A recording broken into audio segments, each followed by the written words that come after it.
Chapter 1, there was a saying that if you've committed a crime, you'd absolutely get punished. It's a saying that almost never came to fruition. There was another saying. If you were to go to hell, you'd have to pay for all your wrongdoings, no matter how small. Of course, I didn't agree with that one either. This wasn't really a saying, and more of something I experienced myself. If a situation was just too incomprehensible, a person's thought process would turn rather simple. In a certain office, I was forced to make a certain choice by some sour-faced woman wearing a suit. It was rather complicated, so let's put it simple. Simply put, this thing called hell existed, and I think I died. The cause of my death was also rather simple. It was acute myocardial infarction due to high blood pressure, which caused a cardiac arrest. My blood pressure suddenly went up like this because of a malicious comment I was reading.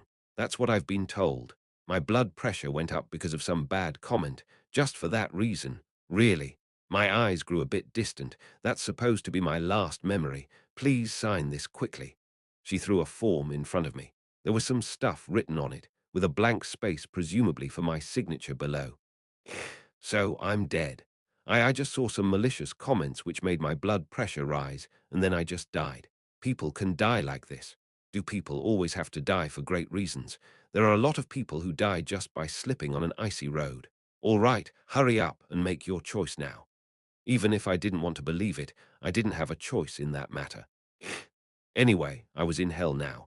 It was up to myself if I took the deal or just went right down. I just had to sign. I was forced to make a choice that I never thought I'd ever have to make. There were some lines written on this form that I was more than familiar with. The city of the dead, surviving in the ruined world, the hunter became a manager, the trash returned. Somehow, the game became reality, but I'm just a janitor. The Demon King is dead. These were all titles of novels I wrote. My charges were being a repeat offender and having no prospects at all. For that, I was to be sent into the world of one of the novels I wrote. So, I'll get sent into one of my novels. Yes. As to which character or novel you'll inhabit is up to chance. Shit, I should have written more peaceful novels. This was the explanation I got from this person I presumed to be a Grim Reaper or a Hell's employee. Every single person sinned, except for very rare cases. No one immediately got sent to heaven. That's why everyone goes through the process of atoning for the petty sins one had accumulated through their life.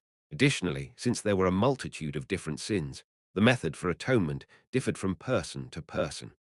I was a novelist, a web novel author who somehow managed to make ends meet with novels one could describe as second or third rate. My biggest sin was leaving behind a lot of work throughout the years as a commercial writer.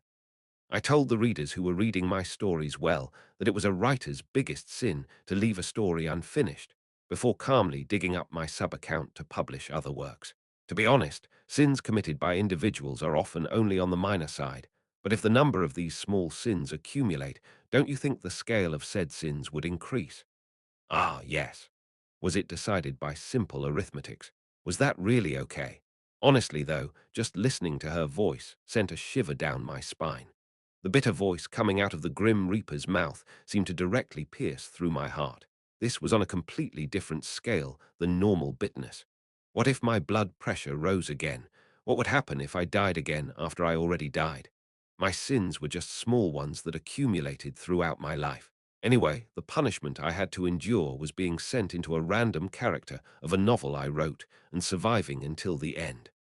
If I managed to do that, I'd get sent to heaven. Apparently, there were a lot of people that just got sent straight to hell, so I had it good. That's how the Grim Reaper tried to console me, though that didn't really work.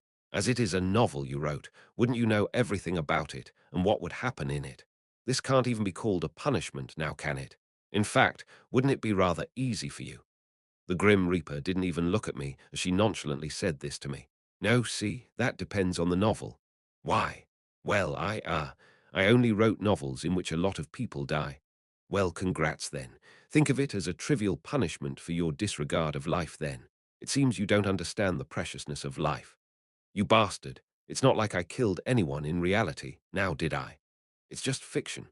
No, if I actually knew I'd one day have to live in one of the worlds I created, I certainly would have written something with a dreamland amusement park as the setting, wouldn't I? How should I have known that I'd get punished for writing things like that? But who'd write a novel with that in mind in the first place? Who'd write about a master gunsman in their novel and didn't give him a gun? This was all just in my head. Just because I wrote down I could punch as fast as lightning didn't mean I actually could pull that off. On top of that, I was afflicted with a minor case of pretentiositis, so I wrote a lot of stories about disastrous situations in which a lot of people died. To add to that, I was addicted to writing bad endings to the point that people said that, if one of my stories had a happy ending, I'd have gone crazy. Maybe my real sin was that I messed with my readers' feelings with my bad endings all year round. No, wasn't that actually rather convincing? So what actually were the novels I wrote? What would happen to me if I were transporting into one of them? City of the Dead, a zombie novel. I was quite sure I'd die in a single day, surviving in the ruined world, post-apocalypse. I was here in hell because I couldn't even survive in our peaceful, normal world, you know. Didn't I just get killed by some malicious comments? The Demon King is dead. This novel got the worst ratings, but in my opinion it was the best, because this was a slice-of-life novel. As I was criticized by my readers for always writing bad ends, I wrote this novel that didn't have any serious global crisis from beginning to end. I actually didn't finish it, but the beginning was rose-colored, very refreshing and peaceful. This novel told the story of what happened after the heroes defeated the final boss in the prologue. That's why its title was The Demon King is Dead. This story took place after the death of the Demon King after all. At least it's not like my other stuff, where one had to fight for one's survival from start to finish. I must get this one. No matter what, I just had to get this one. Speaking of the results, it worked out just the way I wanted. As a result of a random lottery, I was to become the Demon King's son of the Demon King is Dead. The Demon King's son wasn't a character that even made an appearance in my novel in the first place. She told me that I'd get put into a random character. However, I actually got something that couldn't even be called a character. An unlucky person would break their nose even if they fell backwards. Huh. That's what she told me. Didn't I just die because I got too mad about some comments which led my blood pressure to rise? Just as I was relieved that I drew the safest novel, I got put into a position in which I'd die right at the start. I wouldn't even be the Demon King, but just a prince. It would have been much better if I were the Demon King. For example, if I were the Demon King, I'd also be the highest level existence of the demon realm, so I could have just stayed put, surrendered, or ran away. Even though the Demon King dies right at the start, he's not to be trifled with. However, I was just a prince of the demon realm who just turned 17. Valia Jr. Age 17. Status Force 3, 4, F, Agility 4, 3F plus, Dexterity 5, 2D, Magic Power 9, 9C, Strength 5, 7D, Race, Arcdemon Talent, None Abilities Demon Domination D Comprehensive Ability Assessment, Lowest Rank Demon Combat Level Assessment, F. Despite getting deceived by this novel, fortunately I was still able to find out who I actually was. A game-like screen appeared before me. I never put this setting into my novel, so was this something those guys who sent me here gave me out of pity? So, in terms of tropes, I was in a fairly common situation, in which an author somehow ended up in his own novel with a game system. However, no matter how common the trope was, it would never feel like a familiar situation if it suddenly happened to oneself in reality. I didn't appreciate this convenient ability in the slightest. Shouldn't the kin of the Demon King be of a different caliber? Arcdemon was a rather simple species, but wasn't my current condition basically the worst of the worst? This guy had no fighting capabilities. I saw something that seemed like an ability to rule over all demons, but all around me were just dead demons. What a hellish situation. It was the start of the prologue. Event quest, downfall, description. The defeat of the Demon King's army is imminent, but you're powerless to do anything. Do your best to survive. Goal: escape the Demon King's castle. Reward: 100 achievement points. All I could do was run. I didn't even pay attention to that mysterious system window that appeared in front of me. Kabang, bababang. Crazy. There's nothing I could do to stop the war. It seemed like the Demon King and the heroes' party were already fiercely fighting inside the Demon King's castle. The violent explosions and thunderous roars made me realize that this bloody war was really happening.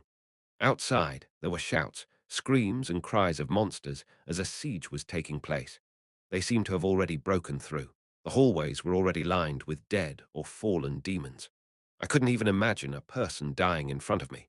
But it was even worse seeing monsters that have only existed in my head previously dying right there. Still, maybe because I felt like death was imminent, I kept running. I thought I'd die if I stopped to vomit. Aren't I such a good prince of the demon realm? Damn it. However, having this title while the demon realm was falling apart was much more dangerous. I'd rather replace it with human soldier one. I'm really confident that I can switch sides and bow down to whoever. Chapter 2. In this slice of life novel I've written, I was experiencing the most violent event as an involved party, to be exact, as a victim. Strange letters I didn't recognize were carved into the walls above each entrance to the numerous rooms of the Demon King's castle. However, I was able to read them. Although this, too, was a common setting, it still felt uncomfortable, maybe because I was experiencing it myself. You didn't know how it felt to suddenly be able to read letters you were unfamiliar with until you experienced it yourself. I passed by numerous rooms, including the dining hall, the kitchen, the armory, the magic item storage, the alchemy lab, the prison, and the kennel. Of course, there were no signs pointing to a secret passage or something. I mean, it would have been weird if they put something like that on display, but couldn't they at least mark it like an emergency exit? I must say, it felt really strange being able to read a language I have never heard of before, but that couldn't be helped now. Naturally, the layout of the Demon King's castle, which never appeared again after the prologue, didn't magically appear in my head. In those other possession stories, when a writer or an avid reader entered the book's world, they immediately knew what to look for. That was just ridiculous. I didn't have a single clue about these things, even though I wrote it. I've never thought about stuff like that. Why should I describe or imagine places that weren't part of the main stage? Although, I'm pretty sure I wouldn't have remembered the layout even if I set it up properly. Even the things I was wearing were just those fancy clothes the demonic royal family wore, not a single special magical item. Hugong, Hugagogong, this place was as complex as a maze. I didn't know if I'd ever find an exit, but in this situation I had no other choice but to just wander around through this castle, even though I hold the title of Prince of the Demon Realm. Let's think. I didn't really know what I was hoping would happen, but I had to think. There's no way to find out the structure of the Demon King's castle, no matter how long I thought about it, as I didn't even know it to begin with. I didn't even see any of my loyal subordinates that could help me out or tell me where to go. Shouldn't there be someone like this sticking to my side? They'd provide explanations on this world's common sense and the current situation without being prompted to. Something like, oh, this is this and that, but in this and this situation, this is where you'd blah blah. They'd either die right after they fulfilled their role or they became my advisor. Why didn't I have someone like that? Just because I was this novel's writer, did they think I didn't need someone like that? The Demon King would die in today's battle. I didn't know if there was a genre for this, but I tried writing this novel in the style of a post-ending story. A happy world after the story came to its conclusion. The part where everyone lived happily ever after defeating the Demon King. The world after the story of the hero's journey to defeat the Demon King came to its conclusion after his death.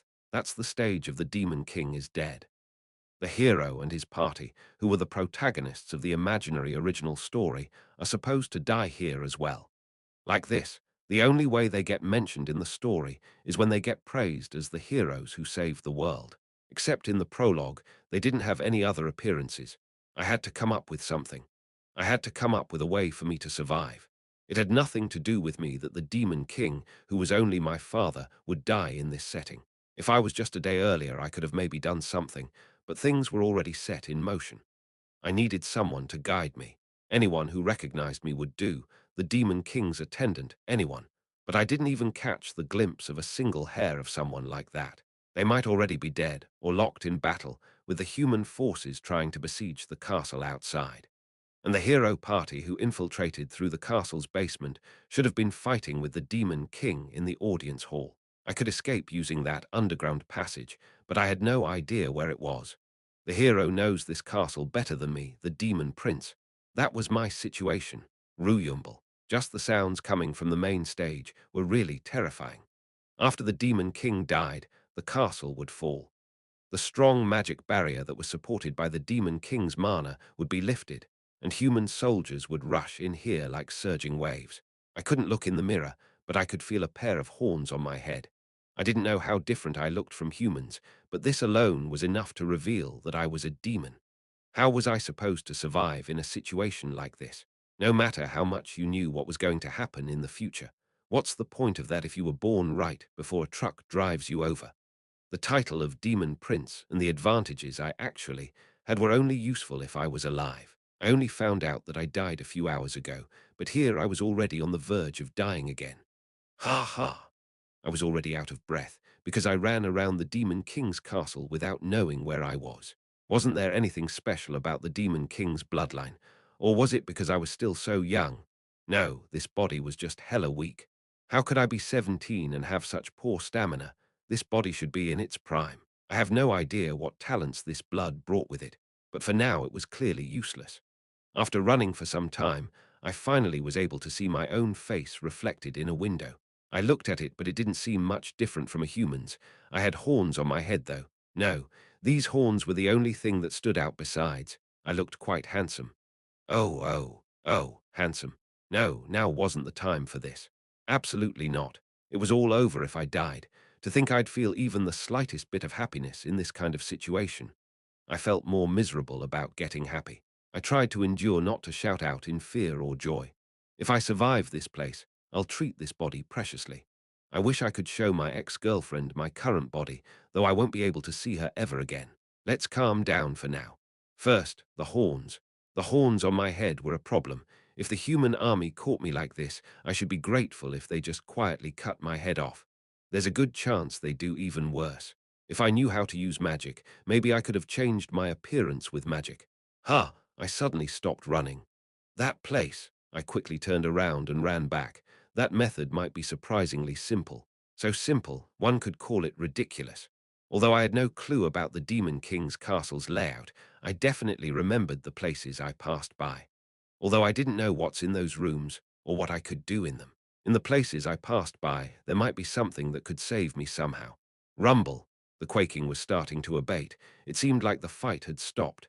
If the Demon King died, the castle would fall immediately. I had no time to lose. Quickly, quickly. The first place I went into was the magic item storage. I didn't have a clue what was in there, but there had to be something in there that could help me out. There were a lot of magic items rolling around, but those weren't things I wanted.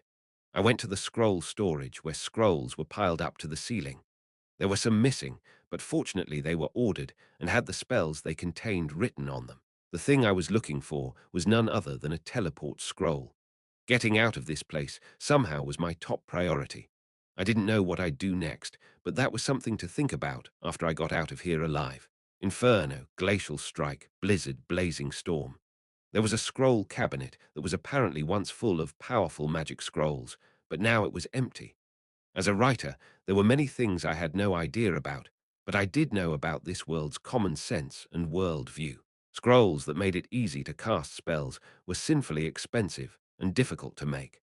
Scrolls containing such powerful attack magic were being treated as powerful strategic weapons by modern standards. Scrolls could even be used by those who didn't know how to use magic simply by opening them, so they were worth their price. However, currently, the magic scroll cabinet that contained those powerful magic scrolls was empty. We were in the state of an all-out war now after all. They took whatever they could with them. Damn it, what if they took all the teleportation scrolls with them? I don't know how they were going to use them, but that was definitely a possibility. I searched the huge scroll storage and looked through countless scrolls. I didn't have much time. Most of the attack magic scrolls got taken out, but the storage was still overflowing with scrolls. There were some so small, I couldn't even tell what magic they contained. Many subtype scrolls were left behind, such as fascination, delusion, illusion, etc. Obviously, teleportation was one of the highest leveled magic spells in this world. Teleport scrolls weren't common, but this was the Demon King's castle, for crying out loud. And after looking at that highest level scroll cabinet just now, it was pretty clear that they should have teleport scrolls as well. Found it! Among the pile of countless scrolls, I finally found it. Teleport, I didn't really know where to go. I'll just think about where to go after I cast the magic. As long as it wasn't this place, I was fine with anywhere. Even somewhere in the human realm was fine. It may have taken me 10 minutes or maybe an hour to find this, but death came closer with each passing second, so I just opened the scroll quickly. And then, nothing happened. Teleporting is forbidden in this area. Oh my God! The barrier made it impossible to use space-related skills or magic that moved one through space inside of it. Even though the Demon King was dead, was the barrier that interrupted space travel still active? Well, if that weren't the case, the heroes would have just teleported in and wouldn't have used a secret passage. I tried to justify my thoughtless rough writing. The heroes didn't have to teleport, they just entered the Demon King's castle through a secret passage. Wasn't it obvious? If they could teleport, why would they use a secret passage? There should have been that kind of comment. If someone commented something like this while I was still alive, I wouldn't have gotten punished like this. I didn't know about warp gates, but teleport scrolls were out of question now. There might be such a gate somewhere, but even if there was, I wouldn't know where it was. Wara! Shouts began to echo from afar. The human army must be pushing the demon army back after their morale had fallen to the bottom like autumn leaves. Should I just die like this? If I just had some offensive magic scrolls here, I'd have bought time with those. However, there were only auxiliary magic scrolls that had no use in war here. I was the prince of the demon realm, but I turned out to be some loser dog with no power. The fancy clothes I wore on my body were only to show that I was the main character of the demon realm. A minute later, fancy clothes, my appearance as a demon, and magic scrolls scattered around the floor. There was still one straw I could grab onto. I didn't know if this would work, but that was the only thing left I could do now. There might be other methods, but to survive, I had to gamble with my life anyway. In this situation, in which I was completely surrounded and didn't know the location of the secret passage, I had only one goal: to survive. Where I arrived was, the prison. As I descended to this dark, mouldy, smelling place, I threw away all my clothes and went in naked. It would have been nice to just have a few extra scrolls with me, but I had to gamble and throw everything away. If I had something with me, that would have been too suspicious. The magic spell I wanted to use was a low-level one. However, in my situation it was the most fitting spell. One my plan wouldn't work without. Casting camouflage magic. I changed my appearance. I disguised myself as a human prisoner caught by the demons. Chapter 3. The huge confinement facility was in the form of a prison. I couldn't help but be speechless at the disgusting stench and horrifying sight in front of me.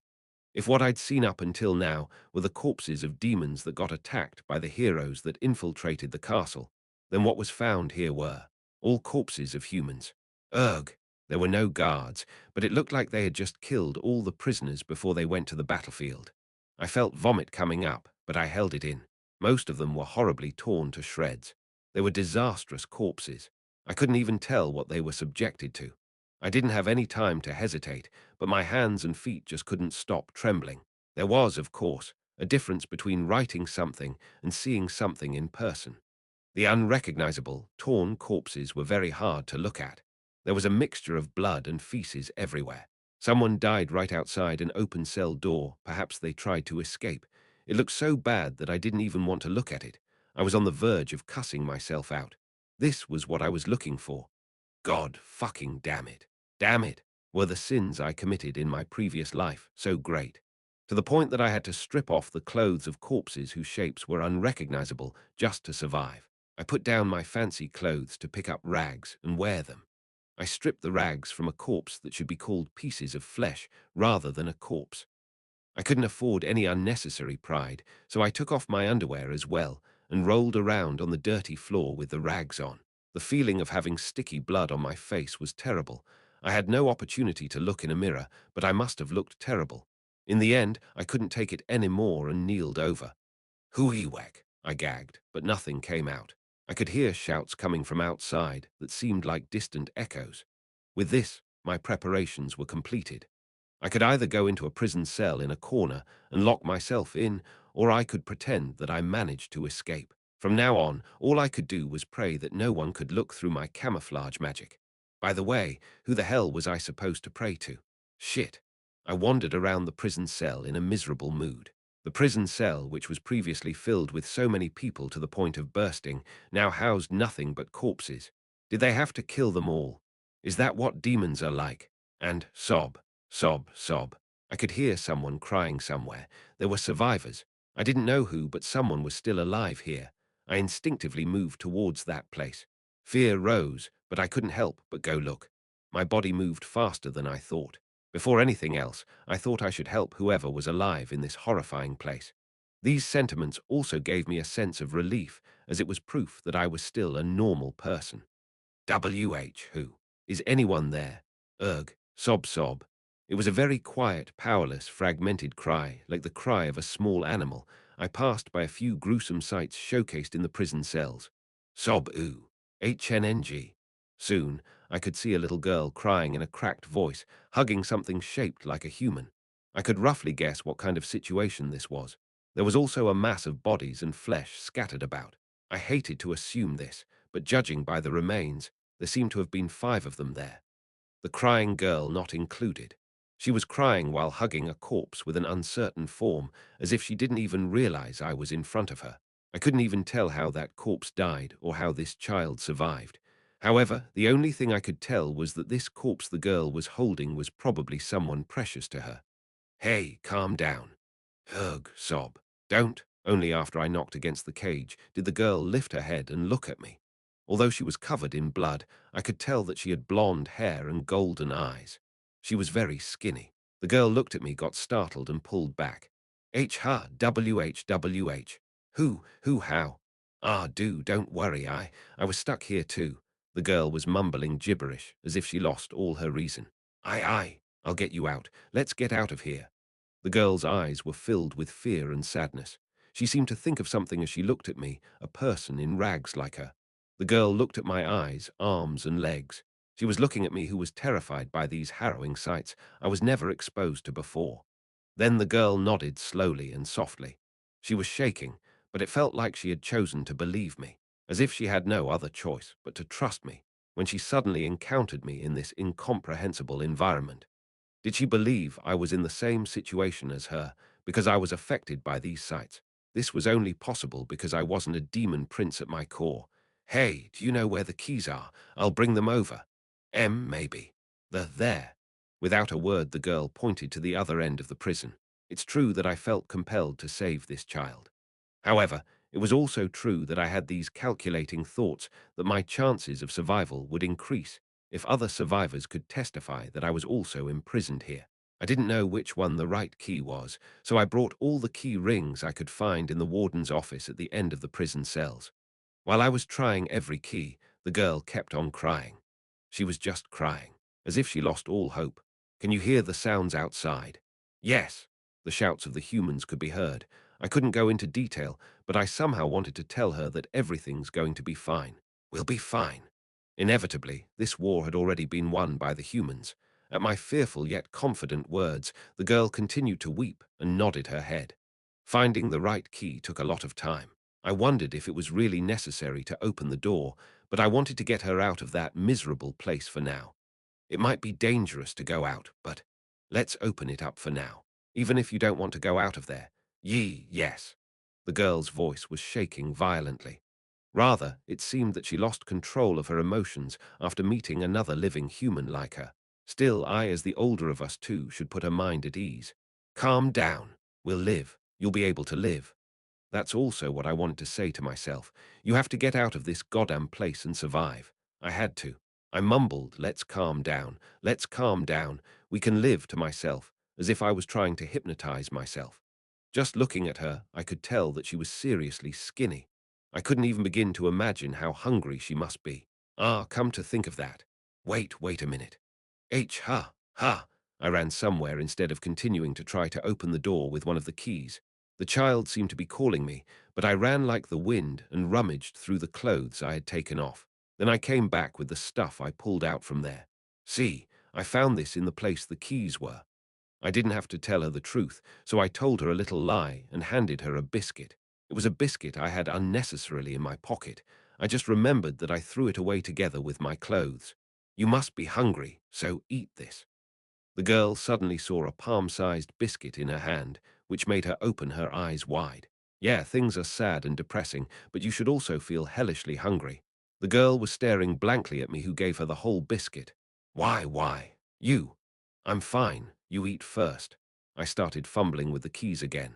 The girl was silently staring, as if she was trying to decide if it was fine for her to eat it or not. Time passed, then crunch. Along with that sound, something got pushed against my mouth, while I was still preoccupied with finding the right key. Why, you too? You eat too? The girl wept and offered me half of the biscuit. How much determination did it take her to cut it and give me half of it? I felt emotional for some reason. Are we like this just to atone for some kind of sin we committed? Didn't I atone enough by dying after reading some malicious comments already? My eyes turned cold as I started to feel indignant for no apparent reason. Thank you. The girl started to cry again after she bit into the biscuit. I didn't know whether she cried because it was delicious or because she was sad. What does food taste like after having endured such terrible hunger? I didn't know, but I thought I knew to some extent why she cried. Clack! As soon as I took a bite out of the biscuit, the iron door opened. The cage was open, but the girl didn't come out. Perhaps she didn't want to leave that body she was holding behind. I was about to carry it out as well, however. I knew that it wasn't such a good idea to go outside. It might still be dangerous. It was for the best to wait here. So rather than opening the prison cell to let someone out, I did this bizarre thing of walking into it. Can the Demon King be killed? Of course. I think he's already dead. I wasn't fazed by the death of my unknown biological father. The girl quivered and murmured things while shedding tears, her head buried in her knees. Artorias said he'd come rescue us. Unfortunately, the Demon King probably dragged Artorias down with him. He wouldn't be able to save us, but the human side will most probably come here. Yeah, someone's coming to save us. This wasn't just a speculation, it was the truth. However, whether the army will come to save me or not was the most important thing. I mean, I wasn't the Demon King after all. I can't hear them anymore. The girl trembled. The overflowing roars suddenly came to a halt. Thinking that the human army was defeated, the girl grew more and more afraid.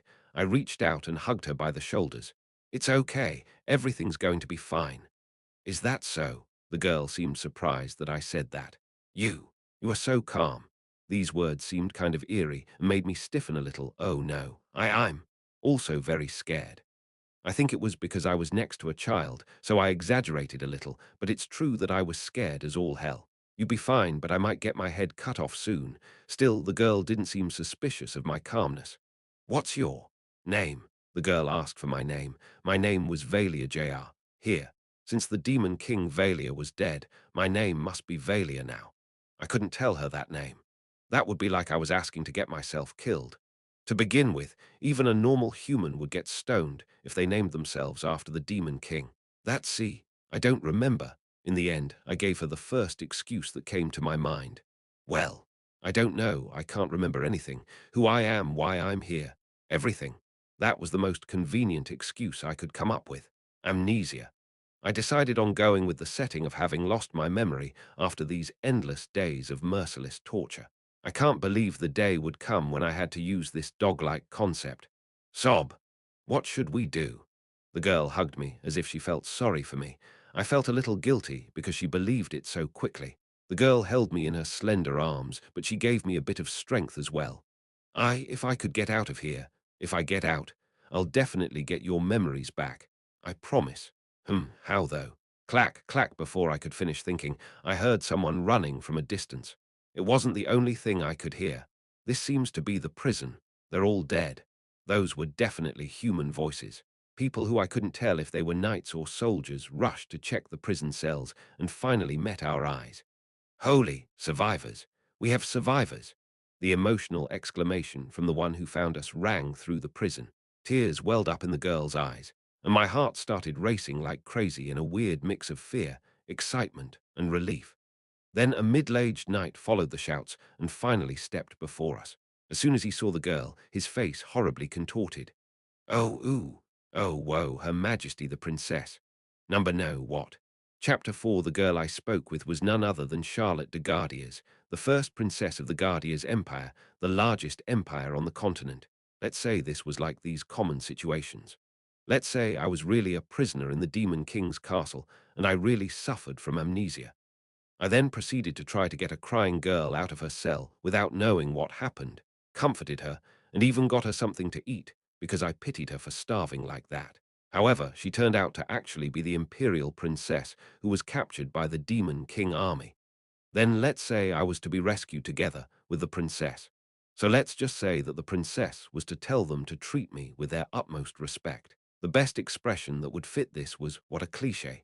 However, I was a demon who changed his appearance with low-level camouflage magic. What, wasn't I kind of screwed if things developed like that? I was led out of the Demon King's castle like a cow being led to the slaughterhouse, and arrived at a place close to the barracks of the commander-in-chief of the Demon Conquest Army garrison, far away from the battlefield. Countless wizards and priests got close to the princess and immediately jumped into action. They also took some measures on me. To my relief, I didn't have any undead attributes, so the healing magic the priests cast on me didn't cause damage or something. It sure was fortunate that I didn't have a constitution that rejected sacred power. Of course, I already knew that that wouldn't be a problem. If it were, I wouldn't even have tried to get rescued by the human side. Not long after I became a dirty bastard, a lot of people clung to me to wash, wipe, and clean me. It was a hot day, but the fear that I might die if I made a mistake made me overcome everything. If a wizard cast a spell to, for example, dispel curses on me, everything would be over. Fortunately, a large number of troops were put into searching the Demon King's castle, and it seemed difficult for them to just take care of the princess, as there were a lot of bleeding and injured people among the wizard forces. However, the question was Charlotte naturally good-natured, or did she somehow take a liking to me? Please look after this person. He's my benefactor after all. In the end, the problem was that she cared too much about me. Despite her own lack of energy, she was constantly instructing them to take care of me first. I bowed to the girl I put my arm around not too long ago. No. It's all right, Your Highness. I'm fine. I'm really healthy. Yes, actually, I didn't even do anything special. You said you lost your memory. You must have had a severe curse put on you. No, that's not it. I don't need to remember. Yeah, it's not such a big deal. Yes, that's. No, I know you're a nice girl, but won't you leave me some space? You're giving me much too much for just one biscuit. Eventually, I was allowed to lie in the private room next to the barracks after persuading the nursing staff, who couldn't even catch a break taking care of me and the princess. They were close to collapsing. First of all, I felt like I just escaped a collapsing cave only to jump into the mouth of a tiger. Event complete downfall. You have earned 100 achievement points. I somehow broke through the first hurdle. The princess consideration for me was persistent. After some essential first aid was over, the princess summoned me back to the barracks. There was a huge amount of food set on a table. You couldn't have eaten well. Go ahead and eat. Oh, yes, yes. However, I couldn't easily touch it. There were too many eyes looking at me right now. The princess stared at me and nodded as if she understood what was going on. She seemed to think that I was someone that couldn't get even a single corn of rice down my throat if so many people were looking at me. The princess looked at the surrounding guards, wizards, and priests. Go out and wait. Boo, but Your Highness, didn't you say that the Demon King is dead and this place became safe? At the princess' gentle command, everyone left the barracks, leaving only me and the princess behind. She looked at me quietly. Let's eat quickly. Yes, yes, yes. The princess grabbed the roasted turkey leg with her bare hands and began to bite into it. It seemed like she kicked them out because she wanted to eat comfortably. Whoa, won't we get sick? If one starved for such a long time and ate something like this, wouldn't it cause problems in the stomach that may lead to one's death? Do you trust the priests outside so much? You too, quickly eat. There was no point telling her that. The meal was quite large, so I had time to sort out my thoughts while the princess munched away. In the prologue, the demon King Valia died, but there was a situation that happened before that. An all-out war between the humans and the demon realm called the Demon World War. Naturally, since there was a war going on, the hero destroyed the Demon King, although they ended up destroying each other. Although the reason behind the war wasn't known, it was started under the demon's name. Demon King Valia had incredibly powerful forces and tried to make the human coalition surrender. Valia used his spies hidden in various parts of the human forces to kidnap key figures of the coalition. He kidnapped politicians, kings, powerful warriors and wizards themselves, or their families, to prevent them from participating in the war. and the most important hostage was the first princess of the Guardia's empire and her mother. Valia succeeded in kidnapping the empress and the princess. If the emperor pulled out of the war, it was clear that the other forces would follow one after the other. However, the emperor knew that giving up on the Demon World War would be a great mistake. If the empire pulled out, it would have been destroyed. In the end, he had no choice but to give up on the hostages and launch an all-out war. All the hostages were killed, but after many twists and turns, the princess survived. Was it something like that? No, I don't think so. Let's think about it. It's definitely a novel I wrote, but honestly, I couldn't remember each and every sentence. The prologue was relatively less memorable. I wrote that part the longest ago after all. The princess, who ate in front of me with a cute face, wasn't the main character of my novel, which was a school drama. To be honest, I didn't even know that her name was Charlotte de Gardiers. It's not that I didn't remember it, I didn't know it in the first place.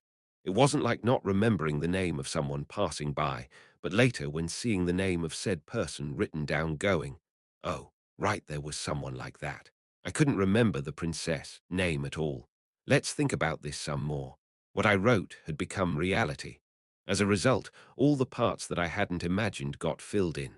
This was the world I knew, and at the same time, it was a world filled with things I didn't recognize at all. The soldiers guarding the door outside each had their own pasts, but I didn't know them. Even though this is the world I thought up, it was natural that things were like this. This was like virtual settings suddenly becoming reality after all. Therefore, there would always be events in this world happening, even though I hadn't described them, and there should also be events that already happened. There were things in the past, present and future I had no clue about. However, the sentences I wrote would definitely come true. The emperor gave up on the hostages and launched an all-out war.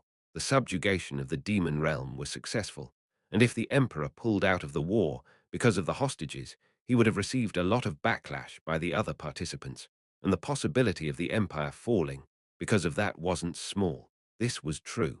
And I never wrote anything about the first princess, which must be quite important for the main narrative. Of course, this was supposed to be just a normal slice-of-life school thing. However, the imperial family's history got mentioned slightly as well. However, the first princess was right in front of me, and yet I have never written anything about this girl. Although this might be misguided inference, what if there was a character with the role of princess abducted by the Demon King? Wouldn't I have forced her into the narrative and made her more important? An important character that was sure to appear on the main stage. To deviate from the main narrative isn't something that should occur. Although the princess should occupy an important role later in the story, she doesn't even appear in the future. She was the first princess who survived the Demon World War, you know. However, why doesn't this character appear, and why do I as the writer have no clue about her? I had no choice but to regard my own novel as some kind of prophecy. I had to do this strange thing where I had to interpret my own writing. The writer was usually ignorant of the vestiges of the story. However, now I was experiencing said vestiges. They would now be and will be filled with things, and I have no idea with what. I had to locate the blanks of the story that were filled as this world became reality and connect them to the future I knew. I had to deduce how this bivalent narrative affected the future I knew.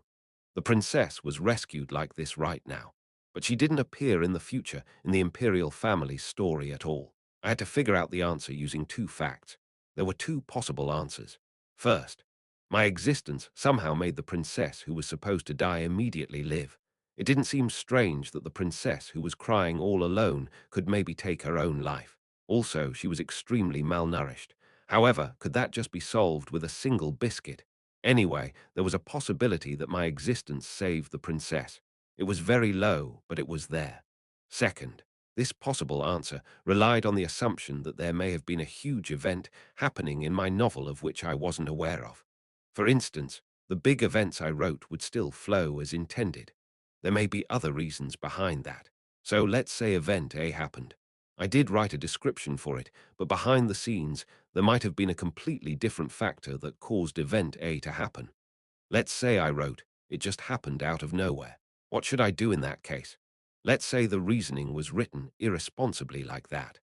However, it wouldn't be too absurd for there to be a backstory, a reason for this to happen the moment this world became reality. In other words, there might have been some kind of probability correction. That was what happened when I tried to use the teleportation scroll a while ago. So I'd know what incidents were going to happen in this world, but not why. This was a very strange situation. This all happened because I wrote this story so irresponsibly and rough without explaining things properly. Was this my punishment for being imprecise? So, unless I was the reason for the princess' survival, there was only one more answer. She would be killed or would die soon. "Why aren't you eating?" the cute little princess asked me calmly. Even in slice-of-life stories, villains were needed. There may be slice-of-life stories without villains, but these were in the realm of masterpieces. The presence of a villain simplified the narrative process. If one just wrote a bad guy did it, one can explain away a lot of things. Why did he do that? If someone asked something like this, one could just explain it with, because he's a bad guy lol. So I wasn't skilled enough to write a slice-of-life story without a villain. The Demon King is Dead's main villain was Imperial Prince Bertus de Guardias. There were some minor villains, but the prince was a little different. If one would call the villains found at the academy kind of sloppy and second-rated, the prince would be the real deal. He was the type to conspire to kill people. I gave him the setting that he'd do anything to become the next emperor. From Berta's perspective, the existence of the first princess who returned alive after getting abducted by the demons would only be a thorn in his side. Just because she had gone through such hardship, the princess would be in a position that garnered a lot of attention. And seeing as to how she was the first princess, their succession rights to the throne would be similar. Bertus would be embarrassed to know that the first princess was alive and not dead. He would have, of course, thought that she died, but she came back alive. If that were the case, then there was a good chance that Charlotte would soon be killed by Bertus or one of his people. Charlotte would die behind the scenes at the vestiges of the main story. She wouldn't even be able to join the main story. Charlotte would probably die soon. The possibility that she won't even make it to the Empire isn't that low either. Charlotte would be in danger soon. I don't know how, though. While I was thinking about that, the princess was letting out a sigh as she was finally full. Would I be able to save this girl? My life was like a fallen leaf in the wind, so was I even in any position to care about someone else's life? Wouldn't it be better for me if Charlotte just died here and the wizards turned their gazes away from me? Just when that thought went through my mind, a sense of horror ran down my spine. I was an ordinary person. This wasn't an ordinary situation, but I was still just an ordinary person. Just the thought of planning to survive using such a young child's death already made me feel disgusted with myself. Charlotte was the closest to an ally I had, and she was in a situation in which she wouldn't know when her head might get cut off. Having Charlotte on my side would make her a great force to have, though, no matter what unexpected situation might happen in the future. Let's think like that. The only time we were able to talk was now. After the meal was over, the guards would come back in again. Then we couldn't talk about any important things. How the hell was I supposed to convey to her that her life was in danger? How was I supposed to explain why I knew that? Charlotte wiped the grease from the corner of her mouth as she looked at me.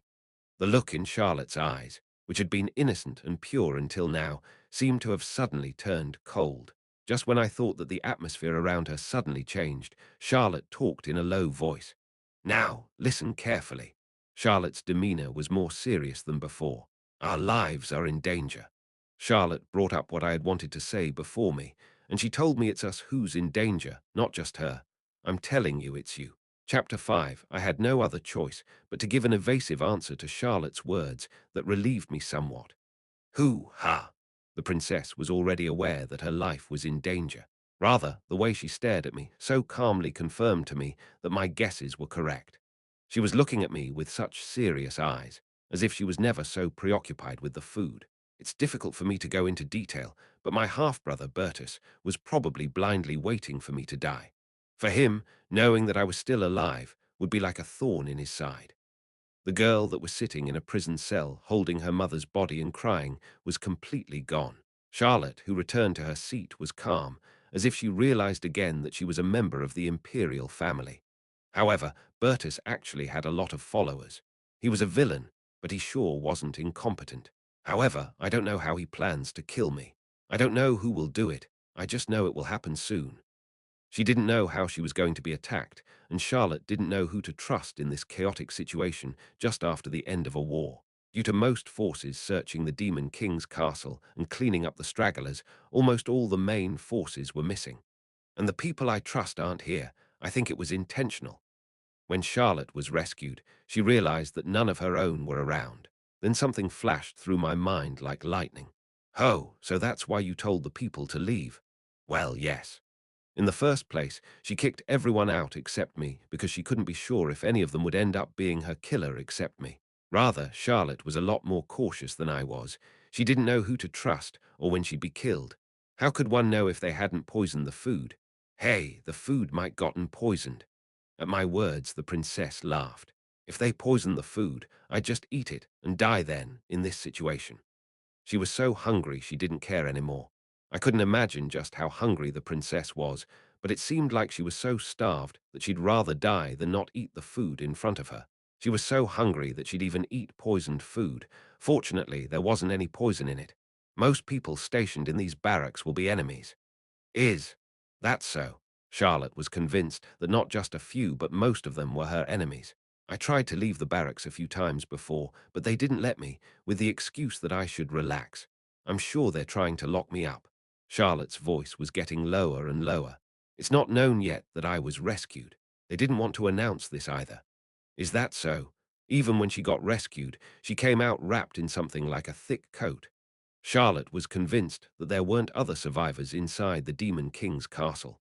They're probably waiting for instructions on how to deal with me. That's why they don't want it to be known that I'm alive. After killing me, there's a high possibility that they'll just say I died in the Demon King's castle. They would make it out that she died in the Demon King's castle, but would keep quiet about her getting rescued, so that they could say that they retrieved the corpse from inside the Demon King's castle. Charlotte was looking at a number of possibilities. From the outside, it seemed like they cared for the first princess.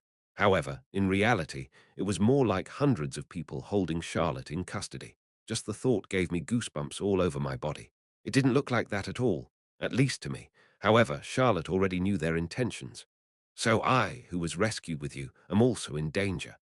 Obviously, Charlotte said, our life is in danger, and not my life is in danger after all. This wasn't just a matter of them finding out if I'm a demon or not anymore. Berta's followers would remove anyone who knew the first princess was alive, and I wasn't going to be an exception. In the end, I was in a position in which I had no other choice but to try my hardest to keep Charlotte safe. Listen, we'll leave the barracks now. She was in even greater danger after getting rescued, so she was planning to escape from this non-surveillance. Are we even able to run away? But with so many soldiers patrolling the grounds, was it even possible to escape properly? Of course we can't run away, but that's not the point. Charlotte laughed. I want as many people as possible to know that I'm alive. Her purpose wasn't to run away, but to inform the ordinary soldiers of her survival. No, but I was older, so why did she seem so much smarter than me? Charlotte rose from her seat, while I felt a strange sense of defeat. The meal was over. No one even imagined that Charlotte de Gardiers could still be alive, so there wasn't much surveillance in the barracks Charlotte and I were in. They were now waiting for instructions from above, and didn't seem to think that we'd be able to get away. Even if I called it barracks, it was really just a tent. Escaping from it was simple. I slightly cut the tent in the back with a knife provided for the meal and checked their movements outside. After cutting a hole in the tent, we crawled outside. We came out from the back, and not its entrance, so there were only a few troops walking around. It was quiet, which was understandable, as most of them were gathered in the Demon King's castle and not the garrison. No one seemed to have expected that the princess would feel her life in danger and escaped as soon as she was rescued. Yeah, that was normal. I was surprised by her behavior as well. However, we couldn't walk around for long. They'd soon find out we were gone. Charlotte knew that as well. Okay, we'll be caught soon. One might wonder why she came out when she knew that she'd be caught soon. However, Charlotte's purpose was to reveal her own survival to everyone, so it didn't matter. Just rumors about it alone would prolong Charlotte's life a little longer. Like this, the fact that she was still alive would spread among the ordinary soldiers, preventing her death from being made out as something that happened in the Demon King's castle. This could keep her alive for a bit until she found an alternative method. That was Charlotte's purpose. You go ahead. Yes. Charlotte's eyes lit up a little as she looked at me. You have to come back as soon as possible. At that moment, I was able to catch a glimpse of Charlotte's fear of having to face death again. Yes, you must live no matter what. I left Charlotte behind and started running through the grounds. Her Majesty the Princess. Her Majesty the Princess is alive. Soon after, the cries of the remaining troops could be heard echoing through the camp. Charlotte would be taken back to the HQ barracks, but that would leave me with greater freedom of movement. If they find out that you're gone, they'll naturally try to find you as well. Run as far as possible. They won't try to kill you right away, but they will definitely kill you. Find Sir Francis and make sure to come back together with him. I need you to find him and make him my escort. Just before we left the tent, Charlotte told me as such. Sir Francis. She said she didn't know who'd be her enemies and who'd be her allies. However, she said that there was only one person who could never be her enemy. The knight who rescued us, Francis. If he had been Bertus' minion, he would have killed us right on the spot, but saved us himself. That was why he couldn't be one of Berta's servants. From the moment she got rescued, Charlotte already had a hunch that she was about to face another crisis before she was even able to be happy about having gotten saved. Originally, Charlotte would eventually get killed, even though she was aware of the danger to her life. Charlotte couldn't do anything on her own to survive even with her wits, which meant my success or failure determined Charlotte's life or death. Charlotte couldn't find Francis on her own. Perhaps she gave orders to bring him to her, but those orders wouldn't have been carried out. In the end, I had to find him myself and bring him to Charlotte's side. The soldiers coming and going from the vast barracks only titled their heads when they saw me running around, but none came directly towards me. While Charlotte's face was well known, mine was not, hence making this possible. I approached one of the passing soldiers who looked like an officer and asked him, do you know where Sir Francis is? He looked down at me and nodded. Well, what's going on? I have an urgent message from the Commander-in-Chief. If I mentioned the princess here, it might take me some time to explain, so I had no choice but to cover this up with lies. He scanned my body and clothes from top to bottom. Fortunately, I changed into luxurious clothes, so I wasn't just dismissed. If I had worn the rags, he would have told me to get lost. I don't know Sir Francis very well, but I'm pretty sure he's searching through the castle. I heard that most of the knights were sent there. Damn it. After rescuing us, it seemed like he had focused on his original mission, searching the castle again. No, wait a second. Bertus' minions would kill anyone who knew that Charlotte was alive. It's clear that Francis' life would also be in jeopardy. He wasn't loyal to Bertus, so he wouldn't keep his silence. Bertus, however, would want to eliminate anyone who knew of Charlotte's survival. I wasn't the only one whose life depended on Charlotte's survival. We must go find Sir Francis. His life is in danger. Wow, what?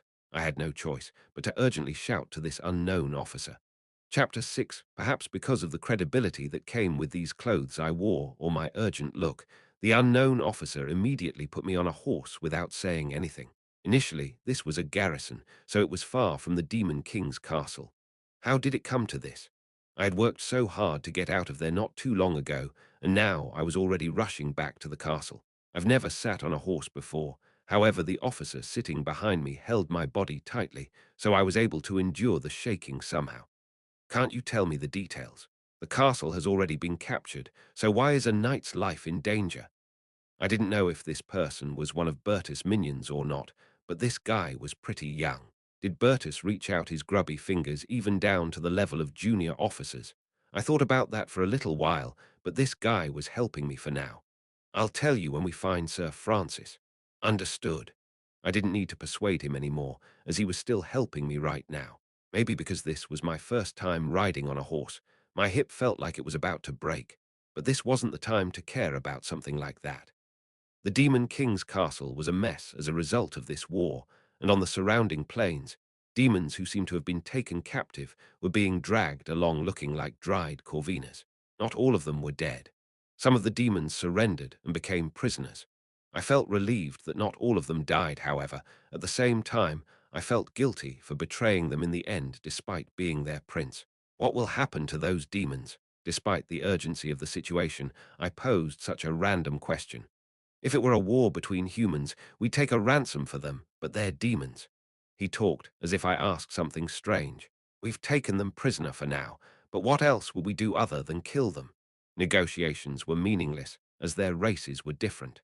This was inevitable, because this was originally a war of annihilation. It was only natural that they were trying to destroy all seeds before they grow. It made my heart heavy. Even though I was an ordinary man who just suddenly entered the body of the demon prince, I couldn't easily shake off this dirty feeling. The officer and I dashed past the endless procession of prisoners. The wide, open walls were destroyed everywhere and filled with numerous bodies.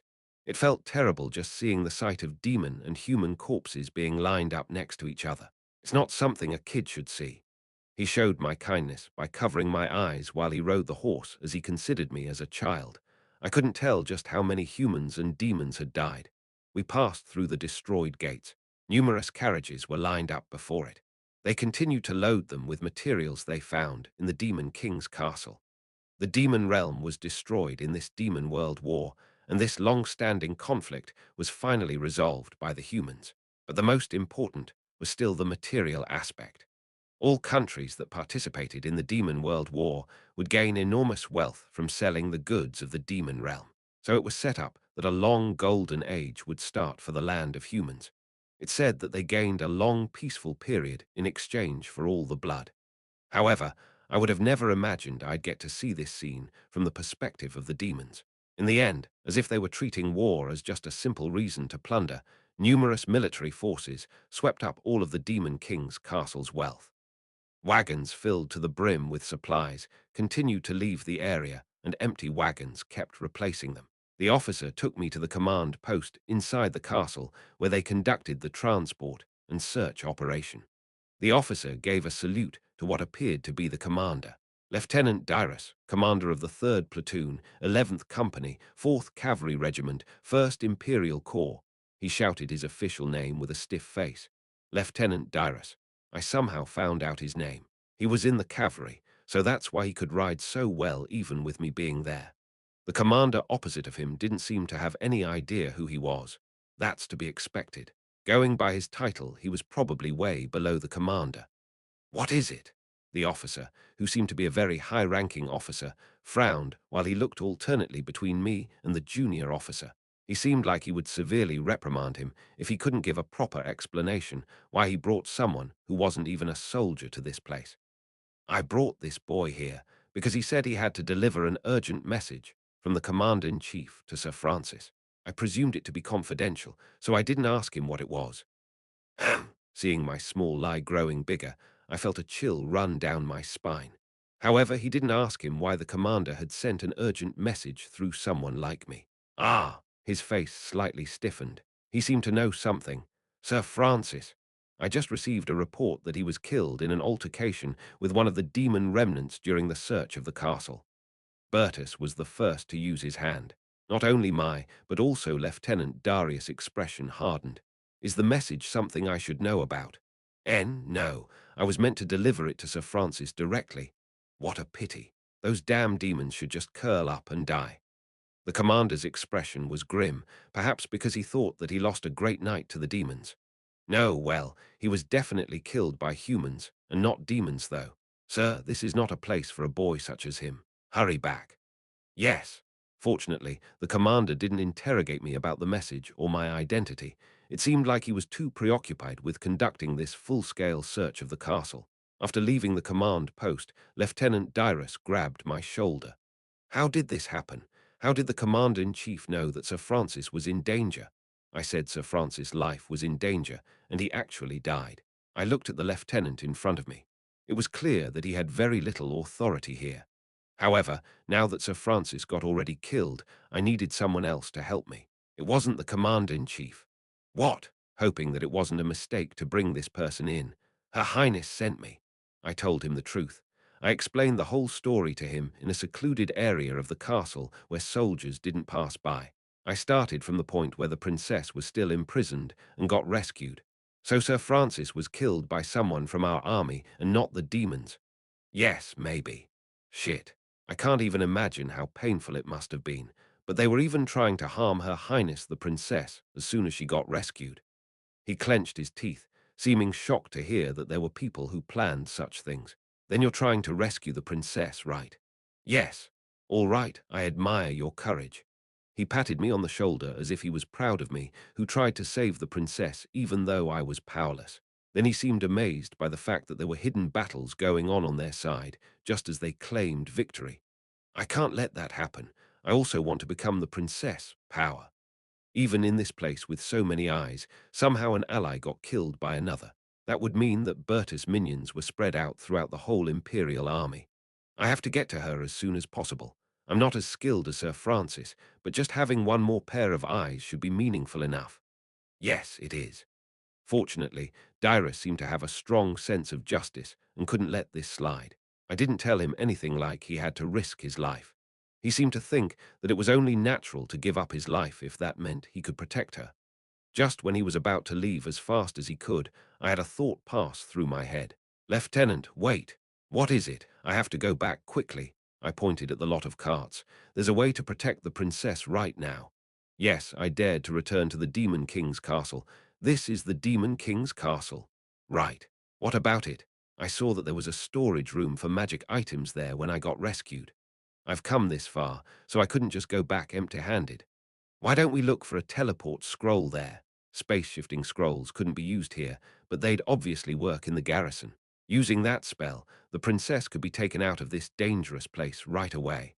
I hoped that the scroll vault hadn't been plundered yet. If so, then the teleport scroll I was trying to use was obviously still there. We couldn't attempt asking a wizard to teleport us. They'd surely trap us. Dyrus seemed hesitant. He looked doubtful whether it was the right choice to go look for some teleport scroll that may or may not exist. However, I knew the location of the teleport scroll. Once I confirmed that it had been stolen, we could leave immediately. Damn it, all right. It's clear that I wouldn't be much help even if I stuck to the princess. He nodded, as if he acknowledged the limits of his abilities. I still wasn't clear on the layout of the Demon King's castle. However, I had remembered some things when I came out of the prison. There was no one to stop us, as many soldiers were going in and out of the castle. "It's this way." Some people seemed puzzled about me walking around unarmed, but I couldn't explain this to each one of them. Fortunately, I was able to trace my steps back to roughly where it was. The Demon King's castle was very spacious, and the prison I was in and the magic item storage were located deep inside. So there was a very good chance that it hadn't been plundered yet. This is ridiculously huge. Eventually, I got tired and ended up riding his back. I rummaged through my memory and pointed out the directions I remembered. Fortunately, we were able to reach it without getting lost. It's still fine. Fortunately, it was still in good condition. It looked like no one had come here yet. It doesn't look that fine to me, though. I think someone was here already, you know. Oh, that was me. That. I meant that the scrolls were still looking fine. Okay, let's look for it. I immediately picked up the teleport scroll that was spread out on the floor. I found it, already. Yes, look. The name of the magic contained in the scroll was written on it in common language, so he didn't ask me how I was able to find it right away. If it had been written in the demon language, he would have suspected me for sure. I already knew two languages I had no previous knowledge of. It was like the staple cheats people get when they get sent to another world. I resealed the scroll that hadn't been triggered yet. Of course, the teleportation would only work on one person. I didn't know if there were mass teleportation scrolls, but I had to find more scrolls. Not only Charlotte, I had to get myself out of here as well, and maybe Dyrus as well, as he'd also be in danger. I'll need a few more. We don't know what might happen. We should also get some scrolls that might help us as well. Little boy, take this. This is a scroll book. Is this the first time you've seen one? It was over there. He handed me an empty book. No, that's not it. I know what this is. Good then, let's use it. I knew what a scroll book was. It wasn't even a magic item, just a book one could put scrolls into and organize it in a way that one could rip out the pages one needed whenever one wanted. It was an object used by people who weren't wizards, but still needed to use magic in battle. Since it was an item I came up with, there was no way I wouldn't know about it. However, it felt really, really strange actually holding this item I only imagined in my hands. It was good that I didn't have to crumble these scrolls into my pocket. I started filling the scroll book with useful magic spells, while Dyrus found another scroll book, filling it with magic as well. The Demon King's castle sure is amazing. I heard that even low-level scrolls were more expensive than my salary. He seemed to genuinely admire the vast stock of scrolls. I heard they've almost used up all the scrolls in this war, but if we take all the ones here, it would be more than enough to make up for the lower-level scrolls we've used. Dyrus rummaged through the scrolls while saying things like that. There were no AoE attack spells, but we've swept up all the scrolls that might be helpful to us. I couldn't take them with me earlier because I had to throw everything away, but now I could actually pack them up. Useful scrolls get. Go me, then I opened my eyes wide at a sudden discovery. Wait! Wow, what? Mass teleportation, multi-person space movement order. There was no more need to find more teleportation scrolls. Let's go, Lieutenant. Yes, let's hurry. Then, as soon as we stepped out the door, we couldn't help but stiffen. Ha! Ha! Our eyes met with a soldier who was carrying some bundles. No, if you think about it, wouldn't we be seen as people who just arbitrarily took the spoils that should belong to the military? It was, of course, a felony to snatch loot without permission. What if they won't let us go? Dyrus, I and the soldier were looking at each other in silence. He clenched his teeth. Perhaps he was prepared for this extreme situation. In the face of his new mission to protect the princess, he seemed prepared to do anything, even if it meant having to subdue his own allies right on the spot. That, Lieutenant. The soldier cautiously opened his mouth after checking Dyrus' rank. How about we'll just turn a blind eye on each other? You too. Chapter 7. I would have never imagined that my life would one day be intertwined with a child who wasn't even a major character of my novel. But I also didn't expect to see soldiers looting in the Demon World War I described in it. There was no need or reason for me to imagine such things as I wrote the novel. Normally, things like these weren't woven into the main story in novels such as this, right? This wasn't related to the main story at all, but this world was on a much larger scale than just the main story, right? While the main character was waiting to enter the Guardia's temple, letting his imagination flow. In the prologue section, before the main story even started, a princess was about to be assassinated, and the demon prince was fighting tooth and nail to save her. That was happening right now. This world I described, with all its blank spaces filled in, was more realistic than I imagined. That made this whole thing even more scary. Dyrus didn't stop walking, while he did seem disappointed and angry at being treated the same as those mongrels who acted out of personal greed. While I was rushing to get out of the Demon King's castle, Dyrus suddenly grabbed my arm. Dyrus suddenly slipped into the hallway next to him, not the way we were going to go, and hid me behind a gargoyle statue in the hallway. Dyrus' expression was serious. The Knights of Duke Salerian. I knew what he meant, so I immediately held my breath. Duke Salerian, Bertus' maternal family, and the reason he could have so many followers.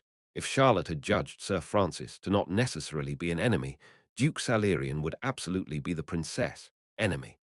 The overarching goal of Duke Salerian was to make Bertus emperor. It was very likely that Sir Francis was killed by them. Dyrus held his breath and tensed up. I didn't know what kind of status Dyrus had, but he said he was a lieutenant. In addition, the Knights of Duke Salerian, one of the most powerful noble families in the Empire, would have prestige not comparable to any other noble. Although I'm not really sure, they must be high-ranking knights far more superior compared to normal knights. Not to mention their skills. Clang, clang, clang, there were a large number of them. Are you sure they entered the castle and haven't come out? Yes, I am. Can't say if that's a good or bad thing. What should we do if we find him? Do I have to tell you? Are we going to do that officer in too? It must have been his fate to end in such an unlucky way. They didn't mention a concrete person in their conversation, but it was clear who they were looking for. They were looking for me and Dyrus. Dyrus was holding his breath while clenching his teeth. They have to pass by. They can't notice us. Then, I realized how foolish it was to think that we could fool the senses of high-ranking knights. I think they're over there, one of the knights said calmly, as if they were in no rush to find us. They're breathing pretty harshly. Looks like they're nervous. Hey, it's hard not to notice that. A series of nearby knights arrived there after hearing the call. There were 4 knights in total. Dyrus and I stepped out from behind the statue and slowly backed away.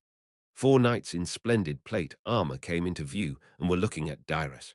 The knight, wearing a relaxed expression, clicked his tongue slightly. Then the one who seemed the most senior opened his mouth. The princess really is a pitiful girl. I'm not the only one, but he keeps making me kill the hardliners. The knight sighed that he'd have to kill 1 to 10 people. I didn't even feel like contradicting him. Shame on you. For the Knights of the Empire laying hands on the imperial family, Dyrus shouted. If you thought the whining of some kid I don't even know the name of would put even a small scratch on my honor, I'm sorry to say this, but I don't really care. He didn't seem to care at all about the accusations he heard from people who weren't worth his time.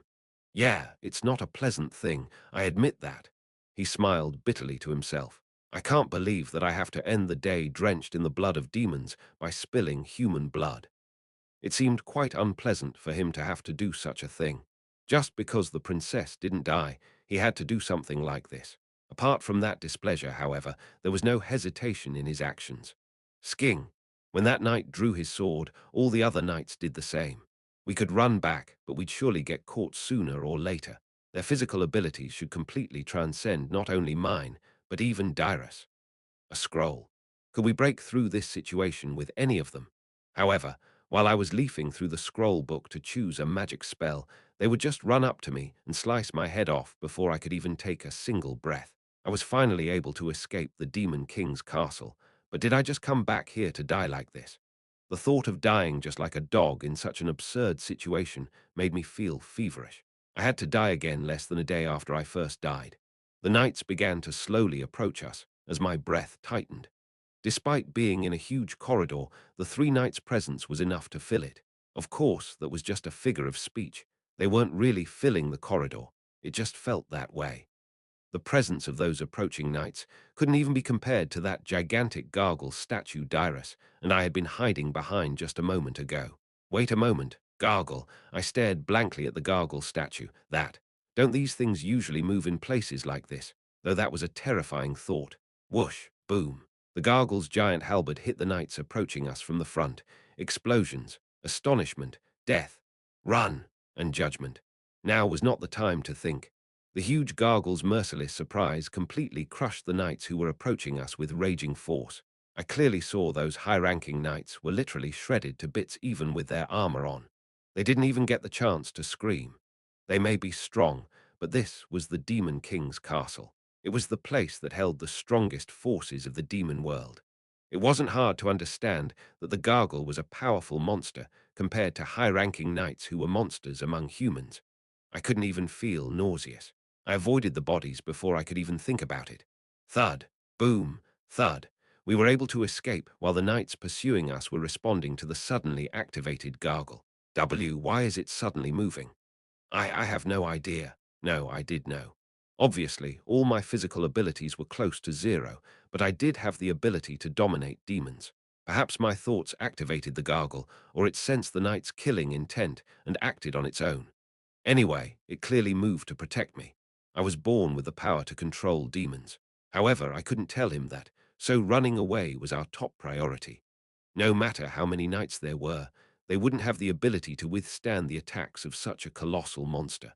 The castle, which was in the middle of getting searched, was thrown into chaos by the sudden explosions. Dyrus and I used that chance to quickly escape the Demon King's castle. There'll definitely be others following us. Yes, the knights of Duke Salerian were scattered and searched for us. Although there was a skirmish happening, they'd definitely pursue us if they knew we escaped. Dyrus put me on his horse, and we rode straight out of the castle. We earned some curious glances as we rushed out, but this wasn't the time to be concerned about that. Do. As soon as we arrived at the garrison, we had to teleport the hell out of here with Charlotte. I almost lost my mind while riding on that horse. It was hard just holding on to it. Shit, they've already caught up to us. Their command system was in such perfect order that the knights of Duke Salerian caught up to us in no time. Despite there being so many eyes around, they wanted to catch us, even while risking there being rumors. That must have meant that even if they killed me and Dyrus right here, they'd be able to take care of the aftermath themselves. It was impossible for them to kill the princess on the main road, but if it was just us, they could do so easily. They'd just make up some reason for that later. Damn it! The horses the knights were riding on were far superior to Dyrus' steed. Even though they rode them while wearing armor, they were still that fast. Despite being so far away from us at first, they were getting closer to us. The rapidly increasing number of pursuers was now over 10. The soldiers driving the loot wagons and the ones taking away the prisoners of war stared at this sudden chase blankly. Lieutenant, hold my waist tightly and secure me. Yes. Dyrus grabbed my waist and kept me from falling without asking what I was planning on doing. I opened the scroll book hanging from my waist, then I quickly looked for any magic spell that might help us in our current situation. Anything? Isn't there anything that we can use? Haste. I opened the scroll and cast haste on the horse. Do. In an instant, the horse's movements became faster. White foam began to form around the horse's mouth. Damn it. It's good that it got faster, but this might kill the horse before we even arrive. Haste made one's movements faster, but it also made the target drain its stamina rapidly. A horse wasn't an animal that could sprint for a long time in the first place. In addition to that, I applied acceleration magic, which insanely amplified its metabolism. This was like burning away the horse's life. It was going to be like that soon anyway. I'd rather die after 3 minutes instead of one. What a nut job. Even in this situation, he had time to burst out into laughter as he was just that speechless. Dyrus rode like crazy. Despite it being a lot more difficult riding this faster horse, he kept on holding onto me and controlling his horse with one hand. Shit. Dyrus looked behind and cussed. They're going to shoot arrows. The knights weren't even using swords. They were just firing arrows at us because they couldn't catch up to us. Fortunately, Dyrus was able to dodge the arrows in an almost acrobatic way, which deflected the arrows. The horse seems to get more and more exhausted. The condition of their horses and our horse was so different. I mean, as I was in a hurry back then, Dyrus made his horse sprint to the Demon King's castle a while ago as well. He made this already exhausted horse sprint, and on top of that I cast haste on it, so it was natural that its stamina soon reached its end. I looked through the scroll book to see if there were any spells that could replenish the horse's stamina, but there wasn't any magic spell like that. There were only auxiliary-type magic spells like illusion, fascination, and delusion inside. Do you think they'd be affected by fascination spells? They won't. Knights are required to undergo anti-magic training. They were all equipped with anti-magic measures. Low-level auxiliary magic won't work on them, is what Dyrus told me flat out. Yeah, I kind of expected that it wouldn't work. It would be a bit ridiculous for melee experts to just die after getting peppered with magic.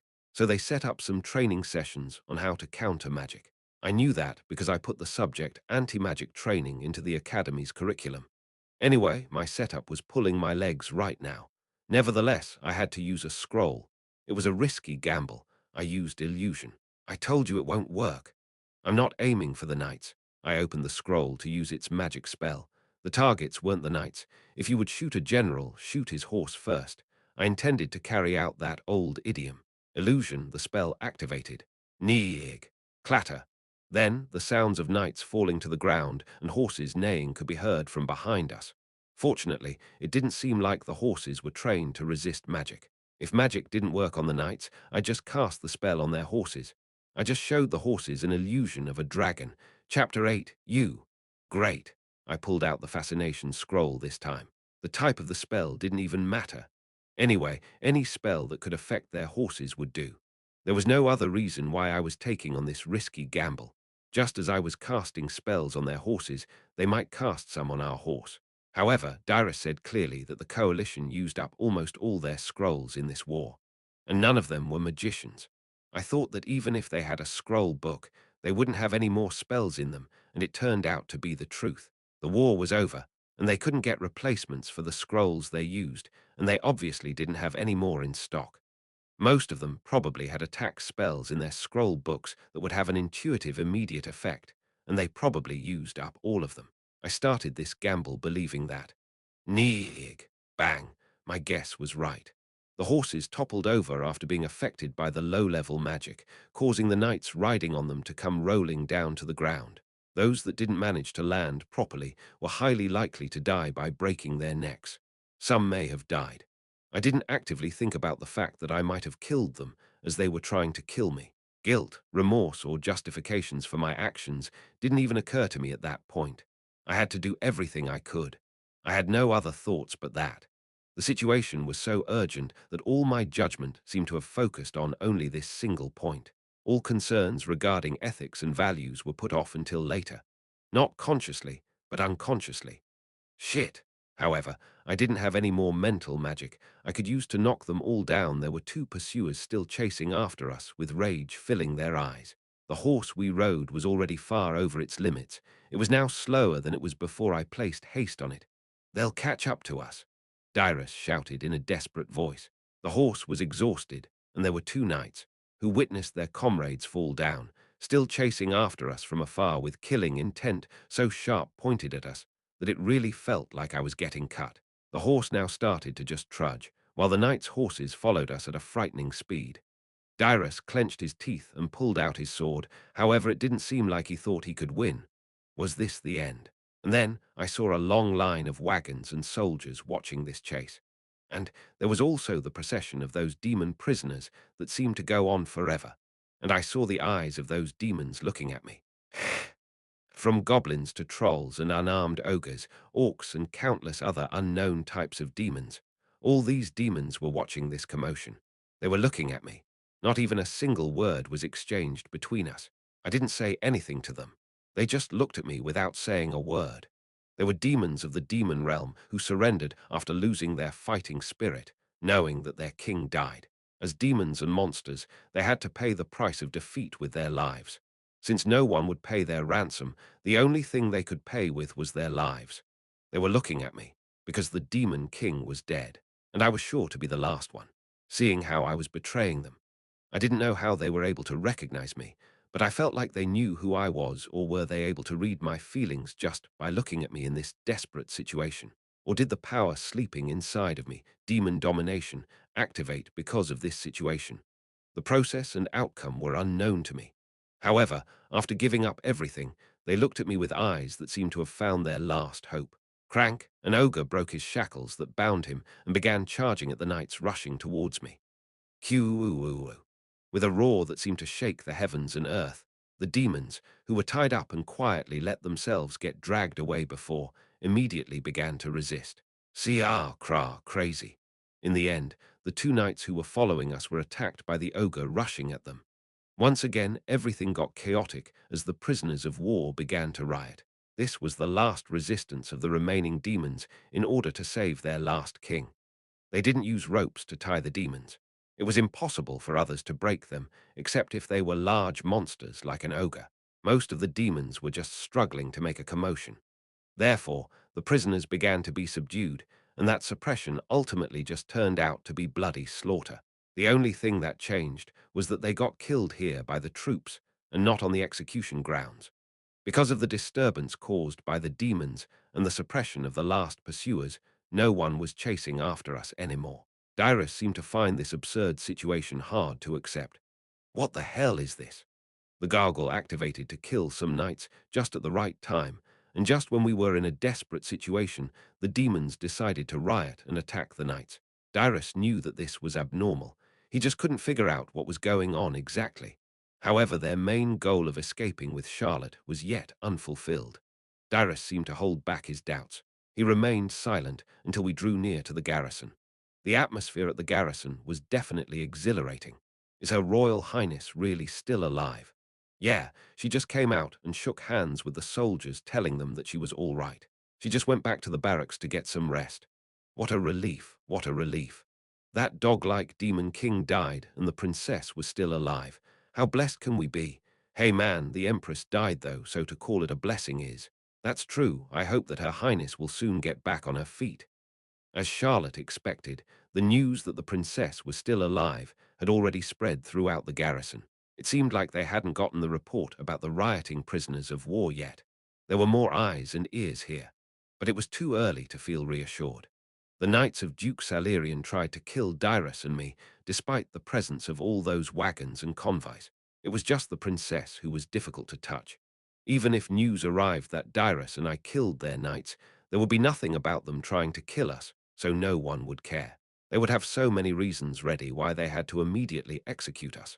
Soon, news of what happened close to the Demon King's castle would reach this place. Before that happened, we had to get out of here.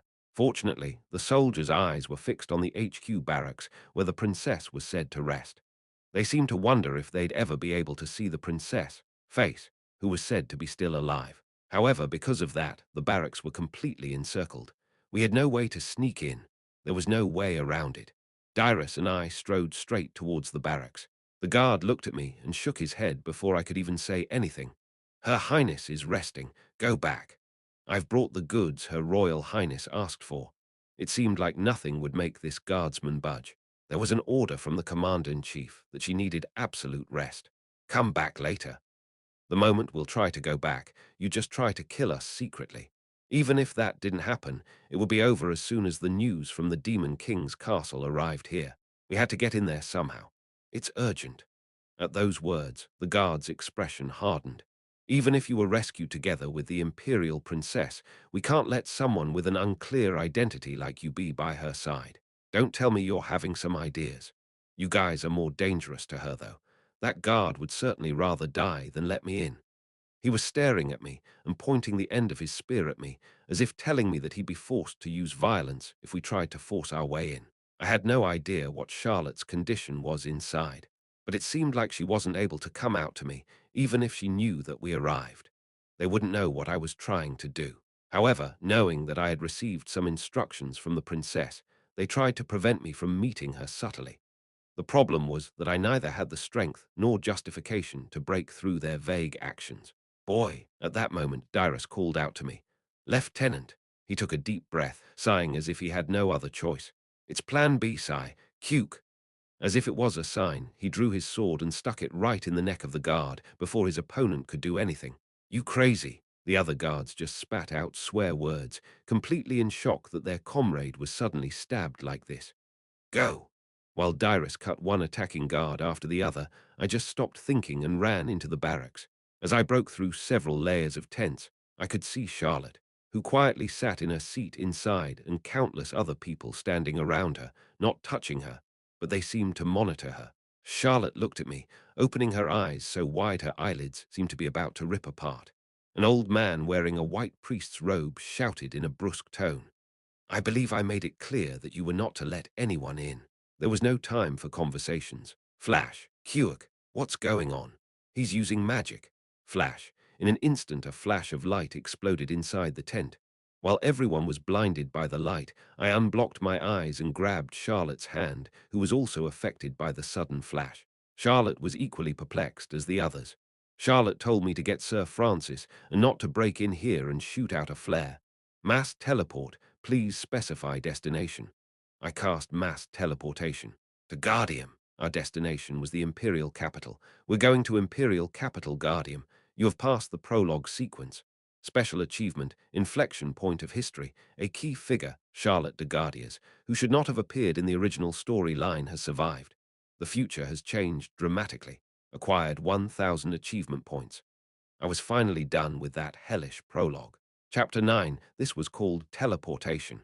It was really unbelievable experiencing this firsthand. As the flash of light subsided, the scenery was completely different.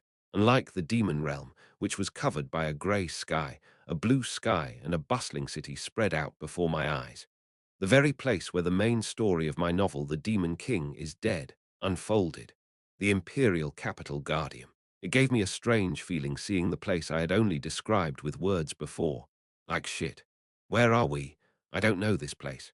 No, well, to be fair, I didn't describe every single corner of the capital. I mean, if I did, I would have been cussed out for making the chapters longer by adding useless descriptions. Perhaps we were in a plaza somewhere in the capital. People were looking at me, and the princess, who suddenly appeared out of nowhere, through teleportation with puzzled expressions. Teleportation was a super high-level spell, so it was definitely not commonly seen. So in the end, I arrived in the capital, Guardium, a city I wrote about, but had no clue about. Ha! Wow, what happened? This is the capital. And next to me, Princess Charlotte de Gardias, who had teleported with me, held a puzzled expression on her face as well. I was supposed to bring her an escort, but I ended up kidnapping her using teleportation magic, so it was natural that she was surprised. Sir Francis has already been killed. So I went back into the Demon King's castle to find some teleportation scrolls. I thought that the Imperial capital would be the safest place for the princess. After hearing my explanation, the princess widened her eyes. She was shocked to hear that Sir Francis had already been killed, and seemed surprised that I was able to come up with an alternative method so quickly. and saved her from a situation like that. Yeah, it's not like a normal 17-year-old would have that wit. But even considering my original age, this was hard to come by. I almost died again a few times later. Yes, well done. You did a really, really good job. Charlotte plopped down on a nearby bench, apparently because she felt relieved. She had almost breathed her last. It was pretty scary thinking like that. Flash. Dyrus arrived in front of me with a flash of light. Gasp! Gasp! Dyrus, who seemed to have been escaping from a rather desperate situation, arrived in front of us while breathing heavily. You're safe, Lieutenant. Yeah. A little later and they would have blown away an arm or a leg. Dyrus took a deep breath and fell straight to his knees, not before me, but before Charlotte. Lieutenant Dyrus, commander of the 3rd Platoon, 11th Company, 4th Cavalry Regiment, 1st Imperial Corps.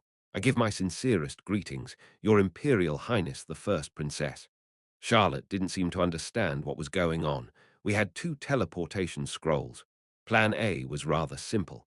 Just approach the princess and use the mass teleport scroll if the guards let us through the entrance. Plan B was for Dyrus to open up a path for me and take the aggro off of me. Dyrus would escape with a single-person teleport scroll, while I brought away the princess using the mass teleportation scroll. Dyrus had confirmed that we got away and escaped himself. Of course, Charlotte was astonished seeing a stranger appear out of the blue, so I explained the whole story first. I explained that if it weren't for Lieutenant Dyrus, I wouldn't have been able to perform my mission properly. Charlotte nodded her head, still wearing a puzzled expression. Thank you, Lieutenant Dyrus. Charlotte expressed her gratitude, saying that he greatly helped her. As a soldier of the Imperial family, I shall always put the safety of the Imperial family first. Dyrus had made a difficult decision. No matter how much a soldier should say these words, putting them actually into practice was a completely different matter. He risked his life, throwing himself into the forces who were trying to kill the princess, as if it was natural. He had no hesitation or thoughts that he might die. I just did what I did because my life was intertwined with hers, but this dude was the real deal. Charlotte nodded, as if she thought so as well. Wouldn't our enemies be able to come after us using teleportation magic? That was our most pressing concern now. There definitely were wizards among our enemies, and I pretty much shouted out that we were teleporting to Guardium. They obviously knew where we were. Dyrus' expression hardened at my words. We must move quickly. No, we don't have to. Charlotte, however, was calm. There should be no wizards among the coalition forces who could successfully teleport from the demon realm to Guardium. We have moved an unbelievably far distance. This was originally impossible. Obviously, there were no warp gates near the Demon King's castle either, so no one would be able to pursue us. Informing us that the Demon's scrolls had unbelievably great performances, Charlotte denied the possibility of pursuers coming after us using teleportation. However, they can report this matter using communication magic. Well, it will take a while, so that should be enough for us to reach the Imperial Palace. Communication magic wasn't instantaneous. There would be delays. To be exact, the distance between these 2 locations was so great that there would be just as great a delay until the magic spell reached the right person. First, he heard that the princess was alive, so he gave orders to kill her. This time it had to be reported that the princess had already teleported to Guardium. Could you explain what happened, Lieutenant Dyrus? Yes, I shall explain. So we didn't have that much time to spare, but we still took the time to explain what happened to the princess as we walked down the streets of the capital. When we reached the part about me nearly dying to the Knights of the Duke, the princess seemed sorry while looking at me. I did this to survive, so she didn't have to feel sorry for me. Of course, I could have used the teleport scroll as soon as I left the Demon King's castle if I just wanted to live, but that's not how I wanted it to be. I don't know why, but I couldn't just leave Charlotte behind even when my life was at stake. I knew one didn't need a reason to save someone, but this was the first time I risked my life for another. I could only say that it was something wholly unfamiliar to me. Anyway, all's well that ends well, but I'm pretty goddamn sure that I wouldn't be able to pull something like this off more than once. Anywho, while Dyrus was recounting the incident, I felt a chill running down my spine. Looking back at the story, there were just too many unnatural parts. A gargle suddenly activated and blocked the knights. The demons suddenly rioted, and for some reason the captured demons acted as if they were trying to protect us. The first one could be chalked up as a coincidence, but the second situation was just too suspicious. It was just too convenient. Dyrus just seemed to feel lucky to be alive, but I was watching the princess expression harden. She was Charlotte, who had lived in the imperial castle that could be said to be the main stage for political battles. She's been through some things, but she was extraordinarily smart. As soon as she was released from a situation where she was pushed to her limits both physically and mentally, she immediately foresaw her own death. Those strange incidents. A boy who lost his memory. A teleport scroll I found as if I knew exactly where it was. There were ample of reasons to be suspicious of me. I didn't know what conclusion they'd draw from this, but as far as I could see, it wouldn't be a good one for me. It was clear what conclusion the princess would reach. I didn't know what choice she'd make, but I couldn't wait for her to decide on one. I slowed down a bit and walked behind them. Fortunately, Dyrus was close to the princess and was prepared for any unexpected events. That's good. It would be good if the princess owed me, but I wouldn't be able to stay close to her as I'd risk my identity being discovered someday. It was a relationship that couldn't have lasted long anyway. This was the only time I could pull out. I walked slowly and silently, then I quickly entered an alleyway I passed by. Even if she was willing to give me 1,000 gold, I could no longer be associated with the princess. The princess would be safe, but I, on the other hand, had entered another tiger's den. It was impossible for me to go to a place full of powerful and aristocratic people with my camouflage magic that could get dissolved just by using weak dispel magic. How come I've only ever been able to make short-term goals ever since I entered this world? And why did I always have to risk my life to reach these short-term goals? Passing the alleyway, I hid so that the princess and Dyrus couldn't find me. They wouldn't be looking for me now. Going back to the Imperial Palace held priority. I first left that collapsing cave called the Demon King's Castle, only to end up in the Tiger's Den, the garrison of the coalition forces. But that was just a stepping stone to enter the dragon's lair called the Imperial Palace. After walking around for a while, I finally stopped at a quiet spot and sat down on a bench. Phew, leaving everything aside, I had to take a rest. Fuck! Using some common saying, my mind was exploding. It seemed that I had faced so many bloody trials, witnessed so many people getting slaughtered, and I even caused some people's death with my own hands. While coming this far, my mind had already crossed its limits several times. Let's rest for now. Let's take a break and sort out all these horrible memories somehow, and think about what to do next. This was the first time I could take a break after having met so many desperate situations and being driven into a corner so many times in this unfamiliar world. I felt a subtle sense of relief that I wasn't forced to go anywhere. I was currently somewhere in the imperial capital. As I saw it, the imperial capital was somewhat similar to Seoul in Korea. It went without saying that it was an incredibly large city, the largest on the entire continent. In this day and age, a city of that size wasn't all that common. I was now sitting on a bench on a promenade of some sort. It wasn't too deserted or too crowded.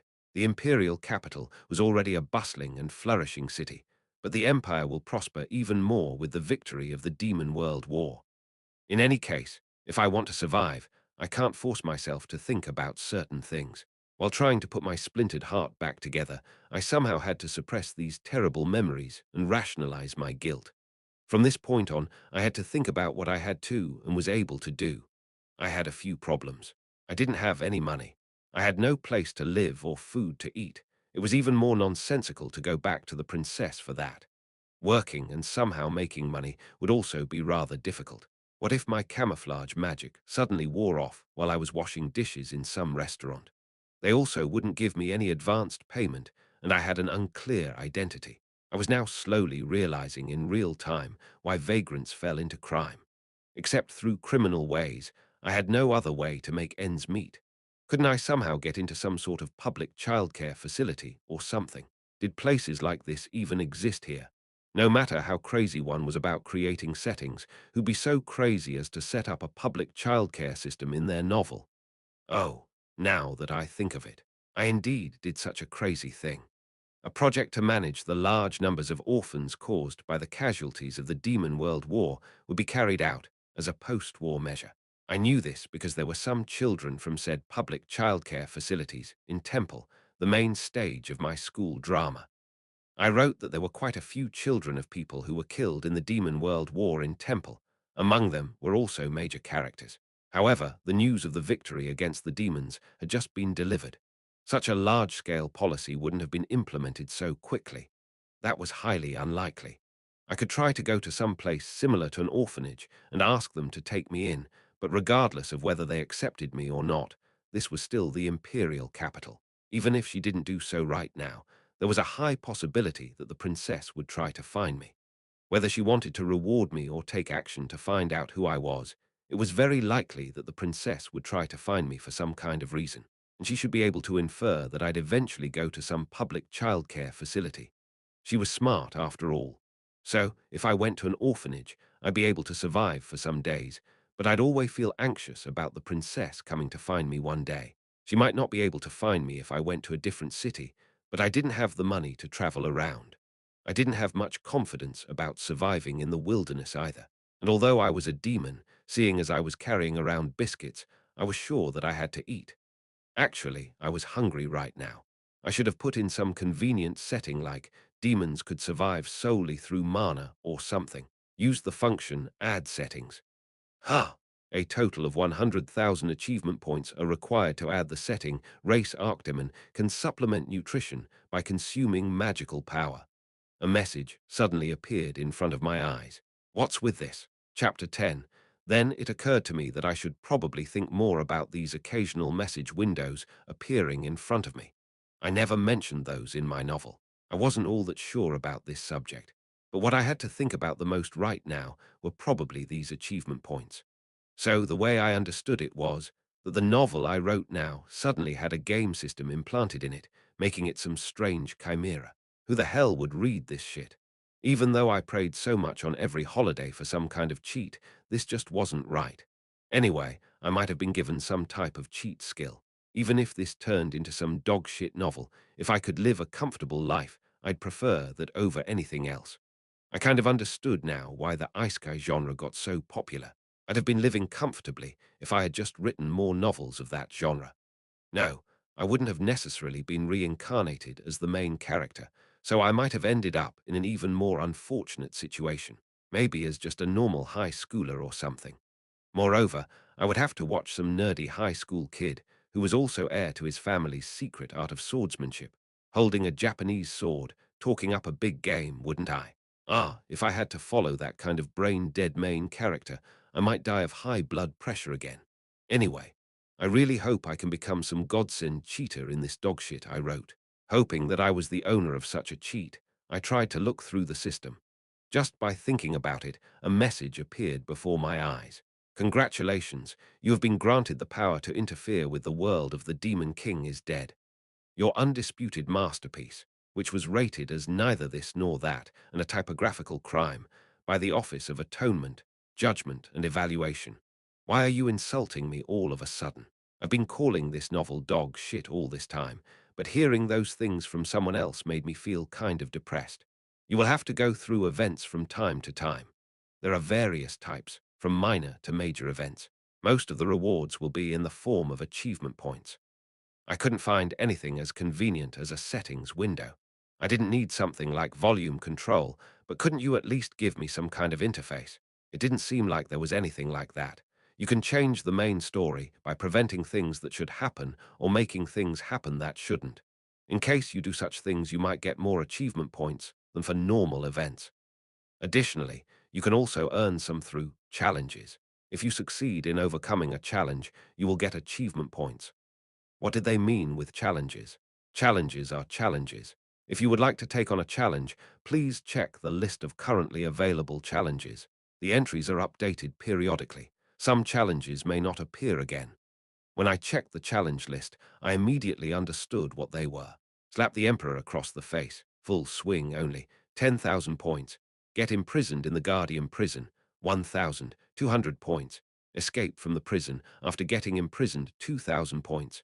Pickpocket a night without getting caught, 100 points. Buy an over 1,067 M2 house with money earned from begging, 1,000 points. Somehow, I felt like there were no normal options on the list. Slap the Emperor. You want me to exchange my life for achievement points? I think it's impossible for me to get an audience with the Emperor in the first place, you know. What's with this feature that made one feel like crap by just looking at it? So what else was there? I need to know these things first. As a reward for clearing the prologue, the privilege of using achievement points has been given.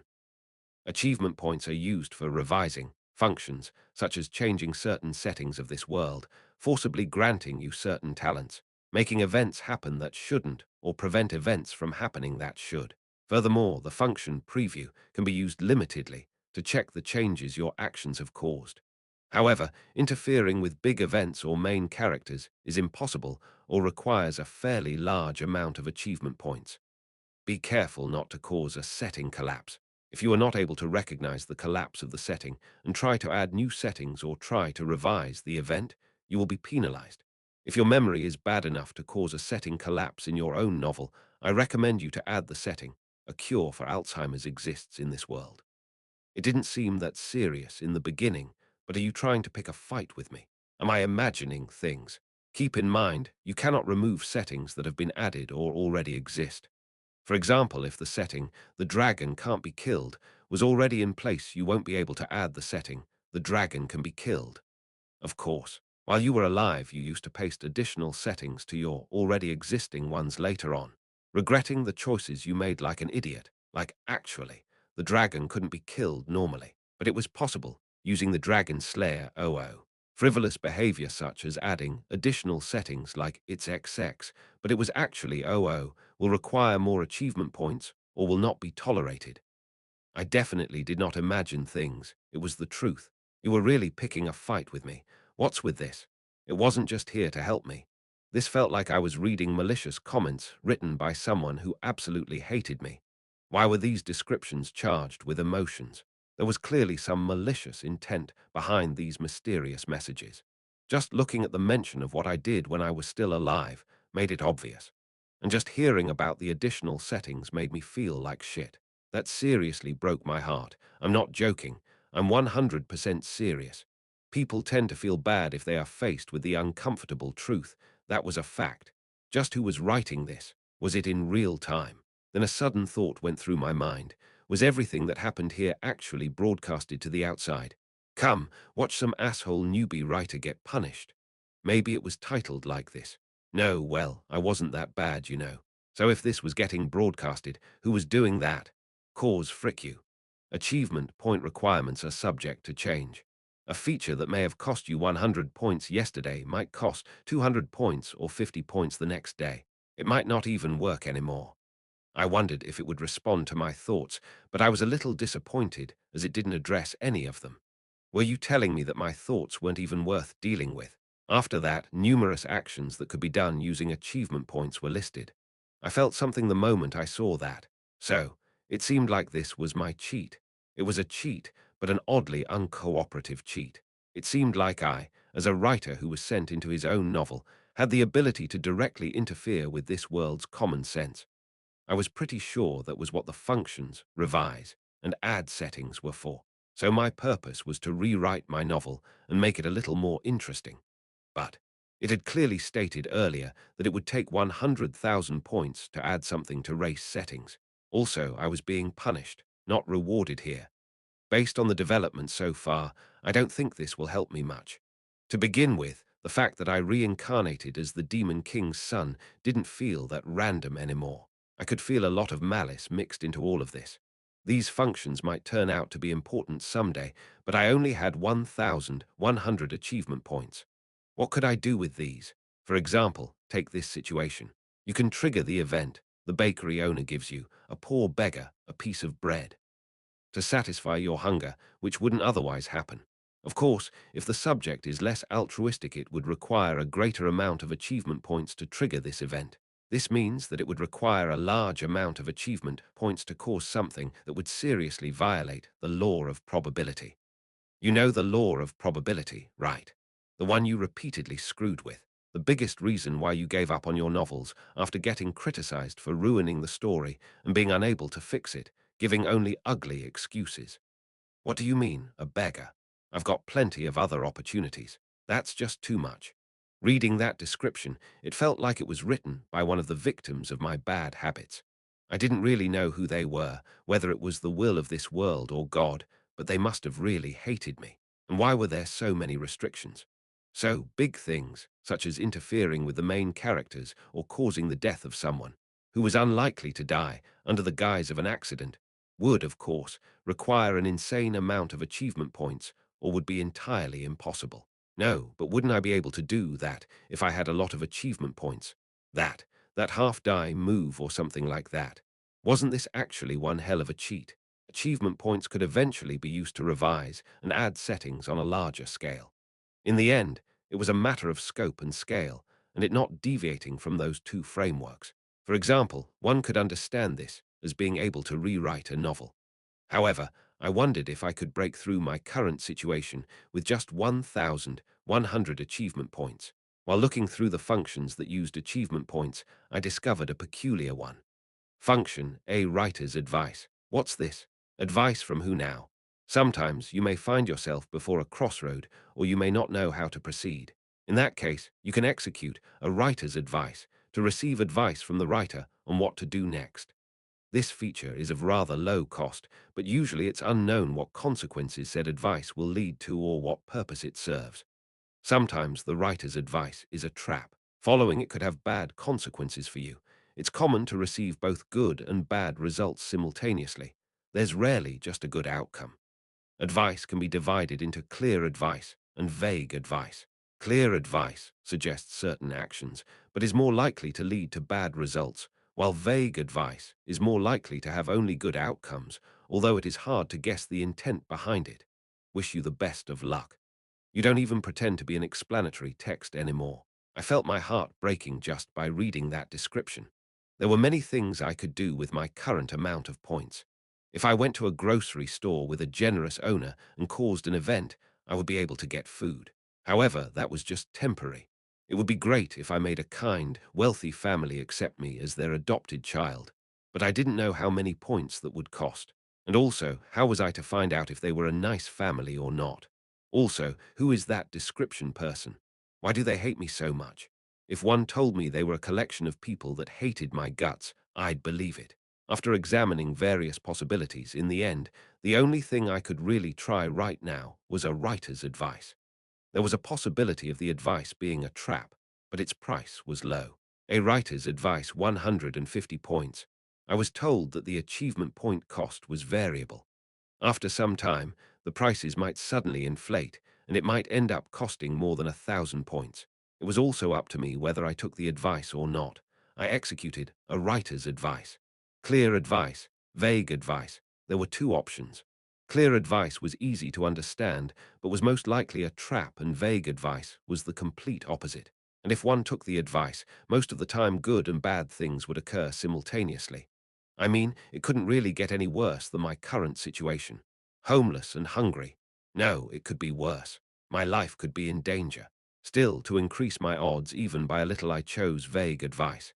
A writer's vague advice. How did so many people get kidnapped to the Demon King's castle? What?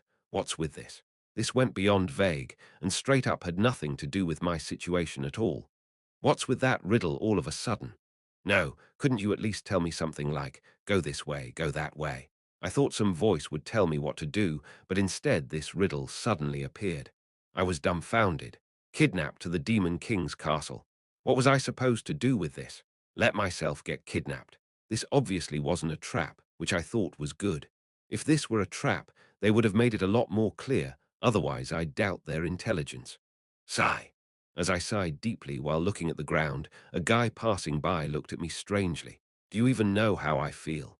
If I knew how these people got kidnapped, would my situation be any better? They were just kidnapped.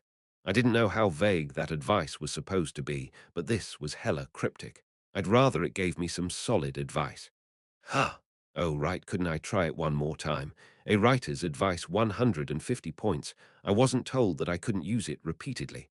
No, wait, why is it like this?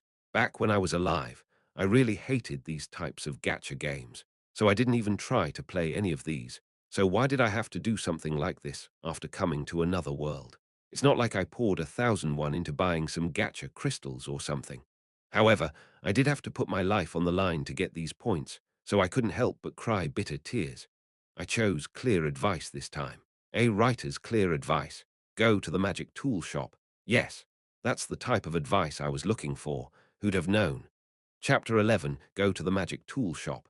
It was an intuitive and clear message, and I could immediately understand what this advice was about. One of the biggest problems I was facing was money. When I saw the word magic tool shop, I couldn't help but get this idea right away. I didn't have anything other than the clothes on my body and my labor to offer, and the scrolls remaining in the scroll book. If I were to sell the scrolls to a magic tool shop, I'd, of course, make lots of money. Scrolls were expensive after all. The intentions I read out of this were to first put out the big fire by selling these to get money. However, I wasn't that reassured. The writer's advice would have good, but also bad effects simultaneously in most cases. It advised me to sell the scrolls to raise money. A bad outcome I could think of would be the possibility of getting ripped off, of course. I didn't know the market price, so the store owner would probably try to rip me off. I didn't know the exact value of magic scrolls, but I clearly remember Dyrus saying something like, "The Demon King's castle sure is amazing. Even lower-level scrolls are often more expensive than my salary." A lower-level scroll was worth more or less the salary of a lieutenant of the Imperial Army's cavalry. So how much did a cavalry lieutenant earn? As a self-proclaimed medieval fantasy specialist, I knew a thing or two about this. There were always descriptions of how many gold coins one needed to feed a family of 4, as well as how much a regular person with an ordinary job would earn in a month. Of course, I also wrote about those things. In the case of this novel here, I had written that a gold coin was equivalent to a month's food expenses for a family of 4, and a regular person with an ordinary job earned about 2 gold coins a month. So, I thought 1 gold coin equals 1,000,001. It was easier to work with if I converted it like that. How could a family of 4 live on just 1,000,001 a month? Wouldn't they want to eat out at some point? A house spends about 400 on food, you know. I got these kinds of comments, but they'll get by somehow. These weren't living expenses. They were just food expenses. There were no such things as comprehensive insurance, health insurance, or telecommunication costs in this world after all. I, as a self-proclaimed medieval fantasy expert, say, one who seriously researches about the historical background is but a rookie. There are just some things one wouldn't be able to see if one didn't empty their minds. I felt sorry for those who weren't able to enjoy this beautiful medieval fantasy world of magic, knights, and social infrastructure that has virtually no science. I have lived by the following ideals.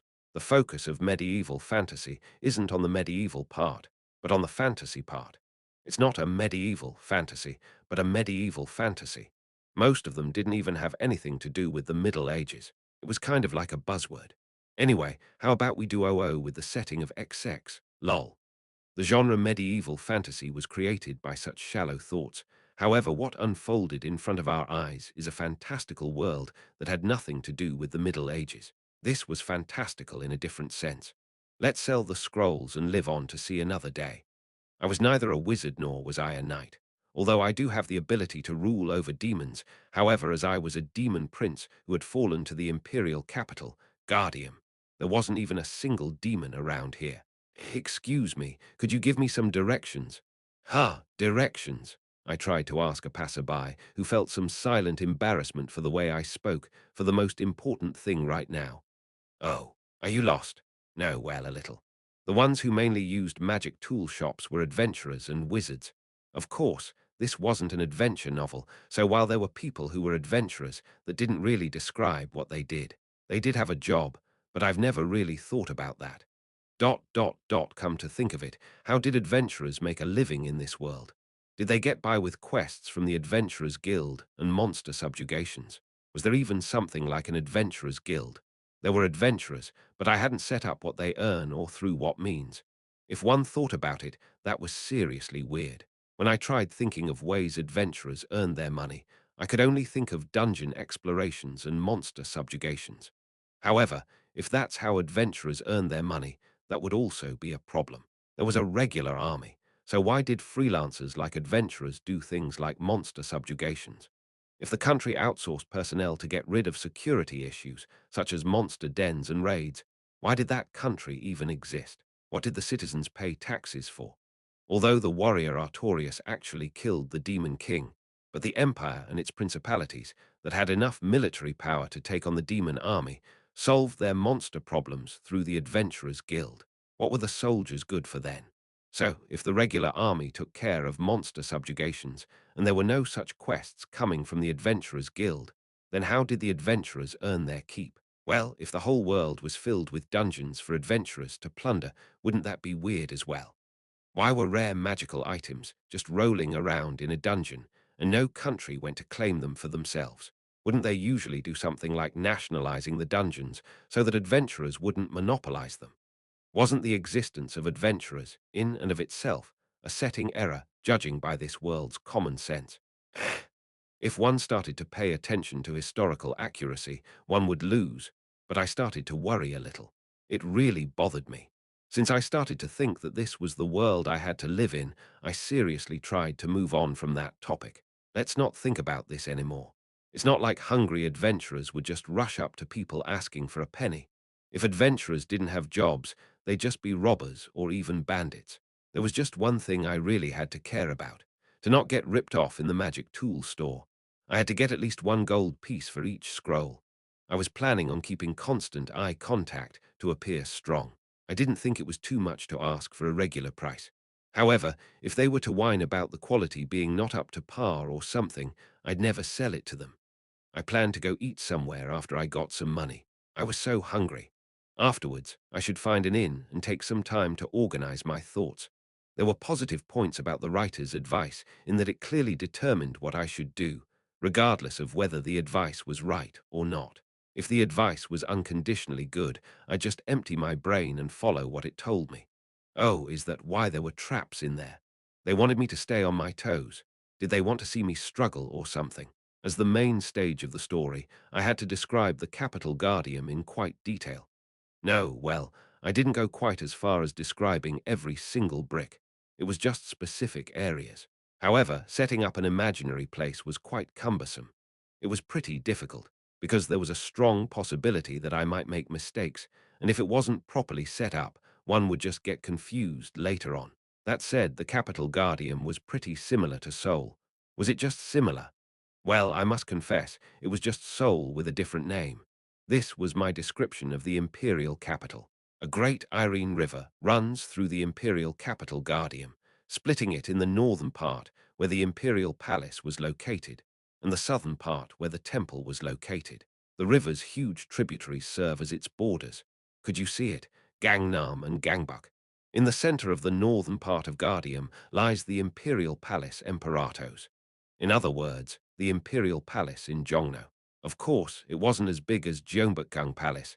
The entire Jongno district was the imperial palace after all. In the southern Iridian district, one of the capital's two greatest landmarks, the temple, the other one being the imperial palace, was located. It was also a gigantic educational facility and the cradle of many talented young people. In other words, the temple was in the Gwanak district. So Iridian district equals Gwanak district. So I ended up setting up the capital Guardium as a space so similar to Seoul that the only thing different about it was the name. The districts also had medieval-sounding names. This was an actual sentence out of the novel. The main character's party sprinted all the way from the Gehenna district to the Iridian district. The effect of their physical training was showing. How the scene actually appeared in my mind. The main character's party ran from the Dongjak district to the Gwanak district. It was kind of like that. I wouldn't even need to create a different map. I could just imagine Seoul's map and change the district names. It was convenient, and I felt good about myself. If one just drew up an imaginary map, the readers wouldn't even be interested in it. I did that when I was in middle school, but there was no one who was even remotely interested in it.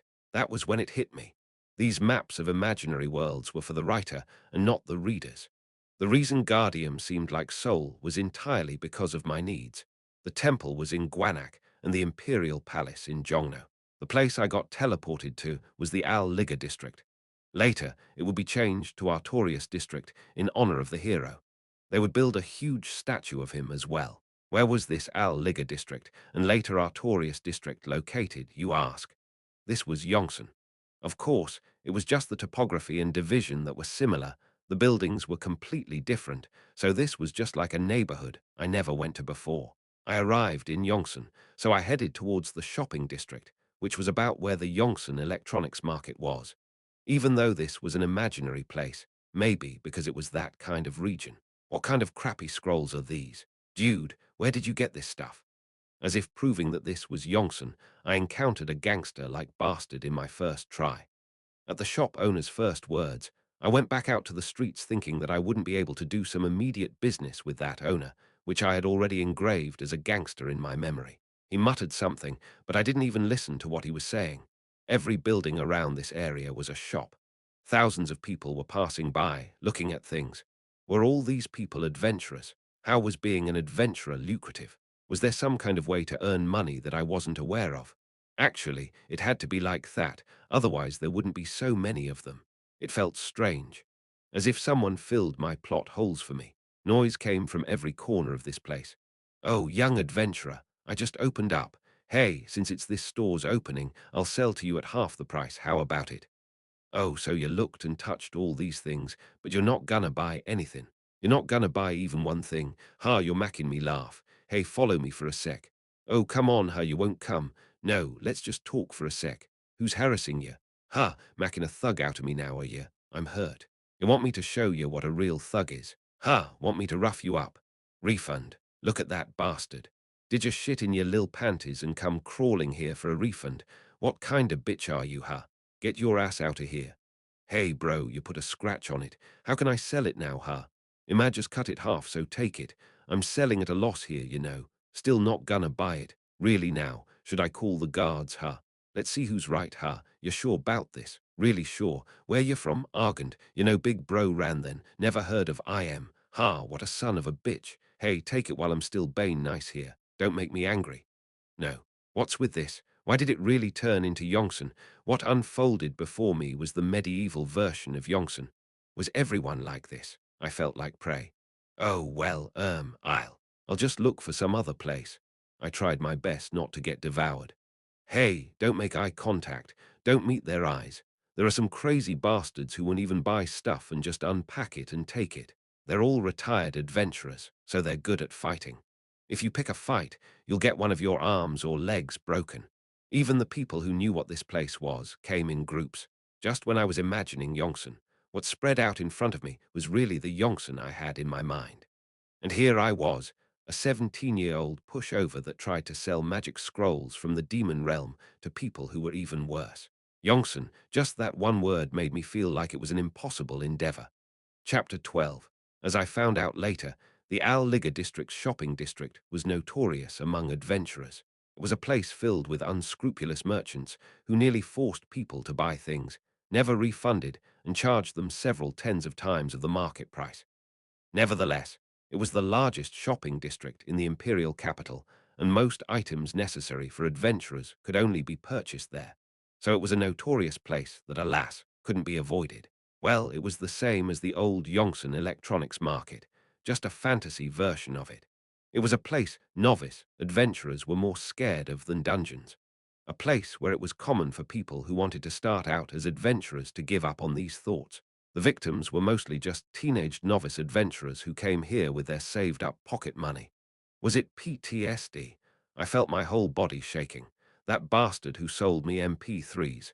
Are you doing well, I wonder? You have to live a good life. If you just continue to live such a bad life, wouldn't that be sad, huh? Wouldn't it? Let's calm down. Among these many gangsters, I had to find a proper magic tool shop to sell these scrolls to. No, well, at first that felt easy enough, but it seemed like the difficulty just rose absurdly high suddenly. Somehow it felt impossible to do. Just by knowing the fact that this was Yongsan, there were many shops such as weapon shops, armor shops, tool shops, etc. However, I was looking for a magic tool shop. A magic tool shop was basically a place where a lot of money changed their owners pretty quickly, different from these other shops. What do you want? Don't touch anything and get out. I couldn't even enter most of the shops because the owners were afraid I might touch a scroll and activate it. I also didn't look like an adventurer. The first store owner was actually rather kind as he let me in. Even though there were some who strangely let me come in, their reactions weren't that good. The merchant looked at the scroll that I said I was going to sell and frowned. What's this? Were you gonna sell these for money? Look at that brat. Don't make a fuss and get out. Well, I can give you 2 bronze coins for these. What? Did all the gangsters collude or something? How could they slap me in the face like this? I wasn't sure about 2 gold coins, but you wouldn't even give me one. Didn't that guy have at least that much conscience left in him? I didn't say anything, grabbed my scrolls and left. They were just a bunch of crooks not worth talking to. However, the response from the next shop was also poor. Ha ha, what's this? It's my first time seeing someone trying to scam me like this. Ah, what bad luck. Get out of here, bastard. There were some who kicked me out as soon as they saw the scrolls. After getting turned down like this 3 times in a row, I realized that something was odd. What did they mean, scam? The next store treated me the same. I got sent off 2 consecutive times with the words, "What's with this nonsense?" What the hell do you think of people doing business here, huh? Do you think we wouldn't be able to tell the difference?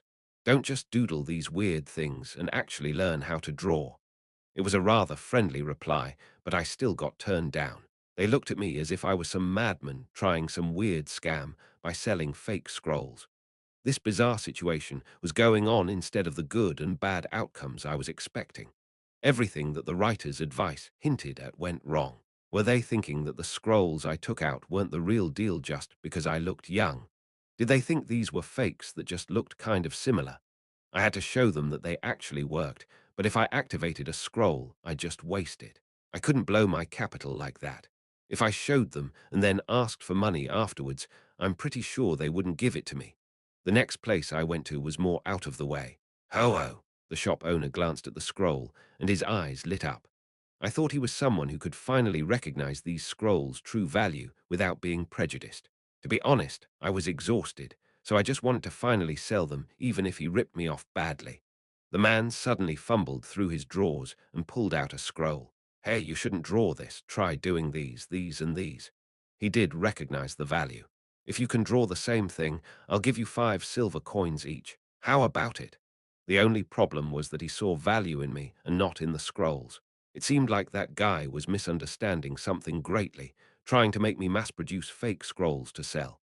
I was almost flabbergasted by this devilish idea that transcended dimensions.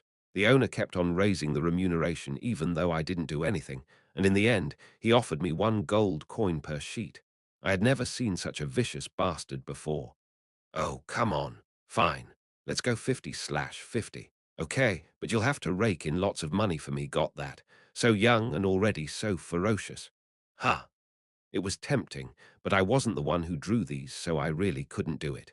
However, I did feel in awe, seeing the eyes of that man coveting talent that I didn't have. He was such a crook that I almost genuinely wanted to punish him. No, well, scrolls were supposed to be used in emergencies. If the scroll turned out to be fake, that person trying to use it would most likely die, right? You were playing with people's lives here, you know.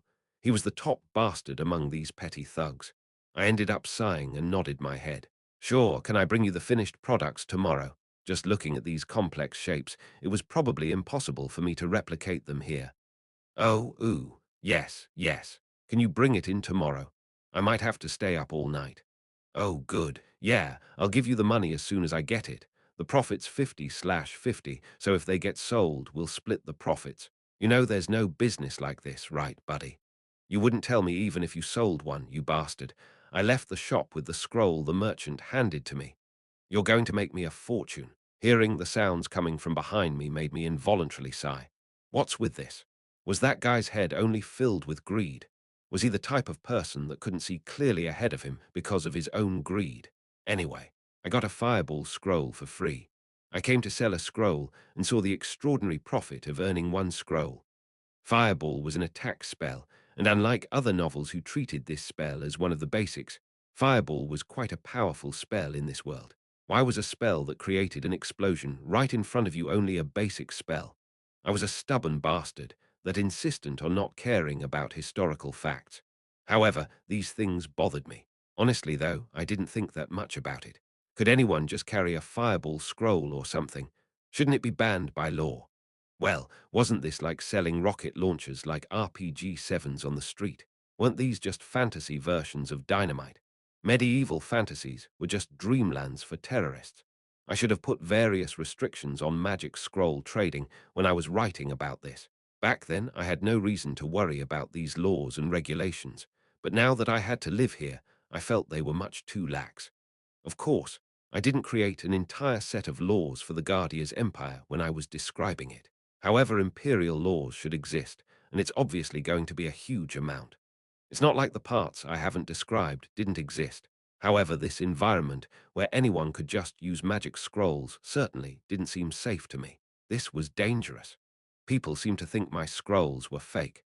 I had no idea if they thought that because I was just some kid who didn't seem like he'd be able to get his hands on scrolls at all, or if there was some other reason. I walked endlessly and finally found another magic tool shop on this street filled with gangsters. Maybe I should check and see if there was just a problem with my wares. Are you a customer? There was a disheveled person who seemed to have slept on the table, raising her head in this scroll shop filled with the smell of paper and ink. She looked drowsy, not at all willing to do business. I'm here to sell magic scrolls. Ha, sell scrolls, you? Yes. I took out the fireball scroll and put it in front of her. The merchant woman unfolded the scroll and glanced over it, frowned, and then hit my head. Bang. Arg. Why are you hitting me? It's dangerous for a kid to carry things like these. The woman frowned and shook her head as if she couldn't believe it. I usually don't buy stuff like this, but I'd rather buy it off of you so that you can't carry this around with you anymore. She said something like, "It can't be helped, so I'll take it off of you." What a gangster-like expression. 4 gold. It's useless even if you don't want to sell it for that. I won't return it to you. I got my hands on a lot more money than I planned on getting. I won't ask where you got this from, but if you're caught carrying these things around, you'll get scolded. You got that? I'll remember your face. She wasn't a gangster who made hard sales, but one that forcibly bought things. It was at that moment that I changed her name from gangster to kind, beautiful shop owner inside my mind. No, actually, scratch that. It should be great beauty. Anyway, I sighed heavily. Kids really don't know how to be afraid of magic. It looked like she really bought it because this was something dangerous. Whatever, I got my money. Thank you. I bowed my head and tried to leave the shop. I had to buy some things with these. I had to be careful not to let it get stolen or to get ripped off. I also had a lot on my mind. Wait, the owner called out to me. You, come here. With a very languid expression on her face, she told me to come to her, then she came out from behind the counter and approached me.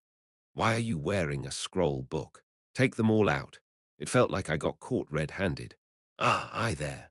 It seemed like she'd take it all away if I had any more dangerous magic scrolls. She dragged me to a chair and took away my scroll book. You picked something up someone lost, didn't you?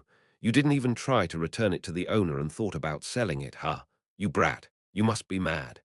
She clicked her tongue while saying, "What are kids doing these days?" She seemed convinced that there was absolutely no way that I actually got these on my own. Well, the source was actually pretty questionable. She pulled out a scroll, unfolded it, looked at it, and frowned. What's this? She seemed puzzled. Then she went to her counter and unfolded the fireball scroll I gave to her. It's true. It was at that moment I realized that there must have been a good reason as to why so many merchants thought I was trying to trick and scam them. The merchant unfolded my scrolls one by one and gradually became speechless. She sat next to me and gently wrapped her arms around my shoulders. Baby. No, no matter how young I was, I absolutely wasn't like a baby. The woman's voice was endlessly sweet. Yes. You have to be honest, okay? Also, she bore a sense of ingenuity that seemed to want to peer inside of me. Where did you get all these scrolls? Yes. This is the magic construction method used by demons. Why do you have these? A writer's advice usually led to both good and bad outcomes. I could definitely see now what they meant with that. Chapter 13, there was magic. That's as far as my setup went, so of course I didn't know how it worked. It wasn't my role to know how magic worked or how it manifested. How did magic work? What were the magic formula and what was mana? Who the hell would want to read up on that bullshit in a fantasy novel? To begin with, what's even the difference between explaining how magic worked or how there was a black flame dragon sleeping in one's right arm? It was just a setup. If one got that, then one could also just move on. Even if you don't mention all the details of some old, dusty martial technique vault in martial arts novels, the reader would understand what was going on just by reading the line. In other words, that was what one called shared common sense. However, there was a principle and way that overthrew said common sense. The magic system of demons and humans were different. They used the same kind of magic, but in different ways. They were like how steam locomotives and modern trains ran on the same kind of track. Therefore, a scroll inscribed with demonic magic was capable of ultra-long distance teleportation, while a scroll containing human magic wasn't. It was impossible for me to distinguish between human and demonic magic just by looking at the formula. It was a mistake that stemmed from my ignorance and lack of understanding of just what I was trying to do here. The other merchants couldn't recognize the magic formulas of demons, probably because they weren't wizards, so they thought the scrolls were fake. However, this woman who was both the magic tool shop owner and probably a wizard recognized that my scrolls were working with a different systems. Won't you tell me, please? I didn't know what that woman would do to me. Could I somehow get through this situation using my achievement points? I had to make this woman think that my scrolls were insignificant. To trigger this event, 3,000 achievement points are required. Again, I needed more points than I actually had. I mean, it was highly unlikely to find demonic scrolls in the middle of the imperial capital after all, so that would seriously undermine probability. In the end, I had no other choice but to open my mouth. Thar that, at the Demon King's castle. What? I had no other choice but to tell her the truth. I bought them from the Demon King's castle. The woman frowned after hearing my words. What do you mean? You brought these scrolls from the Demon King's castle? The woman furrowed her eyebrows as if she couldn't make sense of my words. However, these demonic scrolls made what I said believable apparently. I recounted the whole story to her. The long story of how I ended up being imprisoned together with the princess in the Demon King's castle, and how we used teleportation scrolls to escape from there.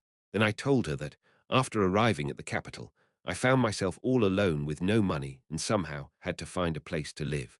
So I tired selling these scrolls. I even added that I didn't know who I was because I lost my memory. Oh my God, this is so absurd. Do you want me to believe that? The princess has been rescued. Dumbfounded, she furrowed her brows even more. She looked into my eyes and sighed.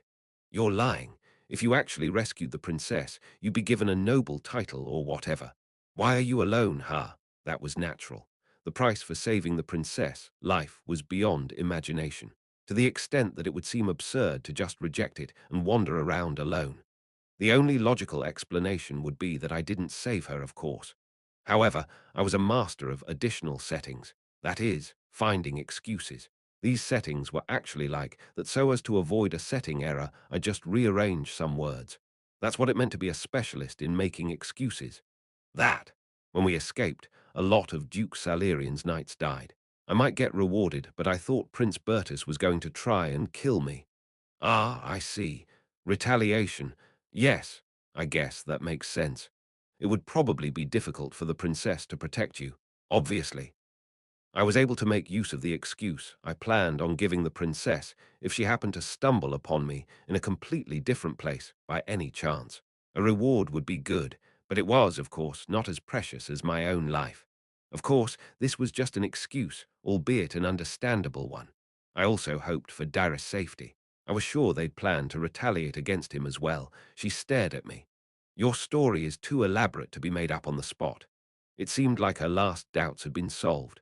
She seemed to believe my story. With such a ridiculous thing in her hands, it seemed like she had no other choice but to believe my exciting story. She sighed again. So that means the Demon King is dead. Yes. A strange light flashed in her eyes at my words. She seemed relieved, but I couldn't determine if it was sorrow or joy she actually felt. She had been silent for a long time. Eventually, she looked at me with sad eyes. Yeah, that's a relief. How hard it must have been for the young princess. How hard it must have been for you. She wrapped her arms around me and patted me on the back as if pitying me. No, well, I wasn't actually tortured. Well, I don't actually remember any of that, so it's okay. Let's moderately circumvent this situation. Yes, I'm glad that you don't have to suffer from such a bad memory. Thank God. She kept patting me on the back, telling me that it would be better to live without these memories, and that it would be too painful to remember them. What? Why was she being so kind to me? By the way, I was pretty hungry and had some things to sort out mentally, so I kind of wanted to leave. Let me look at you for a second, kid. Still. What? There were definitely a lot of people who had memory problems after suffering severe torture, but you were trapped in a terrifying place, such as the Demon King's castle.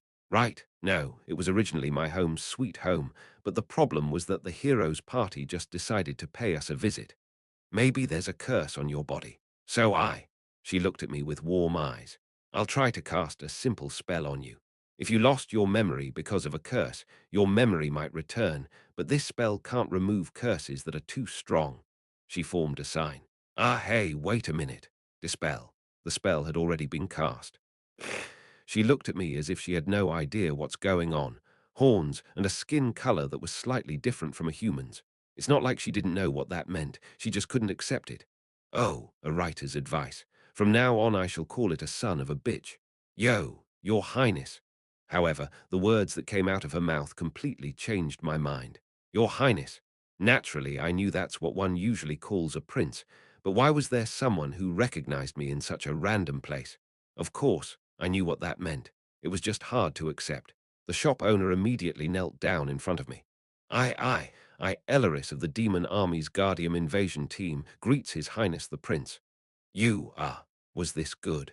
This was a good thing, right? My mind was working on overdrive, trying to interpret this situation and how I should treat this woman in front of me, who definitely was a demon. At least this wasn't a dangerous situation, right? I believe it would be better if you came this way first.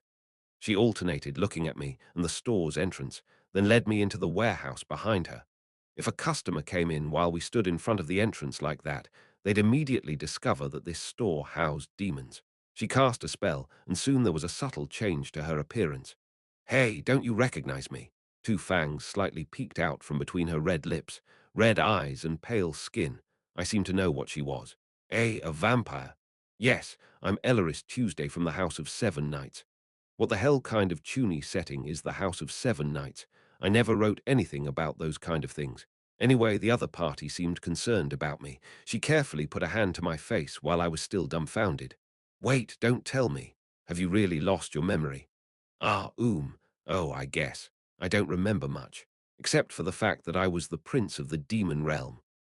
I had no other choice but to be honest, as I thought it would be 100 times better to just be honest than fake having memories I don't have. There was a strange light in her eyes again. I had no idea what kinds of emotions she felt. To leave the castle and come all the way here all on your own in such a situation. She held my hand carefully, looking like she was about to cry. What a stroke of luck. I don't know how this came to be, but I feel like I have to give my thanks to the gods. The vampire seemed to think that this was just an absurd coincidence, to the extent that she felt grateful towards God. However, when I thought that this situation came to be because of the writer's advice, it would probably be more fitting to thank the devil. It was a ridiculous coincidence for Elleris. However, to me, it was an inevitability. Go to the magic tool shop. Elleris might have recognized the demonic scroll because she was a wizard, but it was highly likely that she did because she was a demon herself. So going to the magic tool shop to sell scrolls was just a disguise. There were actually hidden intentions behind this advice. The message hidden in it was to find a demon spy who infiltrated Guardium and ask for help. However, if I had been caught by a human wizard who happened to recognize that the scrolls were made by demons, I might have been in a tougher position. The outcome could have been rather dangerous, but in the end, I really did meet a demon spy. After a moment, come to think of it, the vague advice hinted to something similar in the end. A writer's vague advice. How could so many people have gotten kidnapped to the Demon King's castle? Not why, but how. I wrote that those people were kidnapped by spies from the demon realm who had infiltrated the human realm. The vague advice was a subtle message for me to find the spies, since they would still be in the human realm. However, I didn't even think of that because I was completely lost and hungry. If I had understood the vague advice, I would have gotten a clue that I had to entrust myself to a demon spy in Guardium. If I had moved carefully, it would have been absolutely safe. The writer's clear advice was quite risky but intuitive, and the writer's vague advice tried to hint at what I should be doing. Vague advice was relatively safe, and clear advice presented some risks. Um, Could there have been a human wizard capable of recognizing scrolls of the demon realm? I spoke informally. However, Elleris didn't seem to mind it. There are some weirdos who study even the magic of demons. I'm glad you came to me before you met any of them. A chill ran down my spine at the thought what a disaster it would have been if anyone actually recognized these scrolls before I met Elleris. I could have seriously gotten myself killed. She went back outside into her shop again, locked its door, and took me upstairs. I shall do my best to serve you from now on. Saying so, she sat me down on a sofa. Soon she began to tidy up her messy room. Wait, she was a vampire. So why was this room so well lit? It wasn't a huge apartment, but wasn't there a lot of sunlight getting in? Hey, isn't this kind of dangerous for vampires? She looked at me and nodded.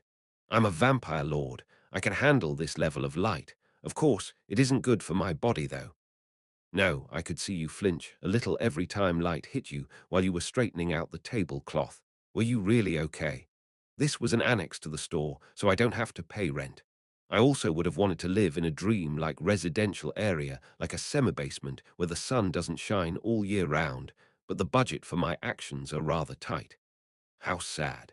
I didn't exactly know what a vampire lord was, but wasn't this just too sad for a high-ranking vampire? I did understand that such an environment would be dreamlike for a vampire, but just hearing her say that she desired to live in a semi-basement was just too sad. A vampire was worried about rent. Ah, wouldn't it be fine if you just made the landlord your kin? Come to think of it, wouldn't it be very easy for a vampire to get rich? Wasn't that common sense? I had a similar idea, but to create a kin, I would have to take on too many risks. It's not easy to create a kin while disguised as an ordinary person. Elleris certainly was a strong vampire, but that didn't mean the one she created would be just as strong. It was obvious that a normal man who suddenly avoided the sun and stopped eating would be considered suspicious. No, wasn't it actually quite difficult for vampires, who were the nobles of the night, to blend in with human society? After cleaning up moderately, Elleris looked at me. You must be hungry. Let me prepare some food. Ha! Ah! Don't vampires drink blood? Do you even have any normal ingredients here? As if aware of my concerns, Elleris put on a hooded robe. I'll be out for a little while. No, will you be fine? I'll be all right. Just because of me, this vampire went grocery shopping in broad daylight. I was dumbfounded at how easily she just said that. Thank you so much, and I'm sorry that I'm so ignorant and helpless. After she quickly bought something to eat for me, she looked so exhausted. I was close to tears. Chapter 14. The demons I saw at the Demon King's castle ran rampant to save me. They seemed to recognize me even though I cast camouflage on myself. However, Elleris, who was also a demon, didn't recognize me before my real appearance was revealed. What was the reason for that? I pondered while Elleris was away, but I didn't come to an answer. My ability to control demons was incomplete. That was the only guess I could make. What Elleris bought were sandwiches and milk. She apologized to me for not having much to offer. I don't have that much leeway. I'm sorry, Your Highness. As I ate gratefully, I tilted my head at the sudden thought I had. Didn't you just buy a fireball scroll for 4 gold? Oh, that was. She told me that it was too dangerous for a kid like me to walk around carrying something like that, and just threw a huge chunk of money at me. I just thought it would be dangerous for a child to carry something like this. I'm sorry, Your Highness. For a spy, she was pretty sympathetic and compassionate. Was it fine to be so good-natured as a vampire? Was that how you spent all your money? I took out the 4 gold coins I had stored and put them on the table. I don't think I could spend so much anyway, so I'll return it to you. Oh, that's. Thanks. Anyway, I got a guardian who happened to be a high-ranking vampire now, so having all that money would seem pretty meaningless. She was watching me eat with a sad expression on her face. What's good is good. Because of her good-natured personality, I gained a vampire protector. She could help me out in emergencies. And that awkward mood still lingered.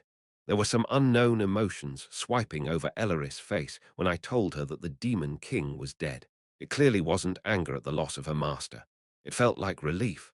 Although I continued to eat casually, I didn't stop thinking. Elleris seemed happy that the Demon King died, and about the fact that the Demon World War ended in the humans' victory. So was this vampire a pacifist or something while still being a spy?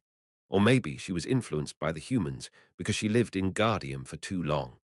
Either way, This vampire was the kind of person who couldn't even overlook a young boy like me carrying around a fireball scroll, even though she didn't even know who I was. And the emotion she showed while I was talking about the princess also felt like genuine sympathy and compassion. She said that she must have gone through so much hardship while still being so young. This vampire hated war and felt joyous about its end. I still didn't know if she was happy about the war's end or the humans' victory, though. She's taking care of me for now, but her loyalty towards the Demon King had disappeared a long time ago. So what was the surviving Demon Prince to those who hate war? Wouldn't he just be like the embers of a new war? Then it was obvious what her best choice would be if she wanted to avoid another war. I see. Beneath the hem of her robe, Elleris' fingertips were trembling violently. Maybe she just felt weak because of her exposure to the sun, but maybe she actually just made up her mind on something, but was too afraid to go through with it. Fear of having to completely end the demon world, her hometown, with her own hands. Disgust towards herself, who was trying to kill the young and helpless me to prevent any more war from happening. I wonder if she was really thinking like that, or if this was just my imagination. Your Highness. Yes. Have you really lost your memories, all of them? When Elleris asked me this with a trembling voice, I was almost certain of what she was trying to do. Yeah, I don't remember anything but who I was. I don't even know why this happened, and I believe I definitely wasn't cursed or possessed. Well, whatever. Not that searching for my memories would change anything. I didn't know if these words would reassure her or not. I've only gone through it for one day, but war sure is crazy. At these words, an indescribable joy flashed across Elleris' face. No. You are the master of the demon realm and the hope of all demons. You must have a strong heart and rebuild the demon realm and raise it up again.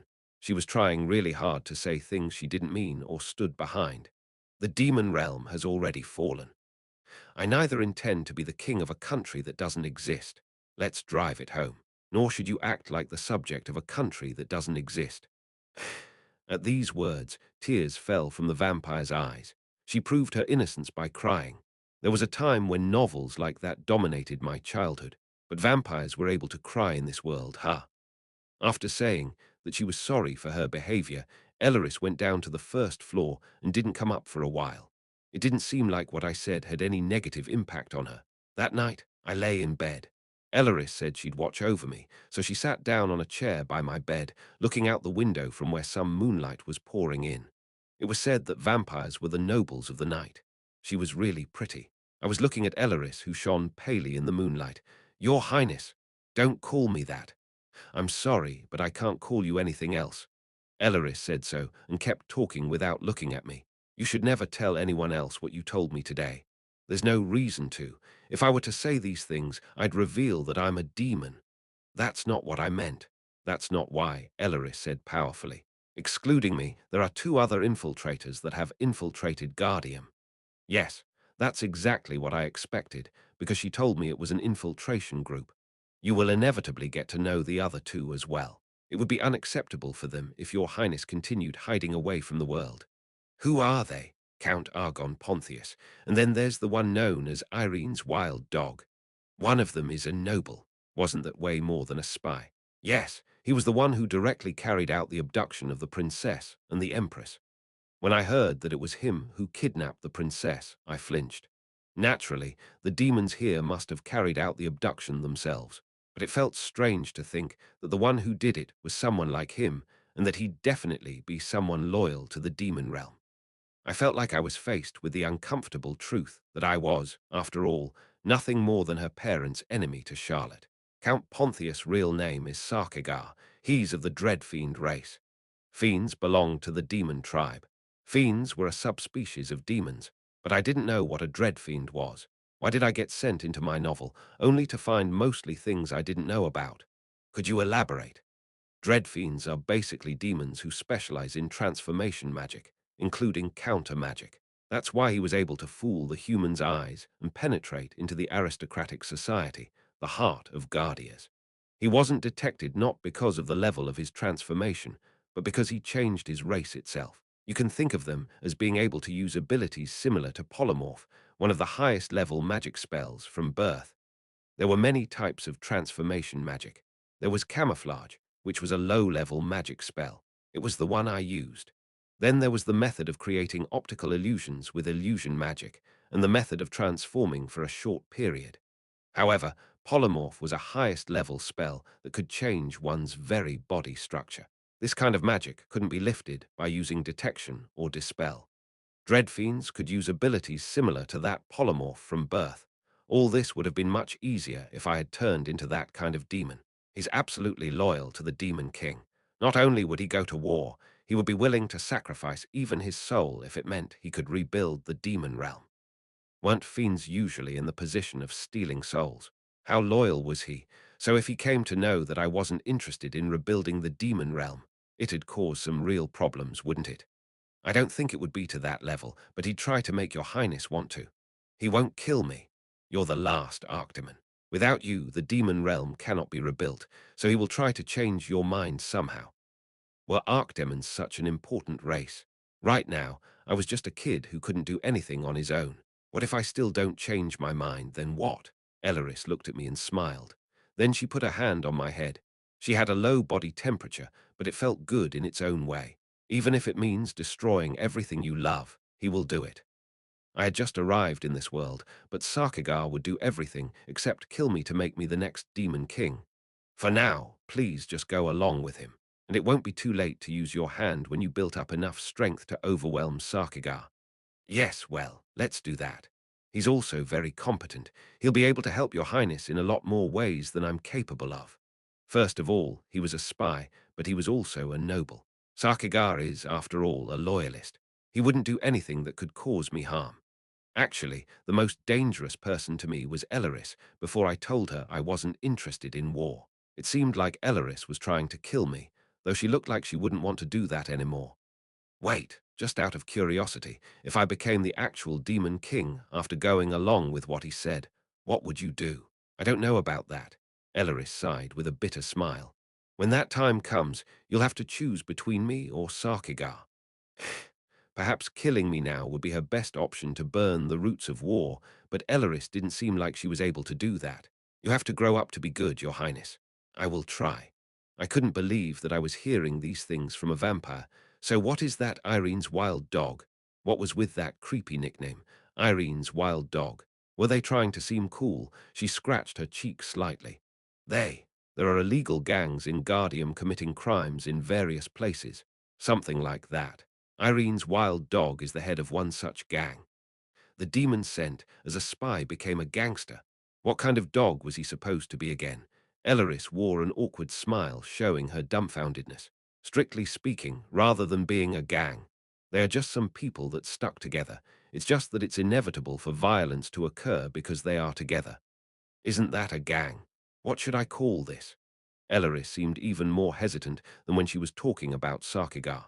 That's how one turns out if the only thing one's good at is fighting. Whatever it is, if the guy who's going to help me is the head of a big organization, what was the harm in that? Elaris sighed deeply and muttered openly. There, a beggar. What? The gang members are usually selling candies or something to people walking along the Irene River. In fact, that's how they also earned our funds for our activity. Isn't this soliciting? So the guy who was sent to Garnium by the demons became the head of an organization. And that's also what they earned their activity funds. What kind of spy was that guy? Was this the medieval version of the beggars sect? Ah, Irene's wild dog. It wasn't just a tuney name, but literally described them. They were the abandoned dogs found at the Han River. Chapter 15. So they were selling gum to people taking a walk by the Han River, or rather the Irene River. I'd never seen a nickname so accurate before. Elaris's lips were trembling, seeming like she also found this quite ridiculous just thinking about it. They're a lycanthrope. If my memory serves me right, isn't that the one who periodically turned into a wolf monster? Yes, that's right. To be honest, not even Elaris, who was a high-ranking vampire, didn't seem to be in the right condition to be a spy.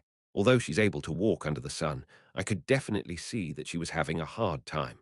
But even so, Elaris was able to withstand sunlight.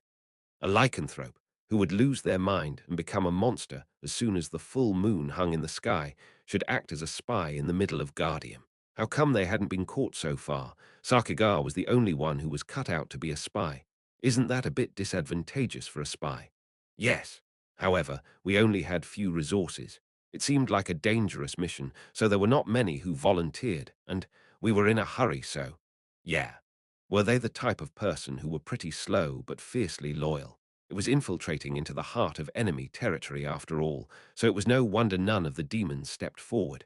However, that lycanthrope volunteered. So on the night of the full moon, it seems like they hide themselves in the sewers beside the Bronze Gate Bridge. The Bronze Gate Bridge. Well, I did say that this place was practically the same as Seoul. If I remembered correctly, then the Brosgate Bridge should be the Bampo Bridge. When the day of their transformation neared, they go into the sewers under the Bampo Bridge to hide. Living close to the Bronzegate Bridge was rather convenient, so they'd rather not go too far from it. As a result, their appearance also became quite unkempt. There were quite a few passers-by who mistook them for a beggar and gave them money. So that wasn't their original goal. Yes, so thinking what they were doing was right, they just sat there and kept begging. Ha! Didn't they have any dignity? Maybe it's because of the emperor, but the people here were pretty generous. They were a weirdo who I couldn't decide if they were living their life comfortably or recklessly. Elaris hesitated and continued her explanation. As a result, there were a lot of fights for that position. But as they were born a lycanthrope, while they themselves were a strong person with good fighting skills, it seems like there was no one who could match their fists. However, there were a lot of beggars there, so they would always have a drink with the person they fought against yesterday, and then they'd just been hanging out with them and they go closer. There were just too many, so. Ha ha. They were begging near Bampo Bridge and got into a fight over the position, defeated that guy, and the next day the guy who got beaten up came over with a bottle of soju, saying something like, "Oh yeah, yesterday was my bad, right?" And with this scenario repeating, they made a lot of friends while drinking a glass or two. A rather big friend group. It grew to such proportions that it couldn't be maintained properly, so it turned into an organization. I don't really know them, but they seem to be like quite the person. Yes. We also receive a lot of help from them. Elaris, who seemed to have no business skills at all, and Sarkigar, who was sure to need a lot of money while living an aristocratic life. Neither of them seemed like they'd be able to survive without the help of Irene's wild dog. Ha! But Irene's wild dog, that's quite the fitting name. They could actually transform into one. They actually want to be called Irene's wolf, but I can understand why no one would want to call them that. That was kind of sad. Anyway, that was quite good. I just can't let Sakigar know that I have given up on the demon realm, and Irene's wild dog seemed like a complete weirdo, but they also seemed to have a sense of camaraderie. They did help the other two spies after all. Elaris didn't seem to have any intentions to cause me harm at the moment. Sleep, Your Highness. I will arrange a place for you to meet them in the near future. Ah, don't you have to sleep as well? This was probably Elaris' bed. She lay down next to me, saying she'd go to sleep as well. No, isn't it actually kind of weird that a vampire was sleeping at night? Are you okay? If it's uncomfortable for you, I could also sleep on the floor. It's fine. Yeah, it was fine, but at the same time it wasn't at all. This was a good outcome, but isn't it also kind of bad? No matter if I got a cheat or not, I wasn't happy with this in the least. This is life, huh? Cheat, fuck off. No one needs you. And when morning came, Nyarak, I woke up to a vampire screaming at the touch of sunlight instead of an alarm clock. Waking up from that fuss, I stood up and saw Elaris with her hair all frizzy. Don't you have blackout curtains or something like that? I sleep a lot. If I don't do this, I wouldn't be able to get up. Explaining as such with a hoarse and cracked voice, she went out of the sunlight.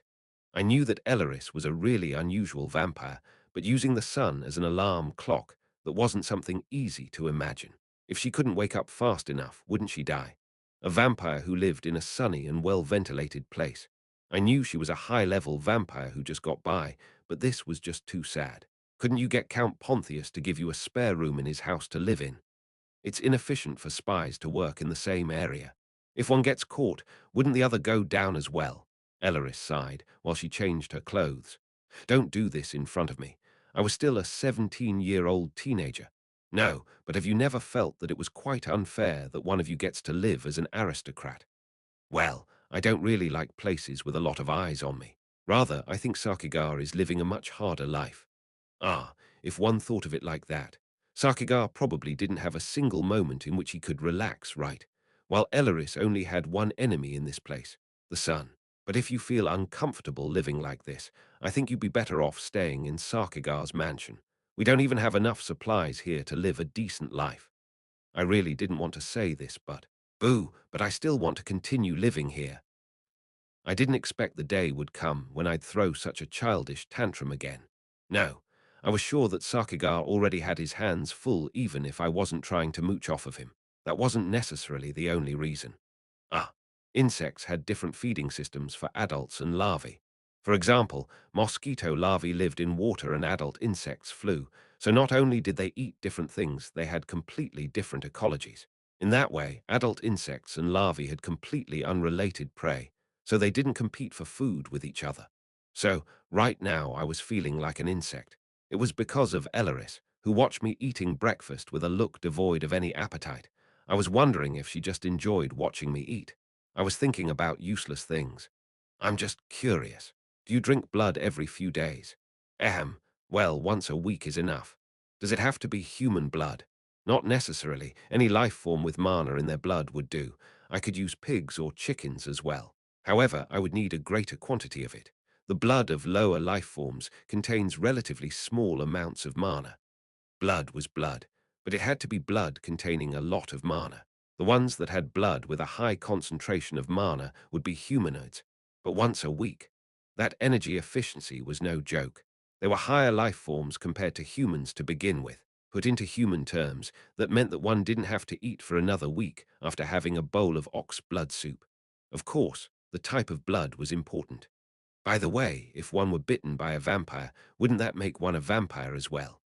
In the case of wild vampires, there were often such cases where they weren't able to control themselves, but I'm not like that. As I said, I don't have a higher rank for nothing. Then, will the person you suck blood out of die? Piling up corpses is never a good thing, you know. I only take enough for myself so they don't die. Because of that, I had to turn a lot of subjects into vampires, but I'm very good at magic. The condition can be controlled to the extent that it wouldn't impact their lives.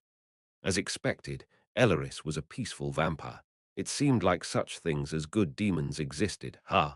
Then you do it mostly at night. It doesn't have to be night for me to do it. I take it mostly from customers. Well, take it as a slight punishment for those that went out of line. Elleris smiled. When such customers came around, she would probably use some type of fascination magic and take blood from them, huh? Dot, dot, dot, dot, dot, dot. It was pretty scary now that I thought about it. Mr. Swinton from the store next door usually comes to mess around, so I get to eat deliciously every time. I'm thankful to him. Of course, I can't do the things he wants me to do with him. He's married, you know. R.I., is that right? I don't like men who lack fidelity. Him, being a human, wasn't the problem, huh? It seemed like the nearby merchants had their blood sucked by Elleris without their knowledge. Additionally, they came to this beautiful vampire on their own 2 feet. She looked nice, but in the end, she had a scary side to her. Talking with you, it seems like you haven't only lost your memory, but a lot of your knowledge as well. Ah, is that so? Yes, I've heard that one usually only loses one's memory, but in the case of your highness, Elleris tilted her head. She knew that I had amnesia, but it seemed like she felt weird because I lacked even basic common sense demons should have. It's like you've become a completely different person. I can feel it. Ah, did she notice? But come to think of it, yeah. In most possession stories, the main character tries to never reveal that he was actually possessing the body. Why do I have to do that? Why could I not tell the truth? It's not like I did that on purpose. Rather, Elleris would probably feel relieved if I told her I was really a completely different person. Still, it's a bit risky to gamble with this before I reached some level of trust with her. What kind of person was I? So I asked a question and didn't give her an answer. I was the master of excuses and spouting bullshit. If the person in charge asked me when I'd sent in the manuscript, I'd answer with, "Why did that bastard ask me for a drink yesterday? If it wasn't for him, I would have already sent it, but I'm getting pissed off suddenly." I would keep on sprouting this kind of nonsense. Elleris was about to answer my question with her arms crossed. That attitude, a worrying attitude. I kind of got a feeling, that damn game system. Yo, you we're a great prince. Yes, of course. And I inspiration for all demons. You've been a role model. Yes. Were you trying to spout bullshit just now?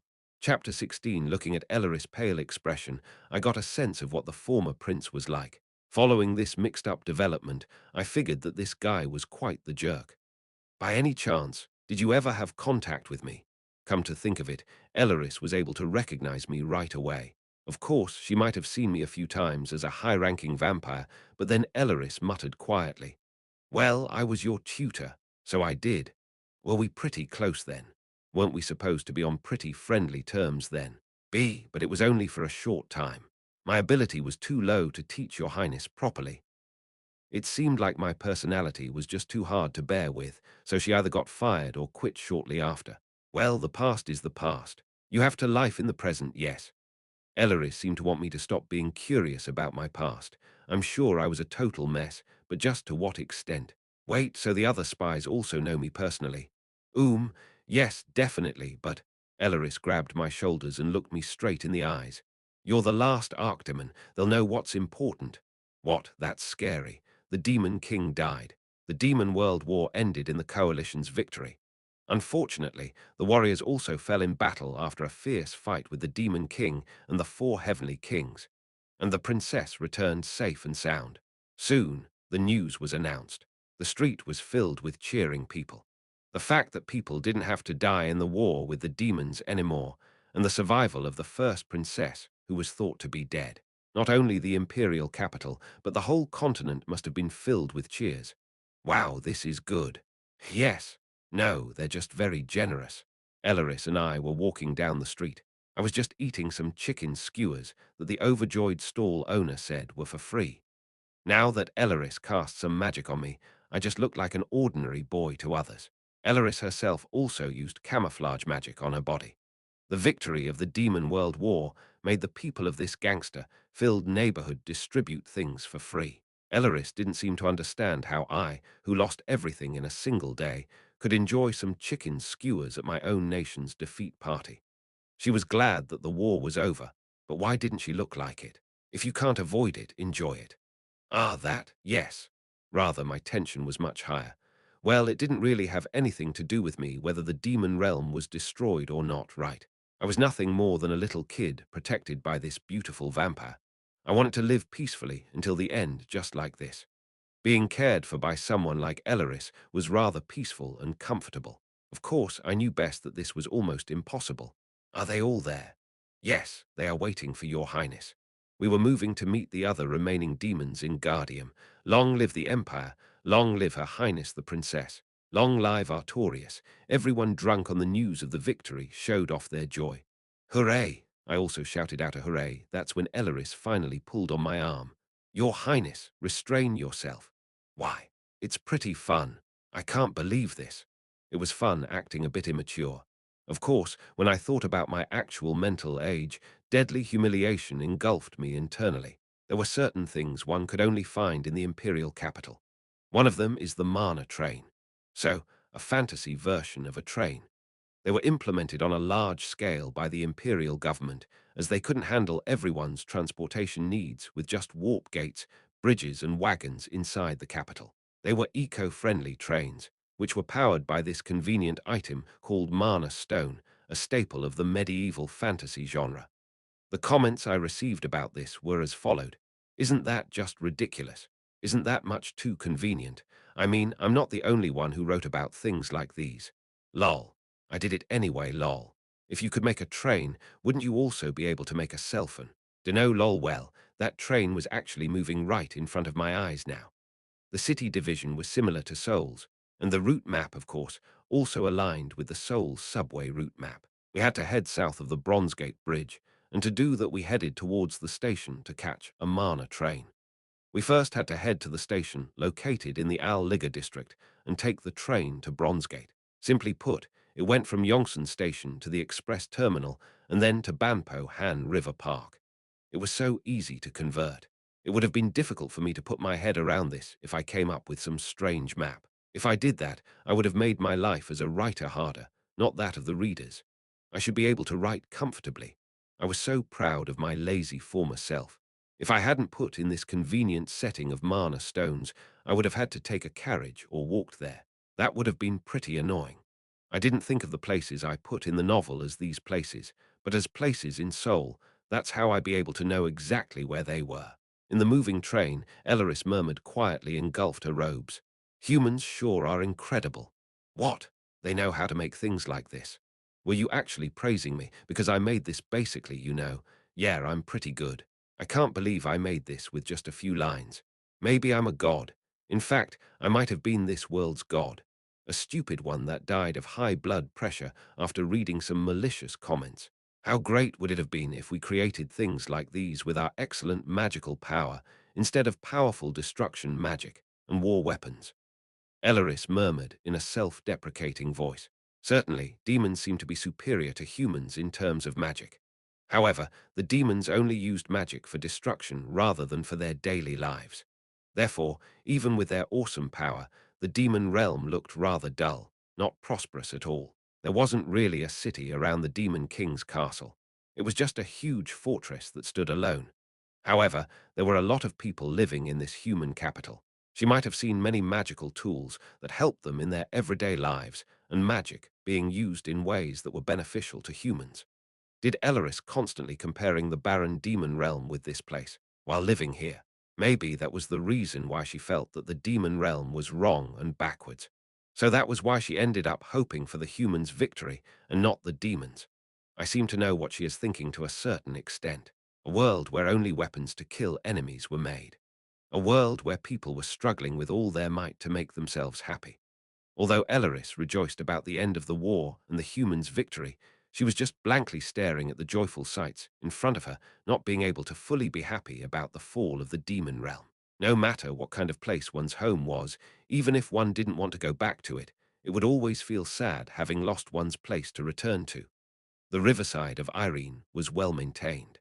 The green grass was trimmed well, and there were people walking about the well-paved promenade. For ordinary people who couldn't afford to travel far, the park built along the Irene River was the best picnic spot in the area. It's a place that always lifts my mood when I come here. Elleris wore a soft smile on her lips despite the strong sunlight, maybe because she liked the scenery. It certainly seemed like Elleris could tolerate sunlight better than I would have assumed. Yeah, it would be even better if this scenery wasn't right next to it. Oh, yes, whoa, wah, Guiek. Hey, you bastard. Ha, that son of a bitch, are you cheating right now? How did so many threes come out? Ha, who's cheating? I've been living an honest life. If it's three, then it's three. Below the Brosgate Bridge. People don't even dare to go there. Because of the shade the bridge threw, this place was a lot darker and gloomier than other places. A group of beggars were drunk, vomiting, eating, drinking, playing dice, and trembling, all while the sun was still hanging high up in the sky. Some beggars approached some passers-by if they got close enough to sell them candy. So the cockroaches infesting this peaceful landscape are our allies and main source of income. Yes, that's right. Why were you feeling ashamed when it's these guys who should? I didn't even want to get close to them. Hey, young lady, buy some candy from me. Then a beggar popped out from nowhere and crept towards us, shoving candy in our faces with his dirty hands. It looked like we were also their targets. Elleris sighed and accepted the candy. She didn't really want to say no. 5 bronze coins. 1 gold coin was 1,000,001, and 1 silver coin was 10,001. A bronze coin was roughly 101. That was how I roughly converted them. So 501 for a candy of that size wasn't cheap. But was candy even that common in this world? Weren't you able to obtain carbohydrates anywhere in modern society? However, there was a beggar selling candy. Anyway, let's just leave it at that.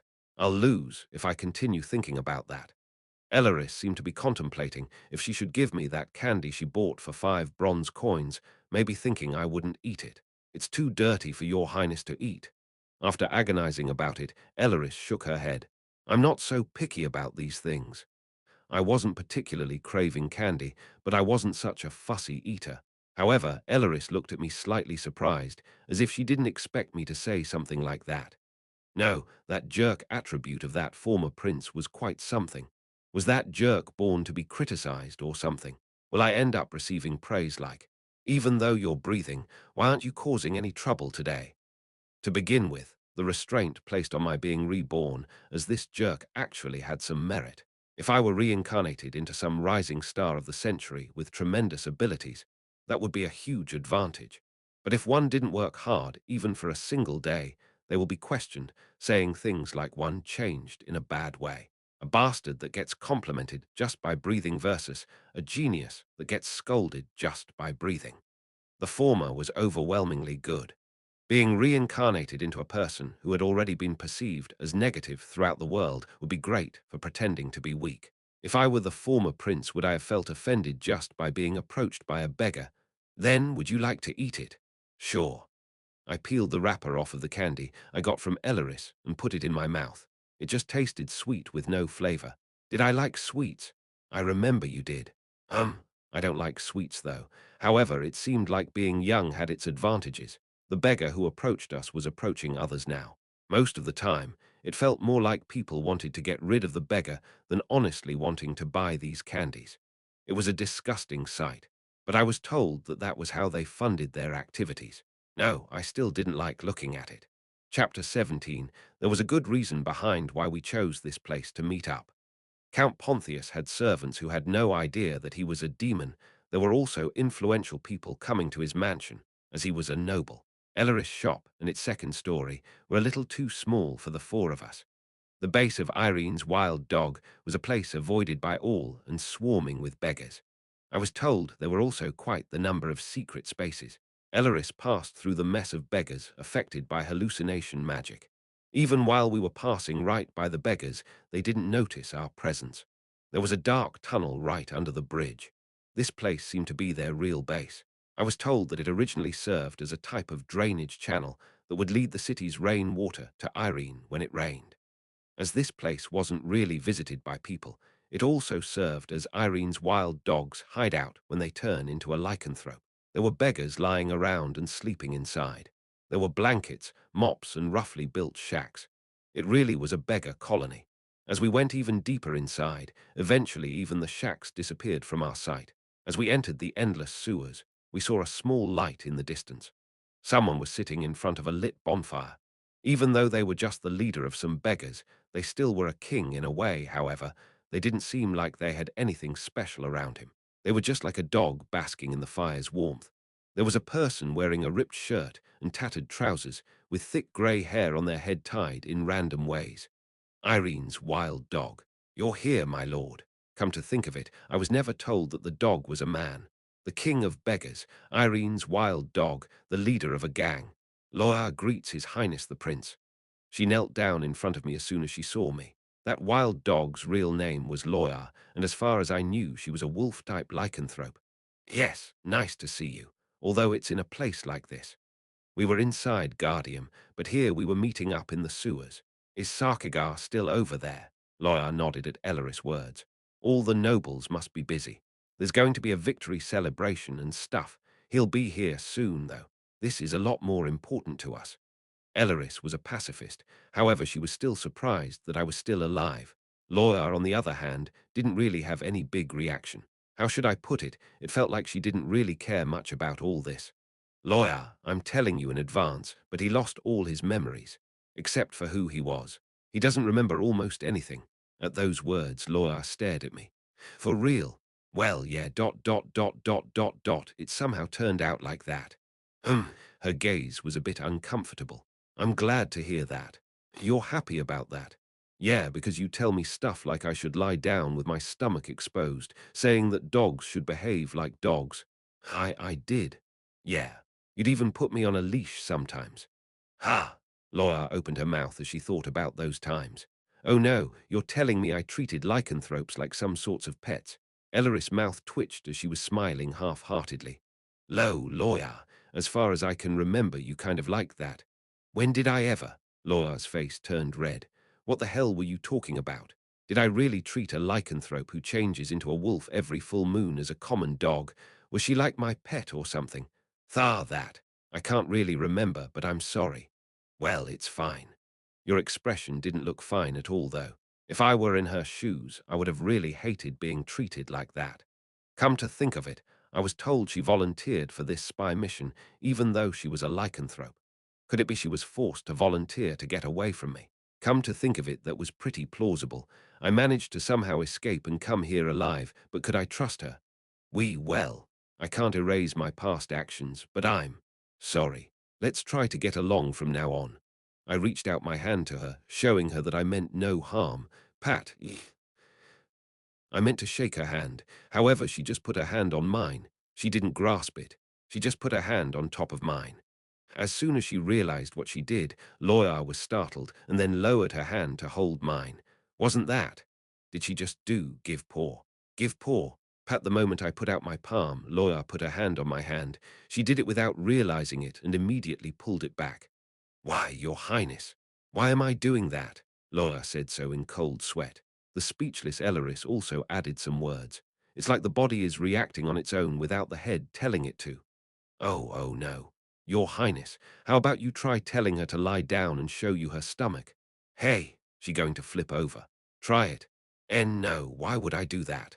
I couldn't get myself to do that in the end. She'd probably really do it. Why was she trained so well? How often did I bully you like this in the past? Rather, it was already on the level that her body reacted instinctively. I'm afraid she'd really sit if I tell her to sit. Sorry, I'll be more careful. Yes. Even though her heart doesn't like me, her body was that of a loyal dog. Thinking that I put my worries about Loyar aside, I sat down besides the fire. When Sakigar arrived, we could start talking about the details. I felt something approaching from afar. There was a sound echoing through the sewers. You-oo-oo-ah. I couldn't even see his face yet, but I was already convinced that he'll be the troublesome type, just like I expected. When Sakigar arrived, he hugged me and began to wail loudly. Oh my goodness. For those wretched Humarans to kill His Majesty the Great Demon King, they must have used some cowardly tricks. What are we going to do about this? What are we to do? But seeing that Your Highness is still safe, there's still a ray of hope left for the people of the demon realm. What a miracle! Wooa! Please quickly grow up and rebuild the demon realm stronger than it was before and erase all traces of these filthy human beings. He roughly kept on mumbling and crying loudly for about 10 minutes. He started crying even louder when I told him that I had lost my memories. No, I thought I was some kind of super jerk. Why was he so sad? Seeing how he was acting right now, it seems like even the former prince, who was indeed a jerk, avoided him. His voice was so loud that it made the entire sewer tremble. It was so loud that Elleris was forced to cast noise suppression magic around us.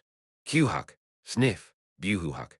Even I, who didn't think much about his crying before, was almost brought to tears. No, well, maybe I was the type that would start crying as well if I saw someone crying in front of me. No, that's also not it. This guy was crying so sadly. What's with this? Anyway, Sakigar was a loyalist almost to the point of insanity. Sakigar continued to sniffle for a while, making snorting noises. I felt like he was going to run out of breath, so I felt like I had to somehow comfort him. Why such a grown-up fiend crying like that? It's like you lost your country. Come to think of it, we really lost our country. Looks like that idiom became reality now. Sakigar looked up at me at my words. I see, you're right. Demons are still alive, so the demon realm has yet to die as well. What disloyalty I committed. The demon realm is still alive and well. Please punish me. That guy twisted my words weirdly, making his own determination flare up even more. Loyar and Elleris were looking at me as if they were trying to apologize for being helpless in this situation. They seemed to be tired of Sarkigar's antics as well. After barely calming him down, we all sat down around the bonfire. What a perfect meeting place for a prince and servants of a fallen kingdom. Sarkigar was looking at me with a firm expression. You must rebuild the demon realm. Elleris stared at me. She seemed to want to remind me about our previous conversation about moderately playing along. Well, that's right. And to take revenge for the previous king, we have to build an even stronger and more powerful nation than ever before. You bastard. If you keep on sticking to these unfruitful rhetorics, I'll rip out your tongue, Loya shouted. Yes, even in novels, if a character keeps on talking about similar things, the author will get cursed out for inflating the length of the chapter. Sakigar also fake coughed, as if preparing to continue on with the third verse. My apologies, Your Highness. It's just when I heard the news that His Majesty the Demon King had passed away, it seemed like the whole world was coming to an end. All right, I got it. It seemed like he was the type of person who'd finish what he wanted to say no matter what. Hearing the news of the demon realm's defeat must have felt like the sky was collapsing above him. However, since I was still alive, I was his last hope, hence reigniting his fighting spirit. Rebuilding the demon realm, huh? That's good and all, but there are only the four of us and I'm still some useless, incompetent kid. Calling yourself as such is an unfair thing to say. Your Highness' bloodline is the most noble. You are the only Archdemon left in this world. Yeah, so that's it. I cut off Sarkigar's muffled words. Just what the hell is an Archdemon? Just what was an Archdemon for them to not even think of finding a new demon king and simply clung to me? I had no idea about that yet. Everyone was looking at me with puzzlement apparent on their faces. Chapter 18. The Demon King acted as an emulsifier between water and oil, a being that made things that weren't able to mix together. Then there's one more question I have. Yes, go ahead. Why did the Demon World War happen? I just wrote down that there was a war, but not why the Demon World War happened. Humans tried to vanquish the demons. That's what I wrote. So this was supposed to be the first invasion from the human side. Elleris looked into the bonfire, saying, "The humans have always been afraid of the unification of the demon realm." The probability of the event that I hadn't properly set had been fixed. It was quite bizarre to experience my messed up probabilities getting fixed like that. Humans had invaded the demon realm. Since I didn't state the reason for it, the world supplemented the possibility that humans feared the demon realm's unification and the setting of the archdemons. I had that strange feeling of guilt creep up inside of me, as this felt like someone else filled the holes I created while messing around. The demons of the Darkland began to form a society. Even the humans, who had been fighting among themselves, had no choice but to be alert of that situation. The previous demon kings were aware of the fact that the humans would one day start to invade the demon realm. That's why the demon realm was continuously preparing for war. I nodded at Elleris' words. Even if they don't intend to invade each other, if they see the other side, increase their arms, the other side would do the same. Don't get us wrong, we were just increasing our military to defend against a possible attack from you. Of course, no one would believe that bullshit. It was common for fights to happen because they feared each other. So, even though the demon realm and the human realm didn't have any intentions of attacking each other, they were preparing to attack each other just because the other side existed. It didn't matter who started it. A war would eventually break out no matter what. The demon realm had the demon king, but the human realm also had mighty forces, the warriors. The warriors succeeded in taking down the demon king with them. The death of the demon king was on a completely different level than the death of a human king. So, the mere fact that the demon king was dead would have completely destroyed the morale of many of the king's soldiers. In fact, the demon king was comparable to a god in the demon realm. This explanation alone was enough for me to understand the importance of archdemons. Yes, I can see now why archdemons are important. Now I knew why it had to be me. Then what should I do from now on? Have you thought about that yet? You have to build your strength. Also, Guardium is much too dangerous. You have to return to the demon realm, gather the scattered demons, and re-establish your power, while you must continue your training. Of course, if I returned to the demon realm, I would be welcomed by the demons who still remembered the demon king, and it wouldn't be so difficult to gather some forces. The Darklands were vast, and even if the demon king died, it was impossible for the humans to devour everything. I shook my head at Sarkigar's words. Too dangerous. The humans can't occupy all of the Darklands, but they wouldn't neglect their surveillance. If a new demonic force were to emerge, they would immediately launch another attack. They wouldn't just calmly sit by as we reconstruct the demon realm they just destroyed. If they noticed any sign of suspicious behavior, they would make a game of killing us all off. And above all, I just said that to go along with their words, because I had no intentions of rebuilding the demon realm and going to war again. You know, I was told that the demons would split up again without me, but to be honest, that would happen in the distant future. It wasn't like it was happening now. And there was another point that wasn't as important. I think going back to the demon realm would be a bad idea. Sarkigar's eyes lit up at my words, as if he just got an idea. I didn't want to go back to the demon realm in the first place. I sure didn't like it there. I wanted to stay in Guardium for now. The city was pretty nice. I didn't want to live in a place without trains. This is the heart of the enemy territory. To defeat the enemy, one must know the enemy. Rather, we need to learn the ways of humans here. It wasn't hard for me to come up with some reason, as I was the master of finding excuses. Ooh, you're definitely the ideal prince. That boldness and courage to strike right at the enemy's heart. A king's virtue worthy of imitation. No, I just wanted to live close to the station, you know. There was also Elleris, so there shouldn't be chance of being discovered by humans while living here. The probability of getting caught should have been significantly lowered. There was no reason for me to leave Guardium. This was the best city to live in on the entire continent, and I didn't want to leave even if I were to die, unless there was a chance that I would be discovered to be a demon. I just wanted to while away my time here until the ending. It wasn't good for me to mess with the story anymore, and the ending would come closer and closer as the years passed by while being cared for by Elleris. There weren't any specific conditions that I had to be active, right? Right. Did my excuses work too well? He almost cried at my kind of plausible excuse, believing that I would really be able to defeat our enemy by learning their ways. He seemed to admire my boldness and courage.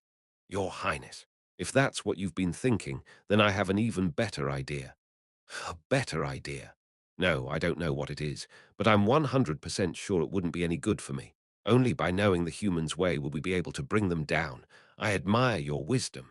No, what are you going to say? By entering Temple, you would be able to thoroughly learn the humans' ways. Defeating them with their own weapons would only be true revenge. Oh, what's that nonsense? Loya nodded her head at Sarkigar's words. I don't think that's such a bad idea. Ha! The temple is the cradle of not only the empires, but also almost all of the human race's children. When you grow up, you'd know all the people who hold important positions in human society. If you were to fight the empire, you'd know better than anyone else who your enemies are and their way of thinking. Or you might be able to subdue them. You would destroy the empire from within. No, wait. What? I had no intentions of interfering with the main story. However, Loya looked at Sarkigar, seemingly agreeing with him, as if what he said was something good for once.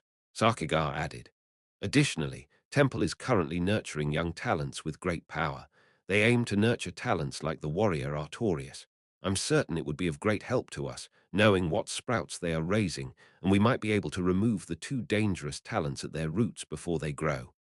Yes, Temple was also an institution that nurtured talented people who would eventually become powerful forces. Even in that kind of place, there was a type of special class that nurtured talented people who could succeed the hero Artorius and his party. And yes, that was where the main characters were. However, there was no reason for me to go there. What the hell was I supposed to do there? I was going crazy. I started to get shoved into the story just because I said the wrong words. Elleris, help me. You don't want me to turn into a war weapon, right? Elleris just smiled at me when she noticed me looking at her with pleading eyes. I also think that that's a good idea, Your Highness. What was she on about? Wouldn't she normally disagree? It was hard to understand why Elleris, who should be opposed to Sarkigar's ideas, agreed. Now, just wait a second. I tried hard to come up with an excuse to avoid this strange development all three agreed to. No matter how much we can hide our appearances with magic, there will probably be wizards at Temple. Don't you know what would happen then? It would definitely be dangerous if my identity got revealed. Did these idiots want to kill me? Don't worry, Your Highness. With a smile, Sarkigar took off a ring from his finger. This is a ring that gets passed down from generation to generation in my clan. Well, what about it? Just by wearing this ring, you'd be able to use my clan's power. What? Why would you have such a thing? Why would such a thing appear so conveniently at a time like this? Ha! This was so unbelievable, honestly. Why the hell would these polymorphic bastards pass down a ring capable of granting the ability to polymorph from generation to generation? That would be completely useless to them. Wasn't this just some random setup for this moment? Do you find it weird to find such an improbable development happening in this novel suddenly, idiot? I felt like something just went by my vision. I didn't see it properly. What was that? How could I accept such an important ring that got passed down for such a long time? It must be very precious to you, like a memento of your parents. Isn't that right? I gradually ran out of excuses. Just what are mementos in the face of your great mission of rebuilding the demon realm? Please take it, Your Highness. Sarkigar pushed the ring towards me while shouting out his determination. A strong and prosperous nation is almost in our grasp. I fell victim to my own excuses. Anyway, it was pretty obvious. That person who sent me here didn't seem to want me to calmly get to the end. Chapter 19. The plan of my admission to Temple had been decided. Yes, obviously, I absolutely wouldn't get caught with that ring on. This wasn't on the level of illusion magic. This completely reconstructed my body. I wondered, since polymorph could reconstruct one's physical body, why wouldn't it be possible to improve one's physical specs as well? If I were to change my body to look like someone who'd have 99 points in strength, wouldn't I get stronger as well? When I asked this, Loya told me, strangely seriously, polymorph of that level would only be possible for someone with the same amount of mana a dragon would have. Aren't Arcdemons kind of like dragons? Dragons are illusory monsters. Could there ever be a being in this world which could use magic without even properly casting? What a sad excuse of a legend. I didn't believe in legends. They were on the same level as lies. What you're using isn't actually polymorph. This is just the version our clan makes use of, so you must get stronger yourself. Strength obtained through transformation wouldn't be your own strength. You should not rely on such cheap tricks. I'm oh so glad that you confirmed that I wouldn't be able to use such a cheat ever. Anyway, because I gained the ability of the Dreadfiend clan, I was able to completely transform, not only disguise myself. By the way, I have a question. Of course, I knew that making myself look muscular by using polymorph wouldn't really make me muscular. For example, is there a limit to how dense I could make my hair? Yes. What do you mean? Sakigar didn't seem to understand what I was talking about. However, I was serious. Let's say I've got hair loss. Could I just transform myself into a from with a full head of hair? Well, that's what I was talking about. Isn't that a matter of course? That's not such a big deal. Ah, Sarkigar, your history's greatest loyalist. Of course, of course. You're such a nice guy. I couldn't hold in my passion and hugged him. I held the eternal anti-hair loss ring in my hands. If you wish, I shall even give you my leave. Loa and Elaris stared blankly as Sarkigar, and I hugged fiercely. Guardia's Temple, the main stage of the original story. Frankly, there was no reason not to go there. As Sarkigar helped me concealing my identity, I'd be fine. Even if I didn't intervene, the story would just proceed on its own, going straight for the set ending. In other words, the less involved I was, the better. However, just by intervening slightly, variables would appear. The story already changed a lot because Charlotte de Guardia survived. I didn't want to get too involved in a story that already had a predetermined ending. Also, there really was no need for me to go to school with all these kids, so why did I have to do it? However, once Sakigar would find out that I had no intentions of rebuilding the demon realm, I didn't know what he'd do. As for Loya, I wasn't so sure what she was thinking, but Sakigar definitely was loyalist. But in the end, he probably was the most dangerous person to me. In the end, Sakigar seemed to want me to grow stronger. Frankly speaking, I was neither suited for fighting nor was it my hobby. Just like everyone doesn't want to suffer pain, I felt like I wanted to escape to a place where my survival and well-being were guaranteed. However, in the end, whether or not I went to temple, I had to somehow get stronger myself. In order to someday be able to escape Sakigar's clutches, I needed to have a certain amount of strength. It didn't matter if I was standing on Elaris' side or Sakigar's side. I would have to enter the Guardia's temple. But how? If I took you as my adopted son, you would be able to enter temple. Using the position of Count Pontius, he could take me in as his adopted son, enabling me to enter temple like that. I'd also become the son of a noble, so would I be able to live a more comfortable life then? That's too dangerous. However, Elaris shook her head. As if not understanding, Sarkigar frowned. What are you saying, Elaris? Sarkigar, you are the one who personally kidnapped the princess. Now that she has returned, they will restart the investigation of how the princess abduction was carried out. They have the princess as witness after all. There's a chance that they'll catch your tail. I left no traces. Think of it as just a precaution. I see. A second investigation into the princess abduction could draw suspicion to Sarkigar. It was really just a precaution, but Elaris seemed to think that there was no need to take useless risks. That was how I thought it was. Then, as expected, Elaris would be best to be my guardian. No, your highness. Ha! I thought she'd obviously take on that role, but Elaris just shook her head.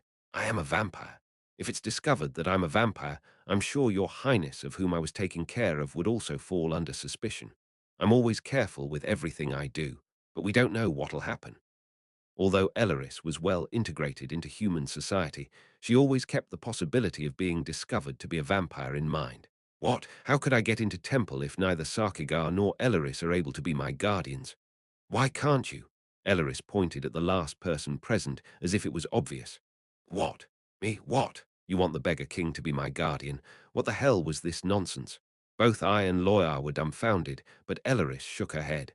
I'm just telling you, but it would be most beneficial for you to just be born as an orphan. I understood what she meant. If you were adopted by Sarkigar, you might be in danger if his deeds were discovered, and if you were to choose me as your guardian, you might be in danger if my true identity were discovered.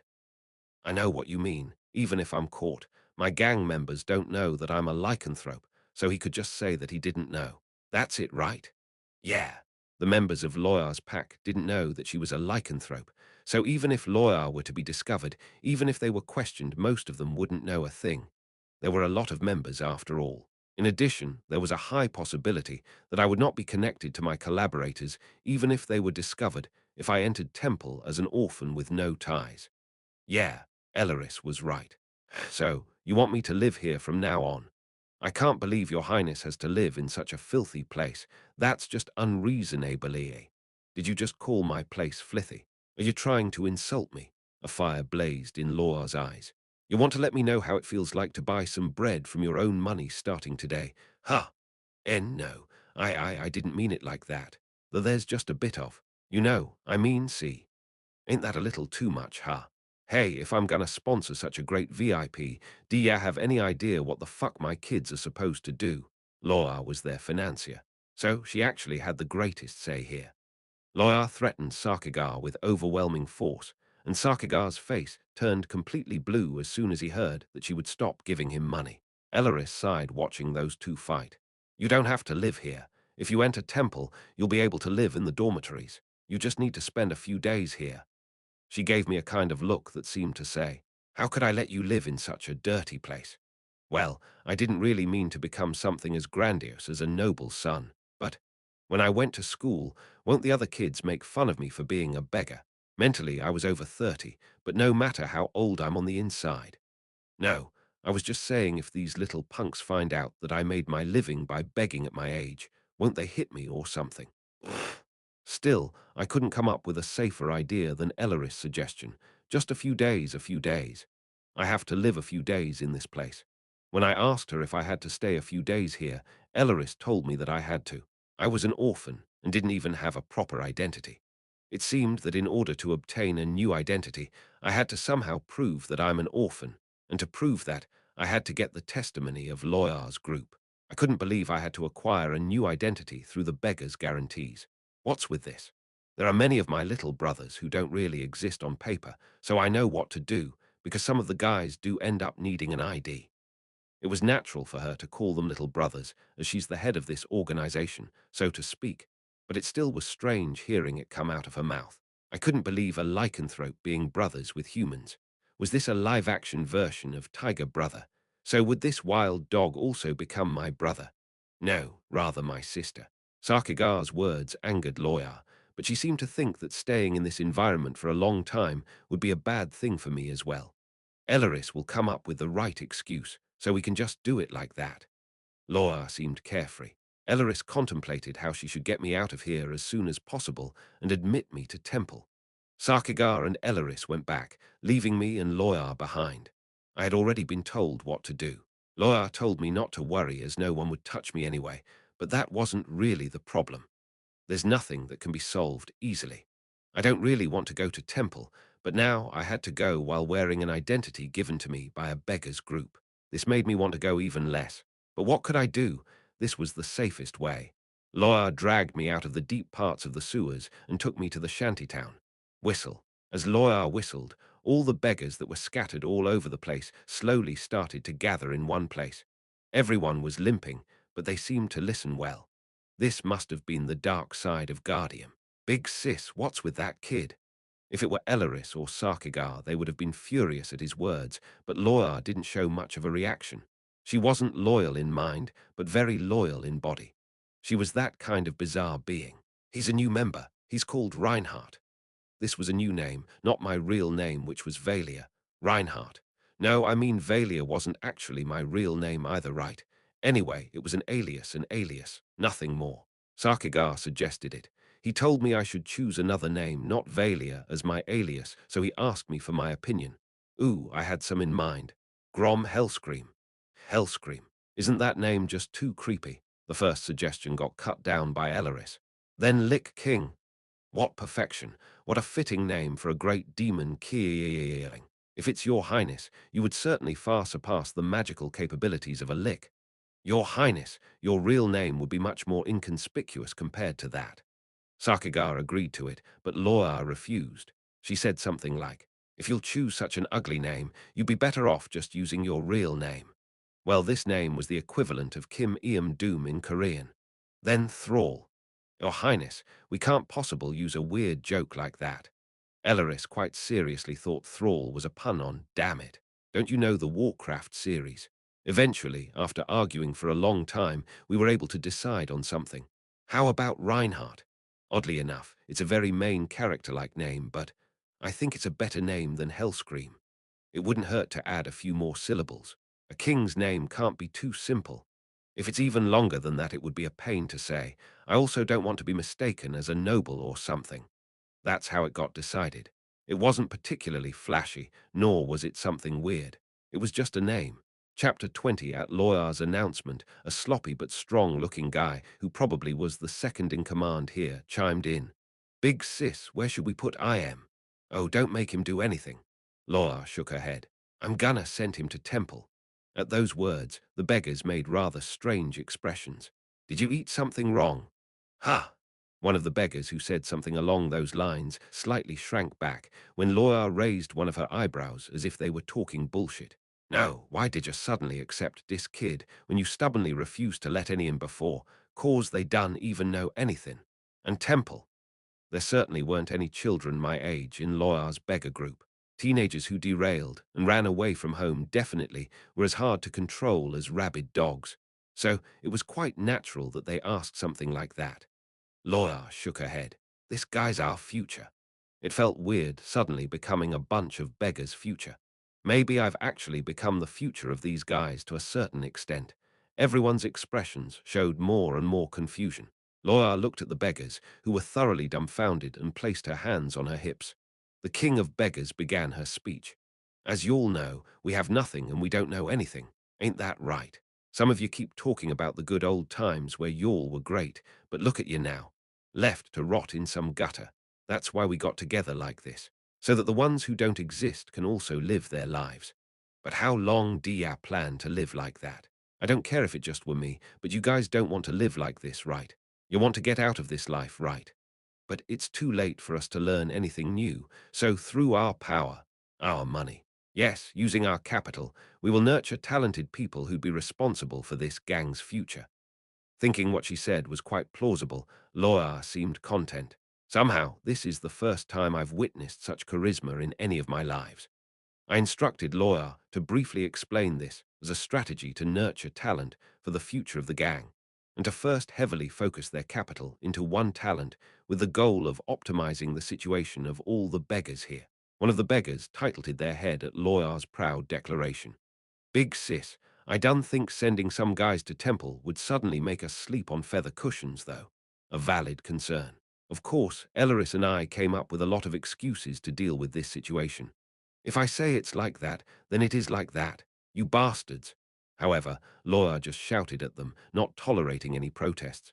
If that's what the boss said, I guess you're right. And everyone accepted that one sentence rather than millions of excuses. That was a boss for you. However, would it be worse to be found out to be a demon or the heir of a beggar organization? Aren't they both pretty dog-like existences? Strictly speaking, Laura's words weren't just cheap excuses. Everyone was just convinced by the feeling that whatever Loya told them, they had to do. It was that kind of attitude. Perhaps this wasn't the first time that Loya made them do something absurd. Loya took me to a rather big shack and brought someone else with her, a man of strong stature. He was the one who looked like the second in command from earlier. Loya introduced me to this man. Since Loya was the boss around here, he promised me to treat me comfortably. Say hi to each other. This is our gang's future, Reinhardt. Reinhardt, this is my most trusted younger brother, so you can trust him too. His name is Daban. Nice to meet you, Reinhardt. I'm Daban. He was the younger brother favored by a lycanthrope. Was this a friendship that transcended race? It wasn't even 1%. It was friendship with a few decimal places between them. I'm Reinhardt. I shook hands with him. His hand was as large as a pot lid. Rather than a beggar, he looked more like a retired soldier in a slightly shabby outfit. He gave of a rugged impression. Perhaps because he trusted Loya just that much. But he didn't question or ask anything about this stranger that appeared out of nowhere. She suddenly offered to send to Temple. Take IM to get an ID tomorrow. If you got time, swing by Temple. Yes, big sis. The three of us just sat around for now. It was messy, but it was worlds apart from that hallway inside the Demon King's castle littered with corpses. This place was only dirty, so this was a literal heaven compared to that. I thought about the worst-case scenario and affirmed my present situation. Although it was a bit uncomfortable, it could be worse. Then Daban spoke up hesitantly as he looked at Loya. Big sis, what are you gonna do about the tuition? I'm not really sure, but ain't Temple for noble children. I heard it costs a lot of money. It was a problem we were already aware of. We made the decision I'd go, but didn't even have a way to solve the most important problem. It wasn't about getting detected, but getting enough money. For that reason, there were doubts whether it would be possible for Loya to continue paying tuition for Temple. The Guardia's Temple was the most famous educational institution on the continent. Not only members of the empire, but also members of leading families from all over the continent often came to study abroad there. Because of that, the tuition was extremely high. The temple itself was an educational institute, but it was also the place that gave the empire the most revenue. Just by getting admitted to temple, one would be able to build connections with a lot of influential people. Nobles didn't hesitate to pay a lot of money just to send their children to temple. However, it was doubtful that this beggar's organization could admit me to temple and continue to support me by paying that sinfully high tuition fee. I already had a contingency plan, though. Temple's tuition fee varied depending on the grade and major. However, ordinary students required to pay 50 gold per semester, about 50 million won. That was equivalent to 100 million a year. In addition, tuition wildly varied depending on the major. First of all, you only have to provide the tuition fee for a certain period of time. Are you thinking of going for a scholarship? Of course, I probably was smarter than the average kid, but honestly, there were definitely plenty of kids smarter than me in that place. However, that wasn't what was important. The Empire wants a second and third Artorias. So what if one definitely had the talent, but didn't have the money to get an education at Temple? In that case, the tuition will be waived. It sounded like I was guessing, but that's what would happen. Students with outstanding talents, but with limited financial power, were specially managed within Temple. Of course, they wouldn't make you pay the huge amount of tuition fees. I was an archdemon. There should be something I could do. Once I enter the school and get some education, I should be able to find something I'm talented in. After that, tuition would be waived. This isn't just nonsense as well, because I could make a talent bloom with my achievement points. It might not be possible at the moment, but there were plenty of ways to get achievement points if I started sticking close to the main story. Everyone nodded to this as if it was quite plausible. Before I was forced to go to temple, I did say that I wanted to live a comfortable life. But if I had to go anyway, any thoughts about that went right out of the window. I had to become stronger, whether I liked it or not. So it was important to gather enough money to attend the first semester. From that point on, I'd get woven inside the main story, collect achievement points, and develop my talents. That was my goal now. Can we even do that with our earnings? I don't really know, but probably not. Loya wasn't particularly sharp. Daban hesitated before he opened his mouth. Well, how about if we cut down on what Big Sis is taking from the gang's finances? The money Sarkigar spent on his aristocratic life. Perhaps Loya didn't disclose what she used the money she was taking away for. If we do as Daban said, we'd be able to save up enough money for me to go to temple. However, Loya firmly shook her head. Didn't I say I had to use it to prevent crap from happening? Yes, you did. Loya seemed to have told them that she uses the money to bribe the guards, explaining why her gang wasn't cracked down on, even though they were the way they were. Of course, I didn't know if she really did that or not. Well, Sarkigar was a noble after all. He probably used his power to prevent this side from getting affected by anything. Either way, neither Loya nor I could give up the support given to Sarkigar. Daybun sighed. These days our revenue is decreasing. Big sis, no one is getting close to Bronzegate Bridge anymore. There were rumors spreading that this place housed solicitors. For a long time now, people in the know didn't come close to this place. As such, the revenue was gradually decreasing. That was only natural.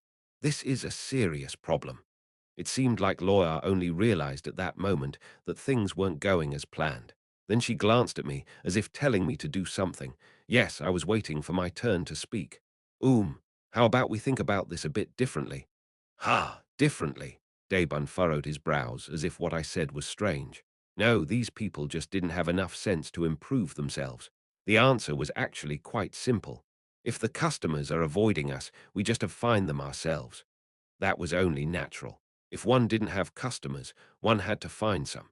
I got quite restless seeing that they didn't even try to leave this place. It seemed like they were running around this area trying to sell their candy to people passing by. If one market was blocked, one should just open a new one. Who'd help you if you just stayed on the ground saying you're screwed? Find them. Do you mean to expand our power to other regions? That's right. Do you have something in mind? If you'll send them too far away, the kids might get exhausted too quickly. Daybun seemed to think it would be difficult to realize because they had to walk long distances to expand our power. No, this'll make things more comfortable. Comfortable. Yes, they just have to go to one place. It's a place with a lot of people coming and going with a huge flow of people, you know. As if wondering where such a dreamlike place was located, Loya and Daybun looked at me with dumbfounded expressions on their faces. The Mana train.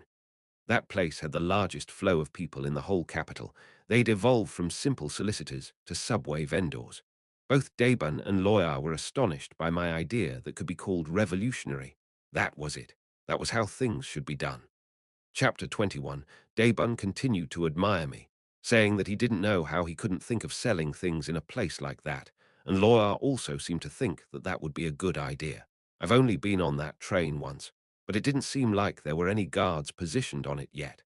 There might be complaints against the vendors getting filed, resulting in countermeasures, but that would be in the distant future. It didn't end there. This was my cash cow. Of course, things had to work out here. They had to earn a lot more and be more stable than they had ever been before. In fact, it was difficult for me to believe that either Elaris or Sarkigar would bring in any income. Hence, this place was my lifeline. Of course, just selling candy alone like before would be a little weak, so we have to have something that would draw in everyone's attention. Attention. A place where a large amount of people gathered was overflowing with consumers. Of course, candy alone wouldn't garner much attention. It had to be a product that was specifically targeted at our customers. However, our financial situation isn't good enough to sell the good stuff, you know. Right. Of course, it would have been nice if we could sell good quality stuff that people needed. But if that were possible for us, we just start an official business. Simply put, something simple, inexpensive that attracted a lot of attention, something that focused on utility rather than quality. Toys would be the best thing to sell in our situation, I believe. Toys. I don't know what stuff they're selling elsewhere, but do ya think they'll sell? Lawyer seemed a bit hesitant. I chuckled. Toys are products who are demanded by a different consumer group than the actual purchasers. Huh. What do you mean? Daybun would probably understand, but Lawyer wasn't the sharpest. Well, yeah, this was optimized for Ice Guy characters. Not bad. An Ice Guy cliché. Talking about completely normal everyday things as if they were amazing in front of stupid characters. Depending on the level of the things, the writer makes the main character say one could tell the writer's knowledge level. Something along the lines of, ah, this is soap. Because of the surfactant in it, you can wash your hands really well. There's a 100% chance that you'll feel great about yourself for using the word surfactant, and about 98, 235% of people will think you're one smart cookie. Anyway, this time I was talking about toys. It's the kids who will be begging for toys, but it's the parents who have to pay for them. Toys were something kids demanded, but the actual purchase happened through the parents. Let's say a toddler were to cry for that toy on a crowded Mana train. They were both staring at me talking. Then the parents would buy that toy, whether it was poor quality or not. I didn't know how I should explain knowing this even though I lost my memory, but I was sure they'll hear me out. If they keep suspecting me, I didn't think it would be such a bad idea to tell them the truth. I could even tell them I was a writer. However, that would probably sound like nonsense to them. I had no intention of acting careless purposefully, though. Anyway, Lawyer and Daban were looking at me almost as if I was some kind of devil's spawn. Well, wasn't I kind of one? You're terrible. Without realizing it, Laura's true intentions slipped out of her mouth. I was surprised myself, even if you treat me comfortably because I'm a kid. Ha, you want me to be good? Ha, didn't you say we should live comfortably together? I was getting a little mad. Come on, let's do our best. I reached out my palm. Pat, lawyer, of course, gave me her paw out of reflex. Her face was completely blank. Conclusion.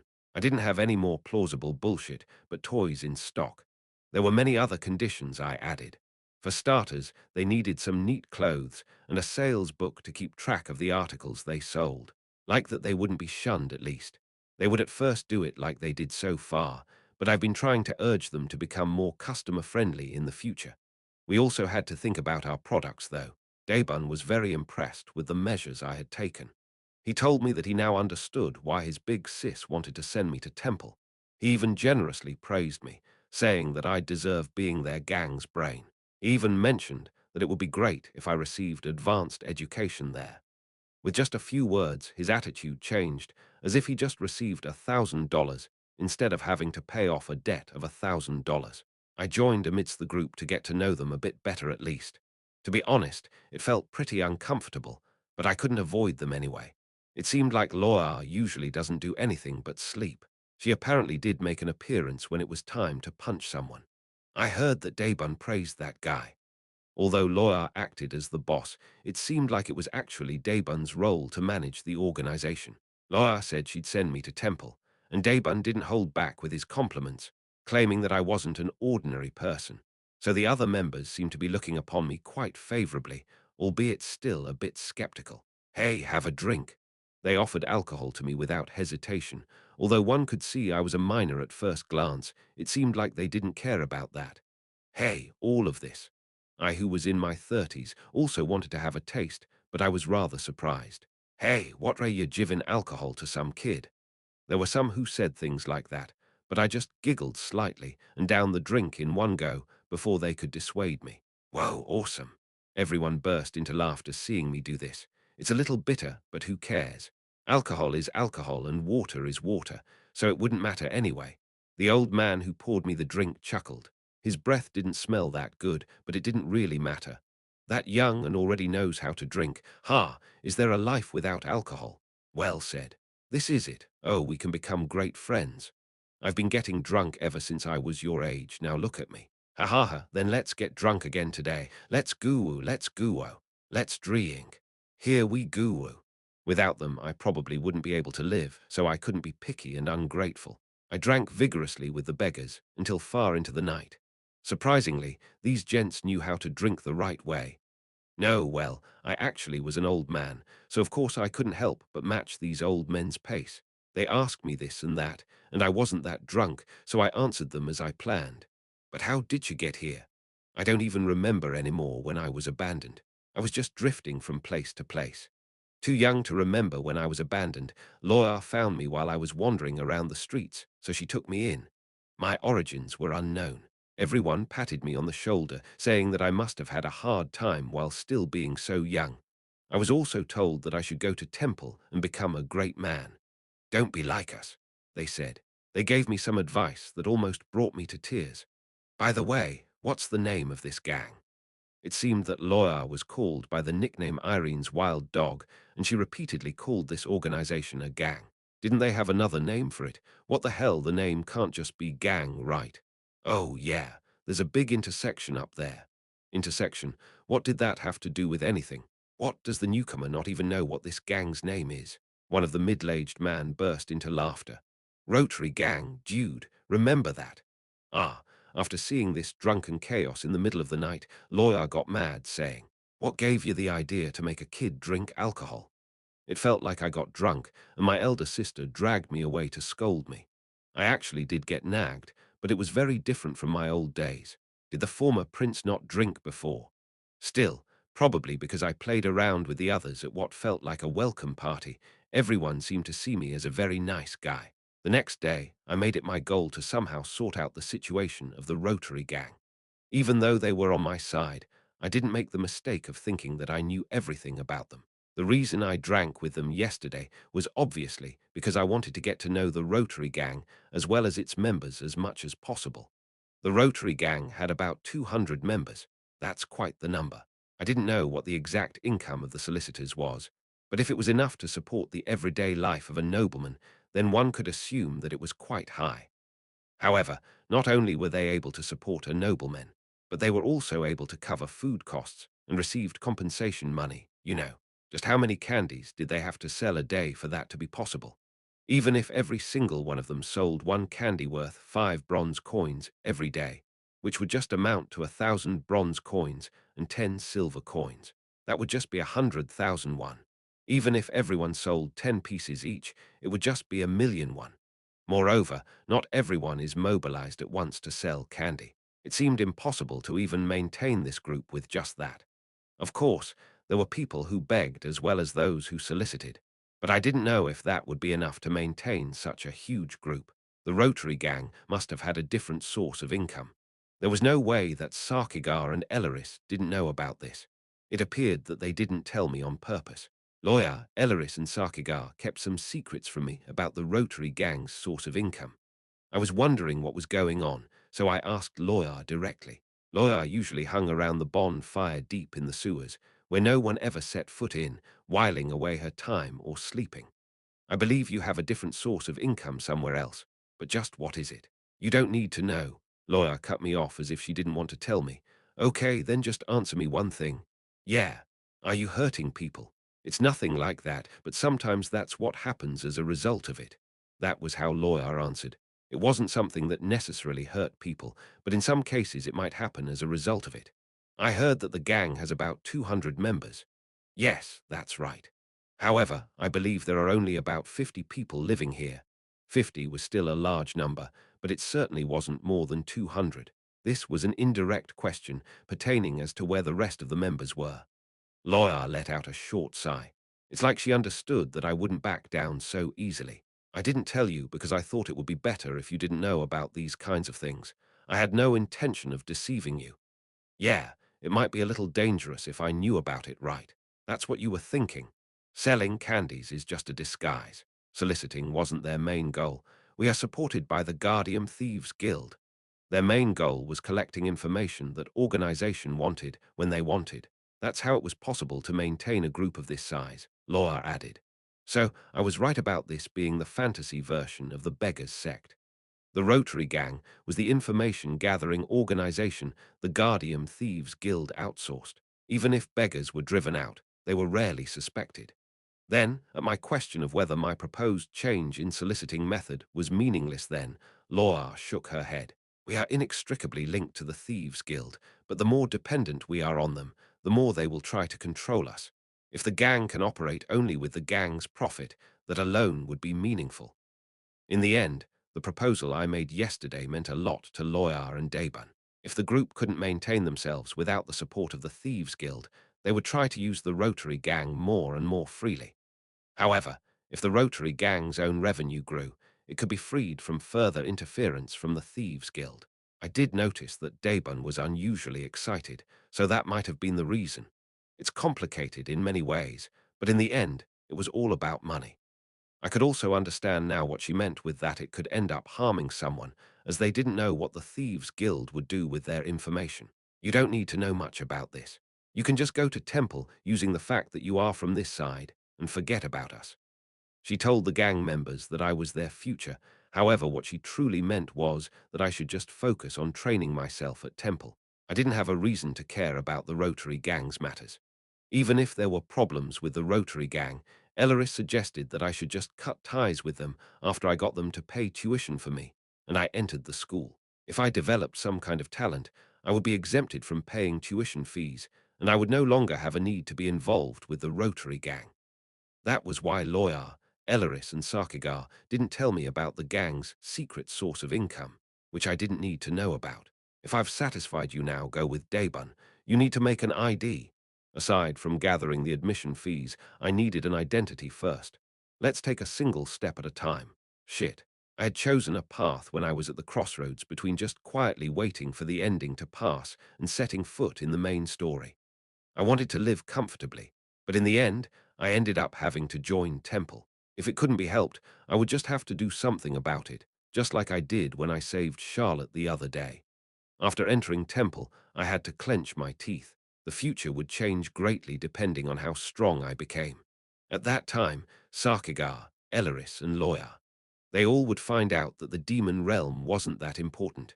Chapter 22, I was told that Daebun created a lot of identities for people that had no origins. He took me to the Imperial City Bureau, so to speak, to a nearby district office. The person in charge looked tried as if he had seen Daebun many times, maybe even questioning why he had come again. You're looking quite neat today. It's because I've brought a child this time. Hey, I didn't know you actually cared that much. Perhaps because Daebun played the role of my guardian today, he wore clean clothes and bathed today. I did the same. The person in charge didn't seem to be all that fussy, as if this had already happened frequently, except that we looked rather neat. He didn't have any suspicions or questions, completing the procedure swiftly. When I received the Dread Fiend's ring, I thought long and hard as to what to change my appearance to. Naturally, I should have a lot of hair. I shouldn't be too handsome or too ugly. I did want to live as a super handsome man, but I didn't want to attract too much attention with my looks. That was the first thing Elleris told me. So I tried to make myself look moderately good-looking. Blonde hair, slightly curly, blue eyes. Neither the hair color nor the eye color were especially rare. It was good enough to look slightly better than average. I was a bit good-looking, but not overwhelmingly handsome. Name? I'm Reinhardt. Where were you born? I don't know. Whoa, you don't even know from what town you come from. The person in charge looked at me rather frustrated. Yes, I don't really remember, because I was abandoned when I was very young. He didn't ask for much more information after that. He told me to put my hand on some mana stone in front of the table. He seemed to check something and then nodded. There's definitely no data on you. You must have lived a rather righteous life. He suddenly spoke some nonsense, but I could roughly understand what that meant. This seemed to be something like a fingerprint reader. So if I were caught by the guards after I committed even a petty crime, my data would have already been registered. Homeless children like me were more likely to commit crimes, but seeing that I did not have such records, he presumed that I lived a righteous life. After all, my birthplace and address were unknown, but I couldn't just leave it blank, so I just made up a date of birth with those two. The birthplace was set as a suitable city that disappeared a long time ago, and my address was south of the Bronze Gate Bridge. It seemed like I owned the bridge, but I actually lived under it. Due to the advanced nature of the Empire, they had a magic tool with which I was able to get a photo for my ID card. Daybun and I left the office, sent off with a reminder to periodically come around to renew the ID. So, it really was no different from a modern district office. They were too expedient, to a shocking degree at that. However, that was good. That was pretty easy. We gave him some things after all, so of course our stay would have been comfortable. I assumed that the person in charge was provided with a variety of things. I did feel that he was too easygoing. If he got caught doing things like this, the outcome would be pretty clear. I checked my ID that was in the form of a metal card. It showed a picture, my name, date of birth, and identification number. It wasn't much different from a modern ID card. The same went for the registration of biometric data. Only its appearance fit into medieval fantasy, but its convenience wasn't much different from the modern world. Once again, it was medieval fantasy. Anyway, to sum it up in a single sentence, it was convenient. The town was still in an excited frenzy as a result of their victory. That atmosphere would last for a very long time. The improvement event when the war veterans returned would be on an even greater scale. A long festival would follow. Now that I had an ID, I decided to smoothly proceed with my admission to Temple. By the way, does Temple just admit anyone who has money? Wasn't there something like, they won't accept commoners or something? While we were on the way to Temple, Daybun tilted his head. Well, I never heard anything like that. The tuition fees were just so high that it was almost impossible to enter the school unless one was a noble's child, had wealthy parents, or was part of a merchant's family. If one had the confidence to pay hundreds of millions of one a year, depending on what major one picked, one was free to go. If one wanted to pursue higher education, one would have to expect to pay twice as much. 50 gold coins was the average. Depending on one's major, tuition fees could rise to unimaginable amounts. Of course, there was a scholarship system, and there were cases where children were exempted from the tuition depending on how much they contributed to the empire. So, after the end of the war, a huge amount of medals would be handed out, leading the temple to be crowded with more freshmen than usual starting with the next year. Temple was so expensive because they reinvested that money earned from that huge tuition fee into talented children. Most don't get that much education. Daebun took me to the Iridian district. That would be where the Gwanak district and Seoul National University were located in Korea. The only difference was that Temple was a much larger educational institution covering the entire Gwanak district. Therefore, it was only natural that the number of students was also astronomically high, meaning the money that went into this school was equally astronomical. Not only that, in order to prevent non-students from wandering around the campus, Temple was equipped with physical barriers, as well as large-scale magic barriers that block those that weren't students, faculty, or people who had permission to enter. The temple's security, crime prevention system, and barriers that I set up were exactly the same as the imperial castles. There were children said to come from each country's powerful family, so they created an environment in which they could fully focus on their studies without worrying about their safety. That's why everyone was able to send their children off to a faraway place with a peace of mind, and it would be a big deal if any of the students were to get harmed or abducted while they were walking around the campus. So they put huge emphasis on the safety measures. Of course, there were loopholes because an incident had to happen after all. If the defense and countermeasures were too perfect, incidents wouldn't be able to happen. No one wanted that, especially me. Anyway, Temple was practically a town's name, so it wouldn't make a lot of sense to say we arrived at Temple to begin with. The Mana train couldn't even go inside of Temple. We arrived at the admission office outside Temple. Daebun couldn't keep his mouth shut. This is my first time coming here, so why are there so many people here? The admission counseling center on its own was already huge enough to be called a school, and what was even more surprising was the number of people waiting near the entrance. They were people waiting to get admitted. They all pulled a number ticket, all of whom were children with their parents next to them.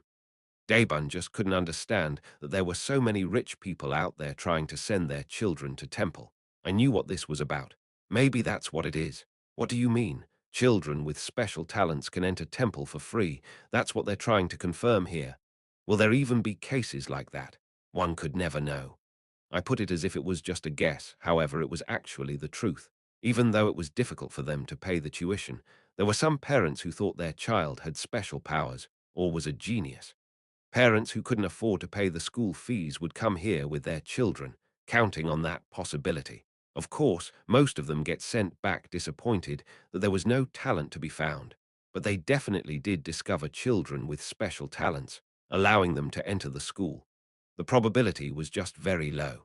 There were four forces in this world as a great whole: combat, magic, divine power, and a power that was completely different from those three, a power that hadn't been discovered even after a long time. Supernatural power. Combat wasn't just about being able to run well, but being able to display superhuman powers after one grew up. Such was the case with Artorias. The knights of Duke Salerian who pursued me must have been those with similar powers. However, even on the side of the demon realm, there were monsters a lot stronger. There was a good reason why the gargle was able to crush these veteran knights in a single blow. In any case, those that have the potential to develop superhuman powers will go on to learn martial arts. Children who were unusually smart or were discovered to have magic-related talents would go on to major in magic. Those who show talent in divine power would go down the path of a priest or paladin. And very rarely, children sometimes awaken to bizarre abilities.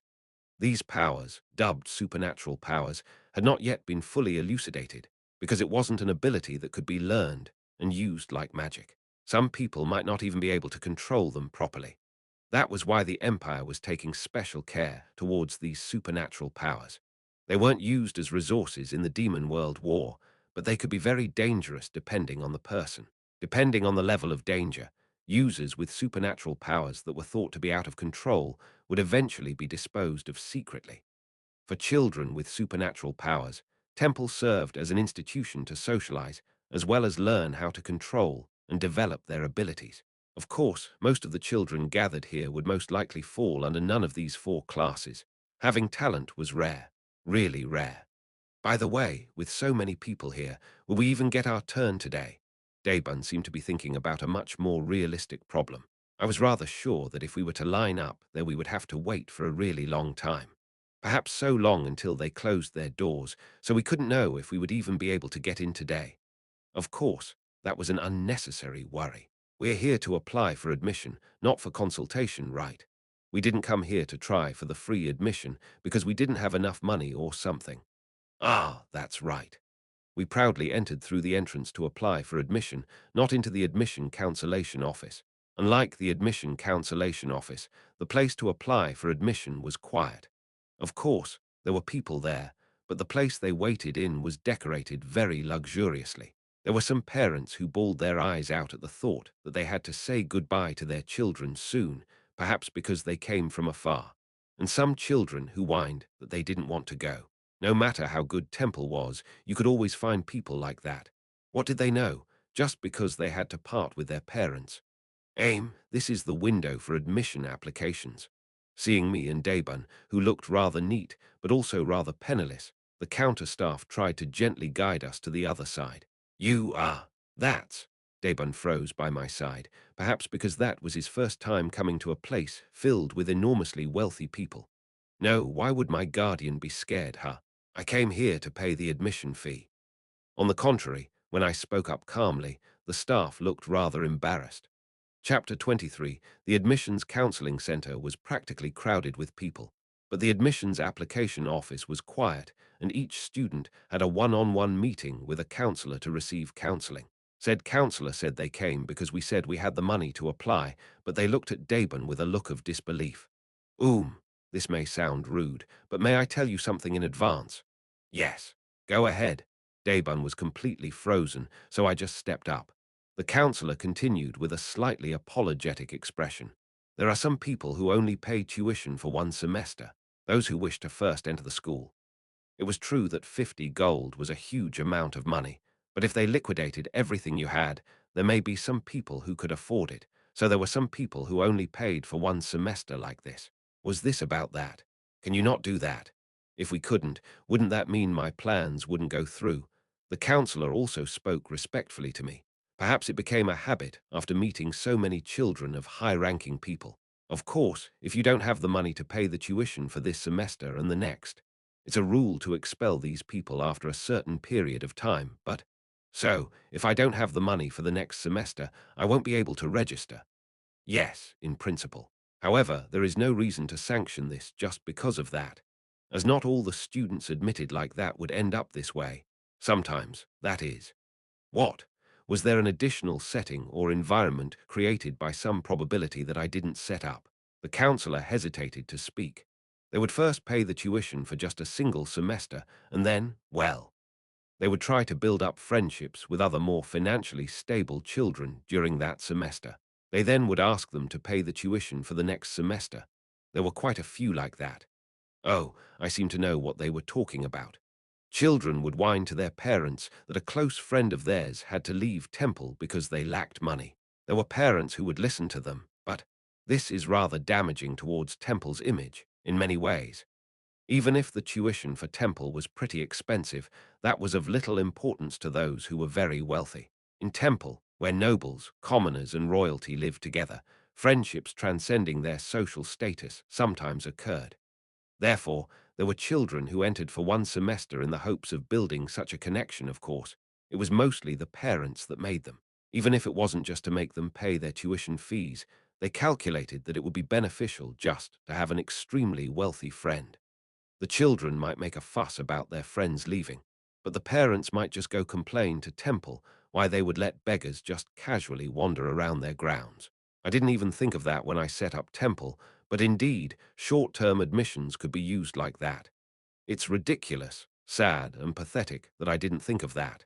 After this became a problem, we decided to no longer admit children whose parents cannot financially support them well enough to allow them to study here for a considerable amount of time while at Temple. The other problem is that if children just leave after one semester, the other ones who were close to them would also end up very hurt. Temple's stance on this was understandable, if anything. Changing classmates too often was also detrimental to the children, even if that student was just trying to mooch off of other kids. I would also want to implement such a policy if I were in their shoes. However, I was planning on developing my talent after entering the school to become a permanent scholarship student. They probably wouldn't believe me if I started saying things like that. Wouldn't my path be immediately blocked if I told them I was the successor of the Bronzegate Rotary Gang? Rather, I might have had a better chance if I had come from Sarkigar's side. Once you have prepared the documents to prove your financial status, we can review them. You don't seem to have that much leeway, though. The counselor was very politely dismissing the two of us. However, I wasn't particularly offended by that. The demon prince couldn't enter temple because he didn't have enough money. We came with the confidence that I'd be easily admitted. That soon turned into the feeling of needing to beg to be let in. Daybun lowered his head as if he had committed a crime. No, if you don't have money, then you don't. It's not your fault, Jude. What was I supposed to do? I didn't think I would come across such an obstacle. The Rotary Gang had many people, but it was difficult to prove their finances.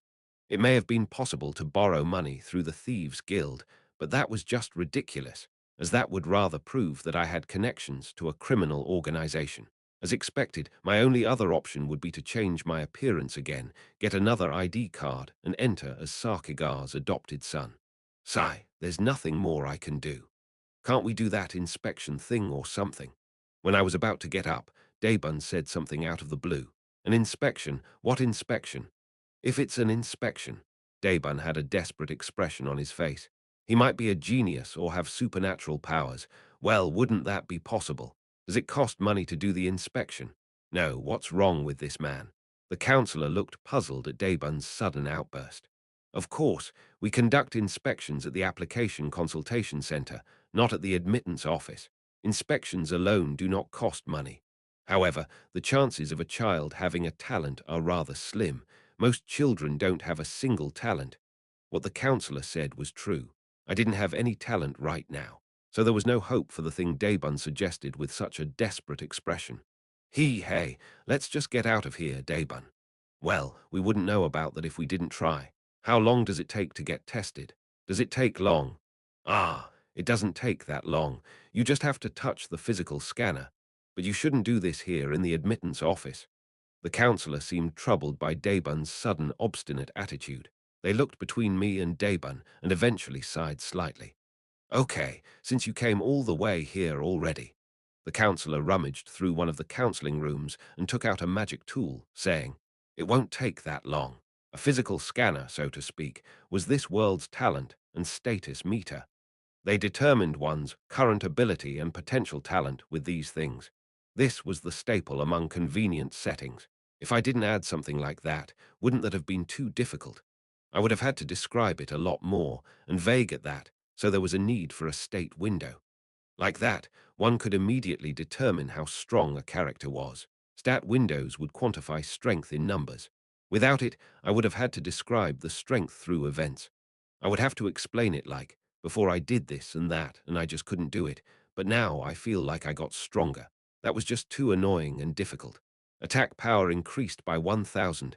Wasn't that just too comfortable to write? I love it. But anyway, what Daybun was doing now was pretty much meaningless.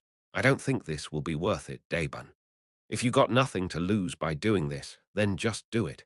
Or is there something wrong with that? It seemed like Daybun wanted me to take it as it was free anyway. He seemed to think that I desperately needed to enter temple. I had another way, but Daybun didn't know about that. He was just thinking of me. He was such a nice guy. However, that didn't mean that I suddenly have some talent. You just have to keep your hands on the scanner. Wait for about a minute. To determine my talent, I will have to put my hands on a crystal ball. My talents will then be printed out on a tablet like magic tool the counselor held. There's nothing I have talent for. It's not like they'll be able to see that I'm a demon through this, right? Or see that I have that skill demon domination, right? I didn't think so. I had Sarkigar's ring after all. Demon domination was a unique skill of the Archdemon race. It was completely sealed after I changed using the ring. Since it was an ability I could only use in the form of Valia, It should be hidden. Of course, it might not be as well. I should just run with the ring. Let's just go back and think about how to change my looks next. Yeah, let's do that. The counselor suddenly tapped on the tablet. Was it that thing where you continue to tap on an iPad when it's not working properly? Did you find something? At Daybun's question, they shook their head. Ugh, my apologies. It seems that it's broken. This item is only rarely used here. They left the counseling room as if they didn't even know how that tool worked, as they were actually more used to dealing with the wealthy, but didn't have any experience checking for talent. They said they'd bring a new tool over. Didn't they find something? I shook my head at the expectant Daybun. No way. I checked my status again, but of course I couldn't find a single talent in it. I knew my condition better than any magic tool could. I brought a new one. I even checked its functionality, so it should work this time. It seemed like the counselor was gradually getting exhausted. It probably was because we caused them extra work just for someone who had no talent at all. I put my hand on the newly arrived crystal ball, and the counselor was speechless. What, is it malfunctioning again? Ah, the counselor furrowed their brows. How strange. I've never seen anything like this before. Perhaps because they were bewildered, but the counselor spoke informally this time. Is it something that breaks easily? No, it's not a very complicated tool after all. As if he couldn't understand what was going on, the counselor showed the corresponding part of the tablet screen to Daybun. Should I even call it a screen? It kept blinking. I kind of wanted to know what characters it displayed and why it just kept blinking. What was this? Was that a talent? Do I have the talent to break machines? Wouldn't it be better if I didn't have that kind of talent? That's one of the shittiest, most common talents I had ever heard of. It was as bad as that kitchen disaster attribute. It was so common that it wasn't even used anymore. But now when it gets mentioned, it feels rather novel. But it was still hella old-fashioned, you hear. Don't give me that. The counselor asked me to put my hands down and put his own on the crystal. Looks like the tool is working normally. The counselor then asked Daybun if he had his talents measured before, then told him to put his hands on it this time. Certainly, the tool has no defects. That screen blinked so much, it was apparent that I was the cause. The counselor asked me to put my hand back on the crystal. Just hold your hands on it for a second this time. Yes. What the hell? I held my hands on the crystal ball for circa a second as I was told. The tablet screen was again blinking wildly. Soon after, the counselor opened their mouth speechlessly. What? I think I know now. In that case, there were all sorts of cases before, but this is the first time I've seen something like this. What do you mean? Daybun approached the counselor with an excited expression on his face. There are cases where a subject doesn't show a specific talent, but aptitude. For example, it's not developed enough to be a talent, but if the subject works hard, they would be able to be outstanding at a certain field. It's a kind of subconcept of talent. Aptitude. Ah, I knew what that was. For example, someone with an aptitude for swordsmanship would be better in learning swordsmanship than archery or spearmanship. If a person with an aptitude for swordsmanship continued to study swordsmanship, he or she may become very gifted with the sword, or even excel more than someone who has talent in it, even if it isn't a talent. So what does all that mean? Daybun was excited. This device can read not only talent, but also what field the subject has an aptitude for. So they have this kind of service at the counseling center. Even if a child doesn't have a talent, they will tell them what aptitudes they have. It was rare for a child who doesn't have talent to not have any aptitude as well. Identifying aptitudes.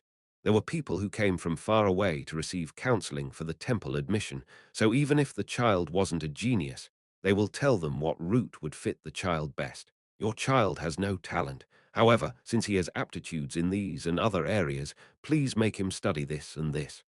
Temple seemed to provide that kind of service. The counselor turned the tablet screen and showed it to Daybun. It seemed that this was the first time that for them witnessing such a case. Swordsmanship aptitude, archery aptitude, magic sensitivity aptitude, spiritual aptitude. The screen was filled, showing all the aptitudes I had. It seems that Reinhardt was born with an aptitude for everything in the world. The screen wasn't blinking. My aptitudes were almost infinite, so the screen was just constantly updating. Chapter 24. I really don't have any idea what to call this. Were you born with God's blessing? Or was this some type of supernatural power? The counselor looked puzzled. However, I knew what caused this. I could certainly force an ability that I originally didn't have to become my talent using achievement points. Even if I didn't have enough points to do that, the possibility was still there. Therefore, I was currently in a state where I could have all the talents in the world. I was born possessing every aptitude in existence so that it wouldn't be impossible for me to get certain talents. The counselor seemed dumbfounded. In this case, I don't know if it would be possible. Having an aptitude in both swordsmanship and archery wasn't really a problem, but if this data is correct, then Reinhardt can use both black magic and divine power. I could both wield the power of darkness as well as holy power. Of course, it would be impossible to be able to use both of them at the same time, but it was possible for me. By the way, there has never been a case that a child was granted a special admission only based on their aptitude A and not on talent. The counselor seemed to think that this wasn't a problem he could solve with his authority alone. Then he could be admitted to temple, right? Daybun seemed to block out the details and only heard what he wanted to hear. This is such an unprecedented situation, but as this is such a special case. The counselor blankly nodded their head. Perhaps I think, good for you, man. Hits. Ugh. Daybun slapped me on the back and shouted. That almost killed me. In the end, it seemed it was just a delusion that I knew my condition best. Through Daybun's useless insistence, I could now see for sure what my condition was like. I didn't know something like this would happen. An aptitude for everything. Yes, that's what they said. Laura's eyes widened when I told her the inspection's results. It wasn't over just with the counselor's words. After that, a professional wizard appeared to precisely check my talents. So after suffering for a while, it was confirmed that the judgment on my aptitudes was true. Hey, isn't that a lot more than we expected? That's what she said, but I could feel the tremendous admiration in her words. Even the previous Demon King wouldn't have been like that. Although I had no talent, I was born with the aptitude to acquire talents in any field. This may just be a correction caused by being able to interfere with my body using this system. But that correction in itself was already a tremendous ability. These aptitudes included even opposing aptitudes. It was possible for a person who had no talent or aptitude for swordsmanship to become a master swordsman by training swordsmanship. However, it would be very difficult. One had to overcome this wall with effort. But why would a person who had no aptitude for it train swordsmanship? Wouldn't it be better to just wake up from those delusions? No one could just have strengths. Even those geniuses who had many aptitudes and talents had also a good amount of inadequacies. For example, if a person had an aptitude for divine powers, of course, they wouldn't be able to use black magic. Conversely, a person who had an aptitude for black magic would not be able to learn divine magic. Some abilities rejected their counterparts, but I didn't have a single inadequacy. Of course, I didn't know if it was possible to give myself inadequacies, but like hell that's going to happen. Am I crazy? I went to temple with the intention of paying the tuition for a semester, but ended up on a completely different path. I'd have to return to the admissions office sometime later, but I've been told that they'll most likely decided on granting special admission. I didn't think much of it right now, but if there's some guy capable of being good at anything, it would be rather weird to not let him enroll through special admission. This was an unexpected windfall. Just because they decided to let me enroll through special admission, we didn't have to create a hole in the gang's funds. There was no more need to leave traces behind by paying the tuition with their money. Everyone wanted me to have an environment in which I could completely focus on improving myself in temple. Like this, everyone would be satisfied. No matter what happened later with the Rotary gang, it wouldn't affect me. But you don't look very good, though. I smiled at Daybun's words. No, it's nothing. This is great. Like this, I can enter even without being part of the gang. But just as Daybun said, I wasn't in such a good mood. Originally, my plan was to gradually develop my talents over a semester, and then I was planning to be exempted from tuition, leading me to join the main story through said talent. However, in terms of development, I might have a higher chance to enter the main story like this rather than as a simple scholarship student. Temple had two types of special classes: the Royal class, which one could enter through talent, and the Orbis class, which one could enter through skill. Students with exceptional talent entered the Royal class. Students who lacked talent but gained outstanding abilities through hard work entered the Orbis class. There was a certain rivalry between these two classes, but that would come into play later. It would be only after a long time that the Orbis class was mentioned. Anyway, entering the main story meant that I would soon join one of Temple's special classes, which will probably be the Royal class. There was a high chance that I would enter the Royal class, because I was recognized for my potential talent and not my outstanding ability. Originally, I planned to slowly enter the story by building my power for one semester and then climb to that position later. However, I would end up entering the royal class right from the beginning. That meant that I would be together with the main characters right when the main story starts. I would bump into them without thinking much or planning to do so. If the story changed because of my actions, I would receive some achievement points, but the consequence of that would be that the story might bounce into weird directions. All the events would become unpredictable. I would have to use the achievement points I received by changing the future to see how the future changed. I would gain nothing from that. I could get other benefits, but those achievement points are the most important to me right now, so I couldn't just waste them. That's why I wanted to take that one semester to plan things out, but that opportunity got stolen from me. Phew. Therefore, I couldn't help but sigh deeply thinking about the special admission. Anyway, I was pretty sure this development is happening purposefully. What kind of novel was The Demon King is Dead? You may ask. Although it was a novel I wrote, it was more like part of my dark history, though. It got the worst ranking and tons of bad reviews. This was supposed to be a slice-of-life story that took place after the Demon King got defeated. The story took place in Temple, located in the imperial capital Guardium, where people with immense power and wealth gathered. Although they nurtured talents specialized in combat, teaching things like magic and marital arts, Temple, who was recognized as the cradle of all learning, also encompassed elementary, secondary, and higher education. The number of students, excluding the faculty, exceeded 100. From elementary school onwards, they adopted a similar teaching system as universities. One could apply for classes one wanted to take. Therefore, there were a lot of kids who never ran into each other, even though they were in the same class, if they don't take the same courses. Even in a place like that, the main stage was the royal class, one of the two most important classes in Temple, the other one being the Orbis class. Those two classes were filled with the most talented of the Empire, the ones placed the most expectations on. Of course, they all held permanent scholarships. However, let's keep the Orbis class out of this talk for now. I won't run into them anyway, for the time being. Anyway, one of the two flagships of Temple, Royal Class Perks. Even if a course is already filled to capacity, one may still apply for said course. Even courses that go beyond one's grade could be applied for, as consideration for the geniuses. Therefore, the royal class was inevitably the object of envy and jealousy of ordinary students.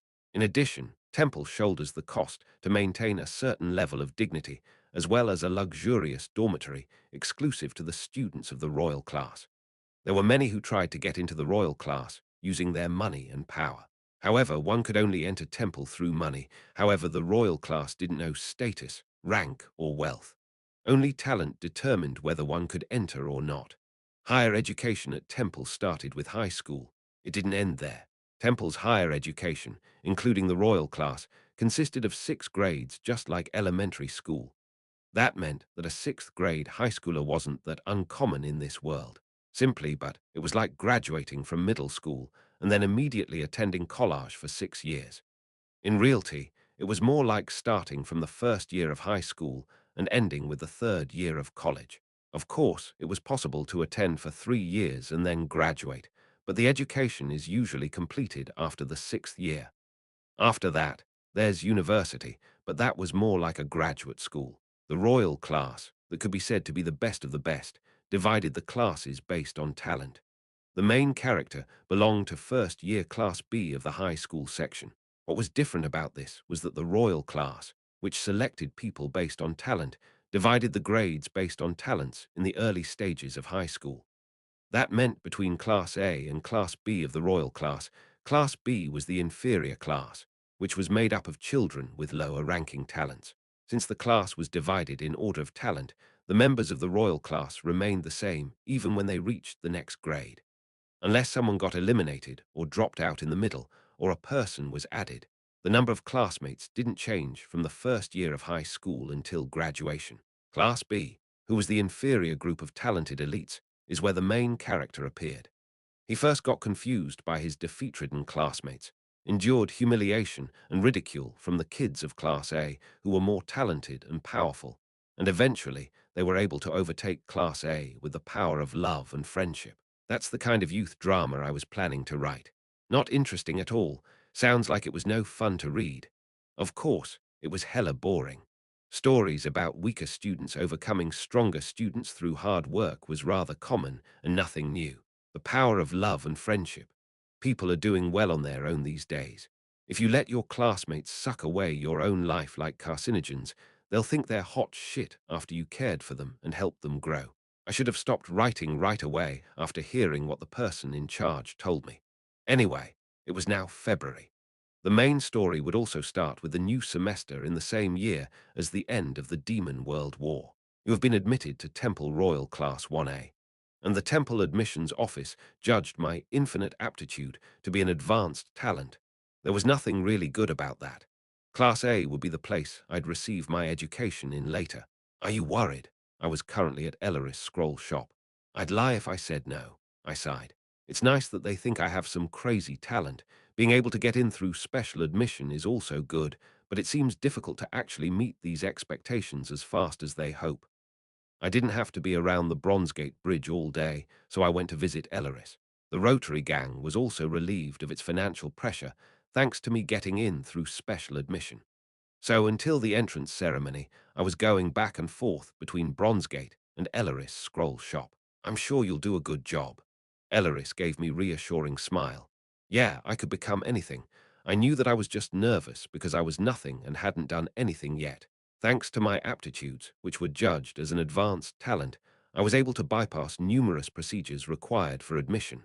If one had a highest-ranking talent, Temple didn't simply admit the student, rather they just take them in. That was why all the sloppy parts about my identity and origin were just glossed over. Rather, Temple itself became my guardian. Things worked out incredibly well. However, even if things worked out somehow, there was a definite future, so thinking about my friends from Class A made my head hurt. Above all else, living in the dormitory without Elleris, Loyar, or Sarkigar, who were practically my guardians, was one more reason for my nervousness. In general, there's this widespread opinion that accidents did not happen at Temple. However, as a writer, I did add in many incidents to happen. I was well aware how sloppy Temple was, or rather than knowing, I made it that way. Elleris grabbed my hand while I was lost in my thoughts. The vampire's low body temperature felt unfamiliar, but at some point that coldness started to feel like warmth. We will support your highness with all our heart. And even if you enter Temple, does that mean that you are banned from going out? I'm not, but still. They wouldn't ban me from going out or something. If I wanted to see them, I could come out and visit Sarkigar, Loyar, or Elleris. Anyway, are there any things you need to take with you? I don't have that many things. I would wear a school uniform most of the time anyway, though. I would have to go to the dormitory tomorrow, so I had to take something there, but I didn't know what I should bring because I'm literally in a position where I have nothing on me but my clothes. As I filled out various forms before my admission and was told everything I needed to know, I didn't really think I need to take much. By the way, why did you want me to enter Temple? I asked the question I couldn't find the answer to the other day. Elleris didn't want me to become stronger, but she still encouraged me to go to Temple. Elleris smiled at my question. Because I think if you were to stay close to humans, you would come to love them. This was a slightly different logic from Sarkigar, who wanted me to get to know humans to use their knowledge against them. Elleris seemed to want me to get to love them. Well, I didn't feel any real love towards humanity in the first place. You might regret this later. Elleris laughed at my words. I'll think about it when the time comes. The strangest one of the bunch wasn't actually Sarkigar, but Elleris. She brought over a trunk from somewhere. Rather, she summoned it here with a snap rather than bringing it over. What's this? These are plain clothes you can wear. You can't just wear your uniform all the time. It seemed like she didn't want to send me off empty-handed. Elleris then took off her necklace and put it around my neck. Do you remember that I called myself Tuesday? Ah, I do. I didn't really understand what it meant, but was it something about that 7 nights something? I believe you have forgotten about this as well, so let me explain. There are 7 vampire clans who call themselves the Houses of the Seven Knights. Monday, Tuesday, Wednesday, like that. Yes, that's correct. Those were pretty simple names. Each family specialized in the magic type of the corresponding element. There's elemental magic based on the days of the week. Yes, the Monday and Sunday clan disappeared a long time ago, so it didn't get handed down which type of magic they held, but Tuesday is fire, Wednesday is water, Thursday is wood, Friday is metal, and Saturday is earth. While I still could kind of understand the power of the moon, I couldn't even imagine how vampires could use something like sun magic. Since vampire lords could withstand sunlight, maybe it wasn't that strange that that clan could use solar magic. This is an heirloom of our clan and the symbol of our house, the flame of Tuesday. The necklace Elleris gave me held a small golden pendant studded with a blood drop like ruby. Elleris, then, does that mean? They call the heads of a clan vampire lords. That's how it would be, but Elleris seemed to be one of the most powerful vampires, and yet it still wasn't easy for her to stay out in the sun, even though it's not to the point of impossibility. So why did you give me this necklace? If this ring harbors the power of the dread fiends, what do you think this pendant could do? A pendant harboring the power of a clan that specialized in fire magic. It will enable me to use fire magic, right? Of course, it would only work within the confines of your highness amount of mana. It's a little different from Sarkigar's ring. You'd be able to summon flames just by using mana, no need for complicated chants. I didn't understand it fully, but just hearing her explanation just made me realize what a ridiculous item this was. Magic was a power only geniuses could use. This thing enabled even an idiot to summon flames if they have enough mana. Scrolls were only one-time use items, but with this, I'd be able to permanently use this magic. A great treasure indeed. Do you want to try it out? By using the Flame of Tuesday, I could use fire magic. My mana level was at 9, 9 as far as I could remember. I knew that this was quite high for someone my age. I held the pendant in my hand and imagined flames in my head, just like Elleris told me a second ago. Flare. Then a flame appeared in front of my eyes. This is how it works. But only this much. I didn't expect something of the leaven of a fireball to appear, but this was just on the level of a lighter flame. Did I actually have as much mana as a rat, maybe? Your Highness isn't able to make full use of your mana yet. If you learn powers related to magic sensitivity or magic control, you would be able to create more powerful flames with the same amount of mana. So in the end, that's all I could do with this powerful treasure due to my lack of ability. Why are you giving me this? There might be some emergencies in which your Highness wouldn't be able to do anything, so having this would be advantageous, right? I didn't really know what I could do with a lighter flame, though. Still, something like the symbol of your clan. Can you just give me something like that? If I gave you something of similar value to what Sarkigar gave you, wouldn't the chances increase that you'll stand on my side in the future? Elleris spoke while laughing jokingly. Sarkigar and Elleris both gave me their family's heirlooms. It was quite funny. Sarkigar, the one that wanted war, gave me something that would help me live a peaceful life in the human world. The pacifist Elleris, on the other hand, gave me an item related to destruction.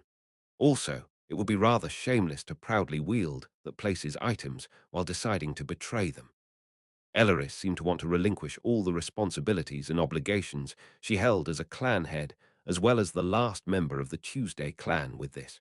It seemed like demons couldn't let go of their families even while betraying them. I just have one thing to ask. Yes, Your Highness. If I use this, just this little flame comes out, but what would happen if you were to use this? I was just able to produce a flame the size of a lighter flame. The simplification of the magic chant would be a tremendous thing for a wizard, rather than someone as ignorant as me.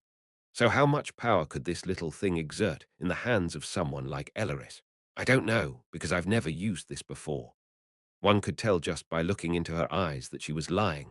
It seems like there were some painful memories resurfacing in her, but I saw that this pain only briefly passed by her eyes. Elleris told me one last thing, looking straight into my eyes, holding my shoulders. Your Highness, this is by no means a good item.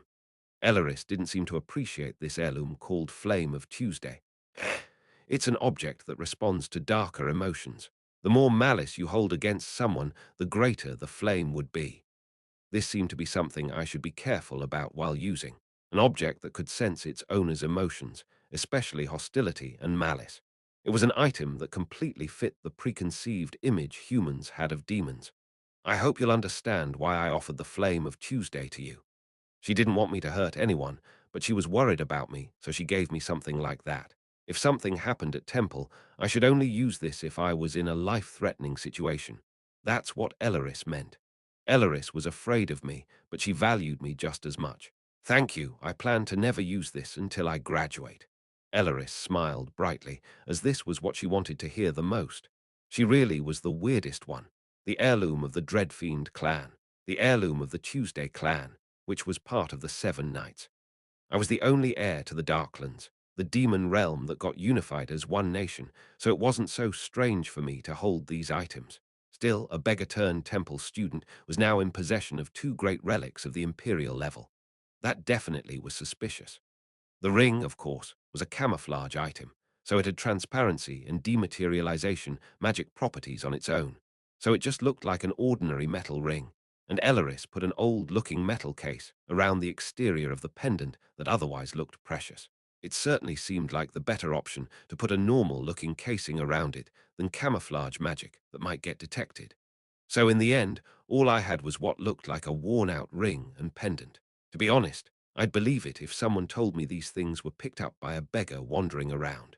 Since I received some amazing items from both Elleris and Sakigar, I had the thought that Loyar might give me something as well. But then again, how could I expect anything great from someone wearing rags, chilling around a bonfire all day? She should just take good care of herself and eat well. That was what I thought, but what is this? Pocket money. Loyar handed me a bag of gold coins to use at Temple. Loyar told me to tell her if I needed any more money, because the issue of the admission fee got solved anyway, and Temple would only pay for some of my living costs. Loyar was the most important instance to me in the long run. It seemed that their progress of spreading their power to the Mana trains was going smoothly. Tomorrow, I'd finally move into Temple's dormitory. Of course, it wouldn't be good for me to continue living here, but I was exhausted just thinking about moving into an environment I knew nothing much about, filled with major characters. It wouldn't have been so bad just living at Elleris Place. I couldn't fall asleep that night, maybe, because I was just thinking about all the trouble this would bring. However, I made a promise. I was going to do the things I set out to do, and I would do them well. I felt it in Charlotte's case. It wasn't such a bad thing saving someone who was supposed to die. As a result, I could save people who died because of my karma. If you ask me, I believed this to be a good thing. This was a slice-of-life story. But even slice-of-life stories were written by people who were talented in that field. So the biggest reason for this novel's failure, the reason all the readers who kept going until the middle of it fell away, was I didn't have the talent for writing these kinds of stories until the very end. As the events and materials I had planned out were depleted, my writing lost its way, and as a result, I lost my motivation to move the story forward. Therefore, I just flipped the table. This crazy novel only came into being because of the author's lack of ability to create any more events, ... in the middle of that story. I made gates suddenly opened. Chapter 25, this was called Self-Satisfaction. Naturally, the readers dropped the novel in disgust of that sudden development. But what should I have done? At the time I thought that would be the best development. Of course, it would have been better if I had just ran away, leaving it unfinished as usual. But then I had a sudden compulsion to complete it somehow. If you do stupid things, one day you will end up paying for them. Because of that crazy development, I now had to eat the shit I produced myself. So whether I liked it or not, that chaotic situation in which gates suddenly opened in this world, sending this world to ruin, was approaching with every moment. It was a slice-of-life story for one half, and the other was some weird gate-diving story. I now had three options. I could wait for the ending to come in a safe place, ignoring the fact that I had knowledge about these gates. I could train until I got to a state where I could fight before the gates opened and jump right into the situation. And lastly, I could eliminate the situation of the gates opening by using the rewriting function. For the second option, I didn't really have to join Temple, but the third option absolutely required me to be part of the main story to get achievement points. As I had already experienced several life or death situations in the prologue part, I had no confidence whatsoever in fighting or seeing someone die right in front of me. So I had no other choice but to somehow prepare for the gate situation. If it were up to me, I'd choose to hide somewhere and just watch the fire slowly burning out without concerning myself with it. Even though it was cowardly, my life was more precious. However, Sakigar, Loa, and Elaris had pushed me away from that. As my excuses were blocked one by one, I had no other choice but to give up. Anyway, if this reality really is the shit I made, I had to take some responsibility. It's impossible for me to take full responsibility. But if I were able to do something about a given situation, I should absolutely do that. I didn't know if it were possible to stop the gates from opening. It was probably impossible. If that didn't work, then I had to become stronger through achievement points and decimate the monsters coming out of the gate. So, anyway, part because of my own self-righteousness, I somehow had to do something about this future only I knew about few. I arrived at the first page of the main story. Temple. I had to either become the strongest on the continent or somehow get rid of that gate situation. Or I might end up with useless talents that were neither this nor that. I wasn't even good at the things I liked, so should I try harder on things I didn't like then? Cold sweat ran down my face. Temple was divided into three main sections: the elementary, secondary, and higher education facilities. 6 years of elementary school, 3 years of middle school, and 6 years of high school. There was also a graduate school for further education. Of course, there were numerous subsidiary facilities and special purpose halls scattered here and there. In other words, there were stadiums and other special facilities, including concert halls. As the campus was just too large to traverse by foot, Temple also had a separate tram line that only operated inside of it. Of course, it was free. Entering Temple for the first time, I was able to get inside with my pre-issued student ID, including my admission permit. The vast campus of Temple, accentuated by the blue sky spread out in front of me. It didn't really just feel like my imagination came to life. Ha! It was much grander, much bigger and neater than I imagined, so I couldn't keep my mouth shut. There was no way, after all, that I could picture this with just those limited written descriptions I gave.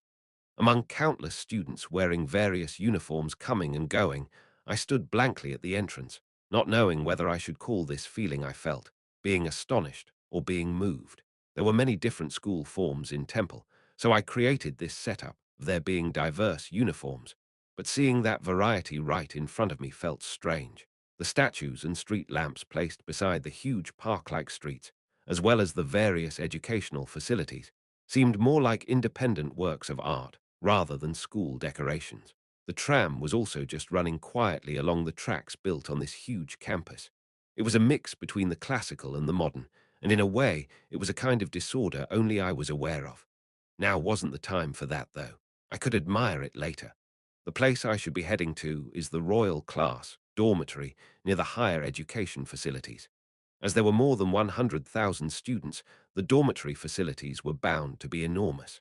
The royal class of the Department of Higher Education had about 20 students per grade, and the high school segment had 6 grades, so there were 120 students in the Department of Higher Education in total. That was a fairly small number. This also showed that only very few people actually had talents, so the class I would be entering had on average of 10 students in each class. 20 students would be divided into Class A and B, although I got added in later, so there would probably be 21 students this time. I got off the Temple-owned tram at the place written in the guide. As soon as I got off, I saw a ramp lined with columns leading to the dormitory building. It felt incomprehensible to me how this 7-story dormitory only housed around 120 people. It was unbelievably huge. Although I wrote, they receive great preferential treatment. However, seeing this with my own eyes, I began questioning if this was really okay. I didn't think that even a high-ranking lord could live in a place like this, you know. I was both bitter and happy because of the many things I wrote into my novel. I walked between those columns. As their shadows flitted past me at a regular pace, I started feeling more and more nervous without realizing it. I felt like I was about to enter a place I wasn't supposed to enter. I thought it would be rather burdensome if I continued to feel this way every day. Let's forget about the Bronzegate underground sewers, but Elleris Scroll Shop was much more comfortable compared to this. Upon going through the entrance of the dormitory located at the end of the colonnade, I could see a high dome-shaped ceiling. Looking up, and a marble staircase leading to the upper floors. The lobby was communal and was connected to the first and second floor through the staircase on the left and right. I knew this because I set it up like that. The first floor was for the first years, the second floor was for the second years, etc. Therefore, as their grade goes up, students become more and more annoyed. Of course, I wrote that there was something similar to an elevator. It worked with floating magic or something like that. The thing in the middle of the dome seemed to be that elevator. Looking at the structure of the building, the rooms for Class A were on the left, and those for Class B were on the right. All the students belonging to Class A, regardless of grade, lived on the left side. The same went for Class B and the right side. I roughly knew what was going to happen from this point on. You're a freshman, aren't you? Ah, yes. A senior student, wearing the same uniform as me, approached me with a file folder. A person wearing a female uniform. I'm Ceres Van Owen, a fifth grader and the president of the Royal Class Student Council. Hello. Ah, yes, hello. Yes, that's how it was. Although the Department of Higher Education had an overall student body president and vice president, each school had their own separate student body president and vice president. Therefore, the Royal Class had its own student council president and vice president. The number of students the student council had to manage was enormous, so they had a lot of authority. To begin with, there were more than 50,000 students who were part of the Department of Higher Education. However, the authority of the Royal Class Student Council, which had less than 1/100th of the high school section's total number of students, was also quite high. This was the Royal Class after all, one of the two pillars of Temple, and not some regular school. Of course, due to the relatively smaller number of members, the Royal Class Student Council had no other choice but to help out with certain things, like guiding new students. No matter how well received they were from outsiders, there was no denying that there was a shortage of manpower within the Royal Class. I handed my student ID to the senior student who introduced herself as the Student Council President, and she looked through her files looking for my name. Reinhardt, no last name. Class 1A, you are assigned room Aminus 11. Let's get along from now on. Ah, yes. She reached out her hand and I grabbed it. Students of the fifth grade of high school were already adults since they were 21 years old. The student council president in front of me would be in her last year next year and would probably be busy, so we probably wouldn't have many contact points. However, leaving a good impression was never wrong. Regardless of her actual skills, the Royal Class Student Council president was the most powerful person in this dormitory after the faculty. She had a lot of real power. Then she spoke to me with a smile. Perhaps after everyone arrives, they'll make you gather in the central lobby to give a brief reception and some warnings. It's okay to take a short rest after you unpack everything, but don't fall asleep too deeply if you decide to. Understood? Yes. I dragged my suitcase behind me and headed for the hallway on the left. The sunlight trickling through the window intertwined with the shadows formed a complicated net on the floor. I never imagined I'd see a scene like this in my whole life. As soon as I passed the main lobby, a lobby dedicated to Class 1A appeared before me. Although it was smaller than the other one, it was still a formidable hall equipped with sofas, tables and reading tables where one could sit down at and relax. That was where the kids of Class B got together, ate snacks, chatted and conspired, although that referred to the lobby on the opposite side. Starting from this hall, there were corridors leading to the dormitory, the magic lab, the reading room, the indoor gym, and many more additional facilities, including a restaurant. It kind of served as a hub. The main hub would probably be the main lobby. There were some facilities added as one rose in grade, but they were mostly similar in layout. Now that I came to a place I could properly recognize in this world, I felt more comfortable. But in the end, I was still missing the details, so there was still some awkwardness left in me. It was a complicated feeling that was difficult to describe. I entered the hallway leading to the dormitory and headed for room Aminus 11. Just by tagging my student ID, the door opened immediately. That wasn't new to me. Everything was just powered with magic. This room was quite large for a single person. There was a neatly arranged bed, a large wardrobe and windows. There was even an indoor shower facility. The inside of the room wasn't as fancy as the outside, but was designed with a clean, modern feel to it. Rather, this was much more convenient. If it were too flashy, it would just hurt my eyes. Currently, only the basics were present in this room.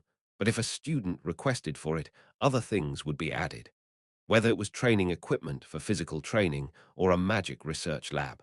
As long as it was within temples, power anything could be added to this room.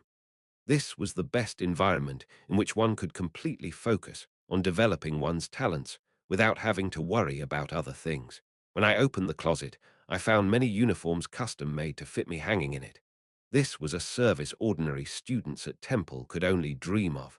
I took my things out of the suitcase and put them into the closet one by one. I didn't even bring that many things because I could get anything I needed just by asking for them. The thing I should always carry with me is the ring of the Dreadfiend clan and the flame of Tuesday in case for unforeseen emergencies. After unpacking my belongings, I lay down on the bed. I didn't know how much earlier I arrived, but I was the only one that got off at the Royal Class Dorm station. Once all the students arrived, I had to face both the students of Class A and Class B when the Student Council summoned us. They said it would just be a simple reception, so more like a greeting and not a party, that I would get to see all the characters I had written. However, there was something that's been bothering me. My room, room Aminus 11. Temple was a place that liked to rank people. Of course, the room number wasn't just randomly given out. Room Aminus 11 meant that the admission office saw my talent as the lowest among the first-year Class A talents. Yes, me becoming part of Class A was a miracle in itself. I had no talent at all after all, although my aptitudes were infinite. I was put into Temple's royal class, which was divided into Class A and B, and there I was, the lowest ranking one in Class A. What the hell? I could already imagine what kinds of disputes I will fall into. Oh, you're that infinite aptitude guy I've heard about, but aren't you actually all squishy? Hey, aren't you just weak? You're in Class A. How the hell did that happen? I thought I'd probably get to hear stuff like that. Ha! I would have rather gone to Class B Psi. Would I be beaten up by students higher ranking than me? I didn't want to be first or last. It's just that this strange situation itself was like dogshit. And I didn't know if things would go well or not. It seemed that no one fell in rank, because of me at least. Obviously, Class A and Class B were set to have 10 people in them, but here I was, number 11. So that meant that I came in as a member outside of the original quota. Wouldn't it be fine if some hot-headed idiot got dropped out? Wasn't there someone like that who would get kicked to make place for me? No, wait, they might have ended up going down the list and pushing someone important out. Thank God it was the way it was. I could see various people getting off the Mana train in the distance from my window. It seemed like they were arriving one by one. If my guess was true, there obviously would be things happening that deviated significantly from the first part right at the start. I wondered what would happen. I took out the notebook and writing instrument I had prepared. Let's get my thoughts in order. It would probably be hard for me to remember every single one, and there might also be the possibility that there are some characters who had no presence, so I didn't know them at all. There were some characters who only appeared in my setting notes and were otherwise like air. I set up all 20 students' personal details, but not all of them played a major part, because if all 20 of them played an important role, my writing would have become a mess. Of course, my writing went to shit after the whole gate opening thing in the middle. Anyway, Class A and B, I should organize the personal data of all the students that come to my mind. 1, 2, 3. Because there were more than 7 people, I couldn't seem to remember properly. My memory was just great.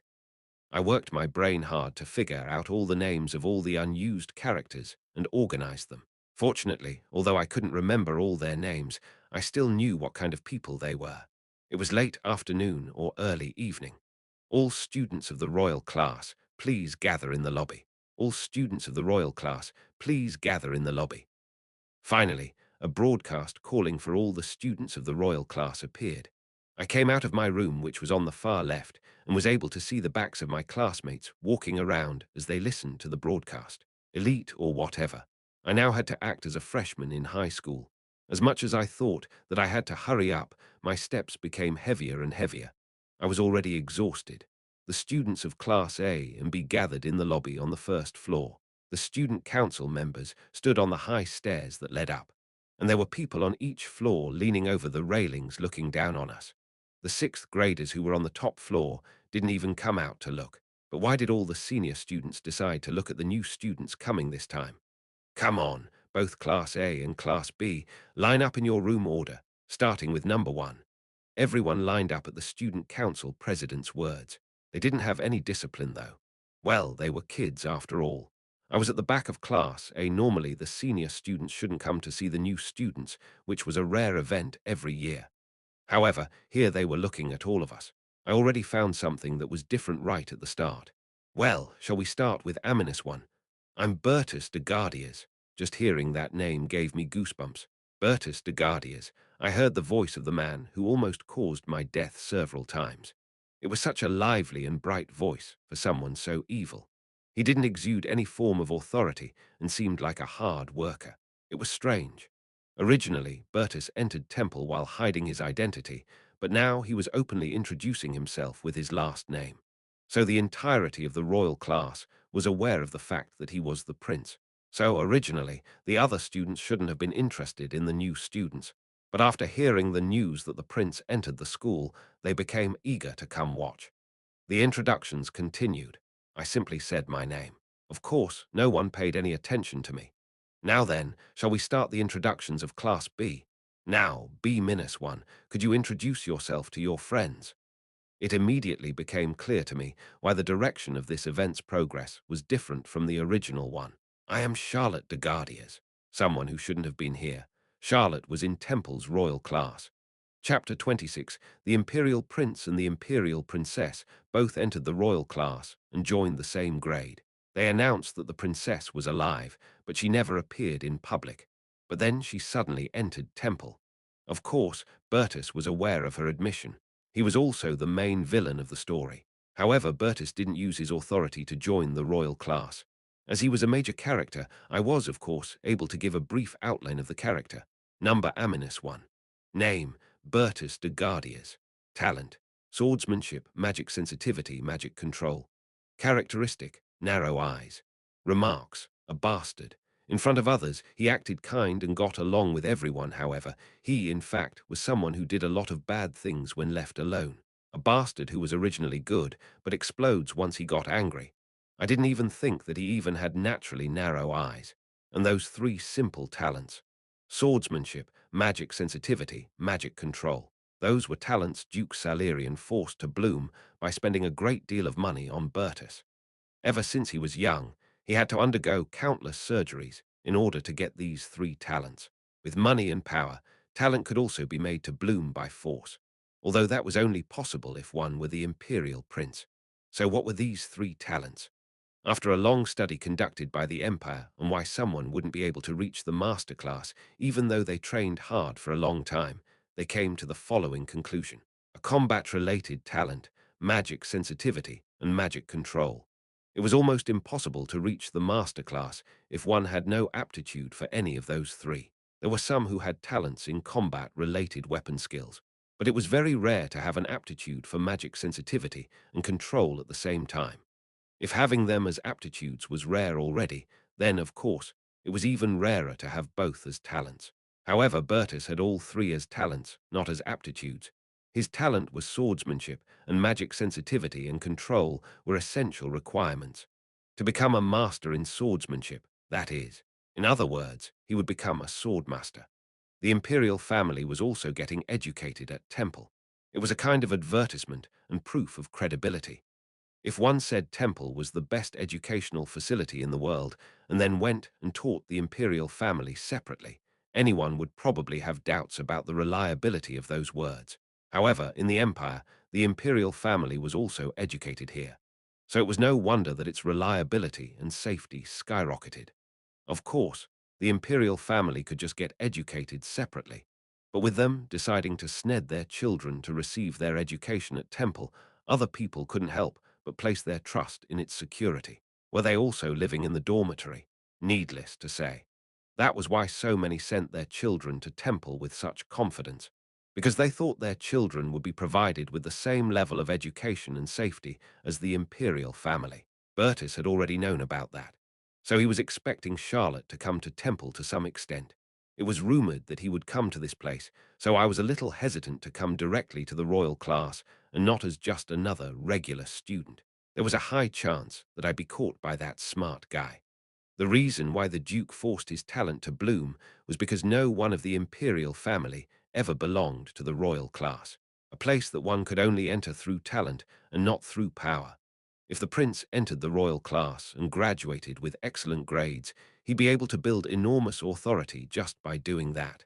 Naturally, Imperial Princess Charlotte de Gardiers could use the same method. What was possible for the prince wouldn't be impossible for Charlotte, the Imperial Princess, either. So there was a good chance for Charlotte to also possess a talent enabling her to enter the royal class. However, even if she was first ranked, was her talent inferior as she was in Class B? Or did they intentionally separate these two? Both of them were in the position that corresponded to the leaders of Class A and B. No one knew about their circumstances, but I did. Bertus obviously had great talent, but it wasn't the number one talent. Even though he was fit for Class A, he actually should have been in the third or fourth spot if they really only considered his talent. His power intervened in this decision. Strictly speaking, it was the judgment of the faculty that if the prince were to enter the royal class and ended up in the third or fourth seat, they might end up going against Bertus for nothing. It was difficult for power to influence this place, but there was no place that couldn't be influenced by it somehow. There were people who knew how to bootlick no matter where one went. In the first place, it was just an implicit rule to line up according to one's room number, not a written one. So Bertus didn't really have the number one talent, but just the number one position. So what was going on with Charlotte? I wasn't sure if she became number one of Class B because of her talent or because some faculty member or even someone higher up. I had no idea if there were instructions behind this. However, the result was presented in front of us. The semester that was about to start would be far from the pleasant school life I had planned. Welcome to Temple's royal class. Clap, clap, clap, clap. All the plans I made for the future had collapsed, and the fight between Charlotte de Gardiers and Bertus de Gardiers was about inevitable. And here I was in Class A, I was on Bertus de Gardiers' side. Did you say your name was Reinhardt? Let's do our best together. The guy standing next to me spoke to me. Even if I didn't look at him, I knew exactly who he was, since we all introduced ourselves already. However, even if he didn't introduce himself, I would have known. B-11, the one that was originally supposed to be number 10. This was the historic moment of the last, ranked of Class A and B meeting. Okay, you would do just fine on your own. The problem is me, you shitty main character.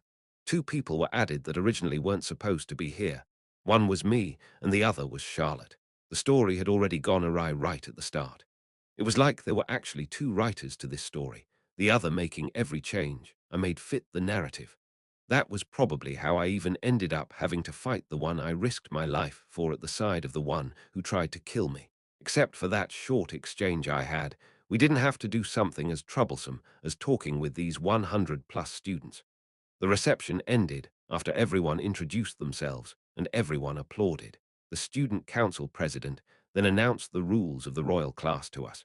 Those friends who have already received elementary and secondary education at Temple would know these things, but there are some among you who have just transferred here to the higher education division, so I shall explain. First of all students of Temple are equals. The royal class isn't an exception. All your classmates are to be treated the same. There are no ranks in Temple except the relationship between upperclassmen and lowerclassmen. Wherever you came from, whether you're a noble, part of a royal family, or even the imperial family. If we start looking at lineage like that, Temple wouldn't be able to operate like that, right? It wasn't a policy that came into existence because every student, no matter where they came from, had the right to a fair education and as such should be treated equally or something.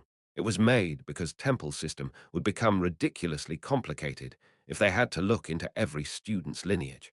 There were kids coming from all over the continent, after all. It would be possible to educate commoners, nobles, royalty, and the imperial family separately, but things wouldn't end there.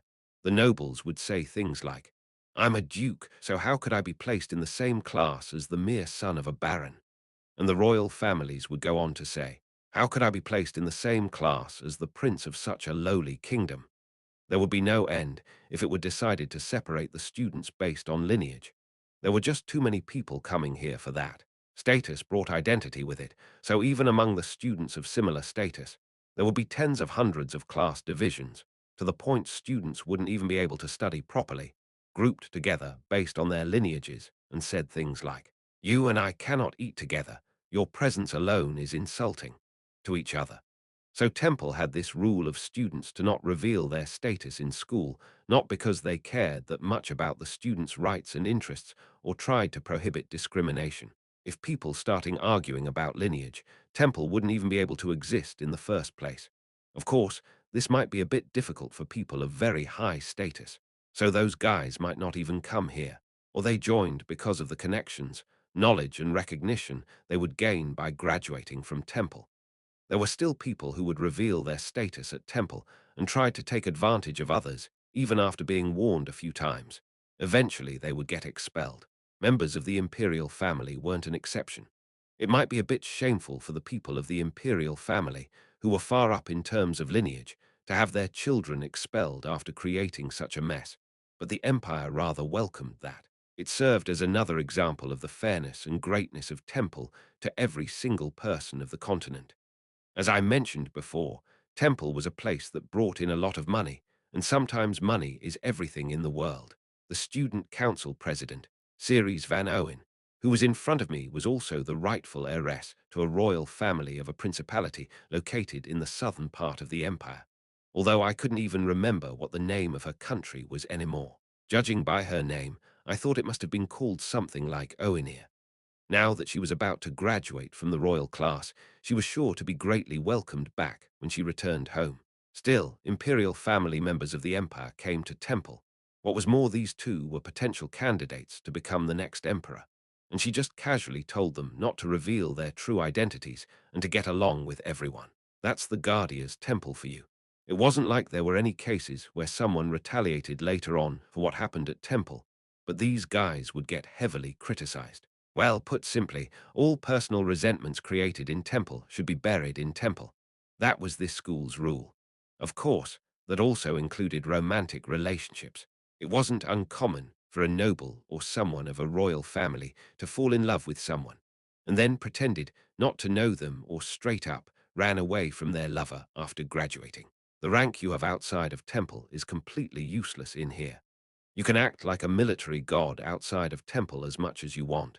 But if I ever see any of you do this on campus, I will have to give you a warning using the authority given to me as the student council president.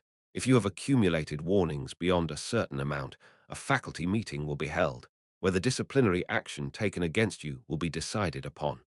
Don't even think for a second that everything will end in expulsion. In some cases, it might lead to diplomatic problems or jail time.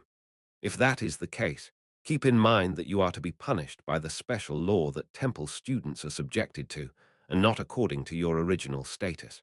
Of course, you might have been granted immunity, as each country has different laws, but you should keep in mind this won't apply in these situations. If you force your classmates to call you in a specific way, or tell them that just looking in your eyes is seen as an insult, would hardly make you seem like the one in the right here. The president and vice president had the authority to interfere with the students. If it was inside Temple, even if they were the heir to the throne, if they did something against the rules, they would be scolded by the president. Of course, they could get revenge against them because they felt offended, however. If the imperial family started interfering with the affairs of students at Temple, it would not only be childish, but it would also seriously tarnish Temple's honor, which was the empire's source of enormous income and a landmark. Therefore, these two would faithfully follow Temple's rules. If they were to brandish their authority and power here, ignoring all the rules, it would just be like spitting in their own faces. Temple was the empire's face, along with the imperial family after all. Throwing insults into one's own face was pretty inefficient. Another important thing: do not intentionally drag what happened outside of Temple inside of it. For example, using the various privileges that Temple students receive to commit crimes outside and then escape to Temple. We don't know and don't care if any of you were enemies outside of Temple or if there's some feud going on between your families. Temple is an educational institution, not a political arena. Competitiveness in good faith is permitted, but if you use unfair or unreasonable means, or if external powers or forces intervene in these matters, the student concerned will be expelled and will be subject to numerous responsibilities. In other words, Don't drag outside powers into temple. In the end, all these things she was telling us were more or less directed at Charlotte and Bertus. Everyone was secretly guessing that this would definitely play a part in the struggle for imperial power. Also, there is a message from the imperial family guardians. Originally, this wasn't allowed, but this situation is somewhat special in many ways, so I will read it out to you. Yet another thing that hadn't existed before sprung into existence. The student council president opened a letter and read it out to us. From the moment this letter is read out, if any problems arise with either Charlotte de Gardiers or Bertus de Gardiers, both inside and outside of Temple, even if it is just a simple accident, the other party's rights to the throne will be permanently deprived. Emperor Neliod de Gardiers, Grand Admiral. The student council president turned the letter over and showed us that the seal of the imperial family properly stamped on it. The emperor blocked any future attempts for them to assassinate each other. There was a reason why the two of them were pushed into the same place in Temple just when the conflict over the succession to the throne was expected to intensify. Now that the emperor's power seemed to pierce through the sky due to the victory in the Demon World War, his words held more authority than ever. In fact, the emperor was the most powerful one since the founding of the empire. That was the price he received in exchange for the hostages' lives. Now the emperor could even appoint a completely weak member of the imperial family who had no real authority or base as the successor. That's why he was telling the two most influential successors to not think about hurting each other, but rather protect each other no matter what. They should win the imperial power through fair competition. Neliod de Gardiers, the current emperor, was an unprecedentedly powerful emperor who could make such ridiculous demands. It was as if he was telling them, don't even think about trying to commit the perfect crime, because even if your opponent dies because of an accident, your right of succession would be void. Only this emperor, who had the most power in the history of mankind due to his victory in the Demon World War, was able to place such an absurd condition. The letter wasn't only addressed towards Bertus and Charlotte. It was to all the students, faculty, and the followers of Charlotte and Bertus who might be among them. From the emperor's words, both Bertus and Charlotte should have realized that they should value the life of their opponent as much as their own. I couldn't see what kind of facial expression those two were wearing. Anyway, I was really grateful. I wasn't sure about Charlotte, but that Bertus guy would definitely cause bloodshed, in the near future at least. Chapter 27, there's the rule that all students had to treat each other equally, and the authority, power, and status one had outside was meaningless in Temple. That's. Yo, Your Grace. Come on, you should talk to me comfortably. It's the rule here to treat everyone equally. However, this rule was rather tricky to implement for lower-ranking people. Could you just talk comfortably to a prince just because he asked you to? In the past, when we went to temple, you sure were talking casually to me, haha. You were telling me to do so after all, haha. Do I look so easy to you? They were afraid to someday hold this kind of conversation. Of course, Bertus wasn't that kind of character, but rather, it was just the lower class getting intimidated by his presence. After that, the student council president informed us about the general rules and told us to refer to the manual if we had further questions. It was mostly about the curfew, meal time, items that could and could not be brought in and when to wake up, just some little things. We were warned not to wander around after lights out. Of course, it was possible to go out if necessary, but we were told to prepare for a scolding by the superintendent if they found out. Since the superintendents have a lifetime contract with Temple, if you don't have enough power to influence even the Temple staff, you'd better wake up on time. They even gave us that kind of dreadful warning. Temple was fully prepared to even counteract their teachers being weighed down by their students' authority and couldn't do their jobs as teachers properly. In the lobby on the left, the students that met each other for the first time today got together and talked with each other. I sat slightly further away and overheard what they were talking about. Bertus was a hidden villain to begin with. At the start, guys with a hot temper were the ones who started arguing with Class B. Bertus originally appeared as a good guy in Class A. He was amiable, didn't discriminate against others, and was kind to everyone in Class B. He even hid the fact that he was a prince. He hid his identity and just enrolled into Temple's royal class as an outstanding student. He later revealed his true identity and character to the main character. That was how I set it up. But now, because of Charlotte's admittance, his identity was already known. In other words, the development I had previously planned out disappeared like smoke. Even so, it wouldn't change the bigger framework of this academy setting. Going to classes, studying and training. Although the development would be different, the structure would be the same. Take it easy, take it easy. If you don't, I might be the one who gets a warning, you know. Aren't you worried about that? Yes, I am. Bertus was telling the students who had a hard time dealing with him to treat him comfortably, while teasing them slightly, just like I set him up to be. Class A, which consisted of 11 people, did not use different dormitories for men and women. Temple focused more on dividing the inferior and superior students than on dividing male and female ones. Right now, the person asking the prince about various things was number 9 Erich de Lafury, the son of Count Lafury. I couldn't remember if he had talent in divine power, swordsmanship, or something else, but it must be a talent suited for a paladin. As an aspiring paladin, I set him up to be a shallow guy, strong against the weak and weak against the strong. Typical. He was the one who despised Class B the most. He was also the prince's lackey. I feel like someone spoiled me here, because I already knew these developments in advance. That feeling of knowing someone's inner thought was both a good one and a bitter one. Have you ever been to Lafury? Oh, of course, you haven't been there before. Lafury, it's the great territory in the northwest. I've never been to it before, but I know it produces good grapes. I can't drink yet, but I know because the emperor likes to drink wine from Lafury. You know. Erich was almost moved to tears just because the prince knew about his territory.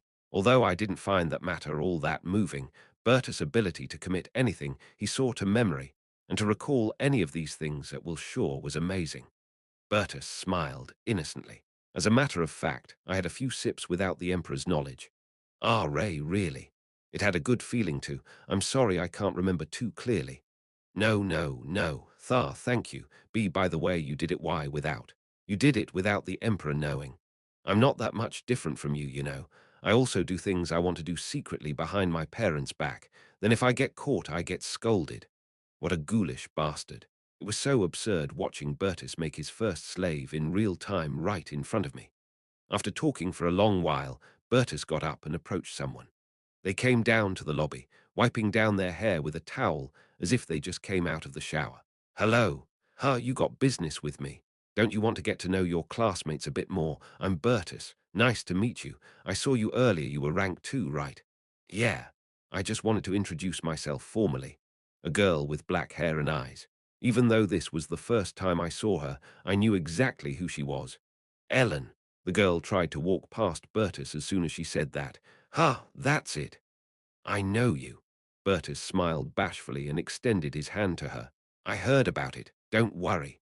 The girl that introduced herself as Ellen looked at Bertus before she held his hand. I'm sorry. Of course, you were supposed to be number 1. I guess there were some people meddling.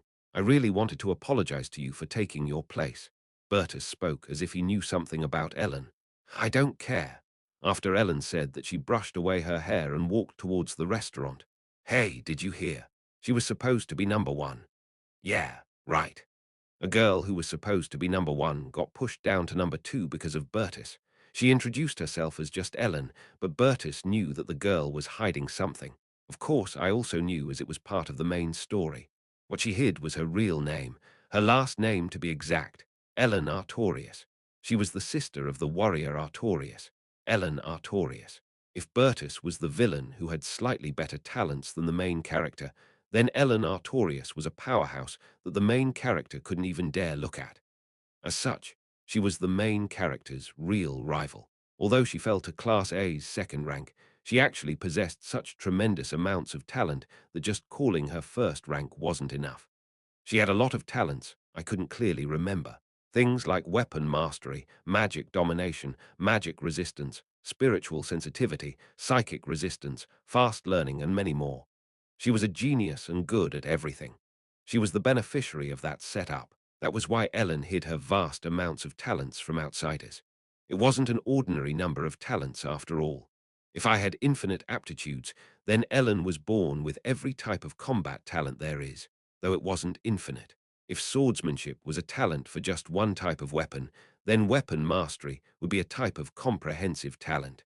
It meant that one had a talent for all types of weapons. Even if she just had a talent for a single weapon and an additional one, she would have been able to enter royal class. But counting Ellen's talents was just a meaningless task. She had so many talents that no one could match her in the class of warriors.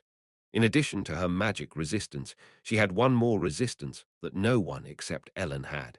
She had the talent to develop a resistance against supernatural powers. To begin with, I made her as a character that felt like a mountain the main character could never overlook. So of course she was a munchkin. As was etiquette in these types of novels, the main character would eventually rise to a level comparable to Ellen Artorias. Bertus was watching the leaving figure of that Ellen, who didn't seem to care much about him. Erich watched her with an expression as if he wanted to say something like, "What? How dare you ignore his grace?" I heard all their names during that self-introduction, however, even though I was the one who set up their names. Honestly, I still couldn't remember all of them. What did that guy do again? What were his abilities? There were so many characters, and it wasn't like this was the last novel I wrote about the Demon King's death, so I couldn't help but forget. Bertus greeted each and every one of us in the lobby as if he was trying to get acquainted with us. I was no exception in this.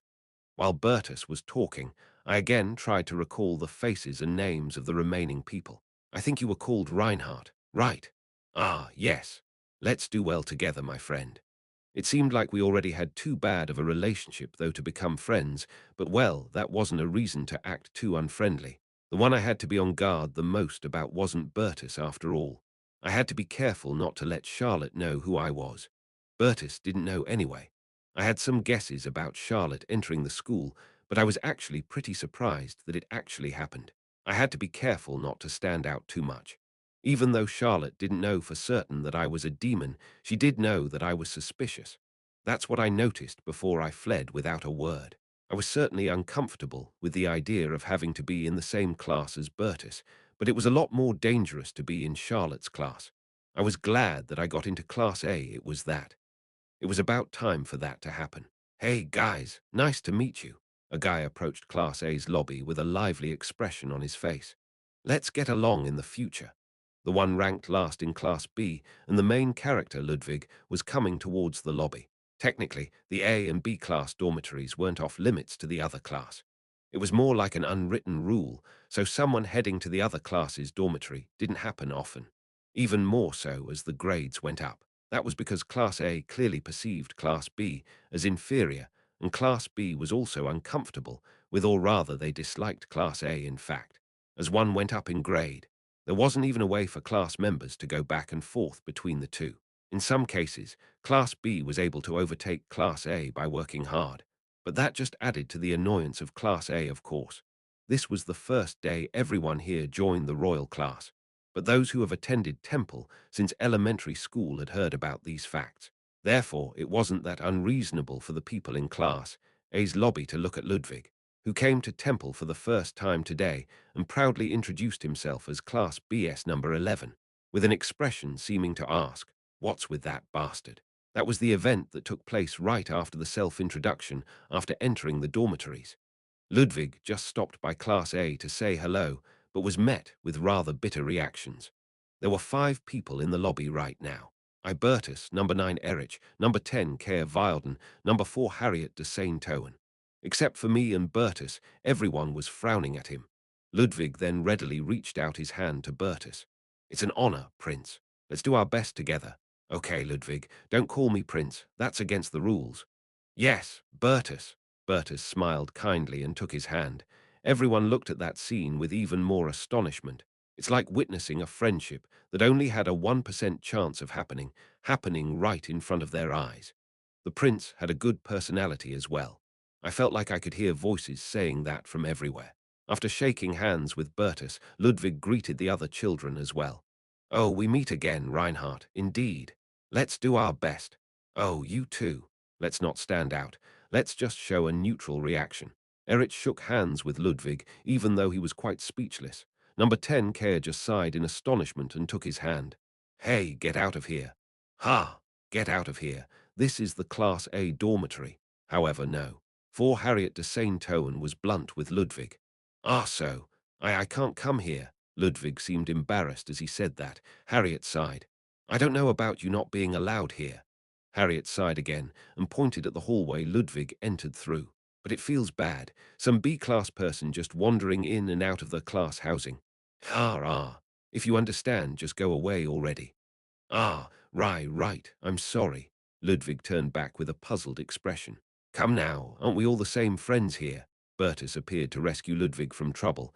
Harriet's face turned beet-red as she hadn't expected Bertus would step up. Ah, that's. Her bewilderment, fumbling for words, was a stark contrast to her previous venomous look she sent out before. I guess she never thought the prince would cover for that guy. Harriet de Saint-Ouen, princess of the Duchy Saint-Ouen. As the princess of one of the Empire's duchies, she had to make a good impression on the prince. That guy was a commoner without a surname, and he boldly dared to come here as a B-class student. So she got annoyed and lost her temper. However, when Bertus stepped in, she got very quiet. Bertus, of course, didn't reveal that he was a prince in the original, but he overwhelmed her with his atmosphere. It was amazing how the initial development was the same, even though some things changed. Ludwig, we have some sensitive friends here, so let's be more careful in the future. If you have something to say to us, you can use the pager, and if you don't know how to use it, I'll show you. Aim. Thank you. Bertus walked out of the lobby with a grinning but slightly dazed Ludwig. Harriet's face was still red, and she couldn't bring out a single word. She usually lived with her nose in the air, so she completely forgot that there was a prince next to her. She only pretended to be calm. After all, she only heard of Temple, and this was her first day here. By the way, was it so scary to suddenly see someone from Class B here? Well, anyway, even though she was kind of a jerk, she was still ranked 4th. Her main talent was magic. If weapon mastery was a comprehensive talent, then magic was of the same type. There was a person in Class B who had the two magical talents, alchemy and enchantment. In comparison, that girl's comprehensive talent magic was a huge upgrade to the talent the person from Class B had. In any case, she was gifted with the ability to be able to master all types of magic, regardless of school or field. She wasn't 4th ranked for nothing. Of course, knowing that there were still 3 more people above her was amazing in itself. The prince has a very good personality. Erich was admiring him, calling Bertus prince again without realizing. Don't you think? Erich looked at me, as if he was asking me to agree. Originally, he was supposed to ask someone else, wasn't he? Yeah. Looking at it like that, no matter how rotten he was on the inside, he did seem to have a good personality on the outside. Even I who knew his true colors couldn't believe it. He was so good at pretending that he could even deceive me, the creator. That was quite the thing. You have accomplished the achievement. First day at Temple. You have earned 100 achievement points. I didn't know if it was because I saw the event with Ludwig or if this was a reward for safely passing the day, but I received some achievement points. Chapter 28, I was returning to my room.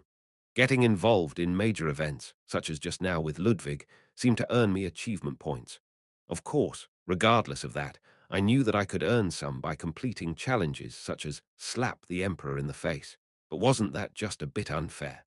I got 100 points for surviving and overcoming the risk of death, and yet I got 100 points just because Ludwig was getting humiliated in the same place I was at. Wasn't that completely insane? Were they telling me that my life was on the same level as Ludwig getting called a dog? While I was musing over the amount of achievement points earned, no message popped up. I guess they must have their own rules. Just thinking about that made me feel tired. Most of the main story took place in Class B and its dormitory or classroom, so Class A could almost be considered a vestige of the main story. That meant it was mostly filled with things I was unfamiliar with. When I returned to my room, I filled out the blank namespaces based on the names I heard in the self-introduction. Class 1A, I couldn't remember all their talents. There were also some people I completely forgot. 1. Bertus de Gardiers, Swordmaster. Villain. 2. Eleanor Torius Munchkin. 3. Liana de Grantz, Electrokinesis. 4. Harriet de Saint-Ouen, Magic. 5. Cliffman, something having to do with close-quarter combat. 6. Heinrich von Schwarz, Pyrokinesis. 7. Adelia, something on the magic side. 8. Kono Lint, Teleportation. 9. Erich de Lafury, Lackey 1. Somehow will become Paladin. 10. Care Voiden, Lackey 2, Early Game Villain. Can't remember more. 11. Me in Class B1 Charlotte de Gardiers, unknown. 2. Louis Acton Smart, nerd. 3. Scarlet supernatural power, immune to magic. 4. Ashia divine power, probably. 5. Christina alchemy, enchantment. 6. Anna de Journa black magic, not a bad girl. 7. Ibia telepathy. 8. Detamolian witchcraft, supernatural power, savage bastard. 9. Delphine Isedra, archery. 10. Lanyan Sessa, music. 11. Ludwig, stamina. Munchkin pretending to be weak main character. Although I didn't have any detailed knowledge about a lot of the talents, I was roughly able to sort things out, as hearing their names kind of made me remember some things. Who I had to remember weren't the original main characters anyway. Most of the people I would run into were the Class A kids. Anyway, unlike in the original, Charlotte and I were added, so there were 22 students. Among them, I had not a single clue what talent Charlotte had. What kind of talent would she have? Don't tell me it's the same as Bertus. Since they were family, there was a good chance that they might have the same talents. However, now wasn't the time to deal with Charlotte. I got 100 points for escaping the Demon King's castle. Then I earned 1,000 points for saving Charlotte.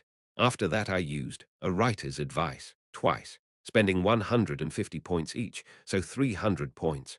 And just then I got 100 points as a reward. I had a total of 900 achievement points available to me. To give myself a talent with achievement points, I needed at least 1,000 points. Swordsmanship, 1,000 points. Archery, 1,000 points. Magic sensitivity, 1,000 points. In fact, this was an incredible ability. Bertus had to endure enormous pain undergoing that huge procedure to acquire 3 talents. However, I could just get talents by using achievement points. Of course, achievement point costs would be subject to change. Maybe after I get my first talent, the second one might be more expensive. It was a pity that I didn't know how expensive they would get. If I get 100 more points, I would be able to get my first talent unless the prices suddenly changed. There were obviously some incredibly powerful talents. For example, those comprehensive talents. Weapon Mastery, 10,000 points. Magic, 20,000 points. One of Ellen's many talents, Weapon Mastery, required 10,000 points, and Harriet's magic required 20,000 points. I could save up my points and then put them into one of those talents, but who knew how many years it would take until I got that many points saved up. I wasn't even sure if the price would still be the same at that time. When swordsmanship reached its peak, there were some cases where it evolved into weapon mastery, but what was with this? And weapon mastery and magic, swordsmanship included, could only create enormous synergy if there were other talents supporting them.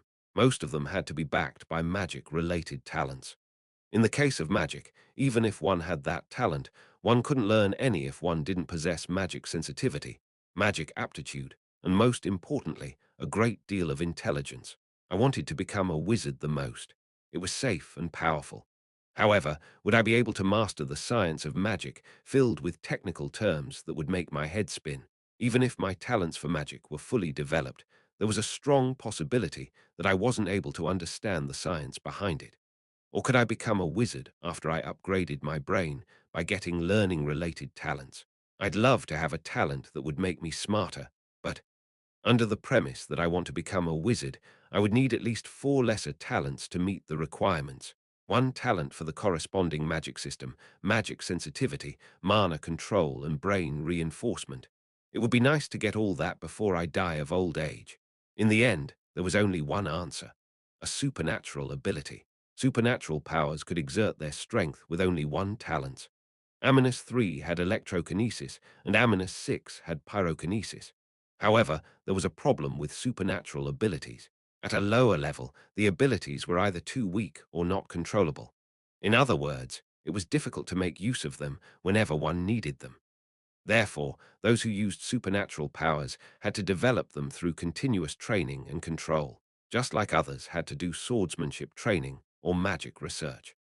But in the end, it would be better to dig the well early than uselessly dream of becoming a wizard by saving hard on my achievement points, of which I didn't know when I would get some.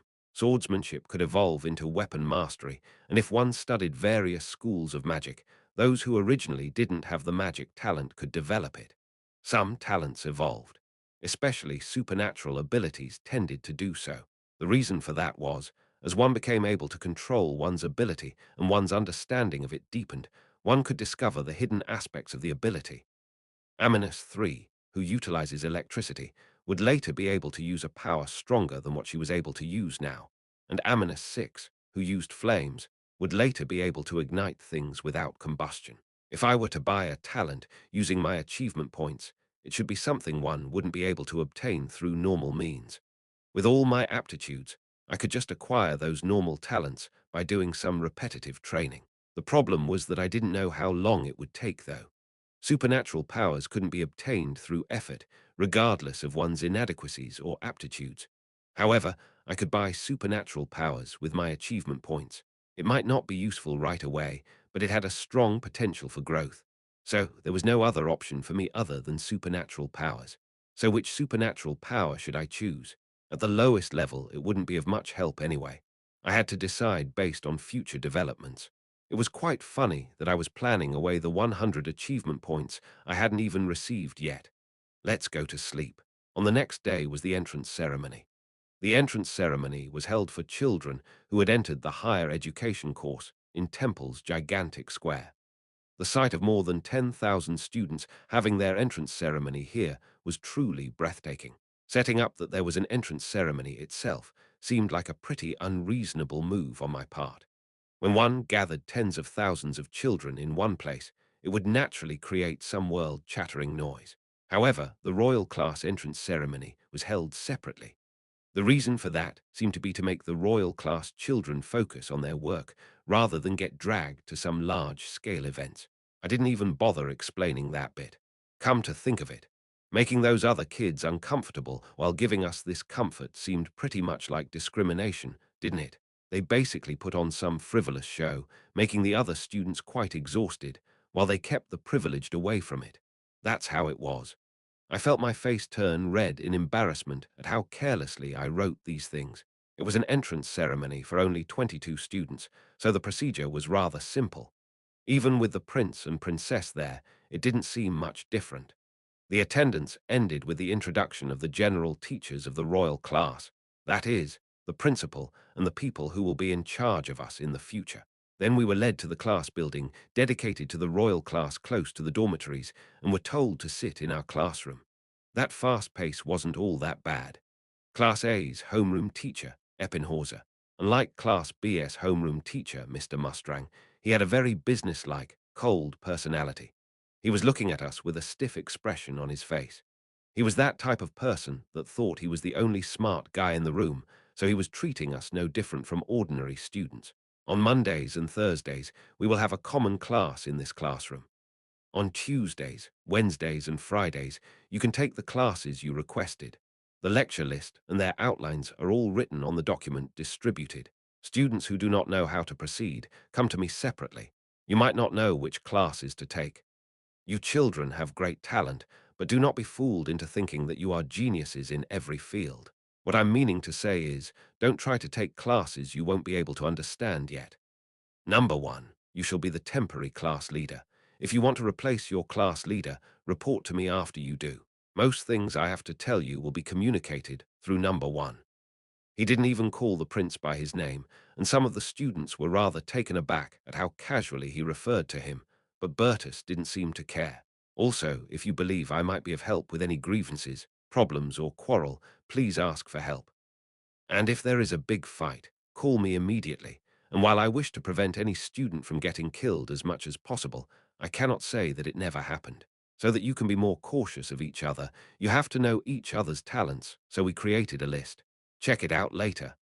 Mr. Eppinhauser was muttering some words with bloody content quite casually, like a narration. Someone raised their hand at that cruel closing remark. What would happen if you page a teacher when there's a big fight? Number 8, Kono Lint. He probably was curious. I knew the reason he asked as well. If we were to fight among ourselves, would that be a problem that could just be resolved by getting a teacher involved? That seemed to be his question.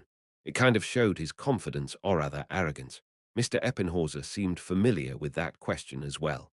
You are under special supervision and valuable talents of the Empire, but you may also hold the power to endanger yourself and others. Mr. Eppinhauser explained calmly. As a teacher of the royal class, I have the authority to take emergency measures in case something like that were to happen. Emergency. It means that if the situation is not favorable, the student can be promptly disposed of. Those words chilled the atmosphere in the classroom. This place only held precious people with great talent. And here someone was, standing right before them, telling them, if something goes wrong, he can kill them. He spoke calmly, as if what he just said was a matter of course. Are you capable of that? Number 10, Keir Wilden remarked rather sarcastically. Mr. Eppenhauser didn't react much to that obvious sarcasm.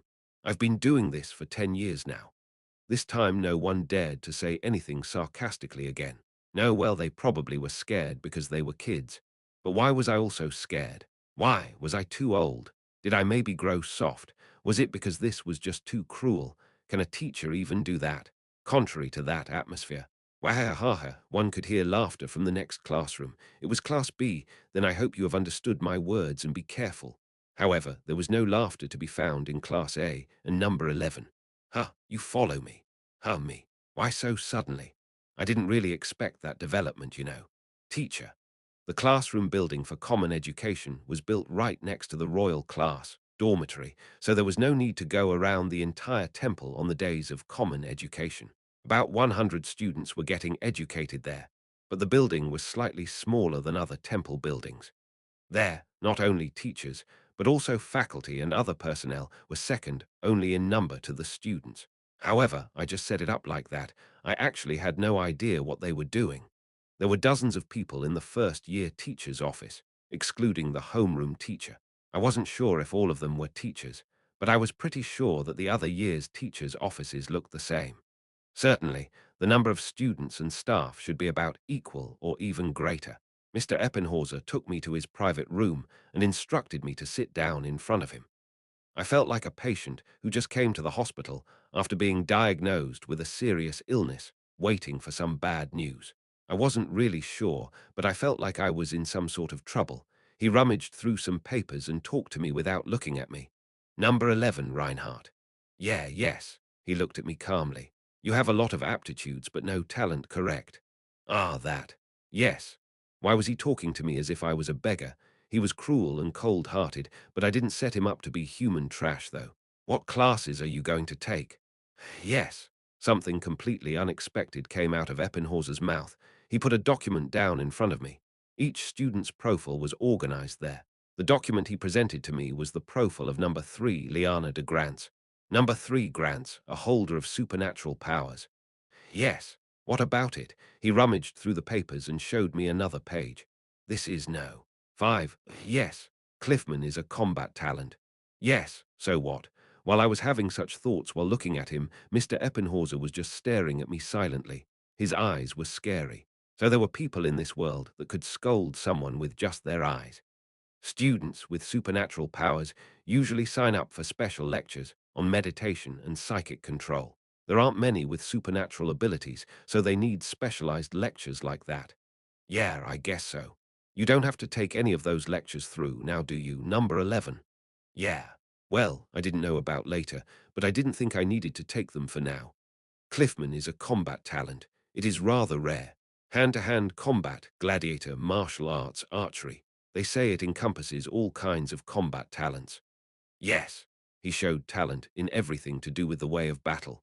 Cliffman only had one talent, but in terms of just that one talent, it was a comprehensive talent far superior to weapon mastery. Number 5, who is a combat talent, will take lectures centered on physical training, weapon skills, and sparring. Do you agree? Yes. Oh man, I now knew what he was talking about. Your other classmates have a set direction how they want to specialize. They roughly know what they need to learn and what classes to take. Yes.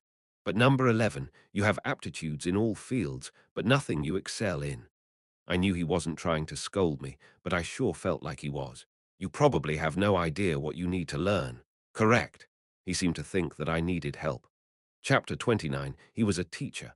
Most students had specific aptitudes and talents, so one didn't have to tell them what they had to study. It was his job to just look over the list of courses the students chose and give a few words. However, from his point of view, it would be the first time having a student like me, a weird student who could do everything but wasn't specifically good at anything. You can do anything within the curriculum supported by Temple. However, if you try to do everything, you would gain nothing. So Eppenhauser brought me to the teacher's office in case I would get overly greedy and tried to do something absurd, to prevent a situation like me trying to learn everything but ending up with nothing. What a good teacher. Aptitude and talent did not always determine if it was suitable for one or not.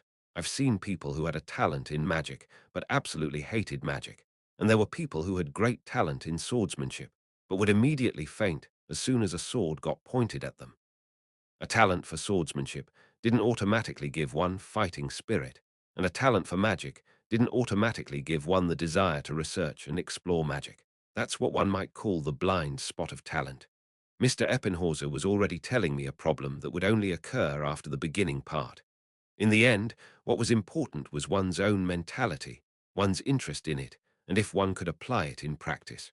If one were forced to train in a certain field because one found a talent in you early on, one might come to loathe that talent itself, and one might just end up collapsing in a situation where one's life is at stake. What good would being talented in swordsmanship do if you were afraid of violence itself?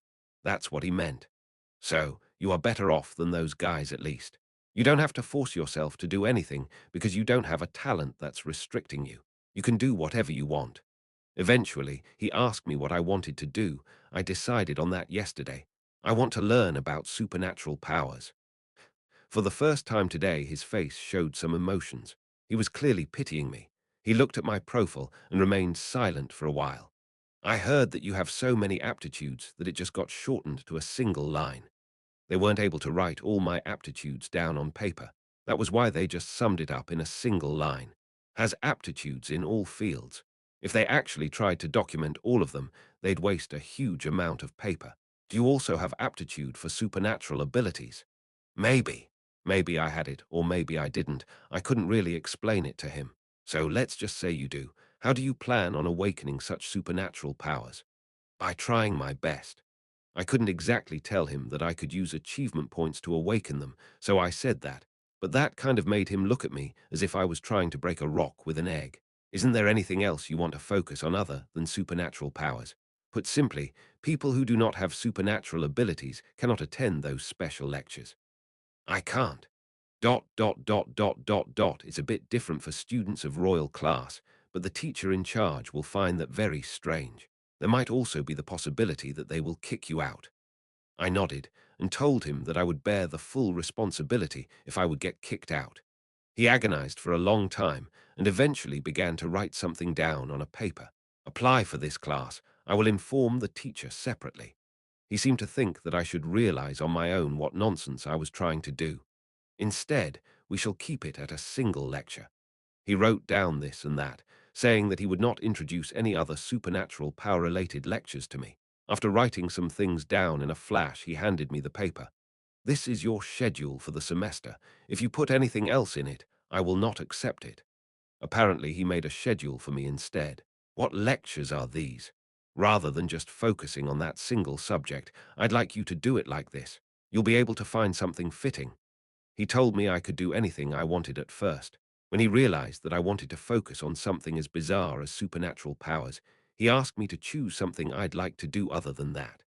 So rather than spending this semester on just supernatural powers, he told me I should try other lectures as well to find something I liked. It was common sense that it was impossible to awaken supernatural powers just through effort.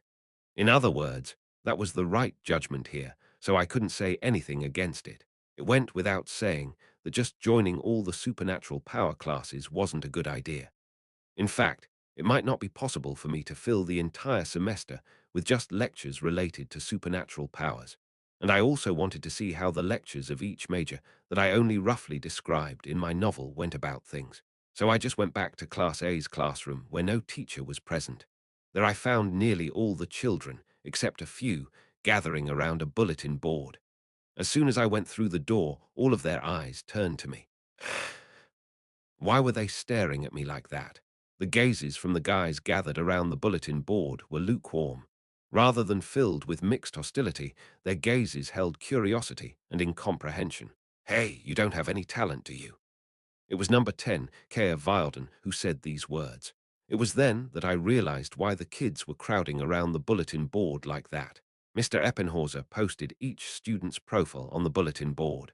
They were posted with the intentions of getting to know each other's talents so that everyone knew what to be careful of. Of course, Ellen's tremendous talents weren't all written down, so she didn't get much attention. There probably were some kids who were curious what talents the others held, so they found out that the bottom ranked no. 11 only had aptitudes and no talents, so they found it weird. Yeah, so what? It was true, so I didn't have anything else to say to him. I just went back to my seat and sat down. My seat was on the far left in the second row near the window, as the tables were arranged by numerical order.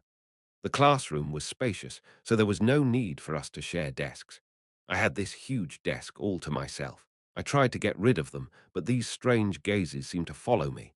Bertus was also looking at me with a strange smile on his face. No, hey, how does that make any sense? Kerr came to my seat, as if he didn't understand this at all. This is the royal class, a place not everyone can enter, even if they have a talent. How did you get into this place, which required one to have exceptional talent? What's more into Class A? Shouldn't you be at least in Class B? I did set him up to be someone with a strong personality, but I didn't expect he'd come at me like that on the first day of class. Kerr really didn't understand, and to him my existence on its own seemed ridiculous. He seemed very angry. How should I even respond to this?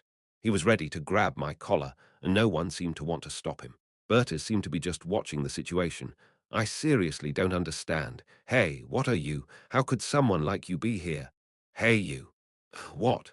I wanted to act more mature. To be honest, how old was I to be overreacting over something like a kid badgering me? I didn't want to stand out. I didn't mean to. But so what? Don't fuck with me. Go ask the admissions office for all I care. Seeing this situation happen right in front of my eyes, I snapped back a bit. Seeing me reacting not as he expected, Kerr's complexion drastically changed. Why, you punk, you just now. What? How dare you not have any talent and— Why are you asking me about the decision the admissions office made? Do you think I came through some back door? Ha! I just came here because they sent me here like you. Who do you think you are? And what do you mean with, how dare I? Are you the admissions examiner or the head of the admissions office? No. Are you the head of the admissions office? That isn't. Are or aren't you the head of the admissions office? You bastard. Yes or no? Clatter. He was startled as I jumped up from my seat and approached him. He began to retreat step by step. Are or aren't you? What's taking you so long? No, I am not. So why are you meddling in this? He was definitely so scared that his face turned blue. Hey, number 10. Number 10, who has this huge magical talent, but can't feel mana for shit. One didn't have to be talented to be a jerk. Did you avoid poop because you were afraid of it? No, you avoid it because it's dirty. I couldn't become some scary guy right now, so I had to become a dirty bastard so that one wouldn't want to touch me. That guy in front of me wasn't even talented in combat anyway. Why don't we just treat each other well, ha? Thump, aren't you going to answer? When I opened my eyes and stared at him, his complexion turned as white as a sheet of paper, then he slightly nodded. I patted that naughty bastard on the cheek and sat back down. The atmosphere around my classmates watching the scene was chilly. I was tired. Like that I would be branded as some dirty bastard who didn't even have an ability. But I wasn't wrong, you know. I was sent here by the admissions office, you know. Afterwards, I really didn't want to stand out, but here I was standing out faster than lightning. I could foresee a dark future for my school days. Thanks to number 10, getting things turned on him while he was trying to pick a fight with me. No one else tired. They must have been shocked seeing a crazy person acting like a jerk, not in the least intimidated by his lack of talent. They just heard from the teacher that they might get killed if they used their ability first, so only a completely crazy guy would have the guts to do anything.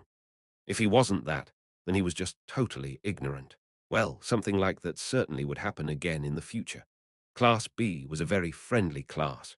Sometimes one could hear laughter drifting over from there, but Class A was deathly silent.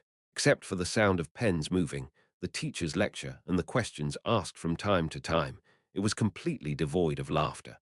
Originally, this place was supposed to be a gathering of only that kind of people, but I couldn't help but sigh at the thought that the atmosphere of horror I created for no good reason must have played a part in this. Damn it, I seriously got angry at a kid. I'm the worst kind of human being. I sat in class feeling shame. Common classes were like general classes that everyone had to take. For example, classes such as history, geography, mathematics, literature, and ethics. Each teacher was in charge of a different subject. Perhaps it was set that the homeroom teacher wasn't in charge of any classes. During the brief break between classes and the end of them, the children seemed to be chatting with each other, slowly getting to know each other. You have aptitude for magic. What classes are you going to take? Well, I'm not sure yet. Then would you like to ask our teacher what to take? That. Well, Royal class seems to have exclusive lectures different from other general class kids. Maybe we could just get a lecture for just the two of us. Oh, really? Kids with similar talents seem to want to apply for the same classes. On the day you self-applied for a lecture, you would have to listen to the lecture with general class students, so they wanted to have one more person they knew as psychological crutch. So on Tuesday, Wednesday, and Friday, people talented in combat would join combat classes, people talented in magic would attend magic classes, and people with supernatural abilities would join classes for supernatural ability users.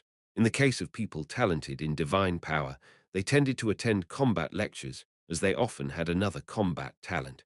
And so, everyone was talking about what to apply for, others thought about it on their own. That was how the class time passed. Lunch time. Since there were only about 100 people in the royal class, all years ate lunch in a large restaurant. There was no need to stand in line with a plate in hand, and one could just take along whatever one wanted to eat. It was natural that senior students were also mixed in the crowd, but the zones were implicitly divided. Some seats were reserved for first years, others for second years, and so on. Of course, both classes A and B were mixed together, hence they had to eat in the same place. Class A gathered around Bertus and had a meal. He seemed like a good-natured person, so maybe he already gained some followers. Class B was no different. Hey, Charlotte, try this. It's so delicious. Ah, no, thank you. I don't like oily things. Class B was centered around Charlotte, but the reason seemed to be a different one. You have to eat a lot to be healthy.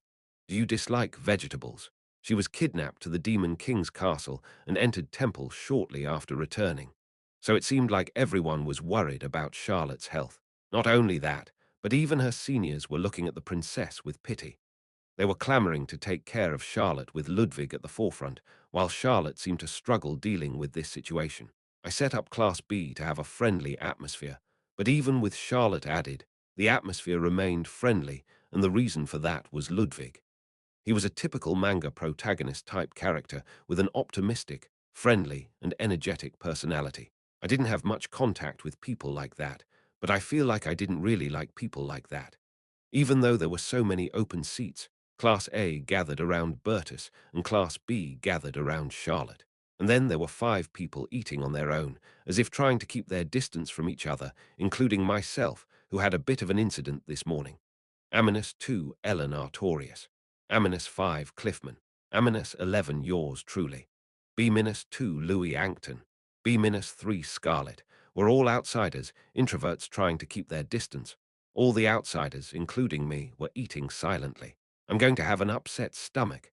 Charlotte's melancholic voice sounded strangely sentimental. Chapter 30, most of the general classes were decent enough.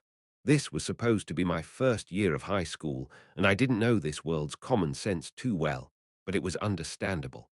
The royal class was a place where people with outstanding talents gathered, but that didn't mean they were all smart. Rather, there were some guys sleeping in class. Those with good brains were completely focused. Even some of the guys with physical talents managed to concentrate. But there were a lot of guys who were just average, and some who didn't even attend because they were kids. This class, students were chosen based on talent, not on intelligence. However, for me, who had already finished my education before, these classes were usually either boringly easy or just reliant on memorization. By the way, run, don't stop, jump, gasp, gasp, gasp. Can't anymore. Wheeze, wheeze. Why do I have to do this? Your middle school days are over. There'll be no one consoling you anymore if you throw a tantrum. As for the physical training classes, I was literally sweating blood. We had to do this cycle of physical training exercises that were close to corporal punishment. Magic. Supernatural power, studying and physical training must not be neglected. You are the future of the Empire. If you do not meet a certain level of physical fitness by the end of this semester, I will fail you. Keep that in mind. It was an illusion that it was okay for wizards to be weak. If one relies too much on their supernatural power, one would get hurt someday. He who lacks stamina won't be able to study properly. It was obviously me who wrote these sentences. Therefore, regardless of major, one had to conduct physical training during the common classes. There was no such thing as a major that would allow one to be weak after all. So it was said that children who had non-combat talents hated this class the most. It's like I'm getting punished for my own words right now. Hey, you there, don't walk. Sigh. As I was receiving that high-intensity physical training now, I almost felt like throwing up the food I had not too long ago. Run. I've never seen anyone die from running. Hey, I can't see you over there. Look at that. Where the PE teacher was pointing was a guy that was running at a constant speed from start to finish. Tock, tock, tock, tock. He was also sprinting at that, saying some refreshing words as he passed by me. Cheer up, Reinhardt. I'm going crazy. It was Ludwig. PE was one of the classes Class A and B took together. That guy had only one talent, stamina. All physical abilities were ranked according to a system. I reconfirmed the settings I made in the past. By looking at the rank classification criteria written next to the physical data table of my classmates. 04 F rank, 57 D rank, 813 C rank, 1419 B rank, 2030 A rank, 3135 S rank, 3640 S plus rank. In addition to that, there was an SS rank, but having that specification was rather meaningless. Beyond that would represent a superhuman's level of strength. Of course, there were some who would reach that level. FD ranks corresponded to the lower grades. C rank corresponded to intermediate level. B rank corresponded to advanced. And beyond that, growth was extremely slow. Unless one was born with a certain type of physique, one might face the limits of one's growth there. No matter how hard one tried, one might not be able to reach a rank. In other words, it is said that a rank would be almost the limit a human being could reach. If one reached something like the A plus rank, that might already be the limit. From S rank up, it was clearly at the level of a superhuman.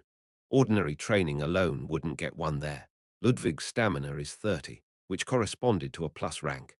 The average stamina someone our age normally had was D rank, meaning 6-7, while that guy's stamina was already at 30. He was a nutcase who had the physical strength of humanity's top athletes. That was Ludwig. That was his only talent and specialty. Wow, what kind of monster is he? My other classmates had their mouths wide open when they saw Ludwig's crazy stamina. I didn't feel any jealousy or admiration towards that guy for being faster than me. I think I was just going to die that instant. Should I keep doing this? For the whole semester? Every time we had common classes, twice a week. I was worried whether it would be okay to choose a supernatural power as my first talent or if I should choose stamina first. After all, that guy was just as fast on his feet as Ellen. Pack. Ellen Artorius, who also ran at a constant tempo without any disturbance, passed me as well. The PE class that turned people into superhumans included not only running, but also strength training. There was no distinction made between men and women. There were only 5 people who were able to stand properly. Class A, number 2, Ellen, number 1, Bertus, number 5, Cliffman, Class B, number 3, Scarlet, and number 11, Ludwig. Everyone else made noises like zombies. There were some kids even crying. If you're able to cry then, you're still pretty energetic. However, the PE teacher, who looked like a demon from hell, was merciless. There was just one person standing beside him. Charlotte de Gardiers watched us withering away like that. The PE teacher excluded her from training because she was still weak and needed absolute rest. She must have gone through a lot of hardship already in the Demon King's castle, so no one objected. Students and teachers were amazed at how well she was taking classes. Even on the verge of death, my eyes were drawn to Charlotte. What kind of talent did she have? It must have been written on Class B's bulletin board, but I didn't want to attract more attention by checking it. Charlotte was just watching what we were doing. She faced a life or death crisis once, even though we faced it together that time. I realized again that I had no idea what personality Charlotte de Gardiers actually had. It was because of the personality she held during the crisis, and her personality now seemed distinctly different. Hey, it's too fast. I can't count. Who? Next to me, Ludwig was doing sit-ups at lightning speed, and the child holding his legs and counting across from him was crying. Maybe because he was from Class B, but I wasn't familiar with his face, so I couldn't remember his name. Now I knew for sure. It was the same with Sarkigar. I hated these energetic guys. After the 2 hours of hellish PE classes, everyone washed up in the shower and changed their clothes. Why are the showers and changing rooms integrated? Erich de Lafiri grumbled loudly. The shower facilities themselves were impeccable. Although men and women got divided, it was used by both classes. The men's and women's changing rooms and shower rooms were shared by Class A, and B he was complaining about that. I didn't even care about that as I felt like my soul was leaving my body. Except for those who had a certain level of stamina, there were some who collapsed to the floor altogether. Aminus, 8 Kono Lint, was murmuring blankly. That's not the problem. We have to do this again on Thursday. Arog. Regardless of class, moans and groans of lamentation flowed out of nearly everyone's mouth. Everyone had to go through the same hardships again, so who cared about that single detail? Work to death on Monday, rest 2 days, then get worked to death again on Thursday. Yes, there certainly was an intention behind that. Hit. What's wrong with him? When I was getting angry at myself for writing such a dog-like novel and hit my head, everyone was looking at me with strange expressions. Anyway, sorry guys. However, I ran into a problem while changing clothes in the changing room. Hey, number 11. What? Care Vilden spoke to me. I was still in pain and felt like dying, so what problem did that idiot have with me now? You're not in particularly good shape, are you? What about it? I didn't know what the hell he was thinking, but he also seemed to be on the verge of dying because of how tired he felt. He wasn't particularly good physically either. Hey, are you any good at fighting? Huh? What was with that childish quarrel? I guess he acted like that because he got scared after I acted a bit like a jerk. That was why his pride got hurt, so seeing me struggling during PE, he seemed to think that I wasn't that much different from him. That was why he gained some confidence and started picking a fight with me in the changing room while I was tired. The men's only changing room. What a good place to fight for one's pride. I'm not good at it. I couldn't get mad at this guy again, so I would just put up with his antics for now. To be honest, I regretted my actions earlier. So what gives you such confidence then? Ha! He's so childish. It felt like goosebumps ran up my neck and back. Was I too old for this? What gives you the confidence? What the hell was with that? I was just speechless and didn't feel like answering. Fucking with me again. What weird nonsense are you talking about? Fucking with you. Be respectful. Aren't you just a bitch? Tap. Care tapped me on the shoulder. Don't do that. Why, wanna try me again? Go ahead. That's right, it's ridiculous for a bastard like you to come to Class A, What kind of trick did you use? A guy with no talent. Did you bribe them with money? Tap, it seemed like that guy wouldn't step down to heal his damaged ego. I hurt his pride more than I thought. I had to admit that I was being pretty impatient at that moment. Arg! Thud. I grabbed him by the scruff of his neck and threw him down. He was in a pretty weakened state, so I could do it easily.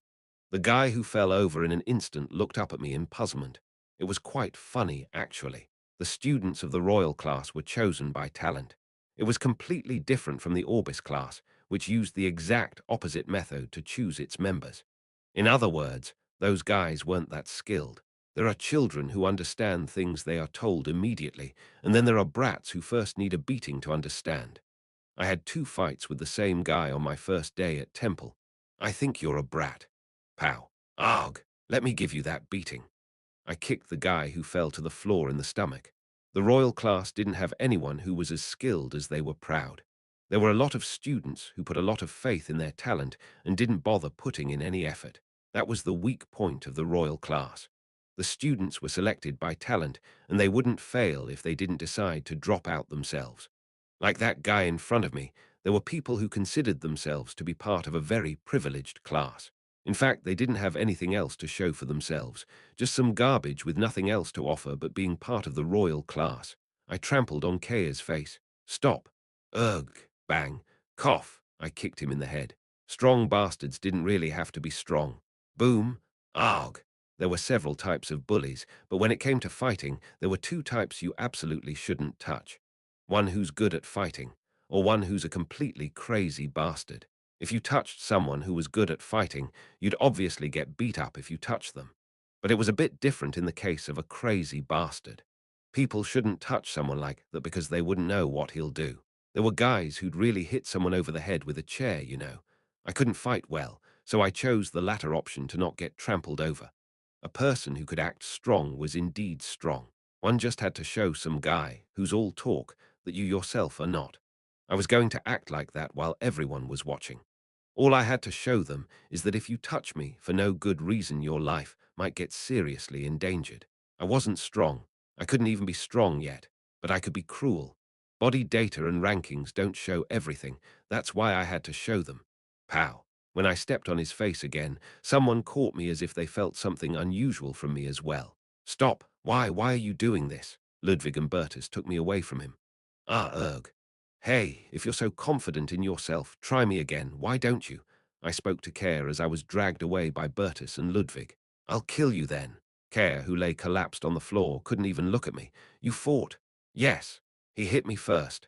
In the end, we were dragged before Mr. Eppenhauser due to our fistfight. To be exact, Ludwig and Bertus said something like, "Let's keep this between us, make up and move on," but someone went ahead and told the teacher. I didn't know who tipped him off, but I knew these guys' attributes. I wrote down certain characteristics and personality traits for them. And I remembered all their names I had forgotten after the introduction ceremony yesterday. Someone who had the attributes of a tattletale. It had to be B-2 Louis Yankton. Anyway, he must have rushed to tell someone about the fight, and Mr. Mustrang was coincidentally in Class A, so it got passed on to Mr. Eppenhauser. So we were dragged to his private room. Getting into fights from day one, are we? He hit me first. Oh, and he swore at me this morning. Care, who had a stiff, unhappy expression on his face, began to argue that it was all my fault. He seemed to have forgotten how I beat him up in the dressing room. He felt wronged that I hit him, but seemed to have found this to be a great opportunity to get me kicked out. He wanted the teacher to protect him. It's all his fault. Silence. Eppenhauser looked at Care with a cool expression. You're noisy number 10. Don't talk when I haven't asked you to. Yes. Care, who was very scared, answered in a withered, quiet voice. Eppenhauser's eyes had such a stillness to them that it felt downright creepy when he looked at you. I knew he wasn't a bad person, but this atmosphere sure made me feel nervous. No. 11. Yes, and him calling students by their number rather than their names felt like he was trying to keep a certain distance from them. Did you hit him? Yes. Why did you hit him? He asked me while wearing a very curious expression on his face. Care made statements that undermined Temple's authority. What? What are you talking about? Eppenhauser and even Care were bewildered by my sudden statement. They were surprised because it sounded like nonsense. Eppenhauser started to stare at me. Explain what you mean, number 11. Yes, teacher. Watch me do this now, you punk. Care pointed out to me several times this morning that it was unfair for me to be admitted to the royal class with only aptitudes. He said it didn't make any sense for me to enter royal class and class A at that, based just on my aptitudes without having a talent. Yeah, watch me twist it like that. Mr. Eppenhauser seemed to be surprised not by the content of what I was saying, but how I worded it. Yeah, it was a very serious way to put it. So I said to Care something to the effect of that students shouldn't question the decisions made by the Temple admissions office. Of course, in that process, I also asked Care maybe a bit strongly if he were the head of the admissions office, to which Care, of course, answered no. I believed the issue to end there, but I guess Care must have felt offended that I had dismissed his remarks at that time. Are you the head of the admissions office, you bastard? That's what I said roughly. And just after the PE class, he asked me if I were good at fighting in the changing room. So I answered him honestly that I wasn't very good at it. Maybe he planned to physically subdue me to repay me for the humiliation he felt that morning after he saw me struggling with the physical training. He pushed me several times and asked how I could dare to talk to him like that when I wasn't even good at fighting. Care, do you admit that you said these words? At my question, Care exclaimed with his face reddened. It's true, but I just pushed him. That guy hit me. I didn't hit you because you pushed me. Noticing that the talk was about to get more tangled up, Mr. Eppenhauser raised his hand. Stop. So what did you mean by him undermining Temple's authority? He looked at me, as if warning me to not go on to talk nonsense. As Kea pushed me, he said that it would be absurd for a person like me to get into Class A, then asked me what trick I had used to get in. He said that it was clear that I bribed the admissions office and that my admission was fraudulent. Kea's face paled with every passing moment. He was probably wondering why I gave a speech like that. Everything happened for a reason. It was true that I was feeling nervous because I was standing in front of Mr. Eppinhauser, but in the end, it was me who set up this character as well. I can tolerate insults against me, but Kea's remarks casted doubt on the credibility of Temple, the pride of the empire, and the world's best educational institution. I looked at Mr. Eppinhauser. In other words, he questioned Temple's credibility, and with it the great Guardia's empire. I couldn't bear my indignation anymore, so I might have lost my temper without realizing it. I apologize for my carelessness. Teacher, Mr. Eppinhauser's characteristic was, is it true that you said that number 10, overwhelming patriotism? I asked if it was true that a student of royal class even spread groundless rumors about Temple's system being flawed. Ah, that's. Yes or no. Only answer with either of those two. Mr. Eppinhauser's cold anger wasn't directed at me, but I still felt my throat tingle. Mr. Eppinhauser was a cold-hearted patriot who took great pride in the empire and temple. Therefore, he was extremely calm about other things, but about matters that might damage the honor of either of those two, he was extremely sensitive. So it was no wonder that he got angry at a student that openly doubted Temple's decision not once, but twice in a single day. Of course, there were some things that I left out of my recount, as this was a very serious matter. It was easy to make a man out to be the world's worst killer based on nothing depending how one interpreted his words. A problem doesn't become a problem until it's addressed. In other words, most words can be twisted in such a way that they sound problematic. He seemed that he was going to let go of the matter regarding the fight. He told me he would let me off the hook. It seemed to be common for classmates to get into fights in royal class. After that, Eppinhauser told me that I could go, but that Kea had to stay. He also mentioned that I seemed to have a talent that wasn't treated as one before. What he meant by that was that I didn't talk like a child my age should. But so what? It's not like he'd think I was actually an old man on the inside. Wouldn't it be strange for a complete incompetent to get into Temple's royal class, where talents gathered, who'd even doubt that there was some old man inside this bastard that is me? If I force myself to act like a child, I just feel uncomfortable, and it would only be more awkward. I was just going to roll with this character I build. In the end, Mr. Eppinhauser focused more on care, but he wouldn't be severely punished. After all, teacher knew that I exaggerated the situation a bit, and care was just a kid. It would just be to the extent of a warning. When I came back to the classroom alone, there was a strange atmosphere hanging around everyone. Care didn't come back, only me. I didn't seem like I got scolded at all, so they were curious.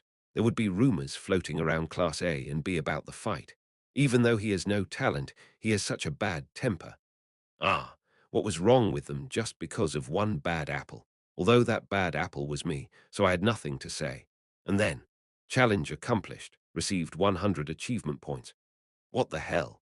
Chapter 31, I was so busy with managing to pass through the entrance ceremony and classes that I didn't even have time to think about how to earn achievement points, but without even realizing it, I suddenly managed to beat a challenge. Come to think of it, they did tell me that the list of challenges would be updated periodically, and one of them must have had something to do with this confrontation. It must have been a challenge for me to beat someone up or something. It seemed to be a good thing. While everyone was staying quiet, I decided to check the list of challenges after a long time. The one at the top seemed to be the one that would give me the highest score among the challenges. Get first place in the integrated physical examination, 4,000 points. The Emperor slapping challenge disappeared, and in its place, something else appeared. This would be impossible if I didn't somehow destroy the legs of everyone who had better stamina than me. However, if I were able to destroy the legs of Ludwig and Ellen Artorius, I wouldn't even need those 4,000 points to begin with. Be within the top 10 of the midterm exam. 3,000 points. This wasn't just a midterm exam held for us 22 students, but a common subject exam taken by about 10,000 people. The grades for each lecture are given separately. but common education subjects were tested to achieve an integrated score. Even though it was just a high school exam, it was just absurd to get into the top 10 without cheating. There were so many super geniuses among the students here after all. Receive a love confession from one of your classmates. 1,000 points. That was 1,000 points just because you thought it would never happen, right? What are you gonna do if it actually happened, huh? Write a love letter to a classmate. 200 points. Skip classes all day. 100 points. Get punished by your teacher. 100 points. Leave some graffiti on Temple's main street after curfew. 100 points. Why were the only things that seemed possible to do things that a juvenile delinquent might do? Most of these were impossible or were bizarre. And of all these bizarre options, fight 100 points. Clear. I accidentally managed to clear one of them. I felt somewhat bad because I didn't do that to clear the challenge. PE was, in fact, the last of the common classes because it was only natural for everyone to be exhausted after the class was over. That's why the teacher told everyone to go back after the fight broke out. So, shortly after Kea came back, Mr. Eppenhauser returned for the closing ceremony. Although Kea was frustrated for being scolded, he sure wouldn't want to pick a fight with me anymore. I wanted you to realize that my mouth could hurt you more than my fists, kid. Everyone, please submit your course application forms. Those who are still undecided, stay. The students who filled out their application forms handed them to the teacher. I submitted mine as is, as I already had it prepared for me in advance. It seemed that there were still plenty of guys who hadn't decided yet. Those who have submitted their forms should go back to the dormitory. Of course, you can also walk around Temple, but you shouldn't stay out too late, especially when you walk around outside. Please keep in mind that you can't go outside unless you get permission from me or the headmaster. Mr. Eppenhauser left with these words, and half of the students got up to leave as well. How each person spent their personal time was widely varied. Some of them were dedicated to self-improvement. Hey, let's go to Main Street. I'm tired. I want to go rest. Oh, I know a nice place there. I'm sure you'll like it there, so want to come with. Some put their best effort into playing, like for example Aminus 8 Kono Lint. Class BS lessons also ended. Do you know any fun places to go to? Ludwig was asking his classmates if they knew any fun places to visit, as this was his first time at Temple. Of course, everyone was completely exhausted from the PE lesson they had not too long ago today. Whoa, look at these accursed eyes.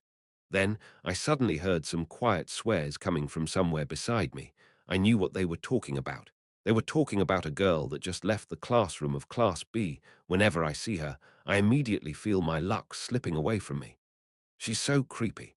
Erich de Laffery said loudly, as if he intended her to hear everything. She must have heard it, but Scarlet just continued walking ahead pretending to not hear a thing. She had red hair and red eyes. They made it hard for her not to stand out. B-3 Scarlet. Such an ominous thing can't possibly be born naturally. Erich gritted his teeth while staring at Scarlet's back. I can't believe such a thing made it to the royal class. What bad luck. What do you know, you bastard? You don't even know that you're standing right beside a demon prince. Idiot. Erich calmly walked over to Scarlet and bumped into the girl as he passed by. Scarlet began to pick up the items she dropped without saying a word, as if she was already used to that situation. Ludwig tilted his head as he looked at Erich's leaving figure. What, he bumped into you and didn't even apologize? Is that okay? Yes, I'll help you. It's fine. As if trying to refuse his help, Scarlet quickly picked up her dropped items, turned away from Ludwig and walked away. Erich wasn't the only one. Most of the Class A and B students were also secretly avoiding Scarlet. There were those who just avoided her and those who didn't care at all about her. Erich only directly bullied her, but with the exception of Ludwig, everyone treated her the same. Sheesh. It didn't feel all that good seeing the bullying I set up happening right in front of my eyes. Red was an ominous color. Born with red hair and red eyes, Scarlet was abandoned by her parents at birth. Her setting was that she got picked up by a beggar who took pity on her. My fabricated origin was something similar, but she really was from the streets.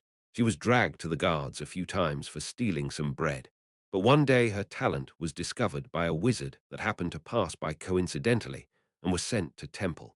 She had a great talent, so becoming a scholarship student was a given. However, she got bullied by the students in Temple all the time, getting called ominous.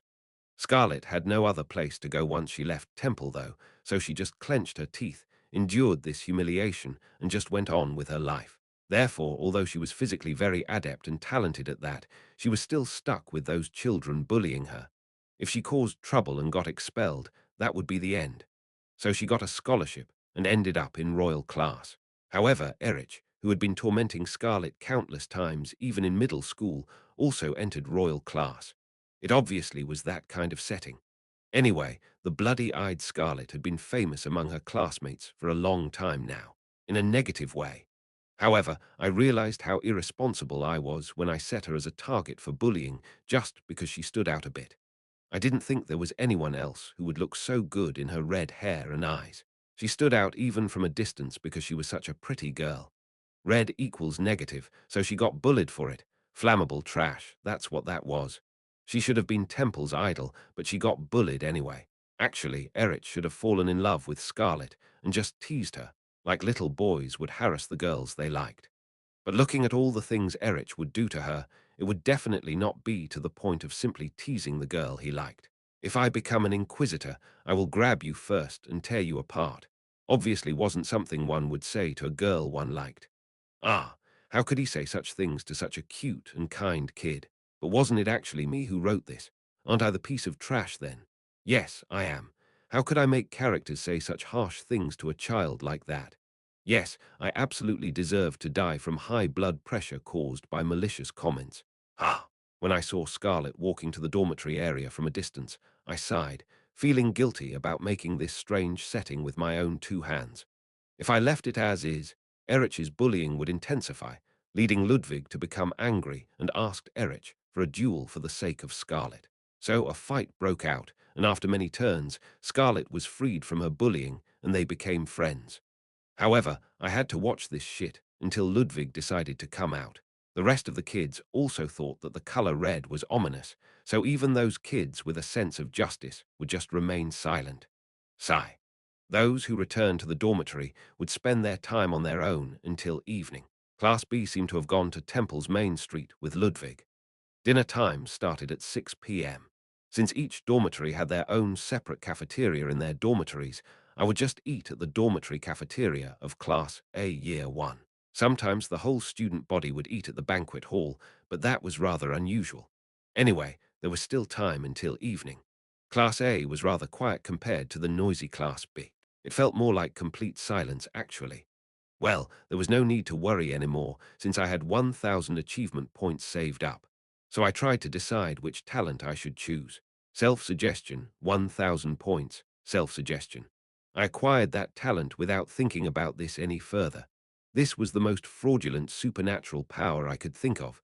As for how much of a cheat it was, I once wanted to give this power to one of the characters, but after thinking about it a bit more, I removed it entirely for how scammy that power was. So in other words, I had never used that setting. It seemed like data that I originally discarded got recycled. It was similar to the situation of the capital, which I imagined to have the same layout as Seoul. Although I never wrote it anywhere, however, it actually turned out to have the same layout. Although there were some abilities that definitely didn't appear. It was also great that it had the same point requirement as low-level talents, as it was an ability that would evolve over time. I checked my status. Valia age. 17 current stats, strength 3. 5F, agility 4, 4F plus, dexterity 5, 2D, magic 9, 9C, stamina 5, 9D, race, Arcdemon talent, supernatural, self-suggestion, locked. Abilities, demon domination D, cannot be used in current state. Self-suggestion comprehensive ability assessment, lowest level demon combat level assessment. If there was a subtle rise in strength, agility, and stamina. That wasn't just because of the PE class today, but also because of my hard work up until now. However, wasn't there something strange? What does that locked, written behind the talent mean? I was just lying in bed and I discovered a weird twist. I had that strong premonition that I had been fucked. Yeah, I had a cheat, but it was certainly an uncooperative cheat. I should have looked into that more when I was buying an ability. Supernatural powers could certainly be used with just a single talent, so there must have been a good reason as to why it was sold so cheaply. I had a vague feeling of what was going on. It was widespread common knowledge that supernatural powers couldn't be awakened through sheer effort. However, reality was a bit different. All those who have been found to have a talent for supernatural powers had awakened their powers. One could say they were able to raise the level of their ability to such an extent in which it became apparent no matter if one could control it or not. However, there were actually a few people who had latent supernatural abilities. They just hadn't manifested yet. Such latent supernatural powers might awaken after being traumatized or being under immense psychological pressure. Even the ones with these abilities around me awakened after a traumatic experience. What? It's a common development. Awakening one's powers after exploding into anger. It's like those chuny fantasies. Right. Shit, I knew. I kind of expected it, but I still hoped it would be a little different in my case. I got it from my cheat, so I thought I could just use it right away. But I couldn't. I didn't buy an activated supernatural power. I bought a latent one. Yeah, I now knew why it was so cheap. Chapter 32. The only one who naturally awakened was number B-3, Liana de Grants. The rest of the supernatural power users awakened unintentionally after experiencing something traumatic. Natural awakenings were extremely rare and shouldn't be taken as the norm. I didn't know how long it would take my power to just awaken naturally. Then, it looked like there was no other way than going through a psychologically pressuring situation to forcefully awaken my ability. I experienced something like that while I was escaping from the Demon King's castle, and I really didn't want to be thrown into such a situation again. Couldn't that experience be counted as a form of traumatic prepayment and just awaken me already? Of course, it couldn't. I thought I could maybe artificially awaken myself with achievement points, but that didn't seem to be the case. Damn it, I wasn't expecting to be able to use it right away because it was still at a low level, but for it to not even be activated. What was even the use of this dog-like supernatural power if I couldn't even use it yet? Okay, let's just think about the future first. I didn't intend to just settle with one talent. I had to think of a way to awaken my supernatural ability and what talent I should acquire next. I wished I had a talent that could be of help right away. When I confirmed the performance of Ludwig's talent today, I felt like it was incredible. Swordsmanship 2,000 points, archery 2,000 points. The prices doubled. That was what I pretty much expected. I thought it might just multiply by 10, completely shattering my hope, but it at least left me with some hope, huh? However, I currently had 0 achievement points. I had invested all of them into buying this inactive supernatural power. At this rate, one wouldn't even be able to detect that I had a supernatural ability. If they could do that, the Empire would sweep all of them up. There are 2 things I had to do from now on. 1, I have to put extreme psychological pressure onto myself to awaken my supernatural ability. 2, I needed to earn achievement points to buy an additional talent. If I were to earn 2,000 achievement points through events and challenges that would usually give me about 100 points, I would be able to get a second talent unless the prices changed. Right now, I wasn't exactly sure what to do, so the only thing I could try now were the challenges. However, there were only those strange actions, crimes and things juvenile delinquents would do among them. However, write a love letter to one of your classmates and get dumped 200 points. It was very easy to achieve, but it was also very easy to see that this challenge wanted me to trample all over my dignity. I mean, that kind of crossed the line. Wouldn't that mean I had to confess to a high school kid and then get dumped? But why did this give me twice as much points while other challenges just give me 100? Ah, what if? Did they want me to humiliate myself? 200 points, twice as much as usual. If I were just to suffer for a bit, I would receive 200 points. Apparently, that filthy bastard named Reinhardt, some bully who beat up his classmate on the first day, suddenly wrote a love letter to someone. If rumors like that were to spread about me, my image as a jerk with a bad personality doing pervy things would be cemented in everyone's mind. The risk of that was just too great. These were my classmates whom I had to see for the next 6 years after all. There was even that restriction, classmate. So if I sent it to the wrong person, everything would be meaningless. Did classmate include Class B or only Class A? No, no, wait, let's see. Let's think about this differently. Let's look at this from a different angle. Rather, I found a much better method. Receive a love confession from a classmate, 1,000 points. This, I think, this might be possible. Of course, Temple. which was a huge educational complex, didn't only have schools.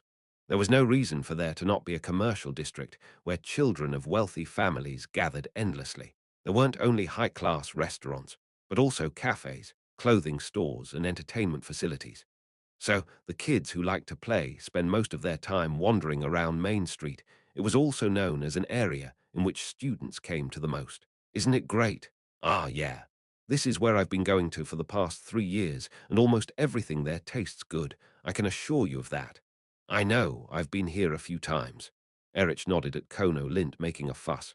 Kerr had his arms crossed and wasn't even touching the dessert in front of him. On the table the three sat at were cakes, pretzels, and other desserts spread out in front of them. They just bought some hot dogs Kono Lint recommended at a nearby restaurant and came here for desserts. Hey, just eat and relax. I'm not hungry. Just take a bite. It's sweet, you know. Kono Lint smiled and pushed the plate towards Kea. All of them, except Erich, were commoners, but it wasn't hard for Erich to get along with them because the Laffley family were rural lords. Originally, those three didn't get along so quickly. However, they united on the first day because of one reason. Yeah, we have to pay attention to that madman. It was number ominous 11 Reinhardt. He didn't have any talent, but had a bad temper, so that madman threw punches and swore like a sailor starting the first day of the semester. Because of Reinhardt becoming their common enemy, the three of them became close on the first day. Kerr even got hit by that man without any talent and got punished by the teacher even though it was he who got wronged. No, but why did you end up getting scolded? Kono Lint didn't seem to understand. Yeah, what happened? No idea. I don't even know what that bastard meant with what he said. Anyway, something about me insulting Temple.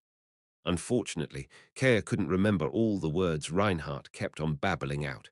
But when Mr. Eppenhauser heard Reinhardt's words, he rebuked Kea with a serious expression. What are you talking about? Insulting Temple? I don't know. That fucking bastard. I'll get him later, and when I do I'm going to kill him. At Erich's words, Kea quickly turned his gaze out the window with an irritated expression on his face. Every group needed to have a common enemy in order to form solidarity. Those three made Reinhardt their common enemy. Hey, but aren't all the girls in our class really pretty? Kono Lint suddenly lowered his voice. Erich nodded his head.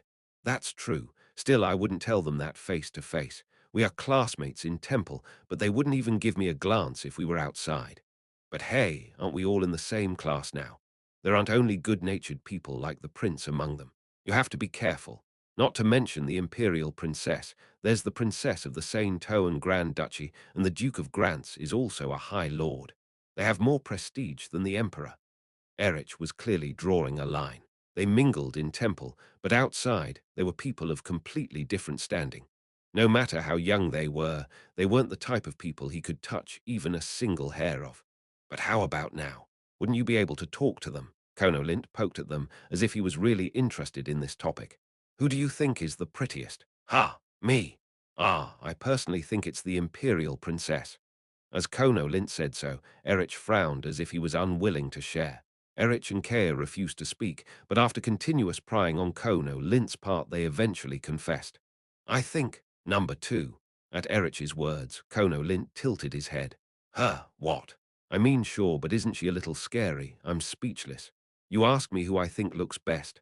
Ah, well, what about you? If I had to say, Kea thought about it and then finally spat it out. Duke Grant's esteemed daughter. Oh, I can get behind that. This was what kids and adults alike liked to talk about when they got together, just when they were in the middle of talking about beauties. Excuse me, but suddenly all of them turned their heads hearing the voice of a girl coming from somewhere. Coo, could you give me a minute? Would it be okay to talk for a bit? There, a beautiful girl was shyly talking to Kono Lint. He nearly doubted his eyes. Well, here, Kono Lint, who got dragged out of the dessert shop as if possessed, nearly had his head explode at this unknown girl shyly giving him an envelope. Thigh this, what? Might this be? He started speaking formally without realizing it. Please read it. The girl's face was flushed, and she wriggled her body, trying not to make eye contact. When he opened the envelope as if possessed by something, there was a single sentence written on a piece of paper. I fell in love with you at first sight. Please go out with me. Thigh this. This is. Male, 17 years old. He just experienced a miracle he had never even dreamed of in his life. Aim, what do you think? To the girl's quiet question. I fell in love at first sight with you too. Kono Lint nearly stumbled over his words.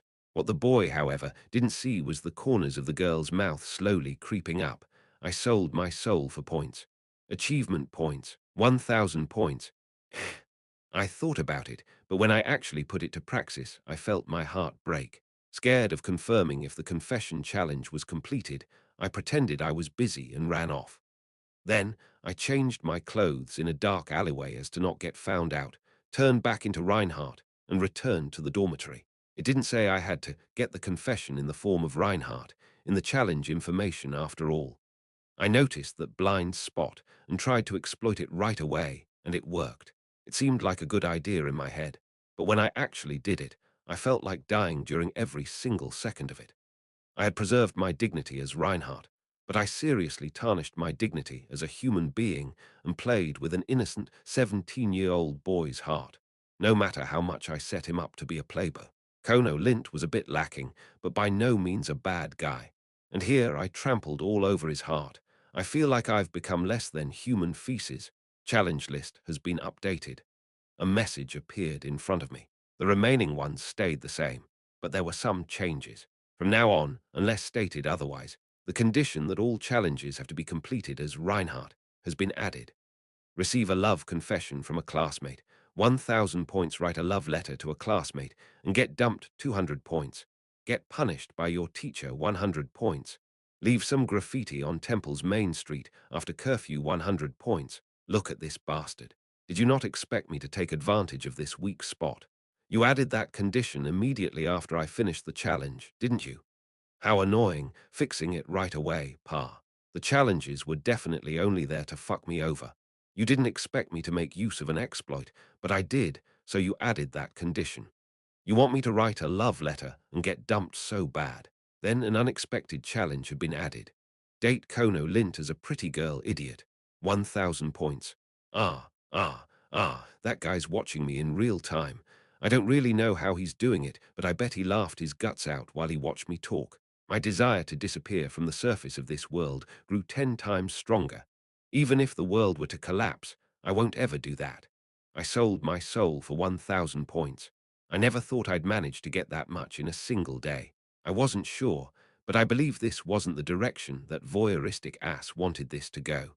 If I collect 1,000 more points, I would be able to buy another talent. I wasn't even considering going on a date with Kono Lint. I returned to the dormitory thinking about how I should get the remaining 1,000 points. Naturally, I threw the sweatshirt I wore while I met Kono Lint outside the shop, away, and returned in another outfit. I didn't plan on leaving any traces behind. Evening. Hee. Heh. The sight of Kono Lint and the other two fiddling with their food looking at him with envious eyes made my stomach ache. I felt like I was about to throw up all my food because of this complex mix of guilt, shame, and humiliation I felt. I felt so nauseous, I couldn't get myself to eat the dinner. In the end, I wasn't even able to eat half of the prepared menu. I could certainly feel that the chef was really skilled, though. However, I didn't think I could appreciate those skills today. Kono Lint seemed to be living in his happy delusions for a while. However, what will happen after that condition fades? Would he get depressed? No, let's not care about him. As soon as I start to caring, I'll lose. Even though my supernatural ability hadn't even awakened yet. I left the restaurant while continuing to self-suggest myself. One might say this was a type of extreme psychological pressure in its own way. It had no effect, though. I'd say I did a pretty impressive job for my first day. Although it was still inactive, I managed to get the supernatural ability I was aiming for and got a great amount of achievement points. If I somehow got 1,000 more points, I would be able to get my second talent, or I could use it for other purposes. It seemed I could, not only buy talents, but also randomly raise my stats. But I hadn't put that under consideration yet. My stats rose just by training normally. If I were to receive physical training similar to the one I had today, my stats would continue to rise, unless it was a special case like the magic stat. And there was something I was worried about. If one saw profit once, one would crave for more. I earned 1,000 points, but I was still hungry for more. You could never know when those challenges would disappear. I had no idea when that mysterious bastard changed his mind. Right. The newly updated challenges probably wouldn't have any more weak spots, and it seemed likely that their content would be more difficult or humiliating than before. Things, including skipping class, would lead to disciplinary actions. I didn't get into much trouble, but Eppenhauser seemed to already have a certain picture of me because of the fight, and if I caused any more problems, I, of course, wouldn't get away with it. Write a love letter to a classmate and get dumped 200 points. It seemed to encourage me to write a love letter. I wrote a love letter earlier, but I didn't get dumped, so I wasn't able to finish it. The condition was to get dumped after all. It was rather sad knowing that fulfilling that condition was just too easy. Under my current circumstances, the probability of getting dumped was 100%. If I just endured that humiliation for a bit, I would be able to get 200 points, but then I still had to get 800 more. Actually, if that idea of using the Dreadfiend's ring to get a confession didn't cross my mind, I wanted to try something else. The problem of all this was that I might get bullied after rumors about this came out. However, what would happen if the person I gave the letter to would not gossip about it? They would just treat me as Werido. So it had to be a person that wouldn't start gossiping about me and also wouldn't care that much about me after the act. Ellen Artorius. Should I or shouldn't I? Should I or shouldn't I? First I sold my soul for points. Was I now going to trample all over my dignity for points this time? There wasn't any need for us to talk for long. Class A dormitory's gym. It was obvious where I would be able to find her, so I headed to the gym after everyone was gone. Ellen Artorius, who received my letter stating my desire to date her, looked at the plain text, then looked at me and spoke briefly. No, R.O. Okay, I knew she would answer like that. Challenge, write a love letter to a classmate and get dumped, completed. You have earned 200 achievement points. I wanted to cry. Knowing that you'll get dumped and actually getting dumped were two completely different things. Leaving behind Ellen, who continued swinging her practice sword, not paying any more attention to me, I left the gym. Chapter 33, Ellen Artorius was blunt and chic. However, she wasn't the type to care a lot about things. She was by no means a bad kid, and rather than being clumsy, she just didn't know how to get along with others. She just tended to concentrate on her training. So she didn't try to approach anyone because she thought the other person would just push her away. She had tremendous talent, but she had no sense of superiority around her that usually came with it. She also didn't feel inferior that one would usually feel when faced with someone stronger than oneself. She wasn't acting all sweet, but she had a gentle heart. Of course, I set up a past for her, but that wasn't important now. Anyway, it didn't really matter whether I confessed to her or not. I wrote a love letter to Ellen because she wouldn't really care about this. I mean, I actually only did this for the points after all. However, it was bothering me. It was really bothering me. It wasn't because I liked her or something, but because I had now become very conscious of her. I felt so embarrassed and ashamed that I couldn't stand it. That bastard obviously wanted me to be in that state. This was just straight up bullying. Now move from this posture to this, and Tuesday. Ellen was sitting next to me in the swordsmanship theory class, and I nearly went completely mad about it. Of course, Ellen and I were the only Royal class students taking this class. All the other students were regular class students.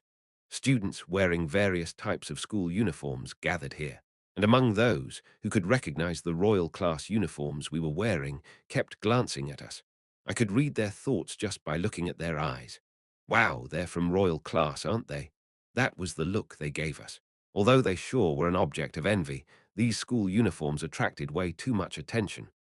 Bertus, Ludwig, Cliffman, and Erich also should have taken lectures on swordsmanship, but they probably chose other lectures for this time slot.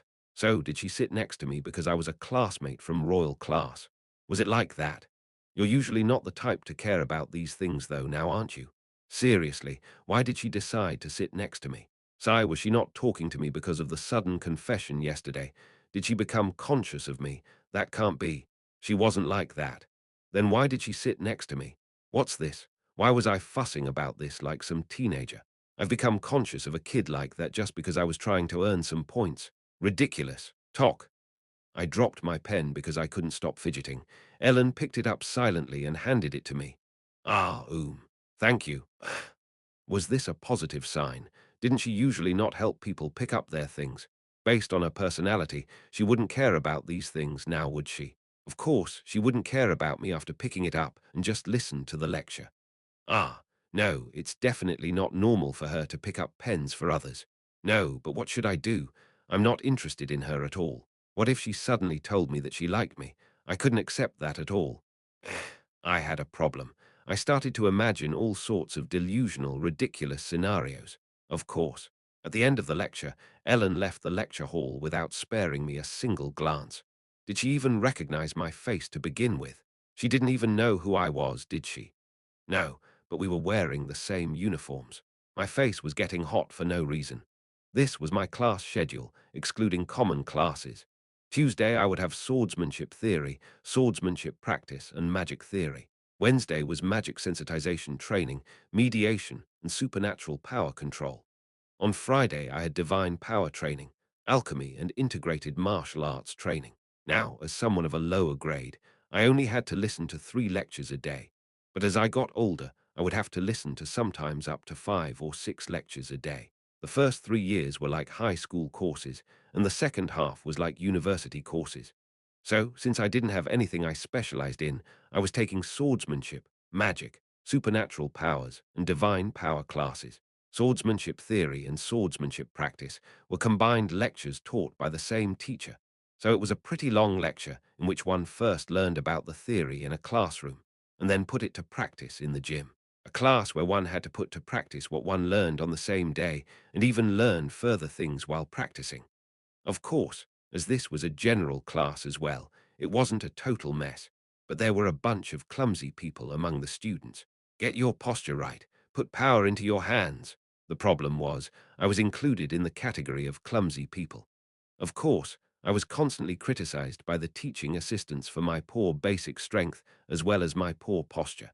There were even a lot of general students who were so excellent that comparing them to me was completely meaningless, as they learned swordsmanship ever since their middle school days. Perfect, as expected from the royal class. She's on a completely different level. Ellen passed almost every task in one try because she had the physical constitution to imitate what she learned immediately, so her teacher praised her. The other students were also looking at Ellen, witnessing the skills of someone from the royal class. I didn't really know what the teacher was thinking, but she suddenly clapped her hands. As far as I was informed, there was one more student of the royal class here. Ellen and Reinhardt is what I heard. Is your name Ellen? Yes, Reinhardt. I looked over to them as I heard the teacher call my name. It seemed like she came up with a good idea. Great, let's have the first practice match between the royal class students. No, I don't think that was a good idea at all. They shoved a training sword into my hands all of a sudden, while I was still not done practicing my basic posture. Everyone gathered around, wanting to watch the battle between the royal class students. Everyone's eyes were sparkling. What kind of public execution was this? You want me to have a practice battle with the strongest person of my class? The teaching assistant who was training me just now seemed like he wanted to say, I don't think that is a good idea, but couldn't bear to tell the teacher. What if I die here, huh? Ellen looked at me indifferently and held her training sword. I'll stop it when it's going too far, so feel free to fight as much as you want. That teacher said some dangerous words without blinking an eye. No, I didn't want to do this, though, before I was able to come up with a solution to somehow deal with this situation. Now, start. I tack. I didn't even notice Ellen Artorius approaching me, an unfamiliar ceiling. My head was buzzing. Wow, what happened? I thought that I was probably lying in some sort of bed. Seeing as to how my head hurt, I had probably been hit by something. At that moment, the situation that happened shortly before I passed out appeared in my mind. Ellen Artorius rushed at me as soon as the start signal was given and then struck my head with her sword. And then I passed out, I guess. No, but where was I? Ugh, you're awake. When I looked to my right, a calm, cold-looking girl with dark hair and black eyes was looking at me. This is the infirmary. Classes are over. I probably got taken to the infirmary after I passed out. The teacher, who seemed to be in charge, checked up on me. The pain will subside soon. It's nothing serious. You don't have to worry, okay? Yes. I nodded at the teacher's words with a bewildered expression on my face. That damn swordsmanship teacher. Why did they do some practice match out of nowhere? You made someone faint. Can't you take your nose out of your ass? Aren't you a teacher? Ah, Ellen grabbed my shoulder as I was struggling to get up. Were you trying to cheer me up? I didn't know you didn't know swordsmanship. Ellen lifted me up and helped me put on my shoes while she was talking in a sullen voice. Wah, what's wrong with her? Originally, I planned to aim for your neck after you blocked my sword and let my sword flow down your sword to finish it. I see. Her original plan was to force me to block with a straight strike, then let her sword follow the flow down my blade and aim for my neck. However, I couldn't even react to the first hit, so she accidentally hit my head with her sword. In other words, this was an unexpected accident. An accident that occurred because I was unexpectedly weak, that is. So, was she doing this because she felt sorry? Ah, look, I think I can walk on my own now. At my words, she lowered her arms, supporting me. I had a headache, but I wasn't badly hurt. Anyway, how long had I been out? Ah, don't we have to go to our next lecture? Ellen shook her head at my words. It's lunch time now. After the 2 lectures in the morning, it was usually lunch time. The second lecture was already over, and it was lunch time now, so there was still plenty of time. Number, did that mean we were going to eat together? Probably not. She was just answering the questions I asked. I mean, I confessed to her yesterday, got dumped, and today she one-hitted me. That wasn't even a fight, it was a one-sided beating, actually. I couldn't feel any more shame. However, the other person didn't seem to care much, making me feel even more embarrassed. Do you want to have lunch?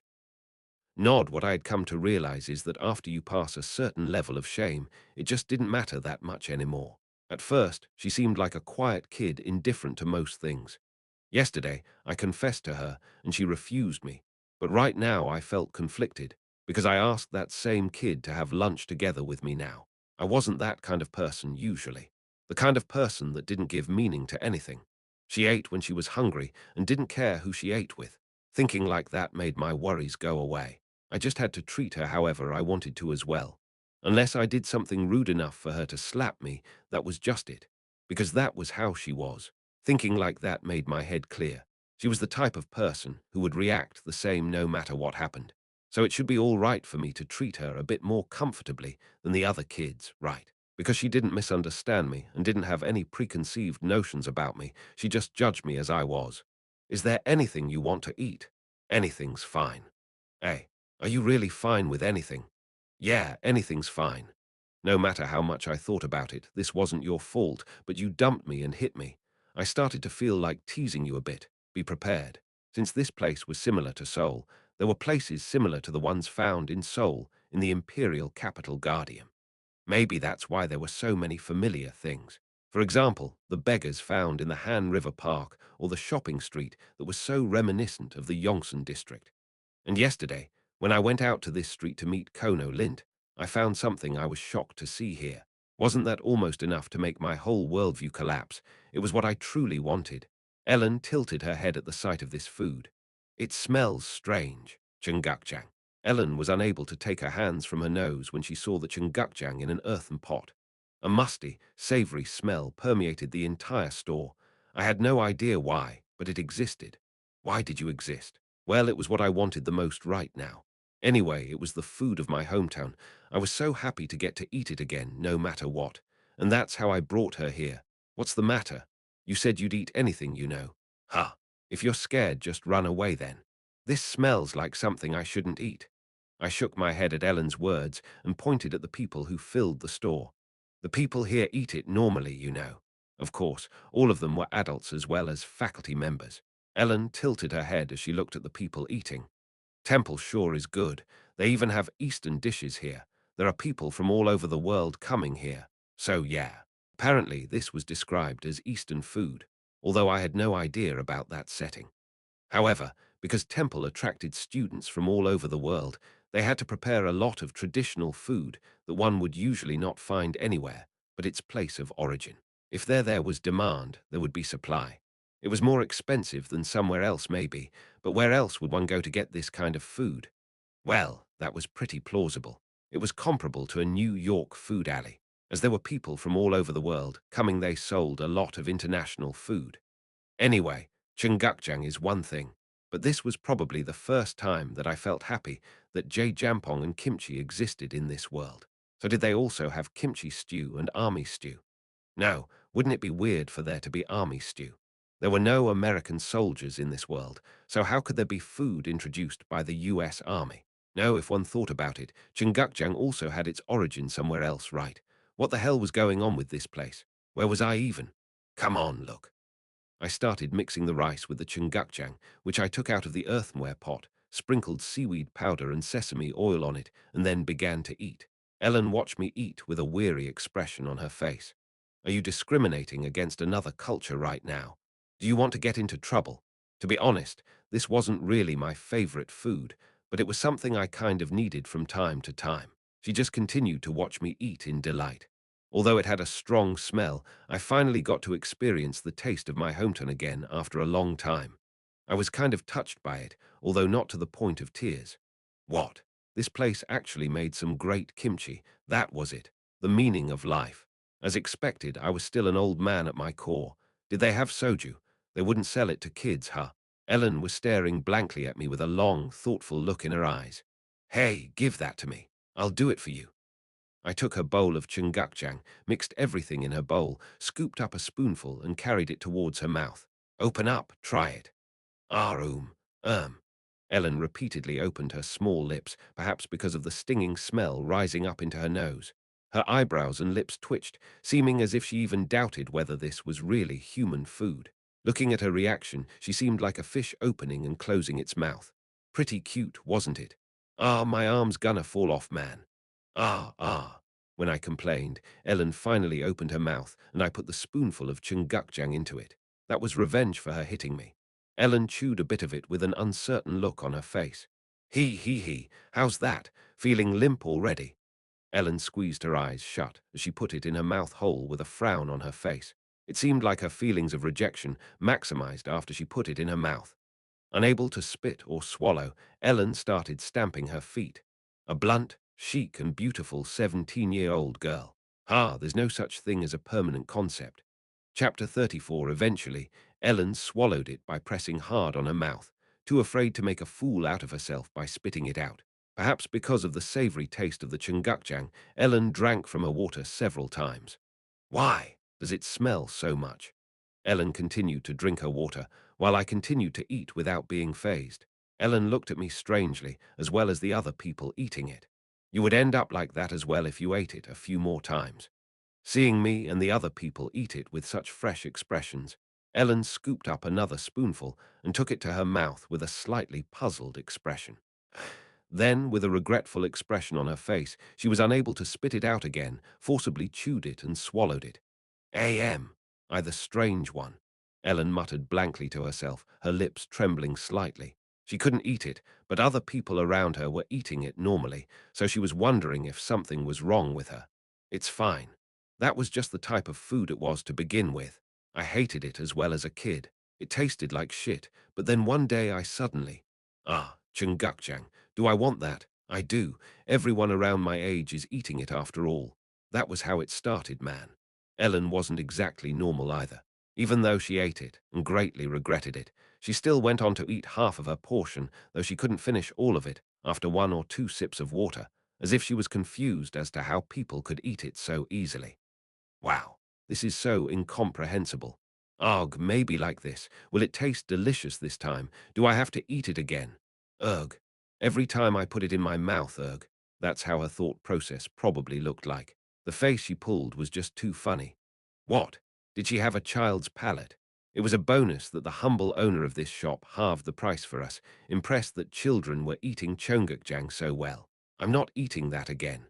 After we left the restaurant, Ellen returned to her usual chic expression. Oh my, you ate well for that. There's a strange smell coming from my mouth. Does it smell like shit?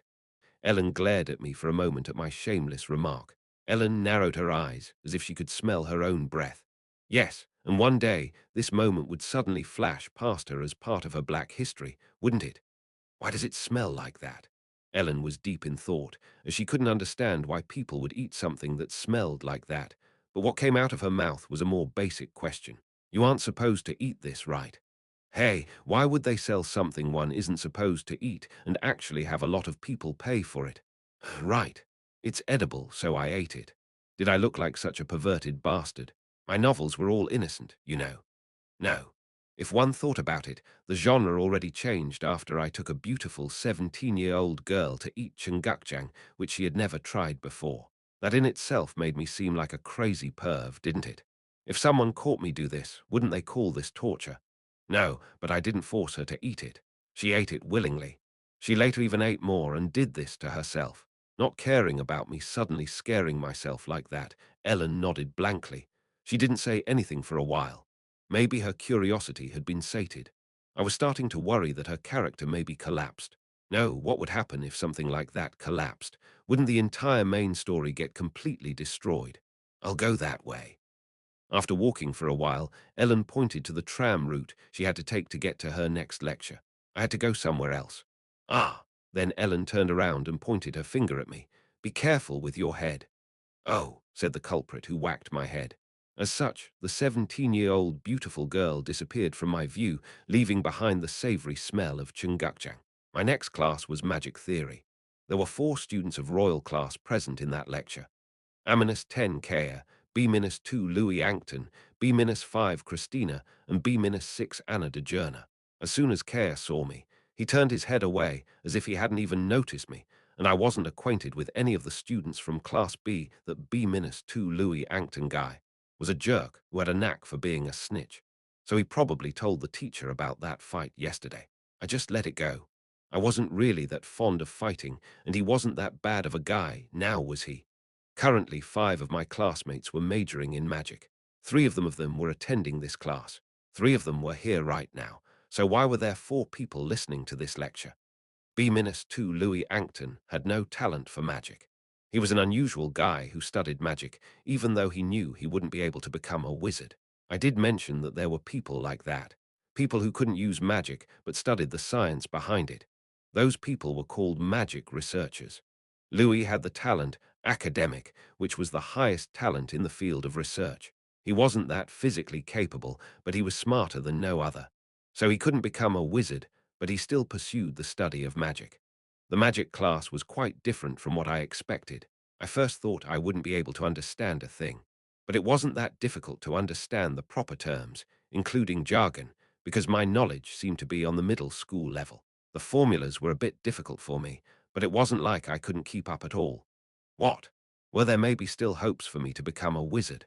Magic was said to be the study meant for geniuses, but did it maybe feel easier for me because there was already an intelligence correction applied to me? Come to think of it, that might actually be the case. Would I have been able to grasp this with my original level of intelligence? Or did Ellen's hit to my head have some effect on me? Surprisingly, I had no idea what happened. Maybe it would be a bad idea to aim to become a wizard if I already had intelligence correction applied to me, while only barely being able to understand magic. Of course, this is only the basic level, but keep in mind that moving from theory to praxis will be much harder than just grasping the concept. You have to think carefully if you want to join the magic major. Also keep in mind the other students before you that have chosen this major. The magic major brings forth a lot of failures as well. Ah, that's right. I guess this was comparable to me thinking that Seoul National University would be a piece of cake while solving some elementary school tests. So I was taking notes with the mindset that I would try as best as I could for the time being. It was better to use my head here than do physical training at least. Then, after a while, the teacher started explaining the existence of other types of magic systems. As a typical example, demons implement magic in a completely different way from us because their mana system is completely different from ours. We still have to do more research on the subject of the demon's magic. However, even if we were able to learn how to use magic like them, we cannot be sure that we would be able to use it exactly like them. Hearing that, my mind went blank. What was I even doing up until now? Come to think of it, even if I were to learn magic here, I wouldn't be able to use it at all, right? I had to go to Elleris to learn magic, and not to this place, didn't I? Why was I even staying here knowing it would be fruitless? Oh, student, where are you going? Let's make a clean cut. I don't think magic'll work out for me. Teacher, I decided to drop it. The next day, the first lecture, magic sensitivity training. Gather the consciousness all over your body. Clear the mind. I was lying on a mat with my eyes closed. I could faintly hear the teacher's voice reaching my ears. Now, imagine the universe is you. What? Take a deep breath. Breath in. Breath out, spirit treatment, put your mind at ease. Wasn't this yoga? Your body is becoming one with the universe. Wasn't that similar to the first line? Ha! No matter how I looked at it, that guy was just some charlatan. Feel it. The teacher's languid voice, sounding as if he drank alcohol starting this morning, made my whole body feel tired and relaxed, as if he was using hypnosis. Now, the world is you, and you are the world. Oh, feel it, the origin of this world. Magic. Ah, with your whole body. Accept it. You feel so comfortable. Your mind feels heavy. It's going to seeing. Oh, like this. Your consciousness is gradually getting further away. You feel sleepy. After the magic sensitivity training, conducted by this teacher that looked exactly like the head of a yoga class, was over, everyone looked like they had just woken up. That would be all for today. I hope you all have a magical day. However, the teacher didn't really say much to us after we woke up and just told us to go out as the class was over. This magic sensitivity training was an exclusive class for the royal class. Wednesday's lectures were usually only classes exclusive to the royal class. They were classes effectively taught in smaller groups, except for supernatural power and divinity majors. It was normal for everyone to receive magic sensitivity training.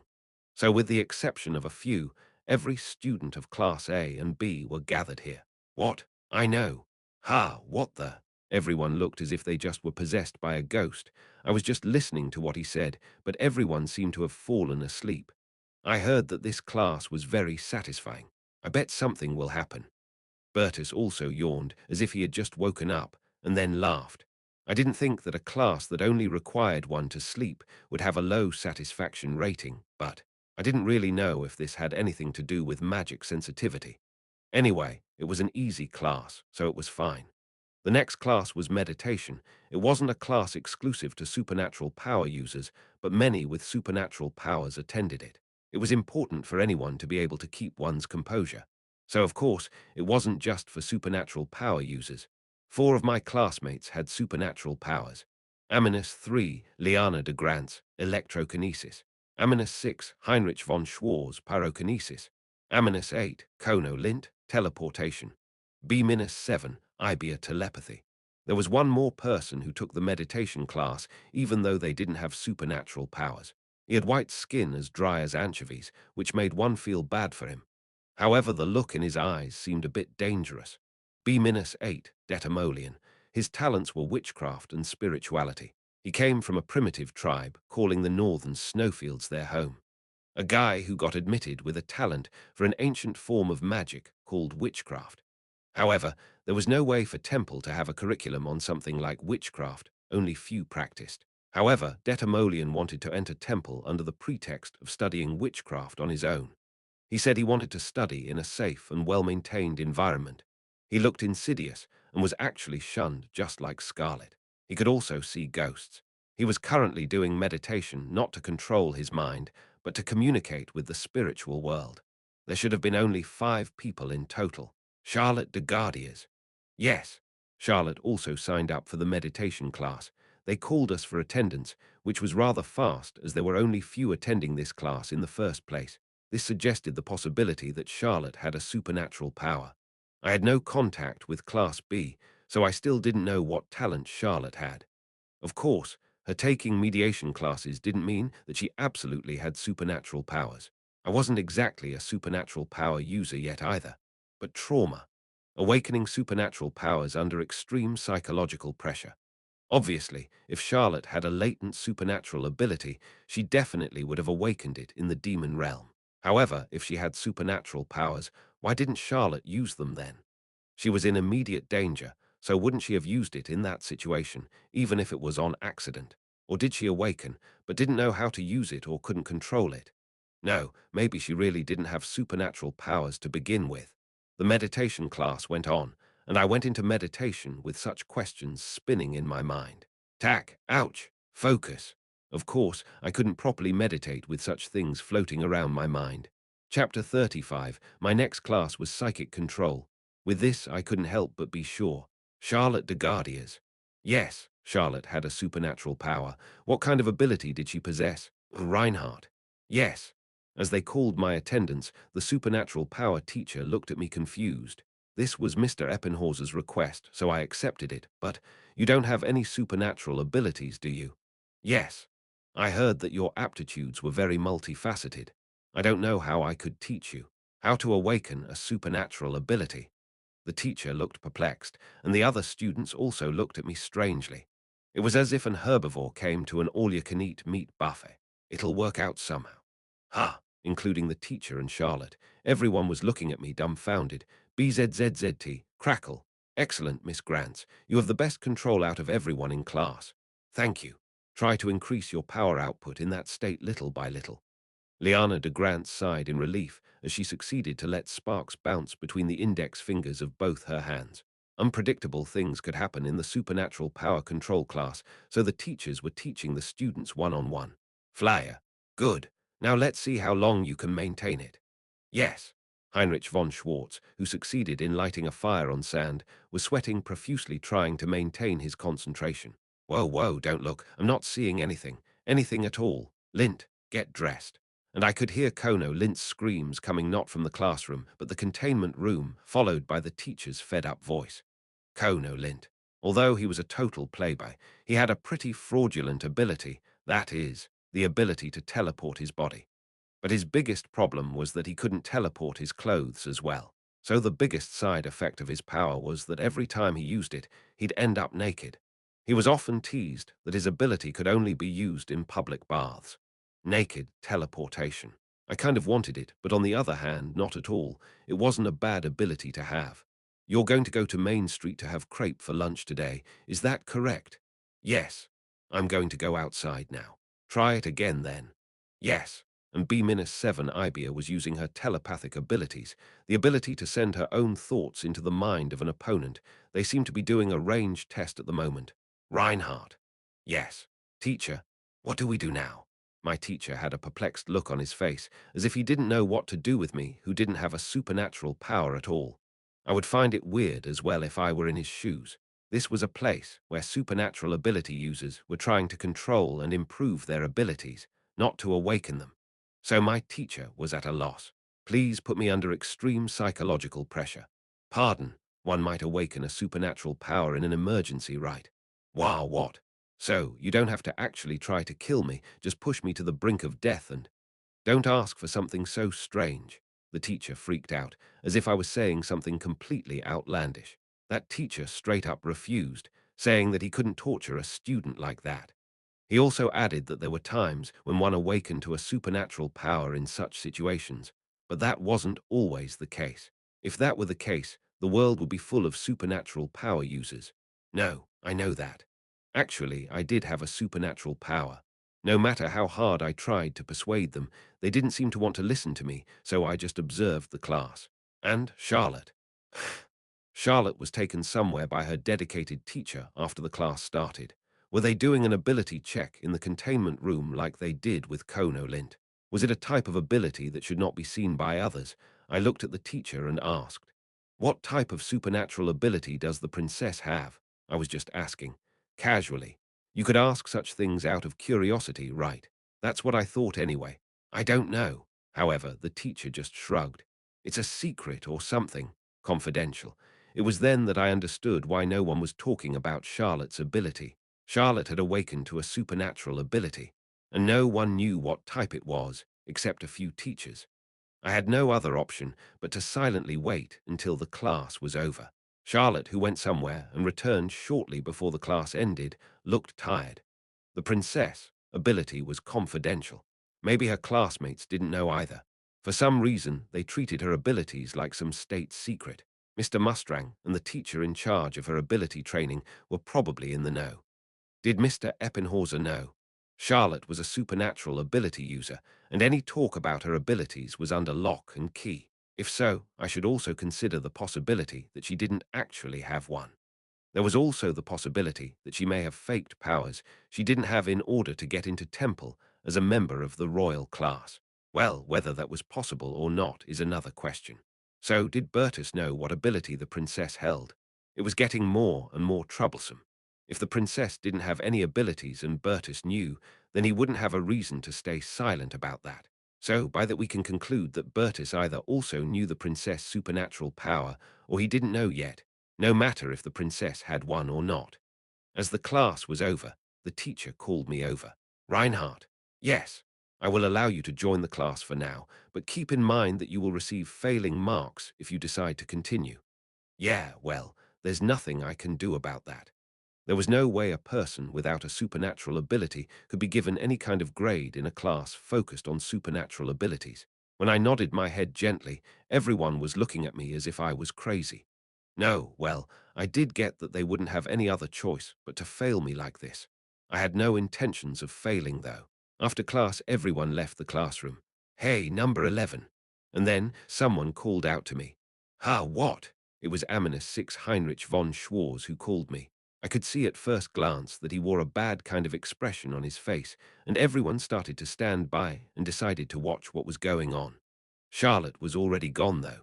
She seemed tired after all. Is Temple a joke to you? He looked pretty uncomfortable, even if I pretended not to notice. It was the same for the others who gave me dirty looks. No. Then why does a person who doesn't have supernatural abilities worm their way into classes for supernatural ability users? Why was that bastard asking something so obvious right now? Because I want to awaken one. At those words, the expressions of the other kids, including Heinrich's, changed drastically as if they just heard something absurd. Do you seriously think that's possible? What's the big deal? You never know if you don't try. Heinrich frowned as if he couldn't stand it any longer. I heard you're attending all majors lectures, right? That I do. Do you seriously think you could do anything just because of your infinite aptitudes? You really believe that? Ha! You want to be a supernatural power user. Ha! Do you think you can be a swordmaster or wizard just because you want to? The other students looked uncomfortable as well. Yeah, it did look somewhat bad, huh? I'm just doing this because I think I might get something out of it. Ha!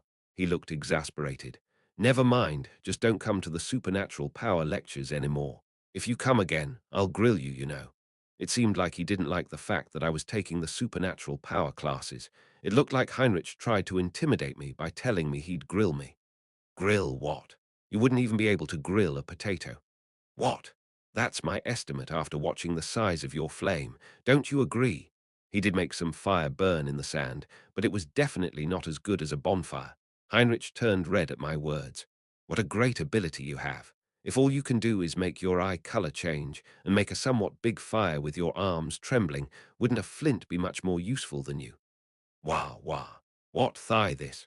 Would you like to compete with it? You or a flint? Which one would be better? I expect a landslide victory for the flint. Flints don't run their smelly mouths like you do. Heinrich, whom I compared to a flint, was stammering, probably never having imagined to get insulted like that. NN now. Do. Do you even know who you are insulting right now? That guy eventually said some words that should never be said in here after getting pushed a little. The one I'm insulting is Aminus 6 Heinrich von Schwarz. No matter how much you are of some fucking noble family, who'd care about that in Temple? How dare you insult the royalty of the first principality, subject to the heave? I raised my hand as I watched him chatter on. Ah, you should apologize to me. Wow, what? You're not supposed to mention your status in Temple. Did you forget that rule?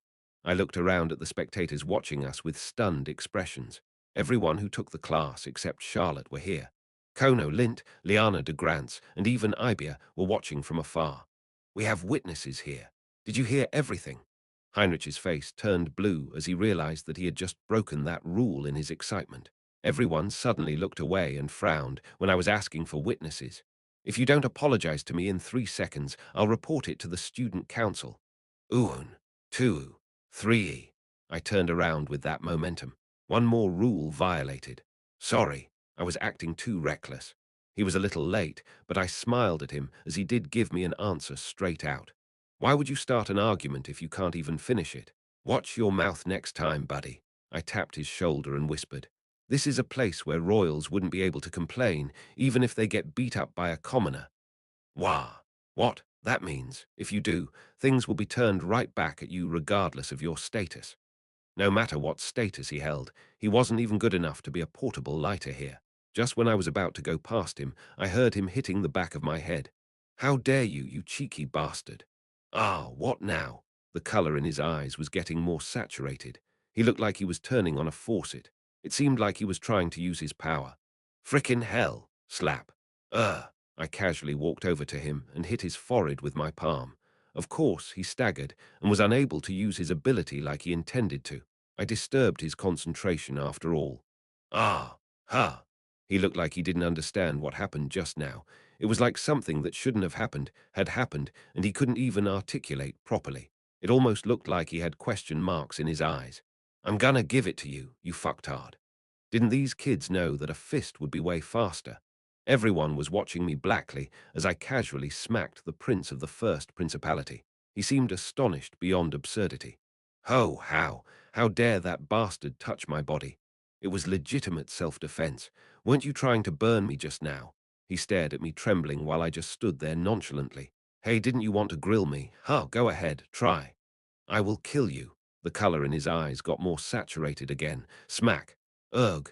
Did you think I would wait for you to charge up, you idiot? Was he stupid? Every time you try to use your ability, you'll get a smack in the face. Okay, I'm nice, so I'll keep it a secret that my dear classmate tried to attack me with his ability. Ha! You do know what a pain it'll be if I report this, right? Erk. What are you doing? Didn't you want to kill me? Come on. Hoop.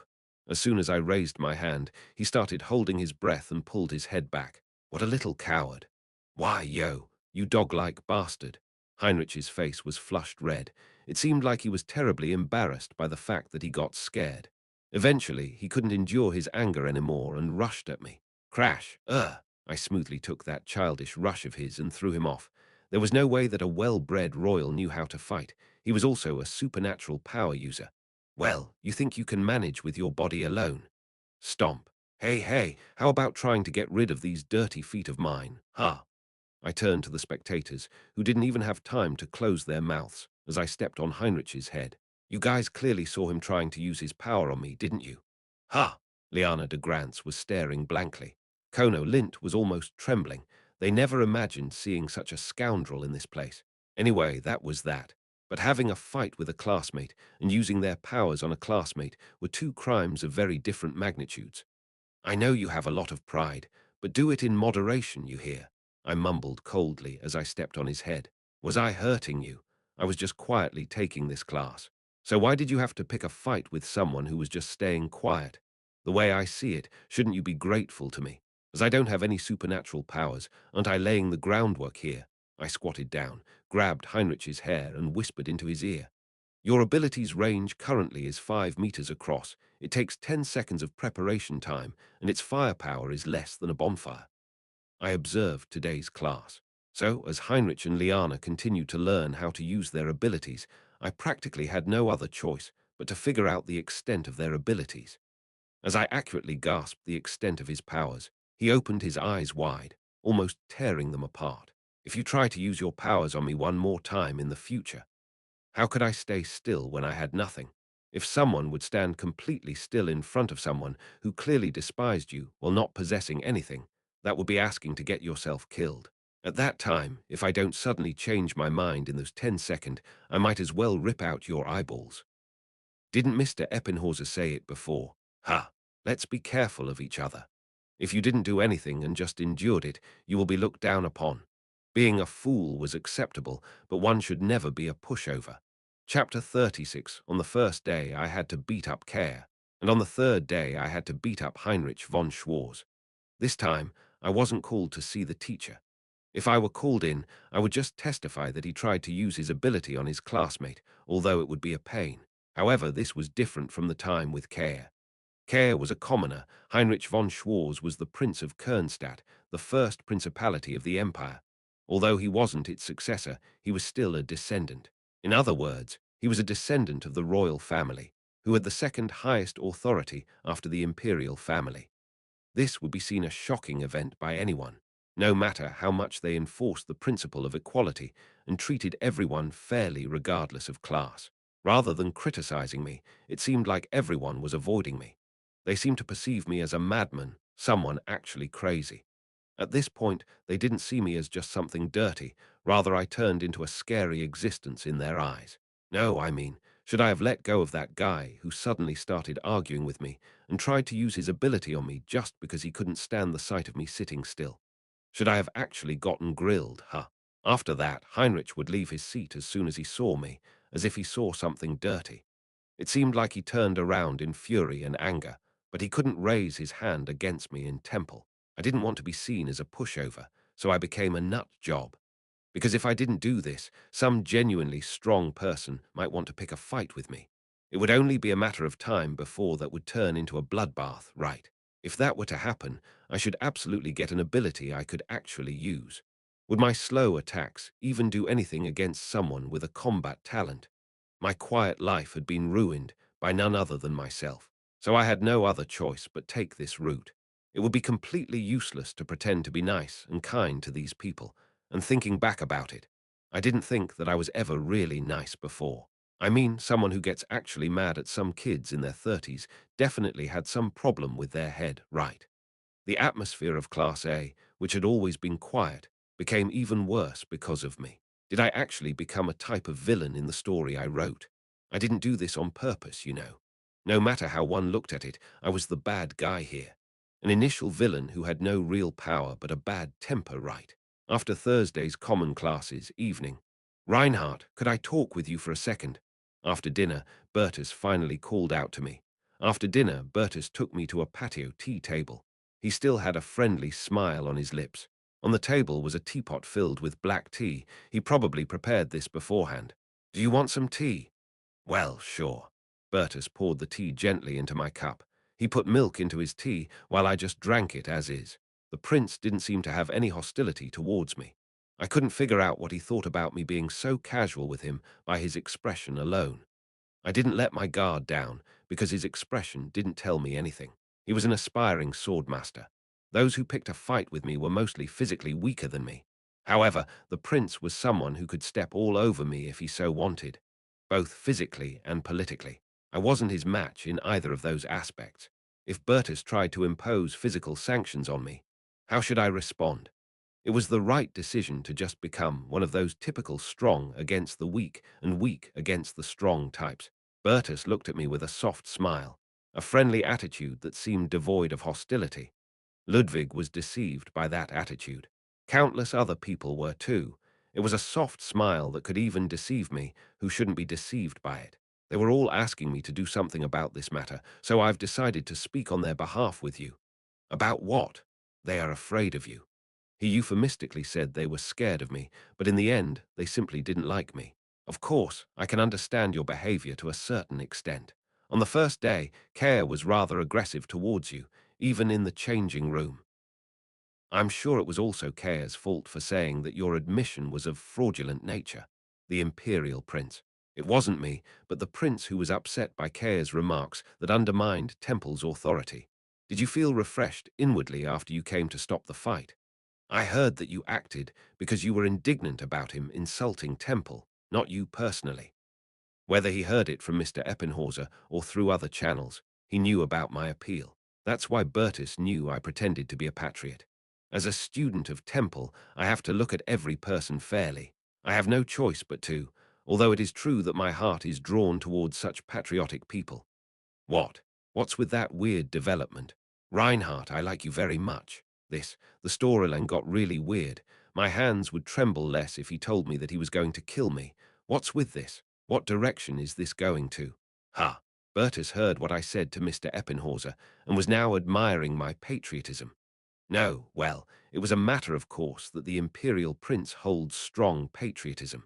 So he was looking favorably upon me, because he thought that I was enduring all these insults towards my person, but would punch out as soon as Temple was insulted, because I was that much of a patriot. Bertus was fiddling with his teacup while still wearing a soft smile. Still, I think this time you have gone too far. Of course, touching someone of a royal family is far more dangerous than a commoner. I'm not talking about that point, though. I believe our dear classmate's imagination is running a bit wild. Imagination? What did he mean? Bertus smiled as he looked at the nightly landscape of Temple as if he could see something beyond the horizon. There is no way that a man with no talent whatsoever would ever touch the House of Schwarz with nothing to rely on. That is what they are spreading. I began to understand what he meant. Even if he was crazy, he's so crazy that there has to be something behind him. That's what they thought. So, they think I'm hiding something huge. Correct. It could be a talent, or it could be the power of your family. Hmm. If I were them, I wouldn't be able to understand my behavior either, if there wasn't something like that behind me. They thought there couldn't be someone out there, not even a madman, who would beat up someone of a royal family out of rage. It's not common, but there are people like that. People who hide their own status and enter temple as commoners. I knew about that. There were students who couldn't live under their family name, or those who had to hide their background for various other reasons. For example, they don't want to get noticed. There were even such cases where they send a young nobleman here as a commoner, hiding his family background, and what he was met with was utter contempt, as such receiving true education. I was mistaken as someone like that. What's worse, even Heinrich is starting to believe it. Ha! Recently, Heinrich had been avoiding me, pretending to sleep as soon as he saw me. It wasn't because he thought I was dirty, but because he truly thought I was scary. By the way, how many families are there that aren't afraid of the Schwarz family? Things were going into a completely different direction. I expected it to. They thought I had some background that would enable me to punch someone of the Schwarz royal family without a care. If so, wouldn't there be only one option then? I believe the others think you are the hidden son of a royal family. A child's imagination was sometimes even beyond an adult's understanding. No, what stupid idiot would send their hidden son into an environment with two members of the imperial family? Ha! Of course, I know that's not true. Bertus looked at me as if he wasn't such a fool to believe in the trivial imaginations of children. Then he tilted his cup, still having that gentle smile float on his lips. So, Reinhardt, let me ask you a question. What? Is there something you can place your trust in? Bertus knew that me being from a royal family was nonsense. However, he still was curious about my true background.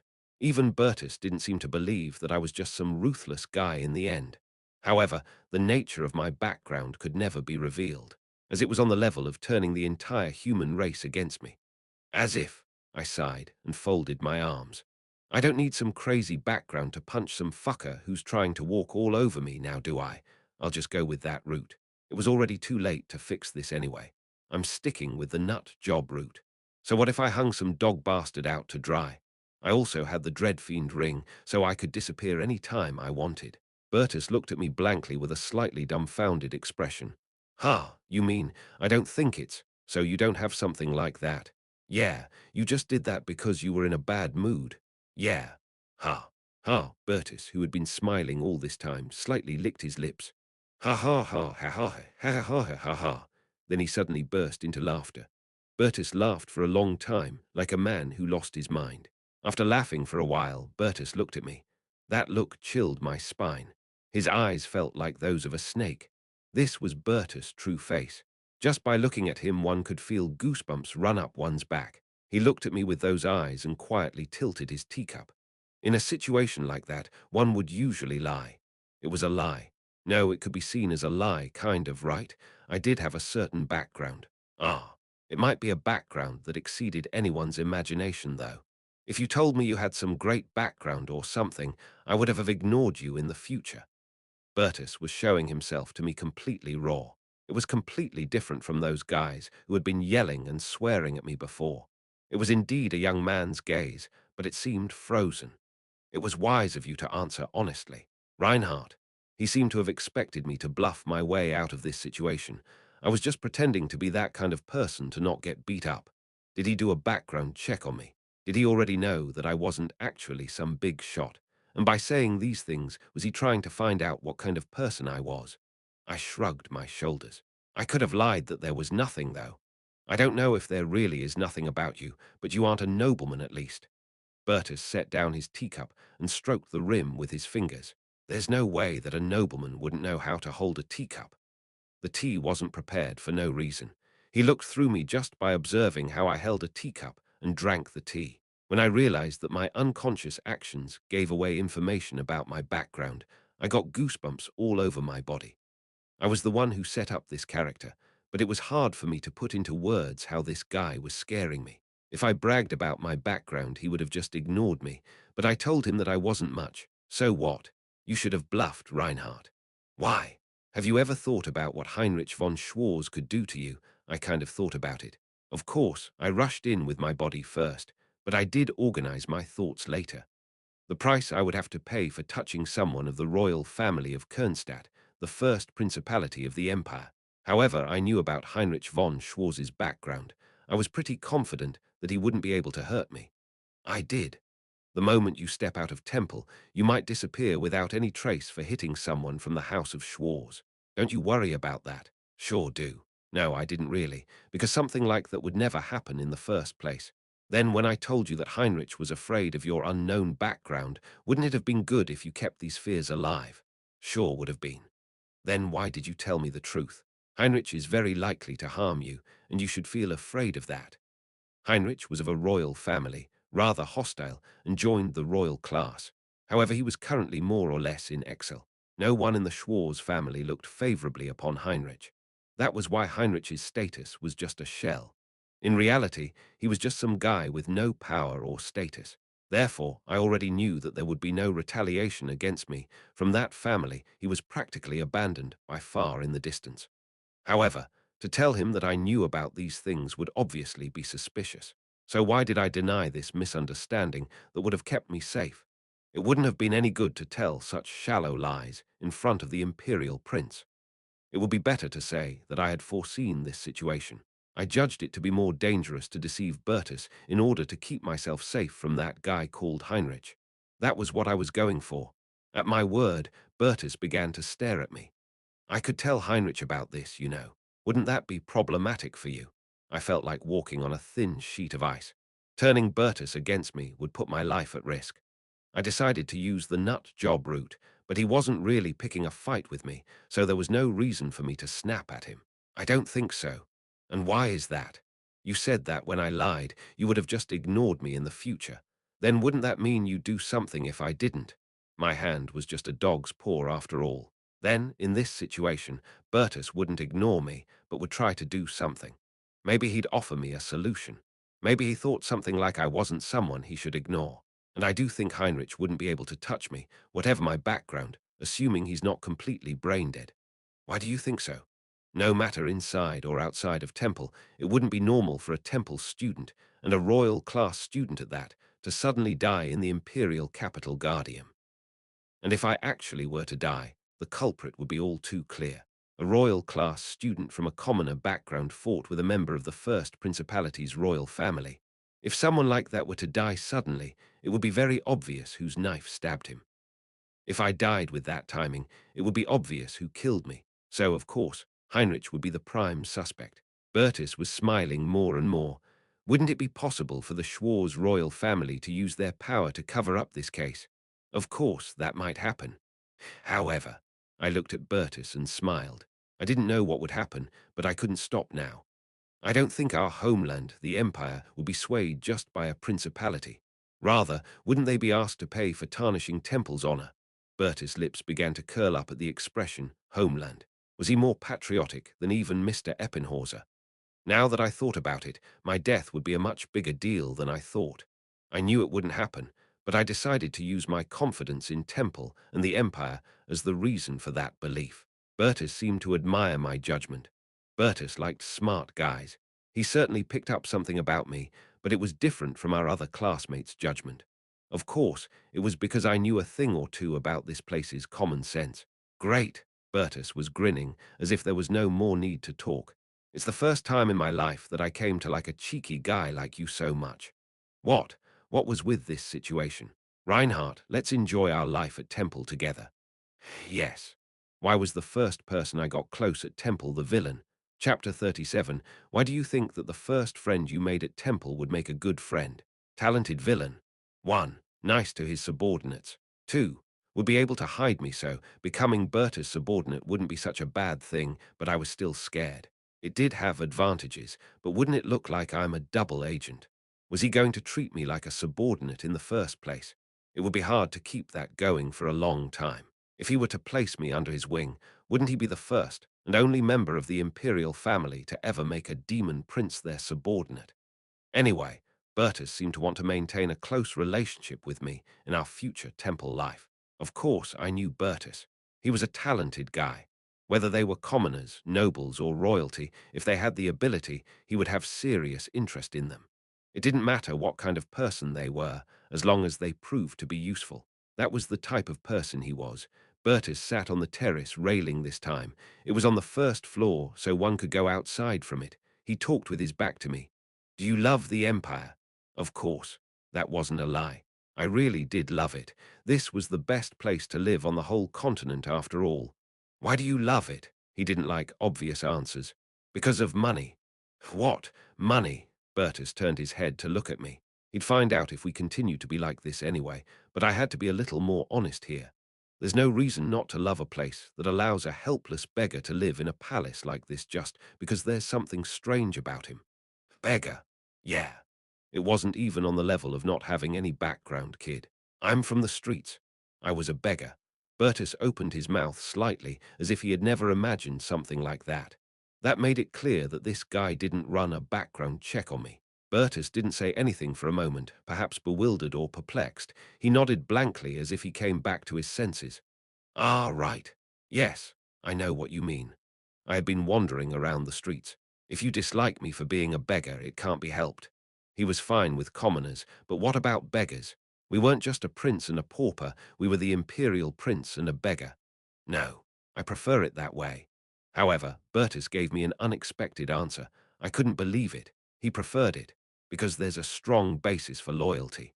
Not only did I get to live in this place just because I had some form of talent, but it was also possible for me to hold a conversation with the prince like this. He seemed to think that one could take my loyalty to the empire for granted then. Yeah, that certainly was a convincing statement. As if he found it funny that I put it as being loyal because of money, Bertus chuckled. I don't know what kind of light hanging out with a beggar would shine on you. Well, my origins aren't exactly a secret or anything. I told Bertus another point I thought might be a problem. Surely it wouldn't paint a good picture and my origins would spread someday. That's ridiculous. However, Bertus cut me off. Reinhardt, do you know about ants? Ah, yeah. Did you know that they have a hierarchy in ant society, like queen ant, worker ant, and so on? Yes, like that. Bertus was staring outside, as if he was peering through the darkness. Why was he talking about ants out of nowhere? Queen ants, worker ants, soldier ants, and so on. There might be even more complicated systems, or none at all, but I don't know about that. What about it? Were you proud of not knowing that? What do I know about classes among ants? Bertus said coldly. Beggars, commoners, nobles, princes, dukes, counts, barons. Why would I care about that? That was the type of guy Bertus was. They look all the same below me, Reinhardt. Bertus laughed grimly. So, whether Heinrich von Schwarz criticized me or you criticized me, he had pretty intuitive logic. It would be all the same to me. All were equal below him. Whether it was a soldier ant or the lowest of those ants trying to criticize him, he wouldn't care either way. He put it in quite the dog-like way, but in the end it meant he didn't care what I was. He told me not to worry about that and not to be too nervous about these things. The core message is great, but the way you put was quite intense. Look at that twisted bastard. That's what power is, Reinhardt. Bertus giggled. Those who have it have the freedom to be snobbish. His choice of words were rather radical. Isn't it nice being treated comfortably? The powerful have the freedom to be snobbish. However, you don't have that kind of power, and yet you are the way you are. As for Bertus, he seemed interested in me because I was acting frivolous even though I didn't have any power at all. Because of that, some people judge me to be some mysterious person in the end. You're a beggar, and yet you seem to have a good head on your shoulders. Your eloquence isn't normally found in someone born in poverty. There are all sorts of people in this world. Bertus looked at me. It was as if he was trying to peer through me.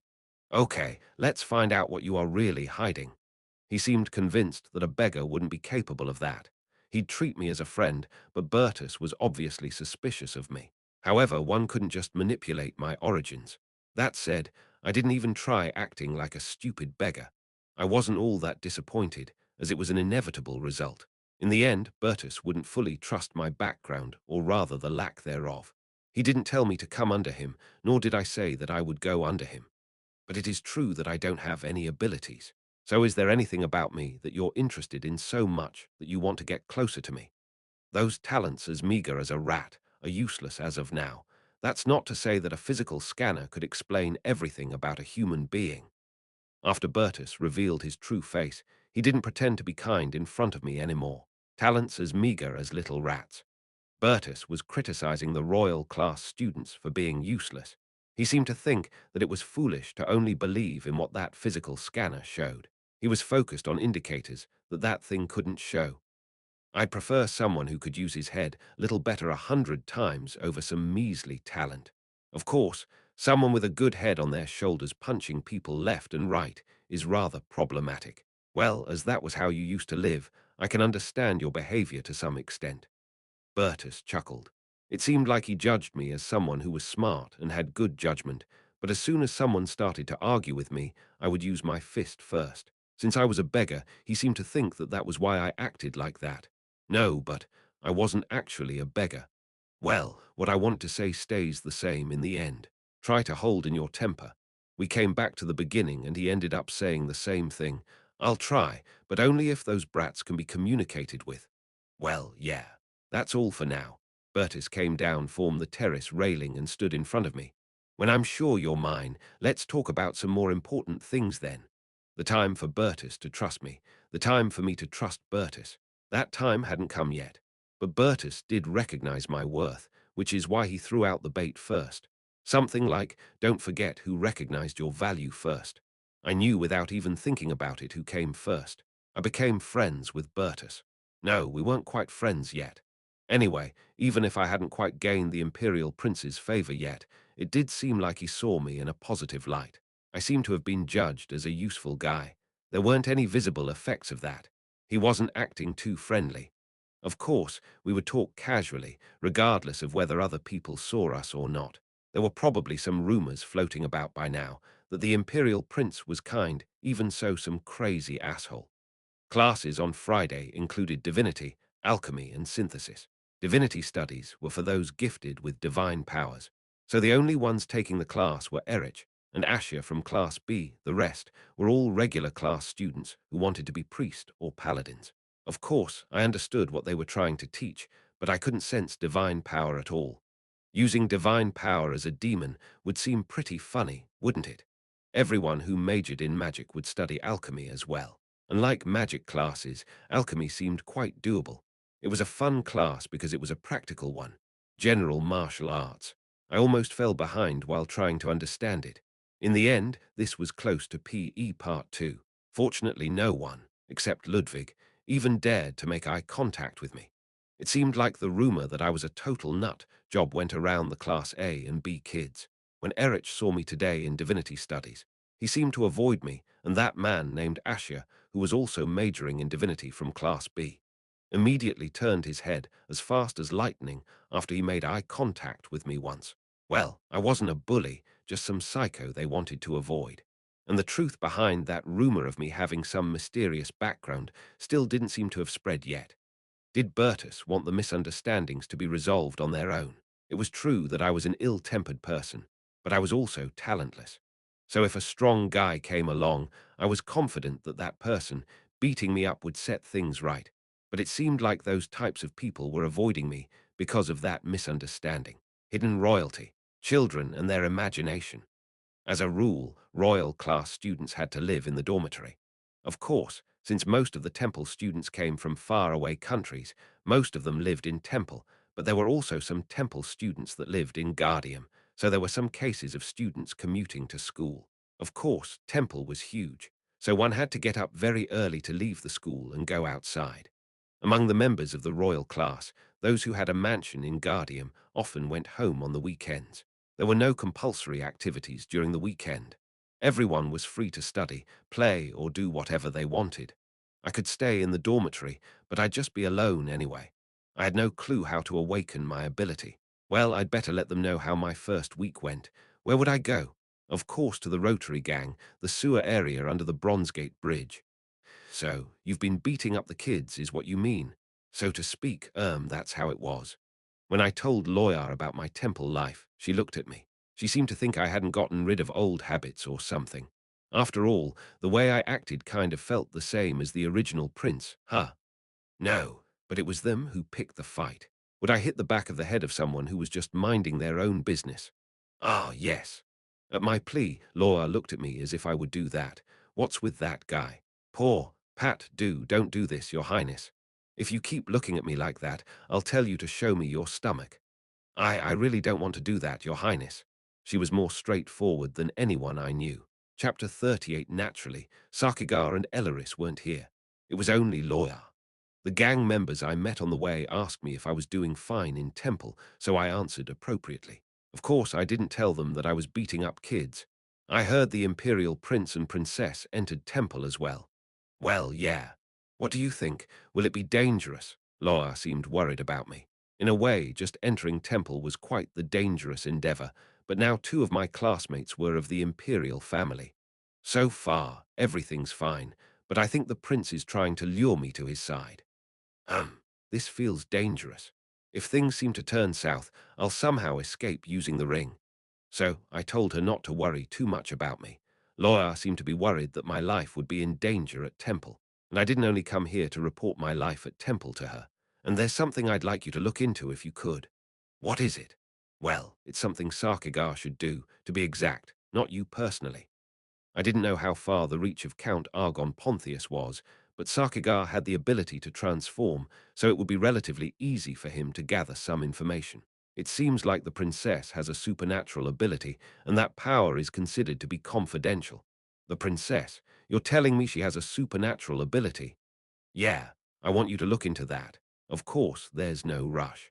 I just feel a bit queasy having something in front of me that's kept a secret. I had a feeling that I needed to know what Charlotte was capable of. Perhaps Loya hadn't even thought of that as she furrowed her eyebrows. I wanted to confirm if that confidential supernatural ability the princess was said to have was real, or if it was just a lie fabricated so that she could enter the royal class. If she held a dangerous ability, I had to be careful. I will relay the message to Sarkigar. How is it going with the train vendor strategy, by the way? A smile spread across Laura's face, hearing my words.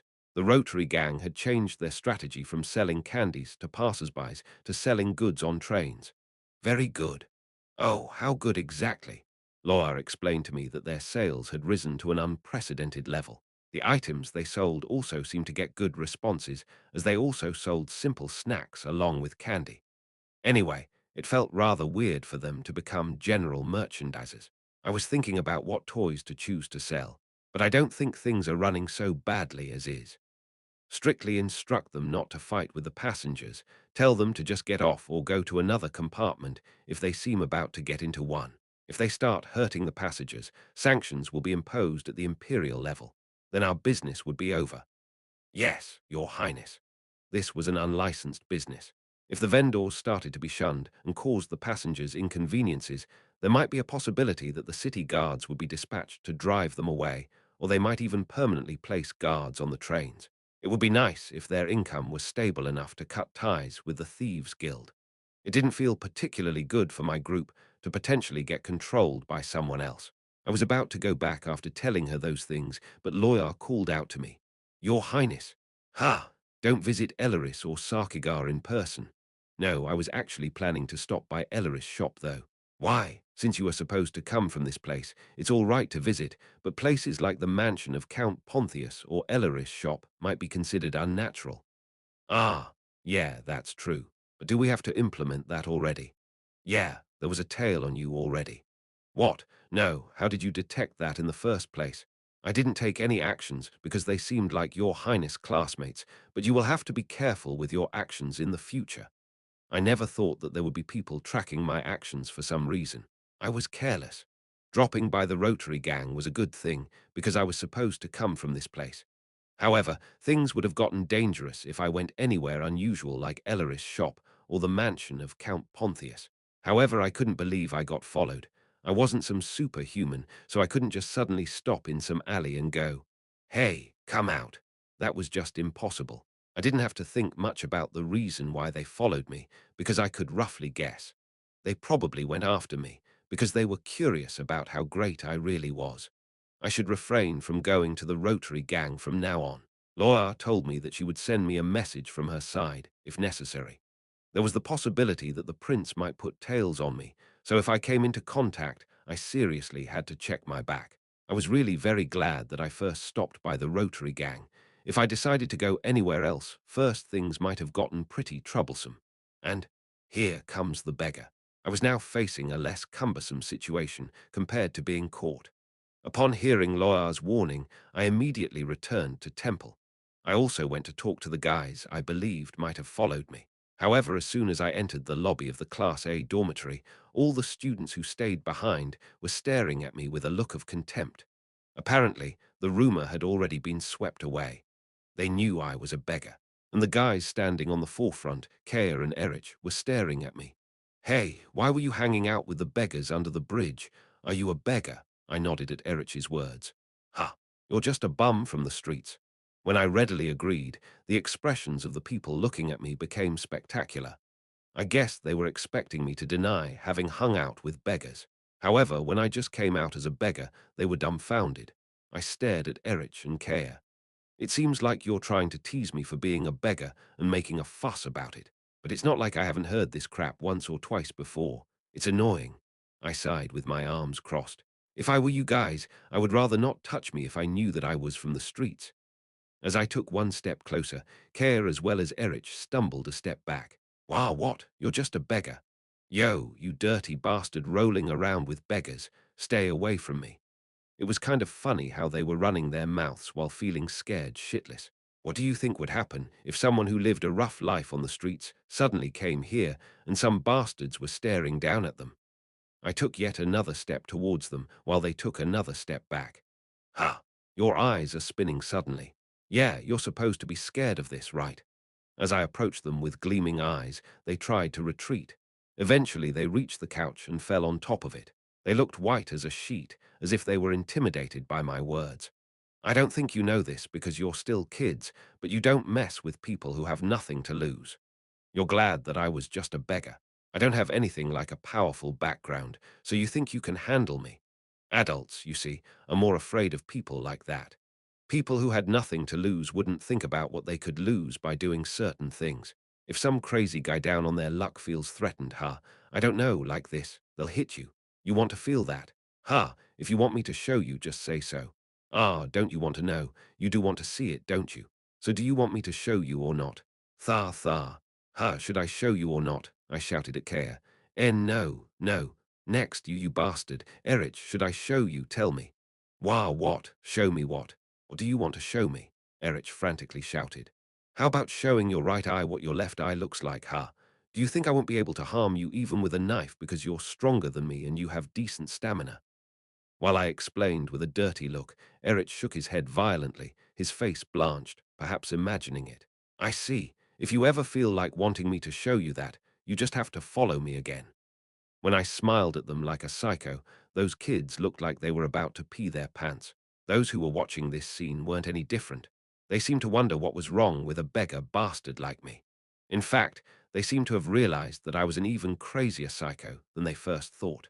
If you're so full of energy on the weekend, just play some ball. How could kids not know how to play like kids? Tusk. I patted the cheeks of those two who had just lost their face. It seemed that it was Erich and Kea who followed me. I also wondered if Heinrich would come at me all excited after he heard that I was just a beggar, but he didn't. The fact that I was a beggar would probably spread around rather quickly. But thanks to that scene I just showed them, the rumor that I was just some maniac who didn't know how precious life was would spread much faster. I was sure they would become even more reluctant to touch me, although it would probably be better for me if I didn't directly saw these kids giving me ugly looks. Well, right now I was just keeping them at bay with my crazy gangster bluff, but depending on the results of my training, I would become a real hard hitter. I mean, what else could I do? Even if I got into a fight and acted tough, what was most important were my abilities after all, so it was important to unlock that damn locked ability. In the end, I couldn't think of anything even after the sun went down, so I was kind of worried. Just when I was thinking about my future. Knock, knock. Someone knocked on my door. What? Is it finally time for me to show them something nice? Were they coming to pick another fight with me? Did they forget already? When I opened the door, I saw a totally unexpected person standing there. It was a pretty girl who was wearing a tracksuit even though it was the weekend. My apprentice in the studies of Chungukjang. It was Ellen Artorius. Go to the gym. Not would you like to come to the gym, but go. What was she talking about? Who told her to bring me to the gym? Who wants me to come? I don't know. I think she's a senior. Senior? What nonsense was that? The others went too. What was the meaning of this? Somebody had to go call me, but no one wanted to do it, so it seemed like Ellen went. But why the hell did a senior call us? The gym was in the form of a very large hall. All the Year 1 Class A students present in the dormitory were gathered here, except those that were away over the weekend. Everyone was there except Bertus and Liana de Grants, who had a mansion in the capital. So there were 9 people in total. Why were they doing that? Is he the last one? Ellen nodded her head. I could see my classmates in prone position and a little kid trying to keep as grim of an expression on her face as possible. That little brat spoke. What are you doing? Lie down. Won't you get down already? She wasn't wearing a uniform, but she was indeed a kid. I mean, I was a child as well, but she was more of a child than I was. Wasn't she just a middle schooler? But that brat was supposed to be our senior. Ellen lay face down next to the other children. The little one then looked at the lying children and started to talk. Guys, I think your friend has rather bad ears. The children were staring at me and seemed to cuss me out very hardly with their eyes. They were telling me to quickly lie down. No, but why were these prideful bastards doing this just because of one little brat? Don't you understand words? The little brat screamed. What kind of senior are you? Wah, what? As soon as I said that, the little brat's expression turned into bewilderment. You're telling me you're a senior, someone as tiny as you. What's so crazy about this little thing that everyone is lying on their bellies? The faces of my classmates who were lying down turned bizarre. Yo, yo, you don't know who I am. I don't. Get out of here before I flick you. So annoying. Eek. When I raised my hand suddenly, the little brat stepped back in confusion. Her face turned blue. How could this girl be like that? That look. She seemed confused. Why you? You are done here. Yes, thank you. The blue-faced little brat gnashed her teeth at me and strode out of the gym. Everyone was looking at me blankly, doubting their own eyes at this crazy thing I did again. Although, this time, my mad act seemed more welcome than before. Why aren't you getting up? Everyone slowly began to get up with puzzled expressions on their faces. I looked towards Kea, not the others. What's going on here? He was a pushover after all. Ah, no, this. Kea hesitated to explain as it might hurt his pride. Ah, hey. When I came towards him with a harsh look in my eyes, he hesitated first, but then opened his mouth. Chapter 39. What a sight. When I heard the explanation from Kea, I was dumbfounded and burst into laughter. What transpired just now was a tradition passed down from generation to generation in Class A. They called this draining. They did this to prevent the nobles and royalty, who were said to be narrow-minded, from acting up. It seemed that this absurdity came into being as a means to show everyone that they were equal. As a result, the second graders would come and knock down the first graders. They would also tell them at the same time that they should never lose to Class B and that they would kill them if they ever lost to them. They were trying to do that today, the first weekend after the start of the school year. That's why they were making people lie down regardless of their status, telling them that there were only the seniors who were superior to them regardless of their status. So it was rather ridiculous for me to act like that towards her, so that brat was dumbfounded. I had no idea something so absurd was a tradition in Class A. This was mainly due to my focus on the Class B dormitory. That unwillingness to lose to Class B of Class A was also coerced by their seniors. Something like that. The students of Class B would have fun, eating good food with some nice seniors. Students from Class A sure had a lot of personality, regardless of grade, huh? Well, I was sure to be the one who had the biggest personality of them all, though. So a commoner upperclassman would come here to teach the freshmen of Class A like this every year. That's what I heard. Who was that brat just now? She's a sophomore and her name is Redina. She didn't tell us her talent. Kono Lint, who was next to him, told me in his stead. So originally, this was an important event of a commoner completely crushing the sense of authority of the royalty and nobility. This year, that little brat was the one in charge. Anyway, they probably felt it was ridiculous for everyone to be treated like that. But as it was a tradition, they were clenching their teeth. Even if it hurt their pride a little, it would hurt a lot more having to leave royal class. They must have thought that all the other nobles and royals of the royal class had received that treatment. Anyway, the royals and nobles swallowed their pride and were quietly undergoing the process of deauthorization to find out what it's like to be a beggar. Everyone was focusing their attention on me for some reason. Everyone was just staying in the gym wondering if it would be all right to leave like this. Hey! Number 4, Harriet de Saint Owen, called out to me worriedly. That Harriet with the magic talent. What? Will you take responsibility if this goes wrong? It was like she was asking me why I didn't just leave that pride that had already been bent. She had a pretty face, but was ferocious and a total jerk. And what would happen if it went wrong? We'd look bad to our seniors. I thought she was talking about what image the seniors had of us. And what would happen if they see us in a bad light? What then? What will happen if the seniors see us in a bad light? That's it. Won't you be able to go to class, or won't you be able to sleep? If they beat us up, we should report it to the teachers. Why did you flop on your belly if that's all there is to it? Do you guys have no guts? How could you have even less pride than me who came from the streets? Tusk. Sigh. When I looked at everyone disdainfully and tusked, everyone, except Ellen and Cliff, had red, hot faces. They probably thought that if they didn't listen they would get into trouble, so they clenched their teeth, thinking about the honor and social recognition they would receive after graduating from the royal class. They felt like shit, but they tried to bear with it, but that's when I waltzed in and flipped the table. Anyway, it's your responsibility. We did what we were told. There's nothing wrong with that. Okay, Harriet yelled at me, thinking that she had just lost all her pride and face. I'll kill you if this will mess up my life at Temple. It seemed that Harriet thought that I would be no harm to her because I kept still and didn't touch her before. What a joke. Kill me. Were you just saying whatever came to your mind? Do you think I can't beat you? Wah, what? Where could status and rank, as well as the difference between man and woman, be found in the royal class, which views everyone equal before talent? If you act big, you're gonna have my handprint imprinted on your cheek for the next few weeks. You hear? I'm quite experienced when it came to death. I had already died once after all. None of you have died before, right? Well, I have. As I took a step closer, Harriet slipped back in surprise. The only thing you got going for you is a hard head, so how are you gonna kill me? He. Head. Yeah. When I treated the Princess of the Saint-Ouen Grand Duchy as someone whose only strength was her hard head, everyone's expressions became strange. Ha, ha. Harriet felt more insulted and humiliated then when she had to lie on her stomach, so her face turned apple red and she couldn't bring out a single coherent word. Bang! Come forward, you bastard. And this time a group of people stormed into the gym. There were a total of 5 people who stormed in. They were probably in their second year of high school, so they were 18 years old. Of course, the kid from earlier was among them as well. Is it him? Yes, the little brat called Redina hid behind a male classmate and pointed at me. What, you were just some cute little brat with your classmates, huh? This looked like a little sister calling her big brother after a fight.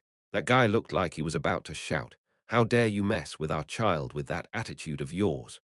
The senior, who seemed to be the leader of the group, was looking at me with a twisted expression. Wow, it was so bizarre to see a high school student do this in real life. Hey, Junior, what's your name? Reinhardt. You're probably from some great noble family and don't know how the royal class operates. I'm not a noble, though. It seemed like I was mistaken for some kind of aristocrat, and despite the circumstances, laughter erupted among my first-year classmates. Why are you laughing? What's so funny? The atmosphere behind me became chilly again due to this senior's criticism. So what? Are you a royal? Nope. What? Then the boy's expression turned strange. I was neither a noble nor a royal, so there was only one conclusion. What are you saying? The only one from the imperial family here is supposed to be Bertus. You're Reinhardt, right? Who's from the imperial family? I laughed and then said, I'm not a noble, nor am I a royal, nor a part of the imperial family, but just a beggar from the streets. What about it? Everyone was stunned by my bold declaration. A beggar? You are a beggar? Yeah, a beggar. Everyone seemed shocked at how casually I was saying that. The one that seemed like their representative looked at me with his arms crossed, completely speechless. No, then why are you acting so high and mighty like the nobles and royals do? If you don't want to do something, you don't. What's the big deal? Can't a beggar have pride? Oh, is that so? He clenched his fist and began to approach me. Then I'll just have to beat it out of you. Let me give you a good beating. Pow! I felt it as soon as I got hit. That guy was the real deal. The atmosphere was even chillier than before. Ugh! It hurt like hell. That was all I could think of. His fist hit really hard, no joke. And haven't you been really silent since earlier? When I stepped back, holding onto my stomach, he started approaching me slowly. I've been acting like I was mad up until now, and I thought I would be able to get this guy like that. However, this was unexpected. This guy was a senior after all, not one of my classmates. It seemed clear that our physical abilities couldn't even be compared with. That was the difference a year could make. If you are part of royal class, pow, ugh. Follow the royal class traditions. Pow, if it were up to me, you would be long dead. Got that? I was getting helplessly beat up by an 18-year-old kid while he was casually talking. I couldn't stand getting beat up like that, so I ran towards him. Heh, pow, ugh.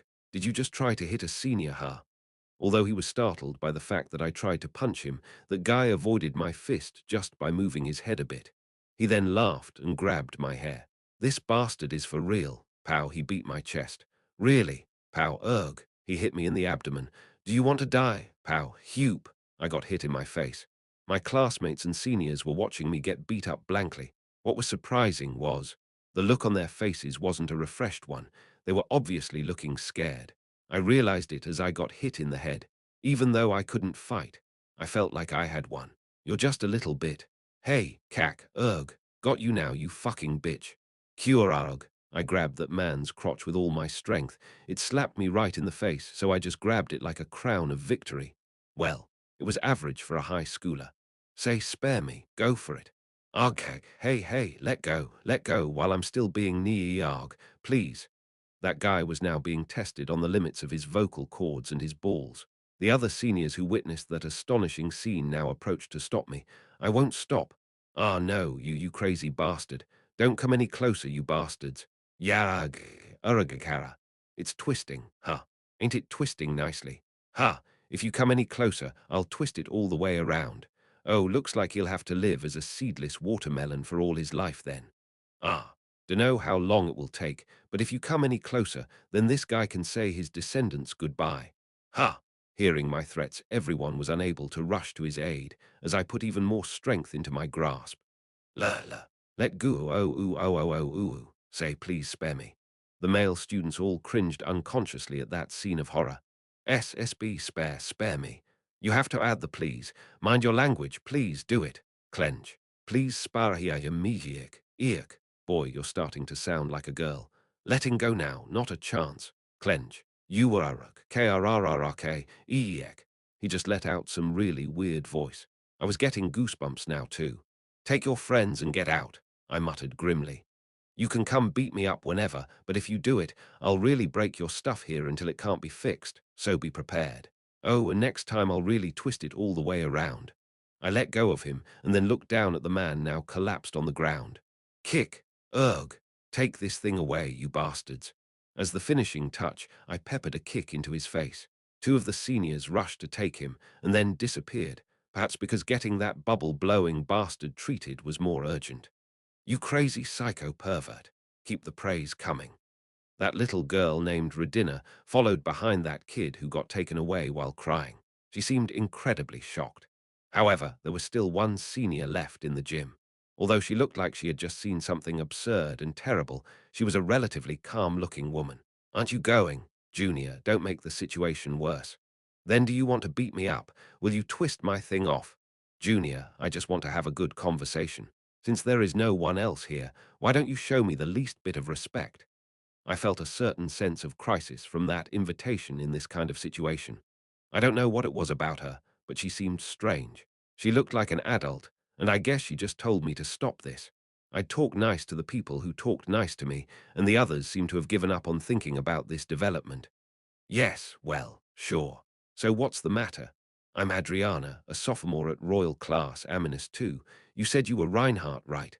Ah, yes. She gave me her name. Did she really only want to have a good conversation with me?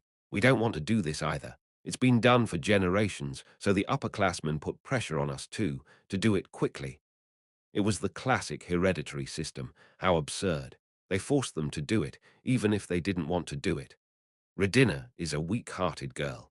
She wouldn't be able to harm anyone. She would rather hurt herself than having to talk harshly to you guys. Her seniors nominated her and forced her to do it. You could just not do it. Why do it if you'll only get hurt in the process? Because it's been done like this for so long. I know it sounds weird, but if one would want to just stop a tradition that had been going on for such a long time for no good reason, things would become troublesome. Adriana certainly didn't seem like she enjoyed doing this. However, with pressure coming from the higher grades, it was eventually decided for the small Redina to do it, and she wasn't even that type of person. If we say that we didn't do it, maybe the third graders will come. At that time, will you be able to manage? She asked me if I would kick out the third graders by doing some unspeakable, shameful thing again like just now. The higher the grade, the harder it is for them to hold back. You might actually get hurt. Yeah, the more time one spent at temple, the stronger one would get. I was beaten like a dog by a second grader, but I took advantage of his carelessness and got hold of his weak spot. There wouldn't be such a chance if the older students started coming. Do the teachers just watch this stuff?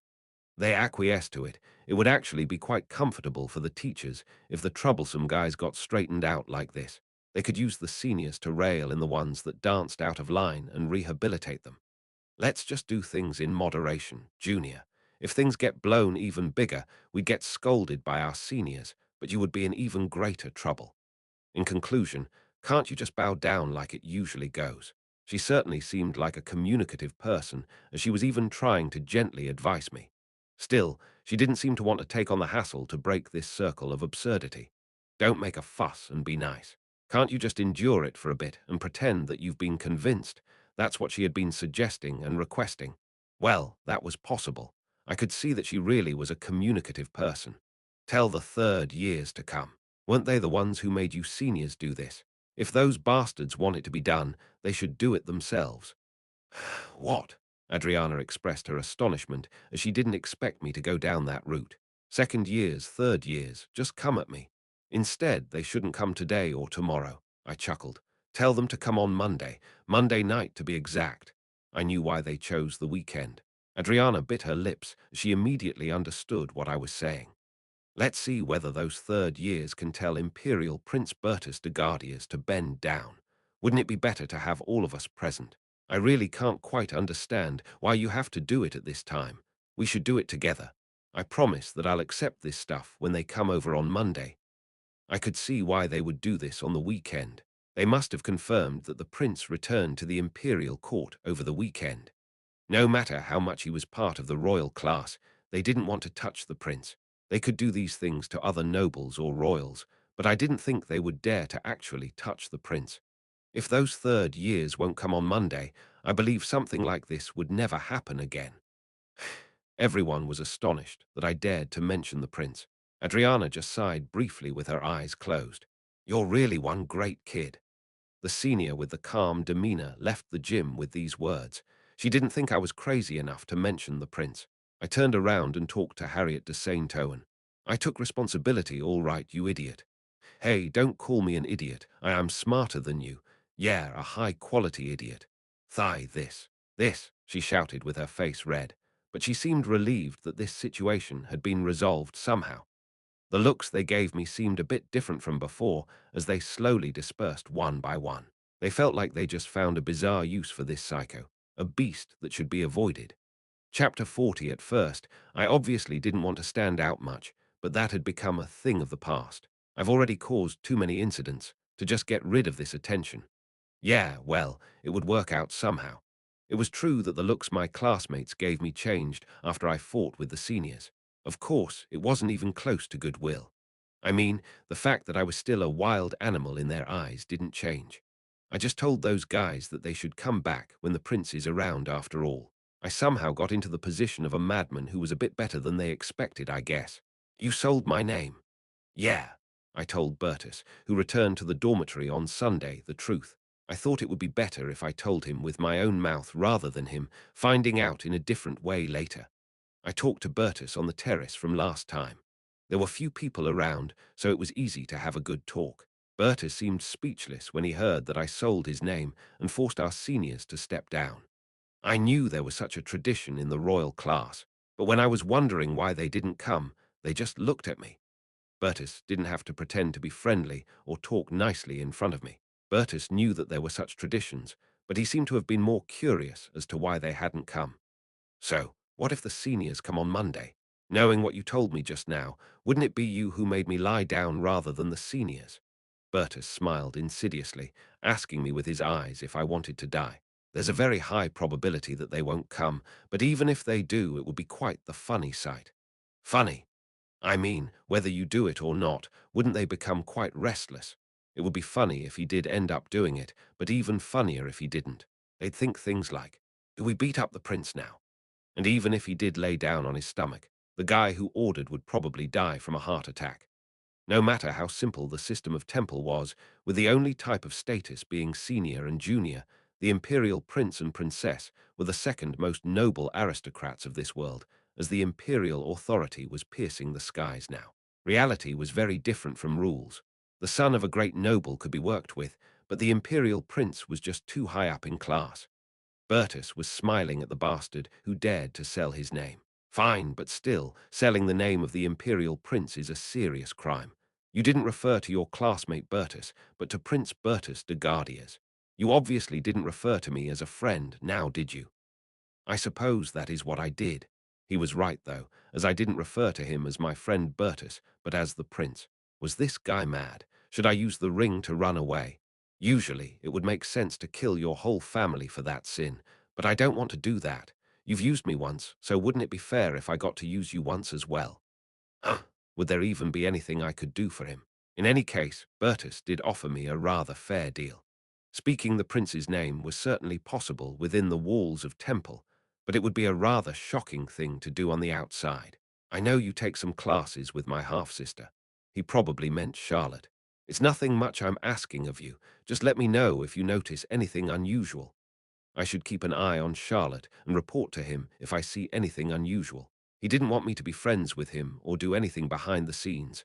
But in the end, wasn't I gradually becoming Berta's pawn? It felt rather annoying. Sure thing. All right. There was nothing special about it.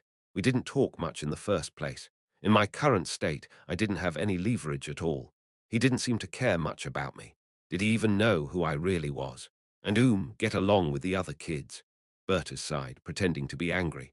By my standard, I'm trying to get along quite well here, though. What? Didn't I save the kids from being harassed today in a way? At my absurd remark, Bertus burst out laughing. I don't think it's considered nice to call Princess Saint-Owen an idiot, though. Did she whine to you about that? It wasn't really a secret that Bertus and I were speaking to each other. As a result, the way my classmates looked at me became quite strange. I didn't think we'd ever get along, but we did talk to each other for a bit, and from a distance it would seem that we were quite friendly with each other. I revealed myself to be a beggar, but Bertus didn't seem to be particularly mad with me, who actually dared to sell his name. My classmates didn't seem to quite understand this. B. Bertus, Erich seemed to have contemplated for a while, and then ran to Bertus from across the terrace. Yes, do you have something to say to me? B. Be careful of that guy. Ah, Reinhardt, don't worry. He's just a bit clumsy. Still, well, no matter how one looked at it, even I would think that I wasn't like that just because I was a little clumsy. It looked like he had that nonsensical thought that I might end up harming the prince because I was just some lowly bastard. I couldn't hear them that well as they were getting further away from me. Come to think of it, I was definitely more useful than Erich. At the moment, at least. That image that the prince seemed to be closer to me than the other kids was spreading around, mystifying the other kids. About my job, I also didn't know what I was going to do about it. Bertus definitely was the type of person that would treat me well if I had proven myself to be useful. Even if I decided to leave after I made my profit later, it would be better to cooperate with Bertus for now, unless he asked me to do something bad to Charlotte. As I was leaving the lobby and heading towards the dormitory, I saw Harriet sitting at a table, drinking tea and reading a book. When she made eye contact with me, she frowned. Humph! She turned her head sharply with a humph as soon as she saw me. What's with that? She did it so obviously. Wasn't this rather cute? What the hell was she supposed to be? A noble high school girl. Humph, she said. When was that fashionable again? Idiot. Wow, what? Her face turned red again while I just shrugged. I was just saying a random word. What? Is your name Idiot? You are. Uang. What's this? Had she already gotten used to getting called idiot? Would she turn her head now every time someone said idiot? You said you were smart, right? This isn't good, you know. This, she sprang up and strode towards me. You just keep provoking me, so that I'll bring up my identity, and when I do you just run to the teacher to tell on me so that I get punished. Ha! It seemed like she had a pretty vivid imagination.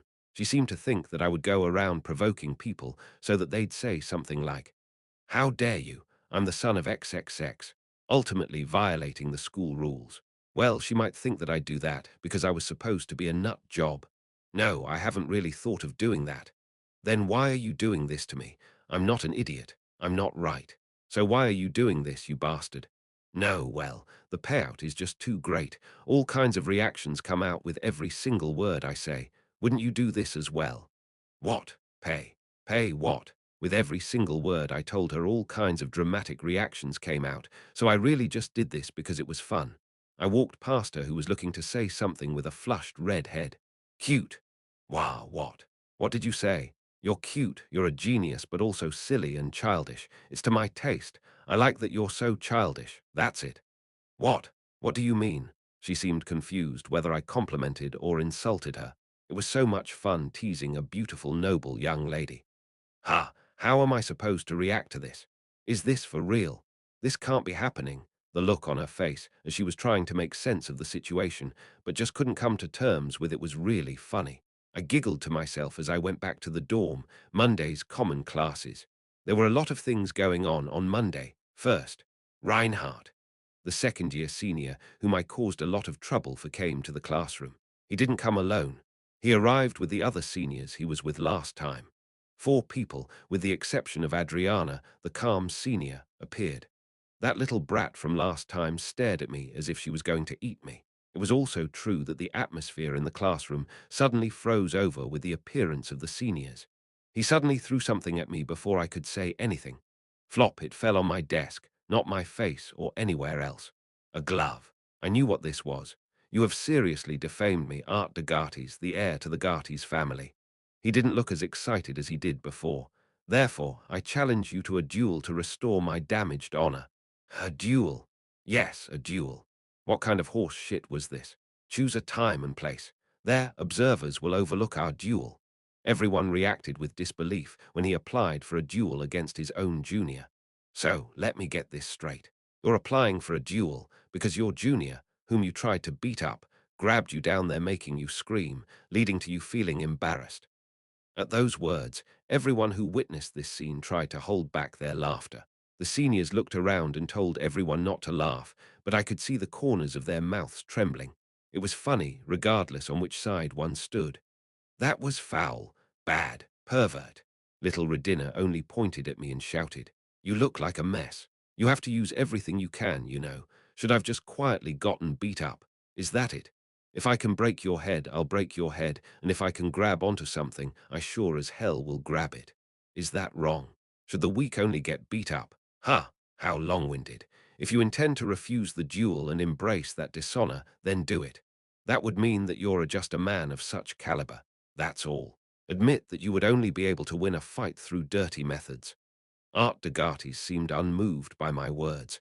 I knew because he beat me up the other day. If I fought that guy, I'd definitely get crushed. No, not only crushed, I would probably get seriously injured. A duel. I did include some duel scenes. Duels within the temple can take place on the premise that the students do not use real swords. One might get hurt badly. However, one won't die. Yes, I accept.